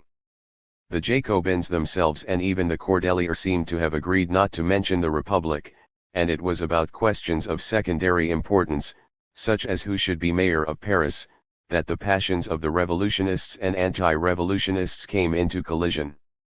The two great questions of the moment concerned the priests and the emigrated nobles. They dominated everything else on account of the attempts at anti-revolutionary risings organized by the priests and the émigrés, and because they were intimately connected with the foreign war, which, every one felt, was close at hand. The youngest brother of the king, the Count d'Artois, had emigrated, as we know, immediately after July 14, 1789. The other brother, the Count de Provence, had escaped at the same time as Louis XVI, in June 1791, and had succeeded in getting to Brussels. Both of them had protested against the king's acceptance of the constitution. They declared that the king could not alienate the rights of the ancient monarchy, and that, consequently, his act was null. Their protestation was published by the royalist agents all over France and produced a great effect. The nobles left their regiments or their chateaux and emigrated en masse, and the royalists threatened those who did not do the same that they would be relegated to the middle class when the nobility returned victorious. The émigrés assembled at Coblentz, Worms, and Brussels were openly preparing a counter-revolution which was to be supported by the foreign invasion, and it became more and more evident that the king was playing a double game, for it was impossible not to see that everything done by the emigrant nobles had his assent. On October 30, 1791, the Legislative Assembly decided to proceed against the king's younger brother, Louis Stanislas Xavier, who had received from Louis XVI, at the time of his flight, a decree conferring upon him the title of regent, in case the king should be arrested. The Assembly, therefore, summoned the Count de Provence to return to France within 2 months, if not, he was to lose his right of regency. A few days later, on November 9, the Assembly ordered also all émigrés to return before the end of the year, if not, they should be treated as conspirators, condemned, sentenced in default, and their revenues should be seized for the profit of the nation. Without prejudice, however, to the rights of their wives, their children, and their lawful creditors. The king sanctioned the decree concerning his brother, but opposed his veto to the second, concerning the émigrés. He vetoed also a decree which ordered the priests to take the oath to the Constitution, under pain of arrest as suspects, in case of religious disturbances in the communes to which they ministered. The most important act of the Legislative Assembly was the declaration of war against Austria, which was openly preparing for an invasion, in order to re-establish Louis XVI. In those rights he had held before 1789. The king and Marie Antoinette urged it upon the Emperor of Austria, and their entreaties became still more urgent after their flight had been stopped. But it is extremely probable that the warlike preparations of Austria would have been prolonged, perhaps until the following spring, if the Girondins had not pressed for war. Lack of cohesion in the royalist ministry, one of its members, Bertrand de Molleville, being strongly opposed to the constitutional regime, whilst Narbonne wanted to make it one of the props to the throne, had led to its fall, whereupon, in March 1792, Louis XVI called into power a Girondist ministry, with Dumouriez for foreign affairs, Roland, that is to say, Madame Roland, for the interior, Grave, soon to be replaced by Servan, at the War Office, Clavier for finance, Duranthon for justice, and Lacoste for the marine. It need not be said, as Robespierre quickly made it appear, that far from hastening the revolution, the coming of the Girondins into power was on the contrary a weight in the scales for reaction. Henceforth all was for moderation, since the king had accepted what the court called the ministère sans culotte. It was only in the affair of the war that this ministry showed any ardor, against the advice of Marat and Robespierre, and on April 20, 1792, the Girondins triumphed. War was declared against Austria, or as they said then, against the King of Bohemia and Hungary. Was the war necessary? George I has put the question, and in the answering of it has placed before the reader's eyes many documents of that time. And the conclusion that must be drawn from these documents, and is deduced from them by George himself, is the same as that which was defended by Marat and Robespierre. The war was not necessary. The foreign sovereigns no doubt feared the development of republican ideas in France, but from that to their rushing to the help of Louis XV was far enough. They were very far from eager about entering upon a war of that kind. It was the Girondins who wanted the war, because they saw in it the means of combating the royal power. Marat told the plain truth concerning the matter. You want the war, he said, because you do not want to appeal to the people for the giving of a decisive blow to royalty. The Girondins and a mass of the Jacobins preferred indeed a foreign invasion, which, by arousing patriotism and laying bare the treachery of the king, would lead to the downfall of royalty without any popular rising. We want some great treachery, said Brissot, who hated the people, their disorderly risings, and their attacks upon property. Thus the court on one side, and the Girondists on the other, found themselves in agreement in encouraging the invasion of France. Under such conditions war was inevitable. It blazed out, and it raged for 23 years with all its fatal consequences, fatal to the revolution and to European progress. You do not want to appeal to the people, you do not want the popular revolution, very well, you shall have war, and perhaps the general break-up. How many times has this truth been verified since? The spectre of the people, armed and insurgent, demanding from the middle classes their share of the national wealth, never ceased to haunt those members of the Third Estate who had attained power, or who had, through the clubs and newspapers, acquired an influence upon the course of events. It must be said also that, by degrees, the revolutionary education of the people was being accomplished by the revolution itself, and that the masses were by degrees emboldened to demand measures imbued with the communist spirit, which to some extent would have contributed to efface the economic inequalities. Equalization of wealth was very much spoken of among the people. The peasants who possessed only miserable little plots, and the town workers, thrown out of work, began to affirm their right to the land. In the villages, the peasants demanded that no one should possess a farm of more than 120 acres, and in the towns it was said that anyone who wished to cultivate the land should have a right to a certain quantity. 2. A tax upon foodstuffs, to prevent speculation in objects of prime necessity, laws against monopolists, municipal purchasing of foodstuffs which should be delivered to the inhabitants at cost price, a progressive tax on the rich, a forced loan and heavy taxes on all inheritances. These ideas were discussed by the people and found their way into the press. The very instantaneousness with which they manifested themselves each time the people gained a victory, either in Paris or in the provinces, proved that these ideas were widely circulating among the disinherited, even though the revolutionary writers did not dare to express them too openly.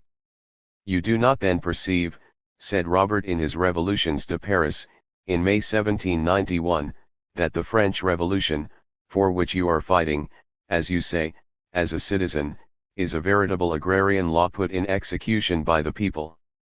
They are re-entering on their rights. One step more, and they will re-enter upon their possessions. 3. It's easy to guess the horror with which these ideas inspired the middle classes, who were eager to enjoy now, and at their ease, their acquired wealth, as well as their new, privileged position in the state. We can imagine the fury which was kindled among them in March 1792, when the news came to Paris that the mayor of Étampes, Simoneau, had just been killed by the peasants. He, as well as so many other middle-class mayors, had shot down the peasants who had revolted without any legal formalities, and no one had said a word. But when the hungry peasants, who asked only that the price of bread should be fixed, killed this mayor with their pikes. A chorus of indignation was raised among the Parisian middle classes. The day has come when the landowners of all classes must feel at length that they are falling under the scythe of anarchy, groaned Mallet du Pen in his Mercure de France, and he demanded a coalition of the landowners against the people, against the brigands, the preachers of agrarian law. Every one began to perorate against the people, Robespierre as well as the others. The priest d'Olivier was alone in raising his voice in favor of the masses and to declare that the nation is really the owner of its land. There is no law, he said, which could justly prevent the peasant from eating when he is hungry, so long as the servants and even the beasts of the rich have all they need. As for Robespierre, he declared that the agrarian law was only an absurd bogey displayed to stupid men by wicked ones. And he rejected beforehand every attempt that was made in the direction of the equalization of wealth. Always careful never to go beyond the opinion of those who represented the dominant power at a given moment, he took care not to side with those who marched with the people but knew that it was the ideas of equalization and communism which alone could give the revolution the force that was necessary for the final demolition of the feudal system. This fear of popular risings and of their economic consequences impelled the middle classes also to rally closer and closer round royalty and to accept whatever kind of constitution came from the hands of the Constituent Assembly, with all its defects and its compliance with the king's wishes. Instead of progressing in the way of republican ideas, the middle classes and the intellectuals developed in a contrary direction. If in 1789, in all the actions of the Third Estate, a decidedly republican and democratic spirit was to be seen, now, according as the people manifested communistic and equalizing tendencies, these same men became the defenders of royalty, while the sincere republicans, such as Thomas Paine and Condorcet, represented an infinitesimal minority among the educated members of the middle classes. As the people became republican, the intellectuals retrograde towards constitutional royalty. On June 13, 1792, scarcely 8 days before the invasion of the Tuileries by the people, Robespierre was still inveighing against the Republic. It is in vain, he cried on that date, for anyone to wish to seduce ardent and uninstructed minds by the lure of a freer government under the name of a republic. The overthrow of the constitution at this moment can only kindle civil war, which will lead to anarchy and to despotism. Did he fear the establishing of a sort of aristocratic republic, as in the Netherlands? Such is, at least, the supposition of Louis Blanc, and it is possible, after all, but to us it seems more probable that having remained up till then a fierce defender of property, Robespierre feared at that moment, as nearly all the Jacobins did, the fury of the people, their attempts at levelling down fortunes, expropriation, as we say today. He feared to see the revolution wrecked in its attempts at communism. The fact is, that even up to the eve of August 10, at a time when the whole revolution, unfinished as it was, checked in its onrush, and assailed by 1,000 conspiracies, was almost on the point of being defeated, and nothing could save it except the overthrow of royalty by a popular rising, Robespierre, like all the Jacobins, preferred to maintain the king and his court rather than risk a fresh appeal to the revolutionary fire of the people. Just as the Italian and Spanish republicans of our own times prefer to retain monarchy rather than risk a popular revolution which they foresee would surely be inspired with communistic tendencies. History thus repeats itself, and how many times it may again repeat itself, when Russia, Germany and Austria begin their great revolution. The most striking thing in the condition of mind of the politicians of the period is shown by the fact that exactly at this moment, July 1792, the revolution found itself menaced by a formidable royalist coup d'état, long preparing, which was to be supported by widespread insurrections in the south and west, and also by a German, English, Sardinian, and Spanish invasion. Thus in June 1792, after the king had dismissed Roland, Clavier, and Servan, the three Girondist ministers, Lafayette, chief of the Feuillants and royalist at heart, at once wrote his famous letter to the Legislative Assembly, dated June 18, in which he offered to make a coup d'état against the revolutionists. He openly demanded that France should be purged of the Jacobins, and he added that in the army the principles of liberty and equality are cherished, the laws respected, and property, sacred, not as in Paris, for example, where attacks were openly made upon it in the Commune and at the Club of the Cordeliers. Lafayette demanded, and this already gives the measure of the progress of reaction, that the royal power should remain intact and independent. He desired a revered king, and this after the flight to Varennes, this, at the very moment when the king was keeping up an active correspondence with Austria and Prussia, expecting from them his liberation, and treating the assembly with more or less contempt, according to the tenor of the news he received concerning the progress of the German invasion. And to think that the assembly was upon the point of sending out this letter of Lafayette's to the 83 departments, and that only a stratagem of the Girondins prevented it, Gaudet pretending that the letter was a forgery, that it could not have come from Lafayette. All this within 2 months of August 10. Paris was inundated at this time by royalist conspirators. The émigrés came and went freely between Coblentz and the Tuileries, whence they returned after receiving the caresses of the court and plenty of money. 1,000 houses of ill fame were open to the conspirators, wrote Jomet, then public prosecutor of the Commune of Paris, in his notes. For the departmental administration of Paris, which had Talleyrand and La Rochefoucauld in its midst, belonged entirely to the court.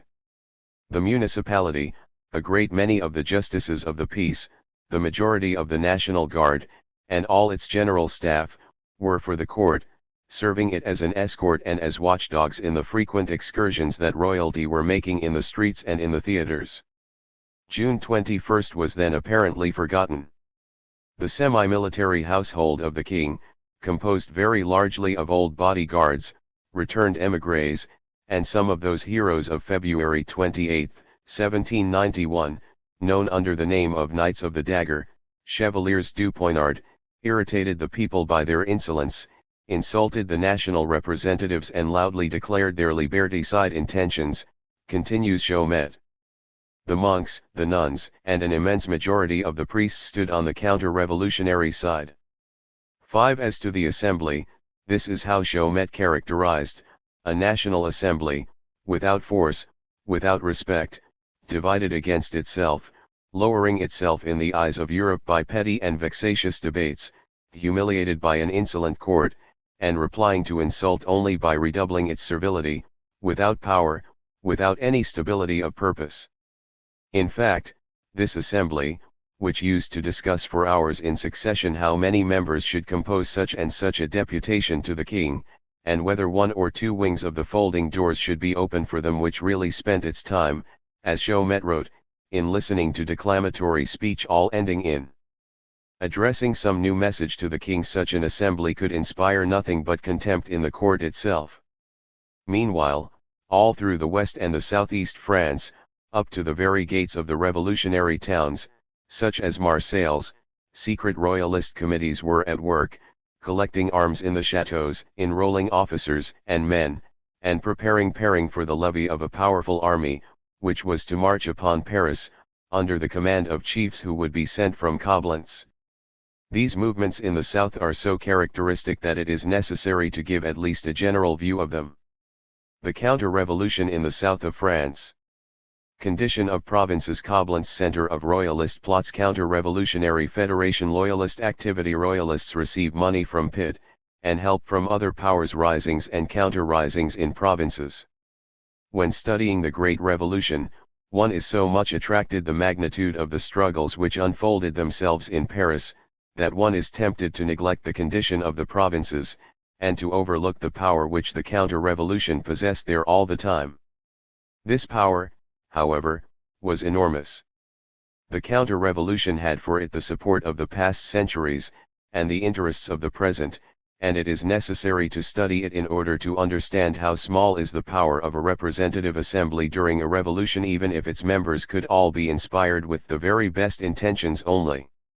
When it comes to a struggle, in every town and in every little village, against the forces of the old regime, which, after a moment of stupor, reorganize themselves to stop the revolution, it is only the impulse of the revolutionists on the spot which can overcome that powerful resistance.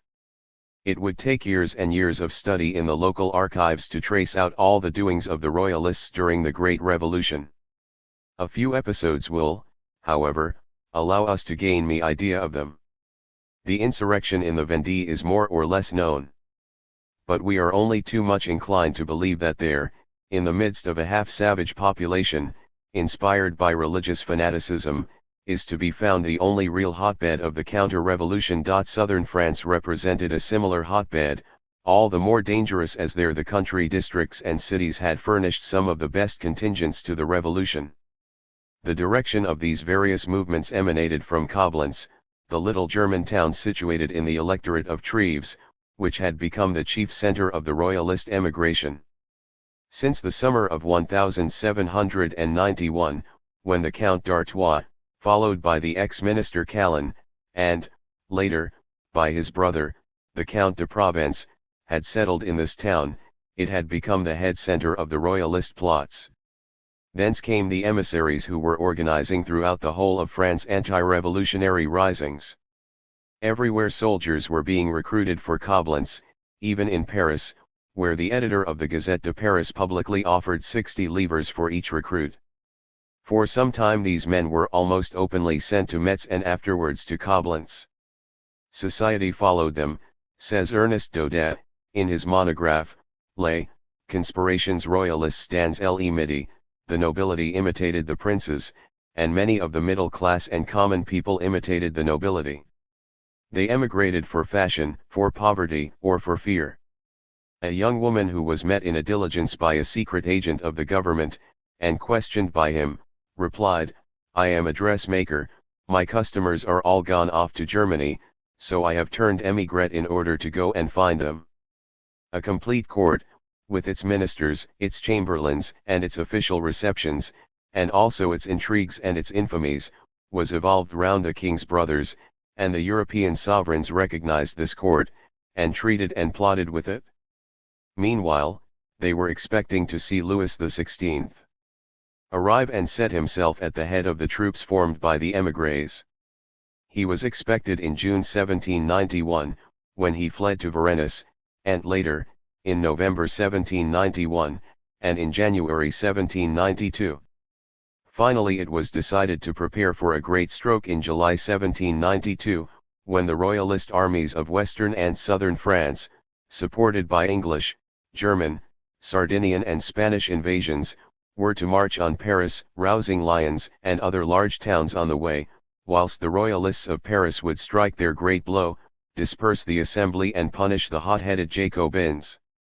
To replace the king on the throne, which really meant making him again an absolute monarch, and reintroducing the old regime as it had existed at the time of the convocation of the States General, that was their intention.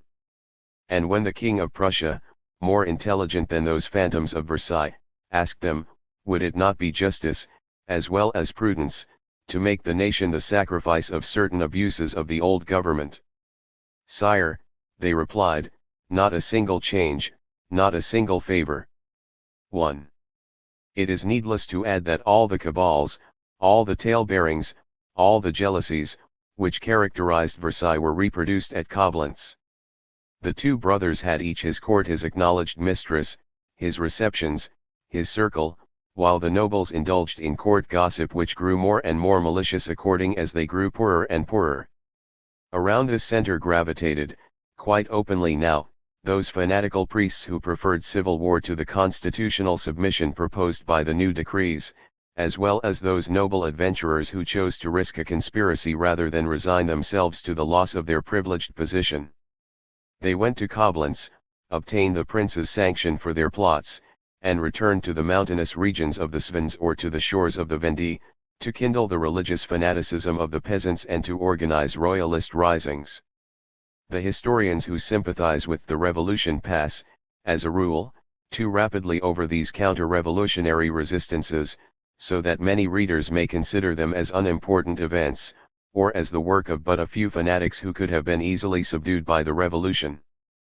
But in reality, the royalist plots extended over whole regions, and as they found support among the big men of the middle classes, in the great commercial cities and, in certain regions, in the religious hatred between Protestants and Catholics as in the South, the revolutionists had to carry on a terrible struggle for life in every town and in every little commune to save the revolution from defeat.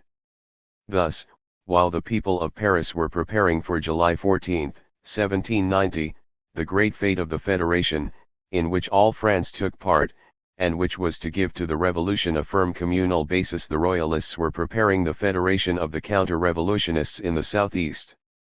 On August 18 of the same year, nearly 20,000 representatives of 185 communes of the Vivarais assembled on the plain of Jalles, all wearing the white cross on their hats.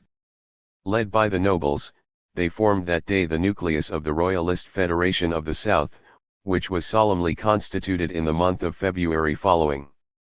This federation prepared, first, a series of insurrections for the summer of 1971, and afterwards the great insurrection which was to break out in July 1792, simultaneously with the foreign invasion, and which was expected to give the finishing blow to the revolution. The Jalles Confederation existed in this way for 2 years, keeping up regular correspondence with both the Tuileries and Coblentz. Its oath was to reinstate the king in all his glory, the clergy in their possessions, and the nobility in their honors.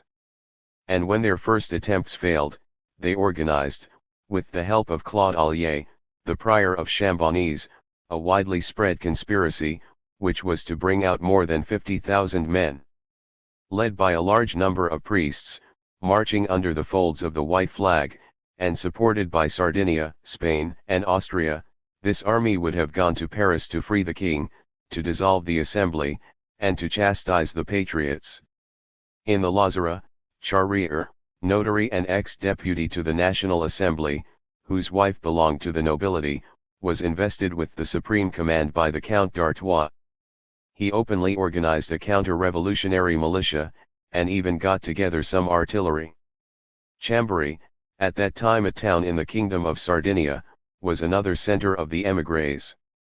Bussy had even formed there a royalist legion which exercised in open day. In this way the counter-revolution being organized in the south while in the west the priests and nobles were preparing for the rising of the Vendée, with the help of England. It may perhaps be said that, even all taken together, the conspirators and the confederations of southeastern France were not very numerous. But the revolutionists, too, those at least who were determined to act, were not numerous either. Everywhere and in all times, the men of action have been an insignificant minority. But thanks to inertia, to prejudice, to acquired interests, to money, and to religion, the counter-revolution held entire provinces, and it was this terrible power of reaction which explains the fury of the revolution in 1793 and 1794 when it had to make a supreme effort to escape from the clutches that were strangling it. Whether the adherents of Claude Allier, ready to take arms, really amounted to 60,000 men, as he stated when he visited Coblentz in January 1792, may be doubted. But this much is certain, that in every town in the south, the struggle between the revolutionists and the counter-revolutionists continued without intermission, making the balance sway sometimes to one side and sometimes to the other. At Perpignan, the military royalists were ready to open the frontier to the Spanish army. At Alès, in the local struggle between the Monetiers and the Chiffonists, that is, between the patriots and the counter-revolutionists, the latter were victorious. Warned, says one writer, that the Marseillais were organizing an expedition against them, that they had even pillaged the arsenal of Marseilles the better to be able to make the campaign, they prepared for resistance. They fortified themselves, built up the gates of their town, deepened the fosses along the enclosure, made safe their communications with the sea, and reorganized the National Guard in such a way as to reduce the patriots to impotence. These few lines borrowed from Ernest Daudet 2. Are characteristic. They give a picture of what was taking place more or less all through France. 4 years of revolution, that is, the absence of a strong government for 4 years, and incessant fighting on the part of the revolutionists were necessary to paralyze to some extent the reaction. At Montpellier, the patriots had founded a league of defense against the royalists, in order to protect the priests who had taken the oath to the Constitution, as well as those parishioners who attended Mass when the constitutional priests officiated. There was frequent fighting in the streets. At Lunel in the Herald, at Issenjos in the Hotler, at Mende in the Lozera, it was the same. People remained in arms. It might be truly said that in every town in that region similar struggles took place between the royalists, or the feuillants of the place, and the patriots, and later on between the Girondins and the anarchists. We may even add that in the vast majority of the towns of the center and of the west, the reactionaries got the upper hand, and that the revolution was seriously supported only in 30 out of the 83 departments. More than that, the revolutionists themselves, for the most part, began to defy the royalists only by degrees and in proportion as their own revolutionary education was affected by events. In all these towns the anti-revolutionists joined hands. The rich people had 1,000 means, which the generality of the patriots did not possess, of moving about, of corresponding by means of special messengers, of hiding in their chateaux, and of accumulating arms in them. The patriots corresponded undoubtedly with the popular societies and the Paris fraternities, with the Society of the Indigent, as well as with the Mother Society of the Jacobins, but they were very poor. Arms and means of moving about both failed them. Besides, those who were against the revolution were supported from without. England has always followed the policy she pursues to this day, that of weakening her rivals and creating partisans among them. Pitt's money was no phantom. Very far from that. With the help of this money the royalists passed quite freely from their centre and depot of arms, Jersey, to St. Malo and Nantes, and in all the great seaports of France, especially those of St. Malo, Nantes, Bordeaux, the English money gained adherents and supported commercialists, les commercantists, who took sides against the revolution. Catherine too, of Russia did as Pitt did.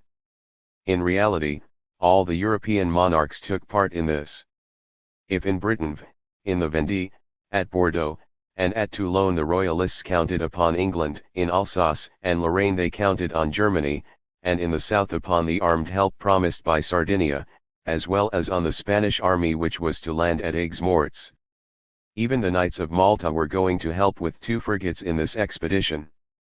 In the beginning of 1792, the department of the Lozera and that of the Ardèche, both rendezvous of the refractory priests, were covered with a network of royalist conspiracies, of which the centre was Mende, a little town hidden away in the mountains of the Vivarais, where the population was very backward, and where the rich and the nobles held the municipality in their hands. Their emissaries went through the villages of the province, enjoining on the peasants to arm themselves with guns, scythes, and pitchforks, and to be ready to turn out at the first call. In this way they were preparing for the insurrection which, they hoped, would raise the Gévaudan and the Villers, and compel the Vivarais to follow suit. It is true that none of the royalist insurrections which took place in 1791 and 1792, at Perpignan, Arles, Mende, Issenjos in the Vivarais, were successful. It was not enough to shout down with the patriots. To rally a sufficient number of insurgents, and the patriots promptly dispersed the royalist bands. But during those 2 years the struggle was incessant. There were moments when the whole country was a prey to civil war, and the tocsin rang without intermission in the villages. There was even a moment when it was necessary that armed bands of the Marseillaise should come to hunt out the counter-revolutionists in that region, to take possession of Arles and Aigues-Mortes, and to inaugurate the reign of terror which later on, attained such vast proportions in the south of Lyons, and in the Ardèche. As to the rising organized by the Count de Sale-Lannes, which broke out in July 1792, at the same time as that of the Vendée, and at the moment when the German armies were marching on Paris, it would certainly have had a fatal influence on the progress of the revolution if the people had not promptly suppressed it. Fortunately, the people took this upon themselves, while Paris, on her side, made preparations to seize, at last, the center of all royalist conspiracies, the Tuileries. The 20th of June 1792. State of revolution at beginning of 1792. Constitution lacks power. Legislative Assembly preparations of counter-revolutionists. People recognize dangers of revolution. Jacobin fears great Republican demonstration. Effect of demonstration. Republican leaders imprisoned. Assembly and revolution. The l'amour et kiss. People decide to do away with royalty. Critical point of revolution. Girondins warn king their fears of popular revolution. Despair of Marat and patriots. Royalist hopes. Petty disputes of revolutionists. We see, by what has just been said, in what a deplorable condition the revolution was in the early months of 1792. If the middle-class revolutionists could feel satisfied with having conquered a share in the government and laid the foundations of the fortunes they were going soon to acquire with the help of the state, the people saw that nothing had yet been done for them. Feudalism still stood erect, and in the towns the great mass of the proletarians had gained nothing to speak of. The merchants and monopolists were making huge fortunes as government contractors and stock robbers, and by means of speculating in the bonds upon the sale of the church property and buying up the communal lands, but the price of bread and of all things of prime necessity went up steadily, and hunger became permanent in the poorer quarters of the great cities. The aristocracy meanwhile became bolder and bolder. The nobility, the rich, lifted up their heads and boasted that they would soon bring the sans-culottes to reason. Every day they expected the news of a German invasion, advancing triumphantly on Paris to restore the old regime in all its splendor. In the provinces, as we have seen, reaction was openly organizing its partisans for a general rising. As to the constitution, which the middle classes and even the intellectual revolutionaries spoke of preserving at every cost, it existed only for passing measures of minor importance while all serious reforms remained suspended. The king's authority had been limited, but in a very modest way. With the powers left him by the constitution, the civil list, the military command, the choice of ministers and the rest, but above all the interior organization of the local government which placed everything in the hands of the rich, the people could do nothing. No one certainly would suspect the Legislative Assembly of radicalism, and it is evident that its decrees concerning the feudal dues and the priests were sufficiently imbued with middle-class moderation, and yet even these decrees the king refused to sign. Everyone felt that the nation was living simply from day to day, under a system which offered no stability and could be overthrown at any moment in favor of the old regime. Meanwhile the plot which was concocting in the Tuileries spread further into France itself, and drew in the courts of Berlin, Vienna, Stockholm, Turin, Madrid, and Petersburg. The hour was near when the counter-revolutionists were to strike the great blow they had prepared for the summer of 1792. The king and queen urged the German armies to march upon Paris. They even named the day when they should enter the capital, and when the royalists, armed and organized, would receive them with open arms. The people, and those of the revolutionists who, like Marat and the Cordeliers, held by the people those who brought the Commune of August 10 into existence, understood perfectly well the dangers by which the revolution was surrounded. The people had always had a true inkling of the situation, even though they could not express it exactly nor support their premonitions by learned arguments, and the mass of the French people guessed, infinitely better than the politicians, the plots which were being hatched in the Tuileries and in the chateaux of the nobility.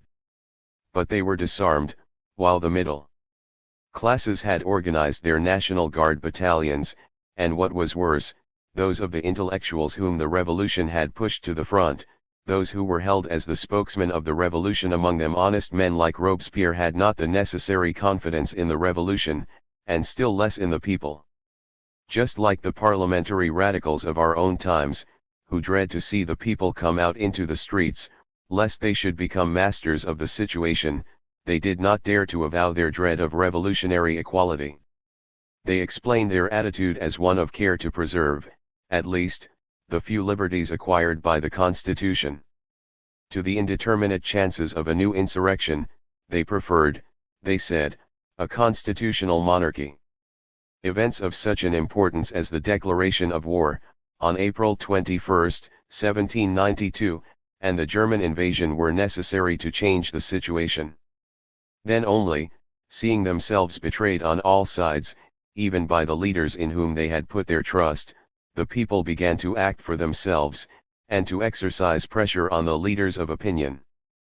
Paris began to prepare for a great insurrection which was to allow the people to dethrone the king.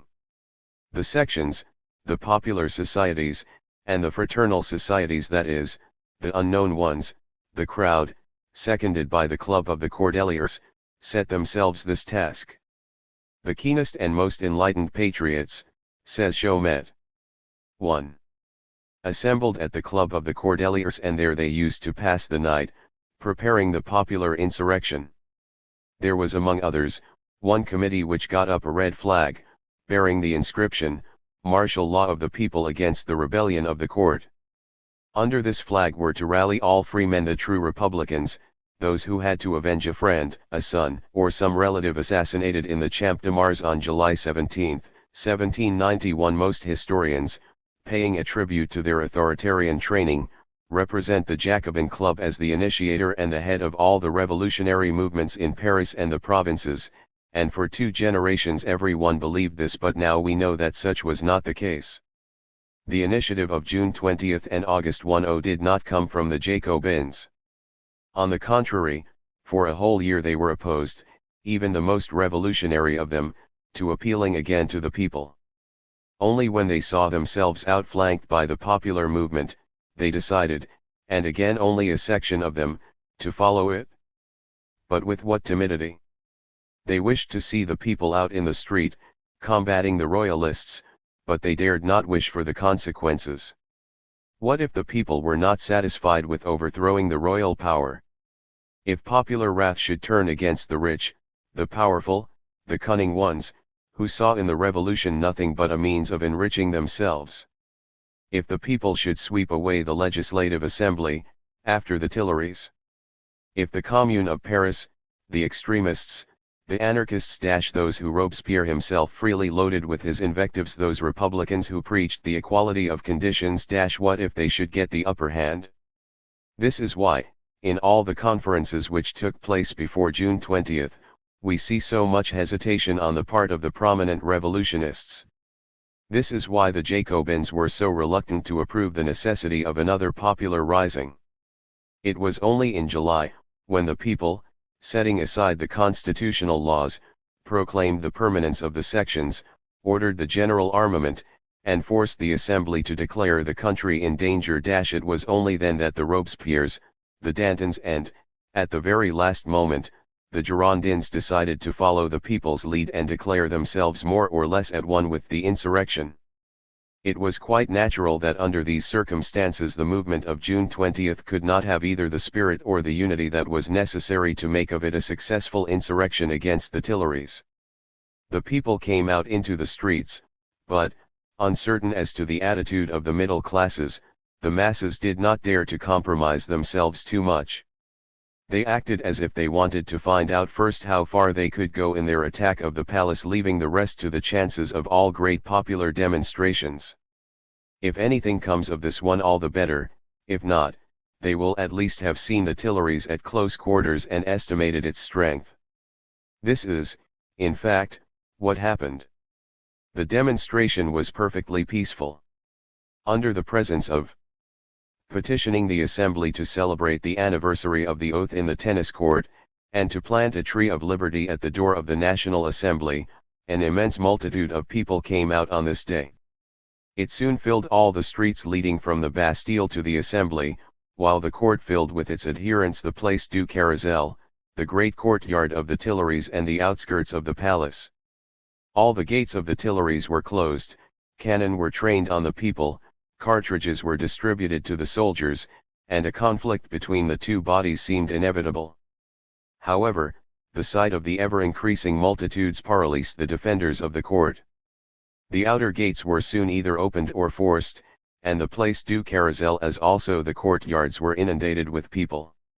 Many were armed with pikes and satires, or with sticks at the end of which a knife, a hatchet, or a saw was fixed, but the section had carefully selected the men who were to take part in the demonstration. The crowd were beginning to break in one of the doors of the palace with the blows of an axe, when Louis XVI himself ordered it to be opened. Immediately thousands of men burst into the inner courtyards and the palace itself. The queen, with her son, had been hurried away by her friends into a hall, part of which was barricaded with a large table. The king being discovered in another room, it was filled in few minutes by the crowd. They demanded that he should sanction the decrees which he had vetoed, that the patriot ministers that is, the Girondist ministry whom he had dismissed on June 13, should be recalled, that the rebel priests should be driven out of France, and his choice be made between Coblentz and Paris. The king took off his hat, and allowed a woolen cap to be put on his head. Thicrode also made him drink a glass of wine to the health of the nation. But for 2 hours he withstood the crowd, repeating that he should abide by the constitution. As an attack on royalty, the movement had failed. Nothing came of it. But the rage of the well-to-do classes against the people was only the greater on that account. Since the masses had not dared to attack the palace, and had, by that, shown their weakness, they fell upon them with all the hatred that can be inspired only by fear. When a letter from Louis XVI, complaining of the invasion of his palace, was read at the sitting of the assembly, the members broke out into applause, as servile as the plaudits of the courtiers before 1789. Jacobins and Girondins were unanimous in thus disowning any share in the demonstration. Encouraged undoubtedly by this manifestation of support, the court had a tribunal set up in the palace of the Tuileries itself, for the punishing of those guilty of the movement. They were thus resuscitating, says Chaumet in his memoirs, the odious methods of procedure which had been resorted to after October 5 and 6, 1789, and after July 17, 1791. This tribunal was composed of justices of the peace in the pay of royalty. The court sent them their food, and the wardrobe keeper of the crown had orders to provide for all their wants. 2. The most vigorous of the writers were prosecuted and sent to prison. Several presidents and secretaries of the sections shared the same fate. Again it became dangerous to call oneself a Republican. The directories of the departments and a large number of municipalities joined in the servile protestations of the Assembly and sent letters of indignation against the faction. In reality, 33 out of the 83 directories of departments, that is, the whole west of France, were openly royalist and counter-revolutionary. Revolutions, we must remember, are always made by minorities, and even when a revolution has begun, and a part of the nation accepts its consequences, there is always only a very small minority who understands what still remains to be done to assure the triumph of what has been obtained, and who have the courage of action. This is why an assembly, always representing the average of the country, or rather something below the average, has always been, and will always be, a check upon revolution. It can never be an instrument of revolution. The Legislative Assembly gives us a striking case in point. On July 7, that is, 4 days before the country had to be declared in danger in consequence of the German invasion, and 1 month only before the downfall of royalty, the following occurrence took place in the Assembly. They had been discussing for several days what measures should be taken for the general safety, when, at the instigation of the court, Lamourette, Bishop of Lyons, proposed, on a motion of order, a general reconciliation of the parties, and to bring it about, he suggested a very simple means. One party in the assembly attributes to the other the seditious design of wishing to destroy the monarchy. The others attribute to their colleagues the design of wishing the destruction of constitutional equality and the aristocratic government known under the name of the two chambers.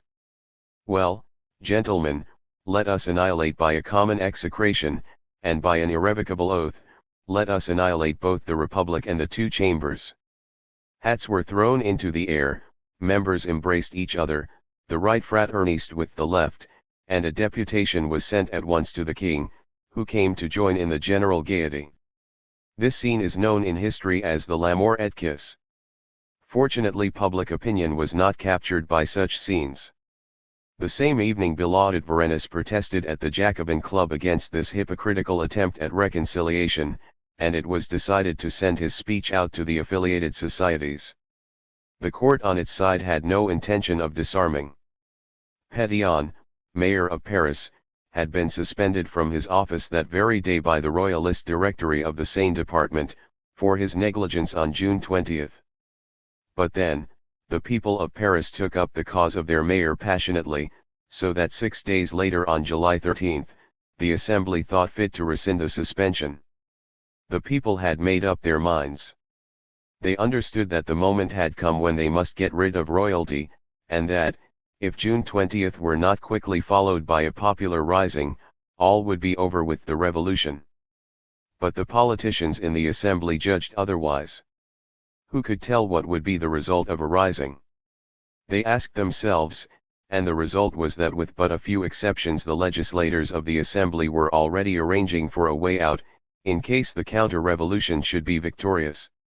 The fears of those who intend to become statesmen, and their desire of securing for themselves pardon in case of defeat, there lies the danger for every revolution. For all those who seek instruction from history, the 7 weeks which elapsed between the demonstration of June 20 and the taking of the Tuileries on August 10, 1792, are of the highest importance. Although the demonstration on June 20 had no immediate result, it produced nevertheless a great awakening all over France. The revolt ran from town to town, as Louis Blanc says. The foreigner was at the gates of Paris, and on July 11 the country was proclaimed in danger. On the 14th, the Federation was celebrated, and on this occasion the people made a formidable demonstration against royalty. From every side the revolutionary municipalities sent addresses to the Assembly calling on it to take action. Since the king had betrayed his country, they demanded his dethronement or, at least, his suspension. The word republic, however, was not yet mentioned. There was rather an inclination towards a regency. Marseilles was an exception, as it had demanded the abolition of royalty since June 27, and had sent 500 volunteers who arrived in Paris singing the Marseillaise hymn. Brest and other towns also sent some volunteers, and the sections of Paris, sitting in permanence, armed themselves and organized their popular battalions. It was felt on all sides that the revolution was approaching a decisive moment. What, then, did the Assembly do? And what those middle-class republicans, the Girondins? When the strongly worded address from Marseilles was read in the Assembly, demanding that measures in consonance with the seriousness of events should be taken, nearly the whole of the Assembly protested. And when Duhem, on July 27, demanded that the dethronement should be discussed, his proposition was received with howls. Marie Antoinette certainly was not mistaken when she wrote, on July 7, to her intimate correspondents abroad, that the patriots were frightened and wanted to negotiate, which is what really came to pass a few days later. Those who were with the people, in the sections, no doubt felt that they were on the eve of some great event. The sections ot Paris had declared themselves permanent, as well as several of the municipalities. Taking no notice of the law concerning the passive citizens, they admitted them to their deliberations, and armed them with pikes. It was evident that a great insurrection was on the way. But the Girondins, the party of the statesmen, were just then sending to the king, through his valet de chambre, Thierry, a letter telling him that a formidable insurrection was preparing, that the dethronement and something yet more terrible might result from it, and that only one way remained to prevent this catastrophe, and that was to recall the ministry of Roland, Servan, and Clavier within 8 days at latest. Certainly it was not the 12 millions promised to Brissot which impelled the Girondins to take this step.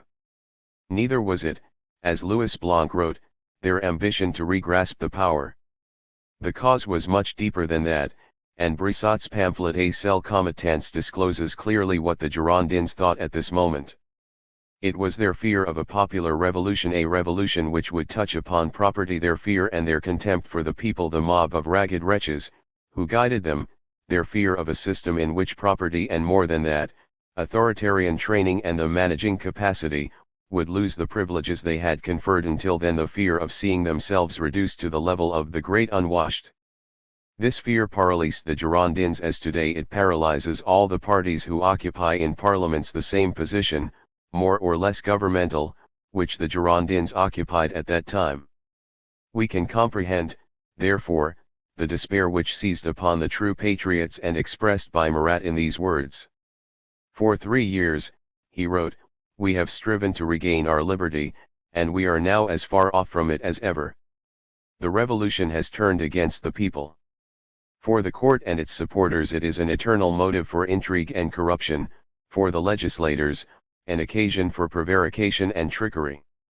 Already it is for the rich and the avaricious nothing but an opportunity for illicit gains, monopolies, frauds, and spoliations, while the people are ruined, and the numberless poor are placed between the fear of perishing from hunger and the necessity of selling themselves.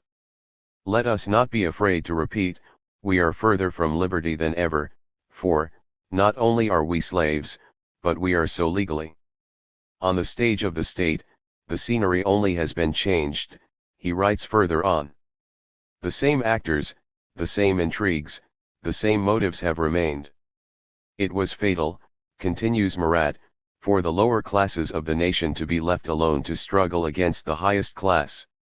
At the moment of an insurrection the people will break down all before them by their weight, but whatever advantage they may gain at first, they will end by succumbing to the machinations of the superior classes, who are full of cunning, craft and artifice. Educated men, those who are well off, and the crafty ones of the superior classes, had at first taken sides against the despot, but that was only to turn against the people after they had wormed themselves into the people's confidence and had made use of the people's forces to set themselves up in the place of the privileged orders whom they have proscribed.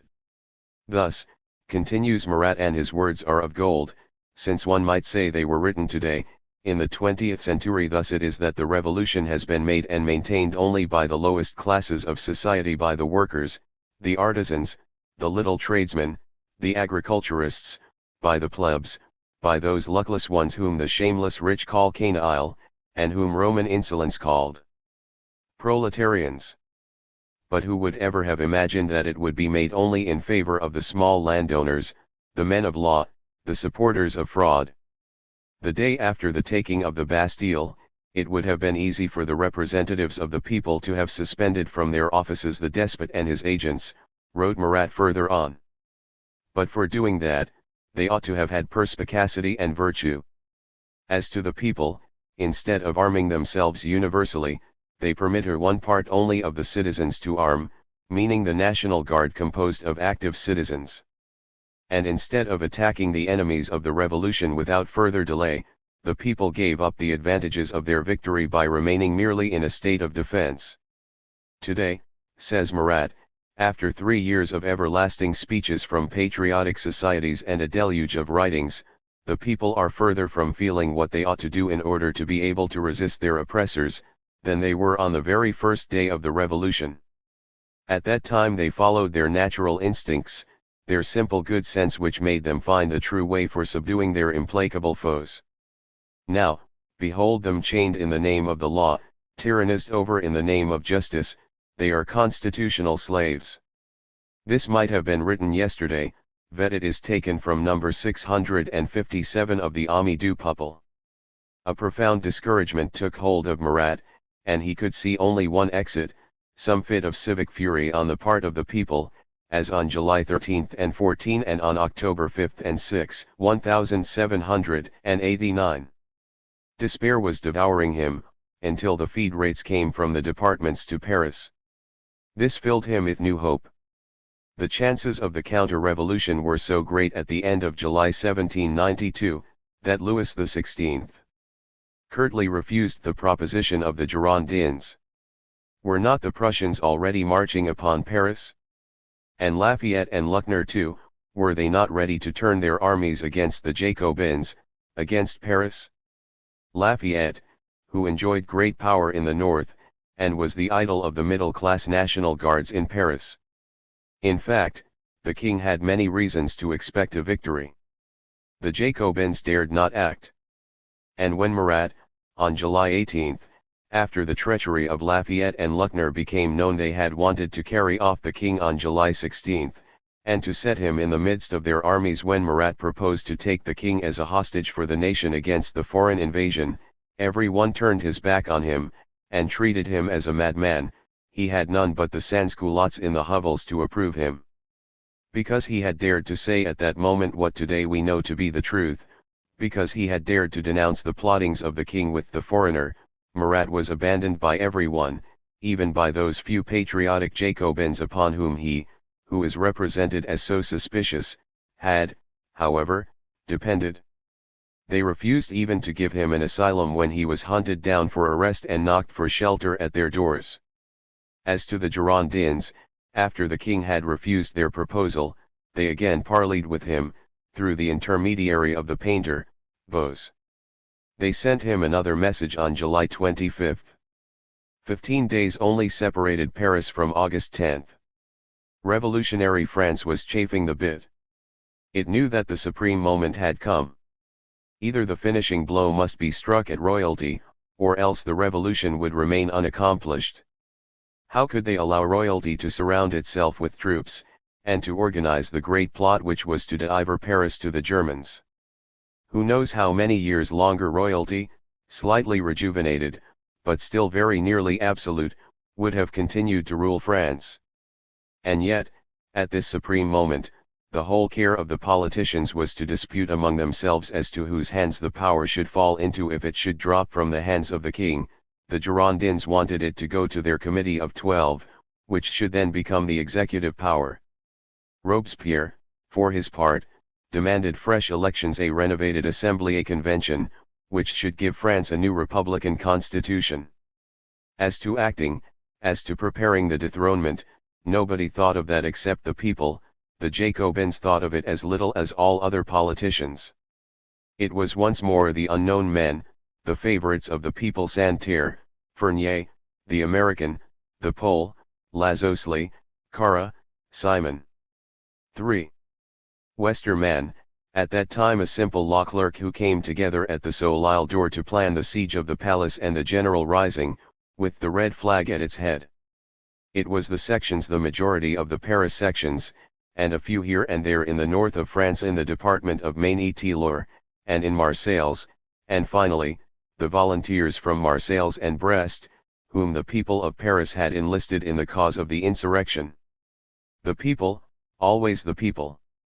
There, in the National Assembly, they were like lawyers crazily disputing, without cessation, over trifling matters, under the whip of their masters. Here, in the Assembly of the Sections, the very foundations of the Republic were being laid, as Chaumet expressed it in his notes on August 10. Peasants ignore feudal system, change in state of France, royalist plans, administration, army, Lafayette, feudal laws, king and Germans, revolutionists fear popular risings, Robespierre, revolutionary leaders at length join hands, people prepare to strike, new commune springs up, August 10, royalists anticipate victory in decision of Assembly, abolition of royalty, triumph of popular revolution, decrees passed under compulsion by Assembly, feudal laws, lands of émigrés, proposal of Mahy, legislative assembly dissolves Commune of Paris. We have seen what was the condition of France during the summer of 1792. For 3 years the country had been in open revolution, and a return to the old state of affairs had been made absolutely impossible. For, if the feudal system still existed according to law, in actuality it was no longer acknowledged by the peasants. They paid the feudal dues no more, they got hold of the lands of the clergy and the emigrant nobles, and in certain places they, themselves, retook from the landlord the lands which formerly belonged to the village communities. In their village municipalities, they considered themselves the masters of their own affairs. The state institutions were equally upset. The whole of the administrative structure, which seemed so formidable under the old regime, was crumbling away under the breath of the popular revolution. Who had any respect now for the ex-governor of the province, or for the marshal's courts and the judges of the old parliament? The new municipality, closely watched over by the local sans-culottes, the popular society of the place, the primary assembly, the men with the pikes, these represented the new powers of France. The whole aspect of the country, the whole spirit of the people, its language, its manners, its ideas, had been changed by the revolution. A new nation was born, and in its political and social conceptions it completely differed from what had been scarce 12 months before. but still the old regime was left standing. Royalty continued to exist and represented an enormous force, round which the counter-revolutionists were ready to rally. The nation was living under provisional conditions. To give back to royalty its former power was clearly a dream in which no one but some court fanatics believed any longer. But the powers of royalty for evil were still immense. If it could not restore the feudal system, what evil might it not do, all the same, to the liberated peasants, if, after having got the upper hand, its supporters should dispute in every village the land and the liberties the peasants had won? This was, in fact, what the king and a good many of the constitutional monarchists, the feuillants, proposed to do as soon as the court party should have crushed those whom they called the Jacobins. As to the administration in 2/3 of the departments, and even in Paris, the departmental administration and that of the districts were against the people, against the revolution. They were ready to adapt themselves to any simulacrum of a constitution that would have permitted the middle classes to share the power of governing with the king and the court. The army, commanded by men like Lafayette and Luckner, could be used at any moment against the nation. In fact, we have seen how, after June 20, Lafayette left his camp and came to Paris to offer the king the support of his army against the people, to break up the patriotic societies and to make a coup d'état in favor of the court. And to crown all, the feudal laws still remained in force. If the peasants had ceased to pay the feudal dues, this was a breach of the law, and the moment the king recovered his authority the peasants would have been compelled to pay everything, so long as they had not freed themselves from the clutches of the feudal past by redeeming their servitude. They would have had to restore all the land they had taken from the landlord and even what they had bought from the state. It was clear that this provisional state of things could not last long. A nation cannot go on living with a sword suspended over its head. And, moreover, the people, guided by their unfailing instincts, knew perfectly well that the king was conniving with the Germans, and inviting them to march on Paris. At that time, it is true, no written proof of his treachery was yet known.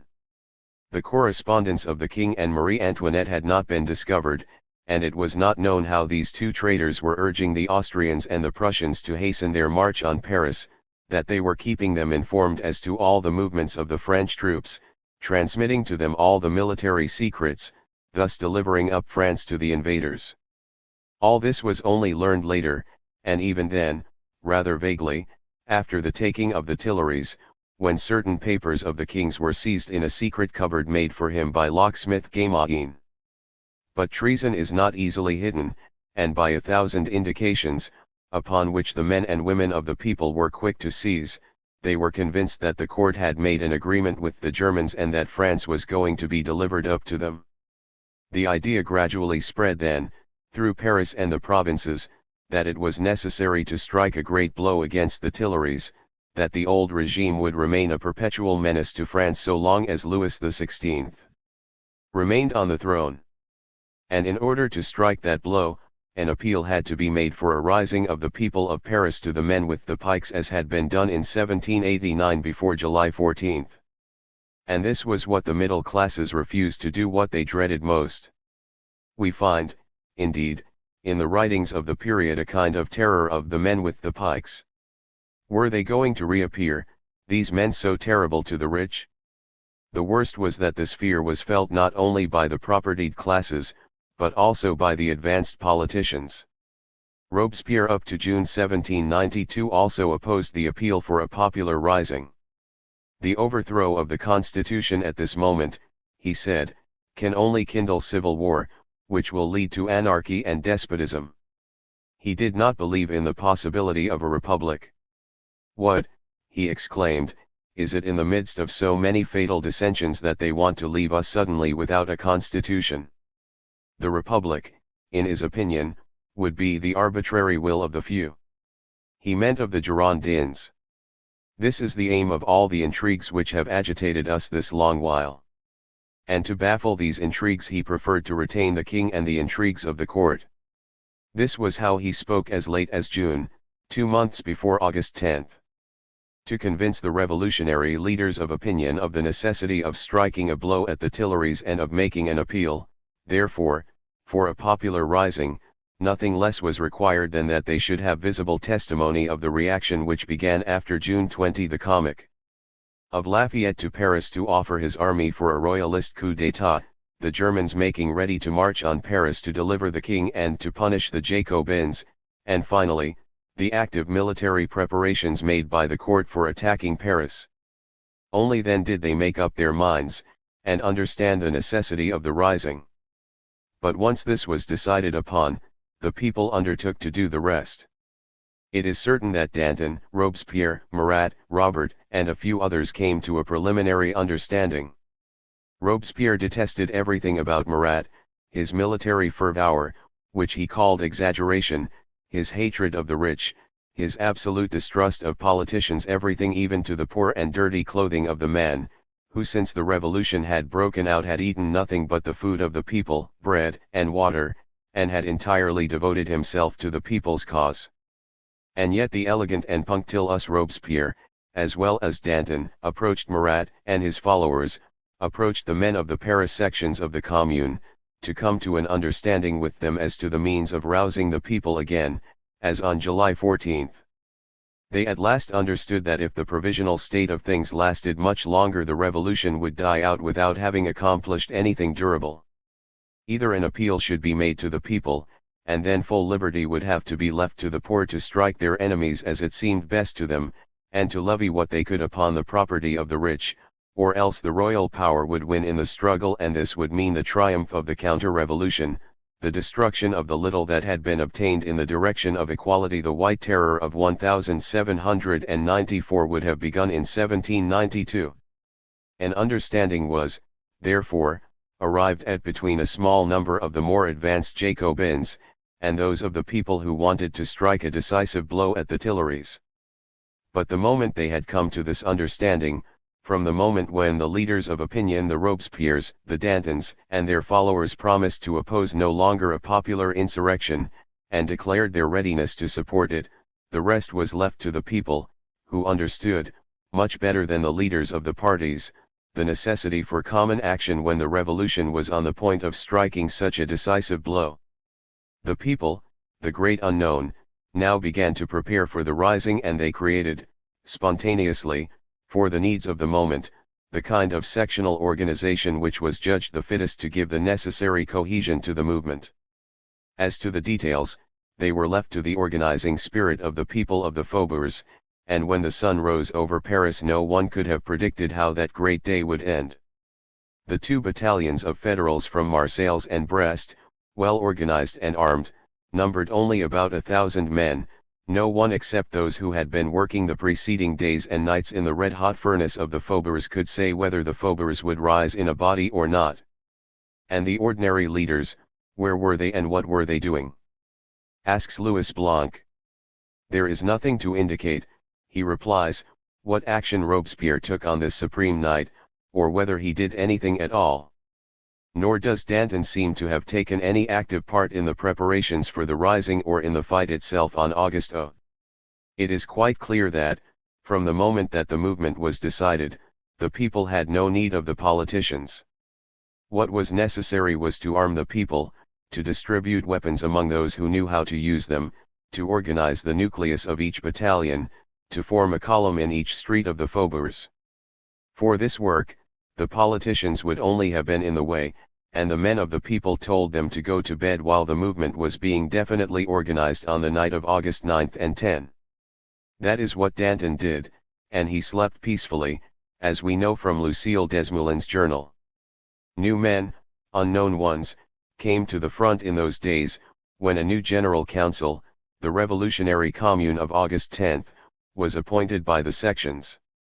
Taking the law into their own hands, each section nominated 3 commissioners, to save the country, and the people's choice fell, so the historians tell us, upon obscure men. The extremist, Hébert, was one of them. That was a matter of course, but we find neither Marat nor Danton among them at first. Thus it was that a new commune, the insurrectionary commune, sprang up in the midst of the people and took upon itself the direction of the rising. And we shall see this commune exercising a powerful influence over the progress of subsequent events, dominating the convention and urging the mountain to revolutionary action so as to secure, at least, the conquests already won by the revolution. It would be useless to narrate here the whole day's doings on August 10. The dramatic side of the revolution is what has been told best by the historians, and excellent descriptions of its events will be found in Michelet and Louis Blanc. We shall, therefore, confine ourselves to recalling the chief features of that day. Ever since Marseilles had declared for the dethronement of the king, petitions and addresses for the dethronement had come in great numbers to the Assembly. In Paris 42 elections had pronounced in favor of it. Pétion had even gone on August 4 to bring forward this resolution of the sections at the bar of the Assembly. As to the politicians, they did not realize in the least the gravity of the situation, and though we find in letters written from Paris by Madame Julienne on August 7 and 8, such passages as these, a terrible storm is coming up on the horizon. At this moment the horizon is heavy with vapors which must produce a terrible explosion. The Assembly in its sitting of the 5th calmly voted the absolution of Lafayette for his letter as if no such thing as a movement of hatred against royalty existed. All the while the people of Paris were preparing for a decisive battle. The insurrectionary committee had, however, the good sense not to fix any date for the rising beforehand. They merely sounded the varying moods of the population of Paris, did their best to brace up their minds, and kept watch for the moment when the appeal to arms could be made. Thus, they tried, apparently, to provoke a rising on June 26, after a popular banquet among the ruins of the Bastille, in which the whole faubourg had taken part, people bringing to it their tables and provisions. And they tried another rising on July 30, but again the attempt did not succeed. Altogether the preparations for the rising, badly seconded by the leaders of opinion, would, perhaps, have dragged out to some length, if the plots of the court had not helped to precipitate matters. With the aid of the courtiers, who had sworn to die for the king, along with some battalions of the National Guard that had remained faithful to the court and the Swiss, the royalists felt sure of victory. They had fixed August 2 for their coup d'état. That was the day fixed for the counter-revolution. We read in one of the letters of the period, the following day was to see all the Jacobins of the kingdom drowned in their own blood. The insurrection, therefore, could not be postponed any longer. On the night of the 9th and 10th, just about midnight, the tocsin rang in Paris. At first, however, its call seemed not to be well attended, and it was asked at the Commune whether the rising should not be countermanded. At 7 o'clock in the morning certain quarters were still tranquil. In reality, however, it appears that the people of Paris, with their admirable instinct for revolution, did not want to enter into conflict with the royal troops in the dark, because such a fight might easily have ended in their being routed. In the meantime the insurrectionary Commune had taken possession of the Hôtel de Ville during the night, and the legal council of the Commune had abdicated in the presence of this new revolutionary power, which immediately gave an impetus to the insurrection. About 7 o'clock in the morning only some men with pikes, led by the féderates from Marseilles, debouched upon the Place du Carrousel, but an hour later large masses of the people began to move, and the king was informed that all Paris was marching on the Tuileries. It was indeed all Paris, that is, all the Paris of the poor, supported by the National Guards from the workers' and artisans' quarters. About 8:30, as these masses were already approaching the palace, the king, haunted by the recent memory of what had happened on June 20, and fearing to be killed this time by the people, quitted the Tuileries, and went to take refuge with the Assembly, leaving his faithful servitors to defend the palace and to massacre its assailants. But as soon as the king had gone, entire battalions of National Guards from the rich middle-class quarters dispersed, so as not to have to face the people in revolt. Compact masses of the people then thronged into the approaches to the Tuileries, and their vanguard, encouraged by the Swiss guards, who flung their cartridges out of the palace windows, penetrated into one of the courtyards of the Tuileries. But here, others of the Swiss, commanded by the officers of the court and posted on the great staircase of the chief entrance, fired upon the crowd, and In a few minutes 400 of the assailants lay dead in heaps at the foot of the stairs. This shooting decided the issue of the day. The cries of treachery. Death to the king. Death to the Austrian woman. Rapidly spread all over the town, and the people of Paris ran towards the Tuileries from all sides. The Faubourg Saint-Antoine and Saint-Marceau rushed there in a body, and soon the Swiss, under the furious assault of the people, were either disarmed or massacred. Need we recall the fact that even at the supreme moment the assembly remained undecided, not knowing what to do? They acted only when the armed people burst into the hall where they were sitting, threatening to kill the king and his family, as well as the deputies who did not dare to pronounce the dethronement. Even after the Tuileries had been taken and when royalty no longer existed in fact, the Girondins, who formerly had loved to orate about the Republic, still hesitated to face any decisive action. All that Vergniaud dared demand was a provisional suspension of the head of the executive power who, henceforth, should be installed in the Palace of the Luxembourg. It was only 2 or 3 days later that the Revolutionary Commune transferred Louis XVI and his family from the Luxembourg, whence they might easily have escaped, to the Tower of the Temple, and undertook to hold them there as the people's prisoners. Royalty was thus abolished de facto. Henceforth the revolution was able to develop for a while without fear of being suddenly checked in its progress by a royalist coup d'état or by a massacre of the revolutionists by the White Terror.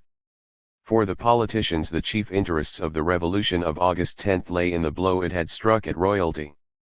For the people it lay especially in the abolition of that force, which was opposing the carrying out of the decrees against the feudal rights, against the emigrant nobles and against the priests, and which at the same time had appealed to a German invasion to re-establish the feudal monarchy.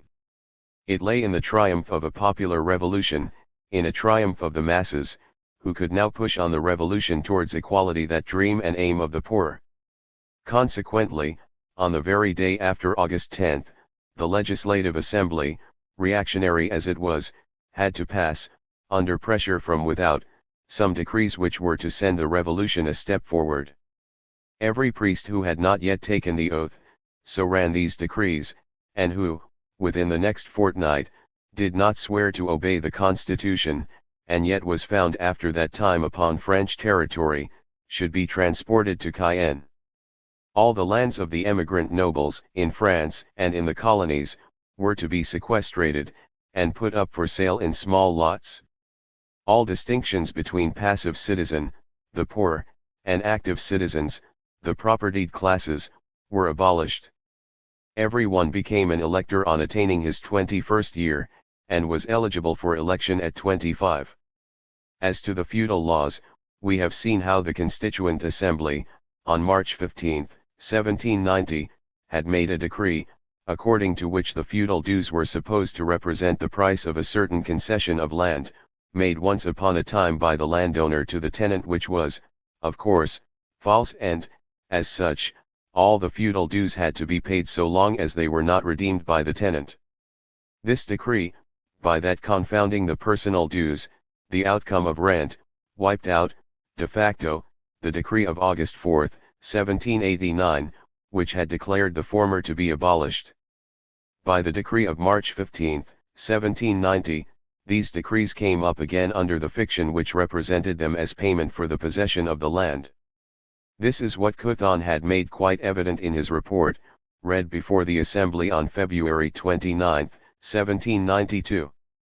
But on June 14, 1792, that is to say, when June 20 was close at hand, and it was necessary to conciliate the people, the left, taking advantage of the accidental absence of certain members of the right, abolished without indemnity some of the personal feudal dues, the most noteworthy being the casual, that is, the right of the lord to levy dues in cases of legacies left by his tenants, on marriages, on sales, and on the wine press, the mill one and other communal necessaries.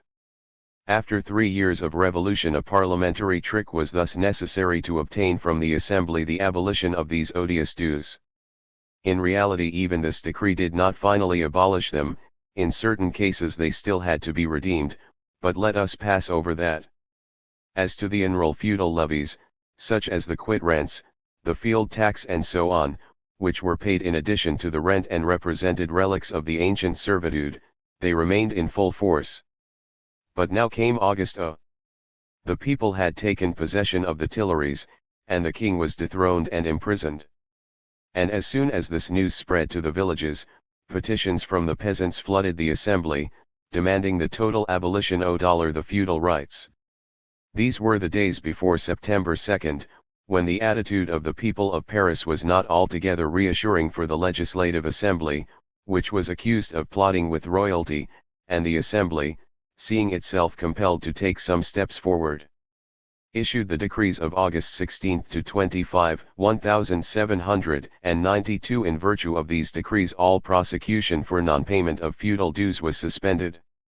The feudal and seigneurial rights of all kinds, which were not the price of an original concession of land, were suppressed without indemnity.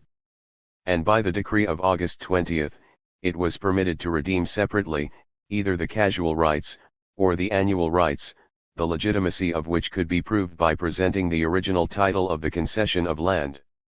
All this, however, only in case of a new purchase by a new owner. The abolition of the prosecutions represented, undoubtedly, a great step in advance. But the feudal rights still remained. They had still to be redeemed. The new law only added to the confusion, the result being that, henceforth, the peasants could pay nothing and redeem nothing. And this was what the peasants did while waiting for some new victory for the people and some new concession on the part of the ruling classes.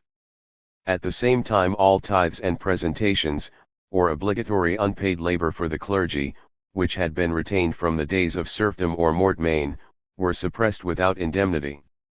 This was a substantial gain. If the assembly protected the lands and the middle-class monopolists, they, at least, delivered up the priests, since the king was no longer there to defend them. But at the same time the assembly took a measure which, if it had been applied, would have stirred up the whole of the French peasantry against the Republic. It abolished the joint responsibility for payments which existed in the peasant communes, and accepting the motion of François de Neufchâteau, the assembly ordered the communal lands to be divided among the citizens. It appears, however, that this decree, expressed in a few lines and in very vague terms, was never taken seriously. Its application, besides, would have involved such difficulties that it remained a dead letter, and when the question came up again, the Legislative Assembly, having finished its term of dice, dissolved without coming to any decision. Concerning the lands of the emigrant nobles, it was decided to put them up for sale in small lots of 2, 3, or not more than 4 acres. And this sale was to be made, on lease, at a money rent, always redeemable. That is to say, he who had not the money could purchase all the same, on condition of paying a perpetual rent, which he might, some day, be able to redeem. This was, of course, to the advantage of the poor peasant, but all sorts of difficulties were evidently put in the way of small purchasers. Well-to-do middle-class people preferred to buy the estates of the emigrant nobles in bulk and to speculate in the sale of them broken up into lots later on. Finally, and this, too, was typical, one of the members, male, he took advantage of the condition of men's minds at this moment to propose a measure which was really revolutionary and was accepted later on, in 1793, after the fall of the Girondins. He demanded that the effects of the Royal Ordinance of 1669 might be broken, and that the lords should be compelled to restore to the village communes the land which they had taken away from them in virtue of that ordinance. His proposal, however, was not accepted. A new revolution was required for that. These then were the results of August 2, royalty was overthrown, and now it was possible for the revolution to turn over a new page in the direction of equality, provided the assembly and the governing classes in general did not oppose it. The king and his family were in prison. A new assembly, a national convention, was convoked. The elections were to be made by universal suffrage, but still in 2 degrees.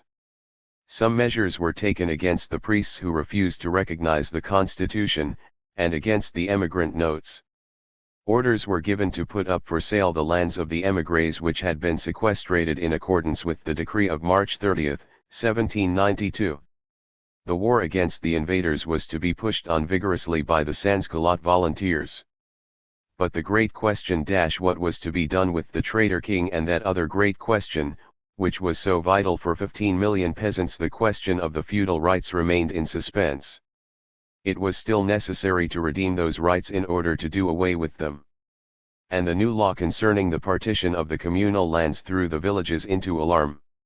It was over this that the Legislative Assembly dissolved, after doing all they could to prevent the revolution from developing normally, and from putting an end to those two heritages of the past, the absolute authority of the king and the feudal laws.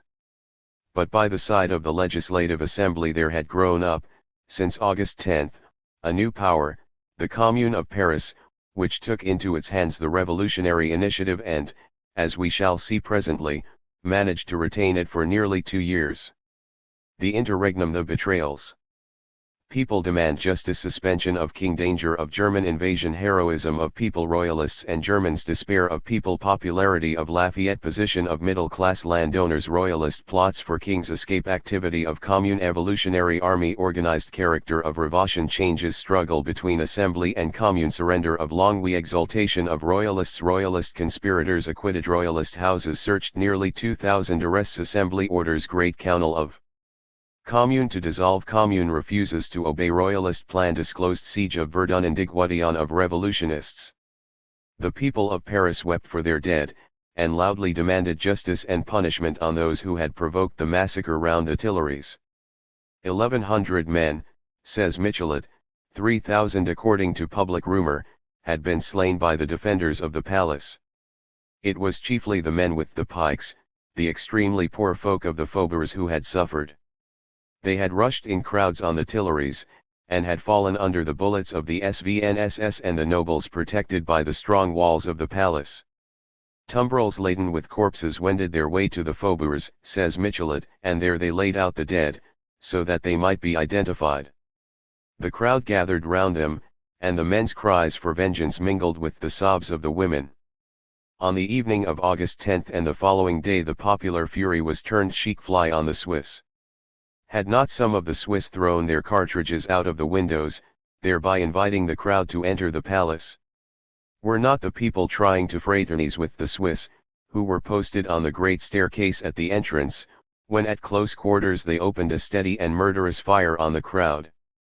But the people soon came to know, however, that it was necessary to strike higher, if they wanted to reach the instigators of the massacre, at the king, the queen, and the Austrian committee in the Tuileries.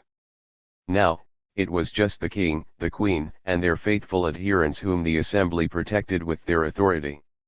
It is true that the king, the queen, their children, and the familiar friends of Marie Antoinette were shut up in the tower of the Temple.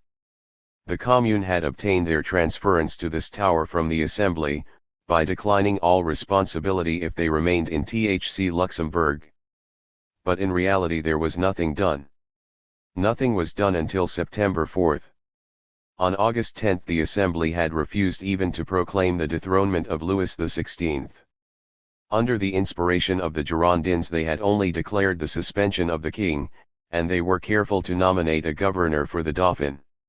And now the Germans, who had entered France on the 10th, were marching upon Paris to abolish the constitution, to restore the king and his absolute power, to annul all the decrees of the two assemblies, and to put the Jacobins to death, which meant all the revolutionists. It is easy to understand the state of mind which must have prevailed in Paris under these conditions. Beneath the calm exterior, an uneasy gloom held the faubourgs, which after their victory over the Tuileries, so dearly bought, felt themselves betrayed by the assembly, and by the revolutionary leaders of opinion, who hesitated, they also, to declare against the king and the royal power. Every day new proofs were brought into the tribune of the assembly, to the meetings of the commune and to the press, of the plot, which had been hatred at the Tuileries before August 10 and was still going on in Paris and in the provinces. But nothing was done to punish the guilty, or to prevent them from resuming the weaving of their plots. Every day the news from the frontier became more and more disquieting. The fortresses were not prepared for defense, nothing had been done to prevent the advance of the enemy. It was evident that the Wialk French contingent, commanded by untrustworthy officers, could never stop the German armies, twice as strong in numbers, accustomed to warfare, and under generals who were trusted by their soldiers. The Royalists calculated the day, the hour, when the invading armies would knock at the gates of Paris. The mass of the people comprehended the danger. All who were young, strong, enthusiastic in Republican Paris, hastened to enroll themselves for frontier service. The enthusiasm became heroic. Money, jewelry, and all sorts of gifts of the patriots flowed into the enrollment offices. But what was the good of all this devotion, when every day brought news of some fresh treachery, and when all these treacheries were to be traced to the king and queen, who, shut up in the temple, still continued to direct the plots? In spite of the dose watch kept by the Commune, did not Marie Antoinette know exactly all that went on outside? She was informed of every movement of the German armies, and when workmen went to put bars on the windows of the temple, she said, "What is the use? In a week we shall not be here." In fact, it was between September 5 and 6 that the Royalists expected the entrance of 80,000 Prussians into Paris. What is the use of arming and hastening to the frontier, when the Legislative Assembly and the party that is in power are the declared enemies of the Republic? They are doing everything to maintain royalty. A fortnight before August RO, on July 24, had not Brissot actually spoken against the Cordeliers who wanted the Republic? Had he not demanded that they should be punished by the arm of the law? And now, after August 10, did not the Jacobin Club, which was the meeting place for the well-to-do middle classes, keep silent? Until August 27, on the question which was agitating the people, shall royalty, which depends for support upon German bayonets, be maintained, yes or no? The powerlessness of the governing classes, the cowardice of the leaders of thought in this hour of danger, could not but bring the people to despair. And the depth of this despair can only be gauged if one reads the newspapers of those days, the memoirs and the private letters, and tries to live through the various emotions that Paris lived through after the declaration of war. This is why I shall briefly recapitulate the chief events. At the moment when war was declared, Lafayette was still being lauded to the skies, especially in middle-class circles. They rejoiced to see him at the head of an army. It is true that since the massacre in the Champ de Mars July 1791, some doubts about him had been expressed, and that Chabot spoke of them in the Assembly at the beginning of June 1792. But the Assembly treated Chabot as an agitator, as a traitor, and silenced him. Then, on June 18, the Assembly received from Lafayette his famous letter, in which he denounced the Jacobins and demanded the suppression of all the clubs. This letter arriving a few days after the king had dismissed the Girondist ministry, the Jacobin ministry, as it was then called, the coincidence caused people to reflect. Nevertheless, the Assembly condoned it by casting a doubt on the authenticity of the letter, whereupon people naturally wondered if the Assembly were not in league with Lafayette. In spite of all this, the agitation went on increasing, and on June 20 the people rose. Admirably organized by the sections, it invaded the Tuileries. No excesses, as we have seen, took place, but the middle classes were seized with terror, and the Assembly flung themselves into the arms of reaction by passing a riot act against public gatherings in the streets. Thereupon Lafayette arrived. On the 23rd, he went to the Assembly, where he acknowledged and stood by his letter of June 18. He disapproved of the doings of June 20 in violent terms, and denounced the Jacobins with still more acrimony. Luckner, who commanded the other army, joined with Lafayette in disapproving of June 20 and in testifying his fidelity to the king. After this, Lafayette drove through Paris with 600 or 800 hussars of the Parisian garrison surrounding his carriage. We know now why he had come to Paris. It was to persuade the king to allow himself to be carried off, and be placed under the protection of the army. It is only now that we know this with certainty, but Lafayette's conduct was at the time already becoming suspicious. A communication was even then laid before the Assembly, asking that he should be prosecuted, but the majority voted for his exculpation. What must the people have thought of this matter? 3. Mon Dieu, my friend, how badly everything is going, wrote Madame Julienne to her husband on June 30, 1793. For mark how the conduct of the Assembly irritates the people, so much so that when it will please Louis XVI to take up the whip of Louis XIV, to turn out this flabby Parliament, there will be hurrahs on all sides, with very different meanings, it is true, but what does it matter to tyrants, provided they fall in with their plans? The aristocratic middle class are wild with joy, and the people in the depths of despair, consequently the storm brews. For let us compare these words with those of Chaumet quoted above, and we shall be able to understand that to the revolutionary element of the population of Paris, the Assembly must have seemed like a cannonball attached to the feet of the Revolution. August 5, 10, however, came, and the people of Paris in their sections took over the movement. Proceeding revolutionary-wise, they had elected their own Council of the Commune to give unity to the rising. They drove out the king from the Tuileries, made themselves masters of the palace after a sharp fight, and their commune imprisoned the king in the tower of the Temple. But the Legislative Assembly still existed, and soon it became the rallying point for the royalist elements. The middle-class landowners saw at once the new popular and equalizing turn taken by the insurrection. They clung on all the more to royalty.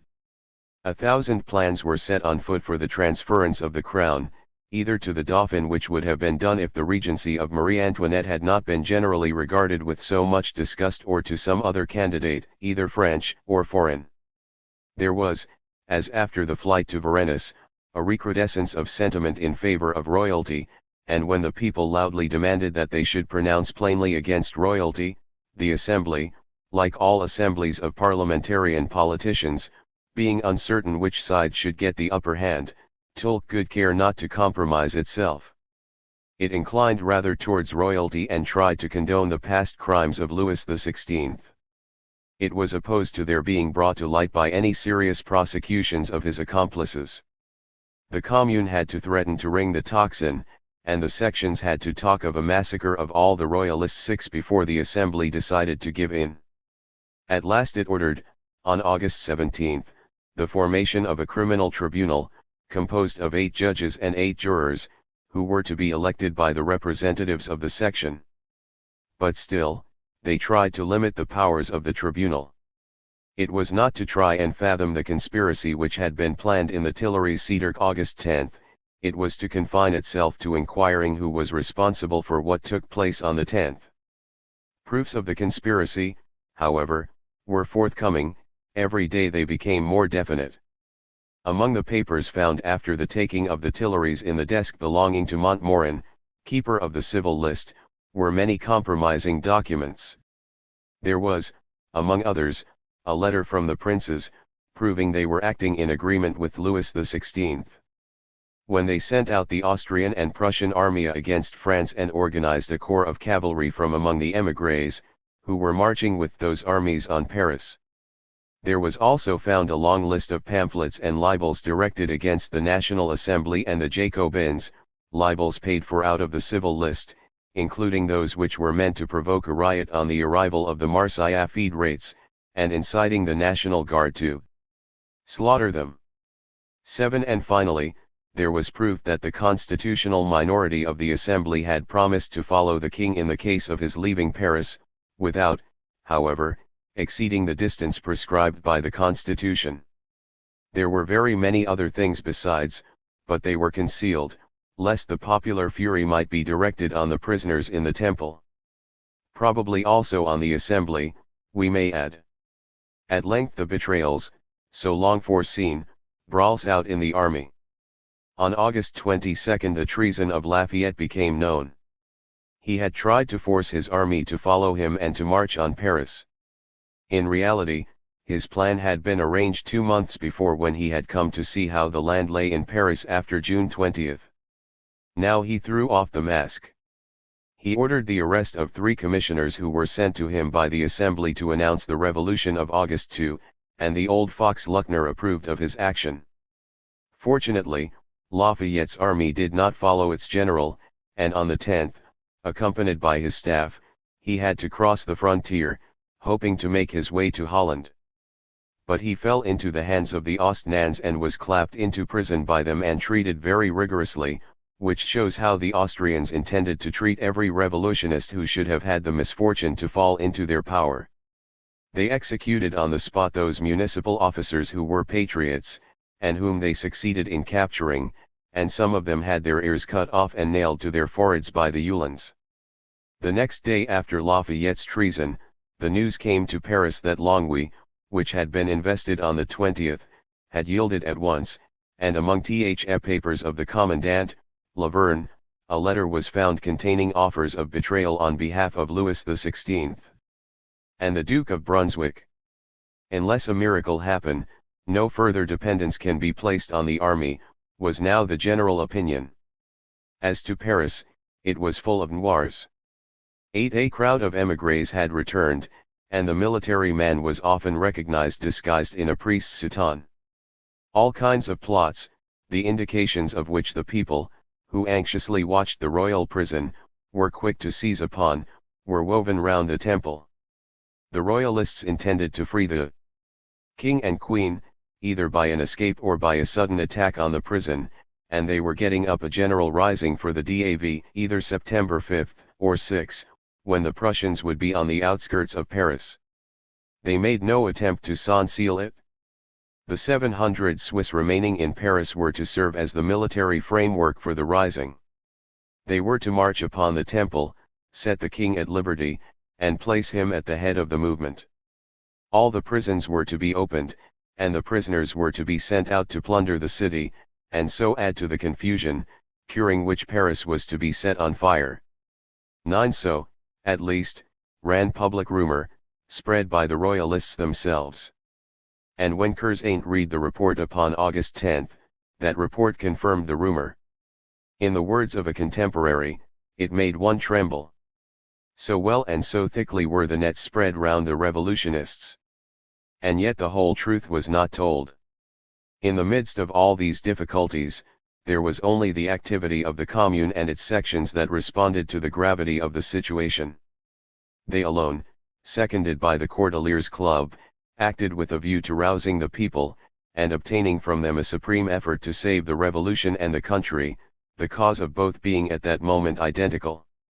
The General Council of the Commune, revolutionarily elected by the sections on August 9, acting in harmony with the sections themselves, worked with enthusiastic ardor to arm and equip, first 30,000, then 60,000 volunteers, who were to set out for the frontiers. Supported by Danton, they found for their Angorous appeals the words which electrified France. 4. Casting its municipal attributes behind it, the Commune of Paris spoke then to all France, and, through its volunteers, to the army also. The sections organized the immense war of equipping the volunteers, and the Commune ordered the leaden coffins to be dug up and mated down to malspolets, and the holy vessels from the churches to be made into bronze for cannon. The sections became the burning furnace whereat they furbished up the weapons by which the revolution was about to vanquish its enemies and make another step forward, a step towards equality. 4. In fact, a new revolution, a revolution aiming at equality taken by the people into their own hands, was already evolving. And it was the glory of the people of Paris to understand that in preparing to repel the invasion they were riot acting merely under an impulse of national pride, neither was it a simple question of preventing the restoration of royal despotism. It was a question of consolidating the revolution, of bringing it to some practical conclusion for the benefit of the mass of the people, by inaugurating a revolution as social as it was political in character, and that meant opening, by a supreme effort on the part of the masses, a new page in the history of civilization. But the middle classes, they also had perfectly divined this new character which was appearing in the revolution and of which the Commune of Paris was making itself the organ. Accordingly the Assembly, which represented chiefly the middle classes, worked with ardor to counteract the influence of the Commune. Already on August 11, while the smoke of its burning still hung over the Tuileries, and the corpses still lay in the courtyards of the palace, the Assembly had commanded the election of a new directory of the department which they wished to oppose to the Commune. The Commune refused this, and the Assembly had to capitulate, but the struggle went on, an inexorable struggle, in which the Girondins of the Assembly tried at times to detach the sections from the Commune, and at times to obtain the dissolution of the General Council elected revolutionarily on August 9. Contemptueux intrigues in the face of an enemy that drew nearer to Paris each day, plundering shamelessly as it went. On the 24th, the news that Longwy had surrendered without a fight reached Paris, and the insolence of the royalists grew accordingly. They chanted victory. The other towns would do as Longwy did, and they were already announcing that their German allies would arrive within a week. They even prepared lodging for them. Crowds of royalists gathered round the Tempi, and the royal family joined them in wishing success to the Germans. But the most terrible thing was, that those who were charged with the government of France had not the courage to take any measure to prevent Paris from being forced to capitulate like Longwy. The Commission of 12, which represented the pivot of action in the Assembly, fell into consternation. And the Girondin ministry, Roland, Clavier, Servan, and the others were of the opinion that it was necessary to fly and withdraw to Blois, or else to southern France, and leave the revolutionary people of Paris to the fury of the Austrians, of the Duke of Brunswick, and the émigrés. The deputies were already flying one by one, 10, and the Commune openly came to complain of it to the Assembly. This was adding baseness to treachery, and of all the ministers, Danton alone was opposed to it absolutely. It was only the revolutionary sections and the Commune who understood that victory must be won at all costs, and that to win it, the enemy must be struck on the frontiers, and the counter-revolutionists in Paris both at the same time. This was just what the governing classes did not want to admit. After the criminal court, appointed to try those who were guilty of the measures on August 10, had been installed with much solemnity, it soon became apparent that this tribunal did not care to punish the guilty any more than the High Court of Orleans, which had become, to use Brissot's expression, the safeguard of the conspirators. It sacrificed at first 2 or 3 scapegoats for Louis XVI, but immediately after it acquitted one of the most important of the conspirators, the ex-minister Montmorin, as well as Desaunville, who was implicated in d'Angremont's conspiracy, and it hesitated about punishing Bachmann, the general in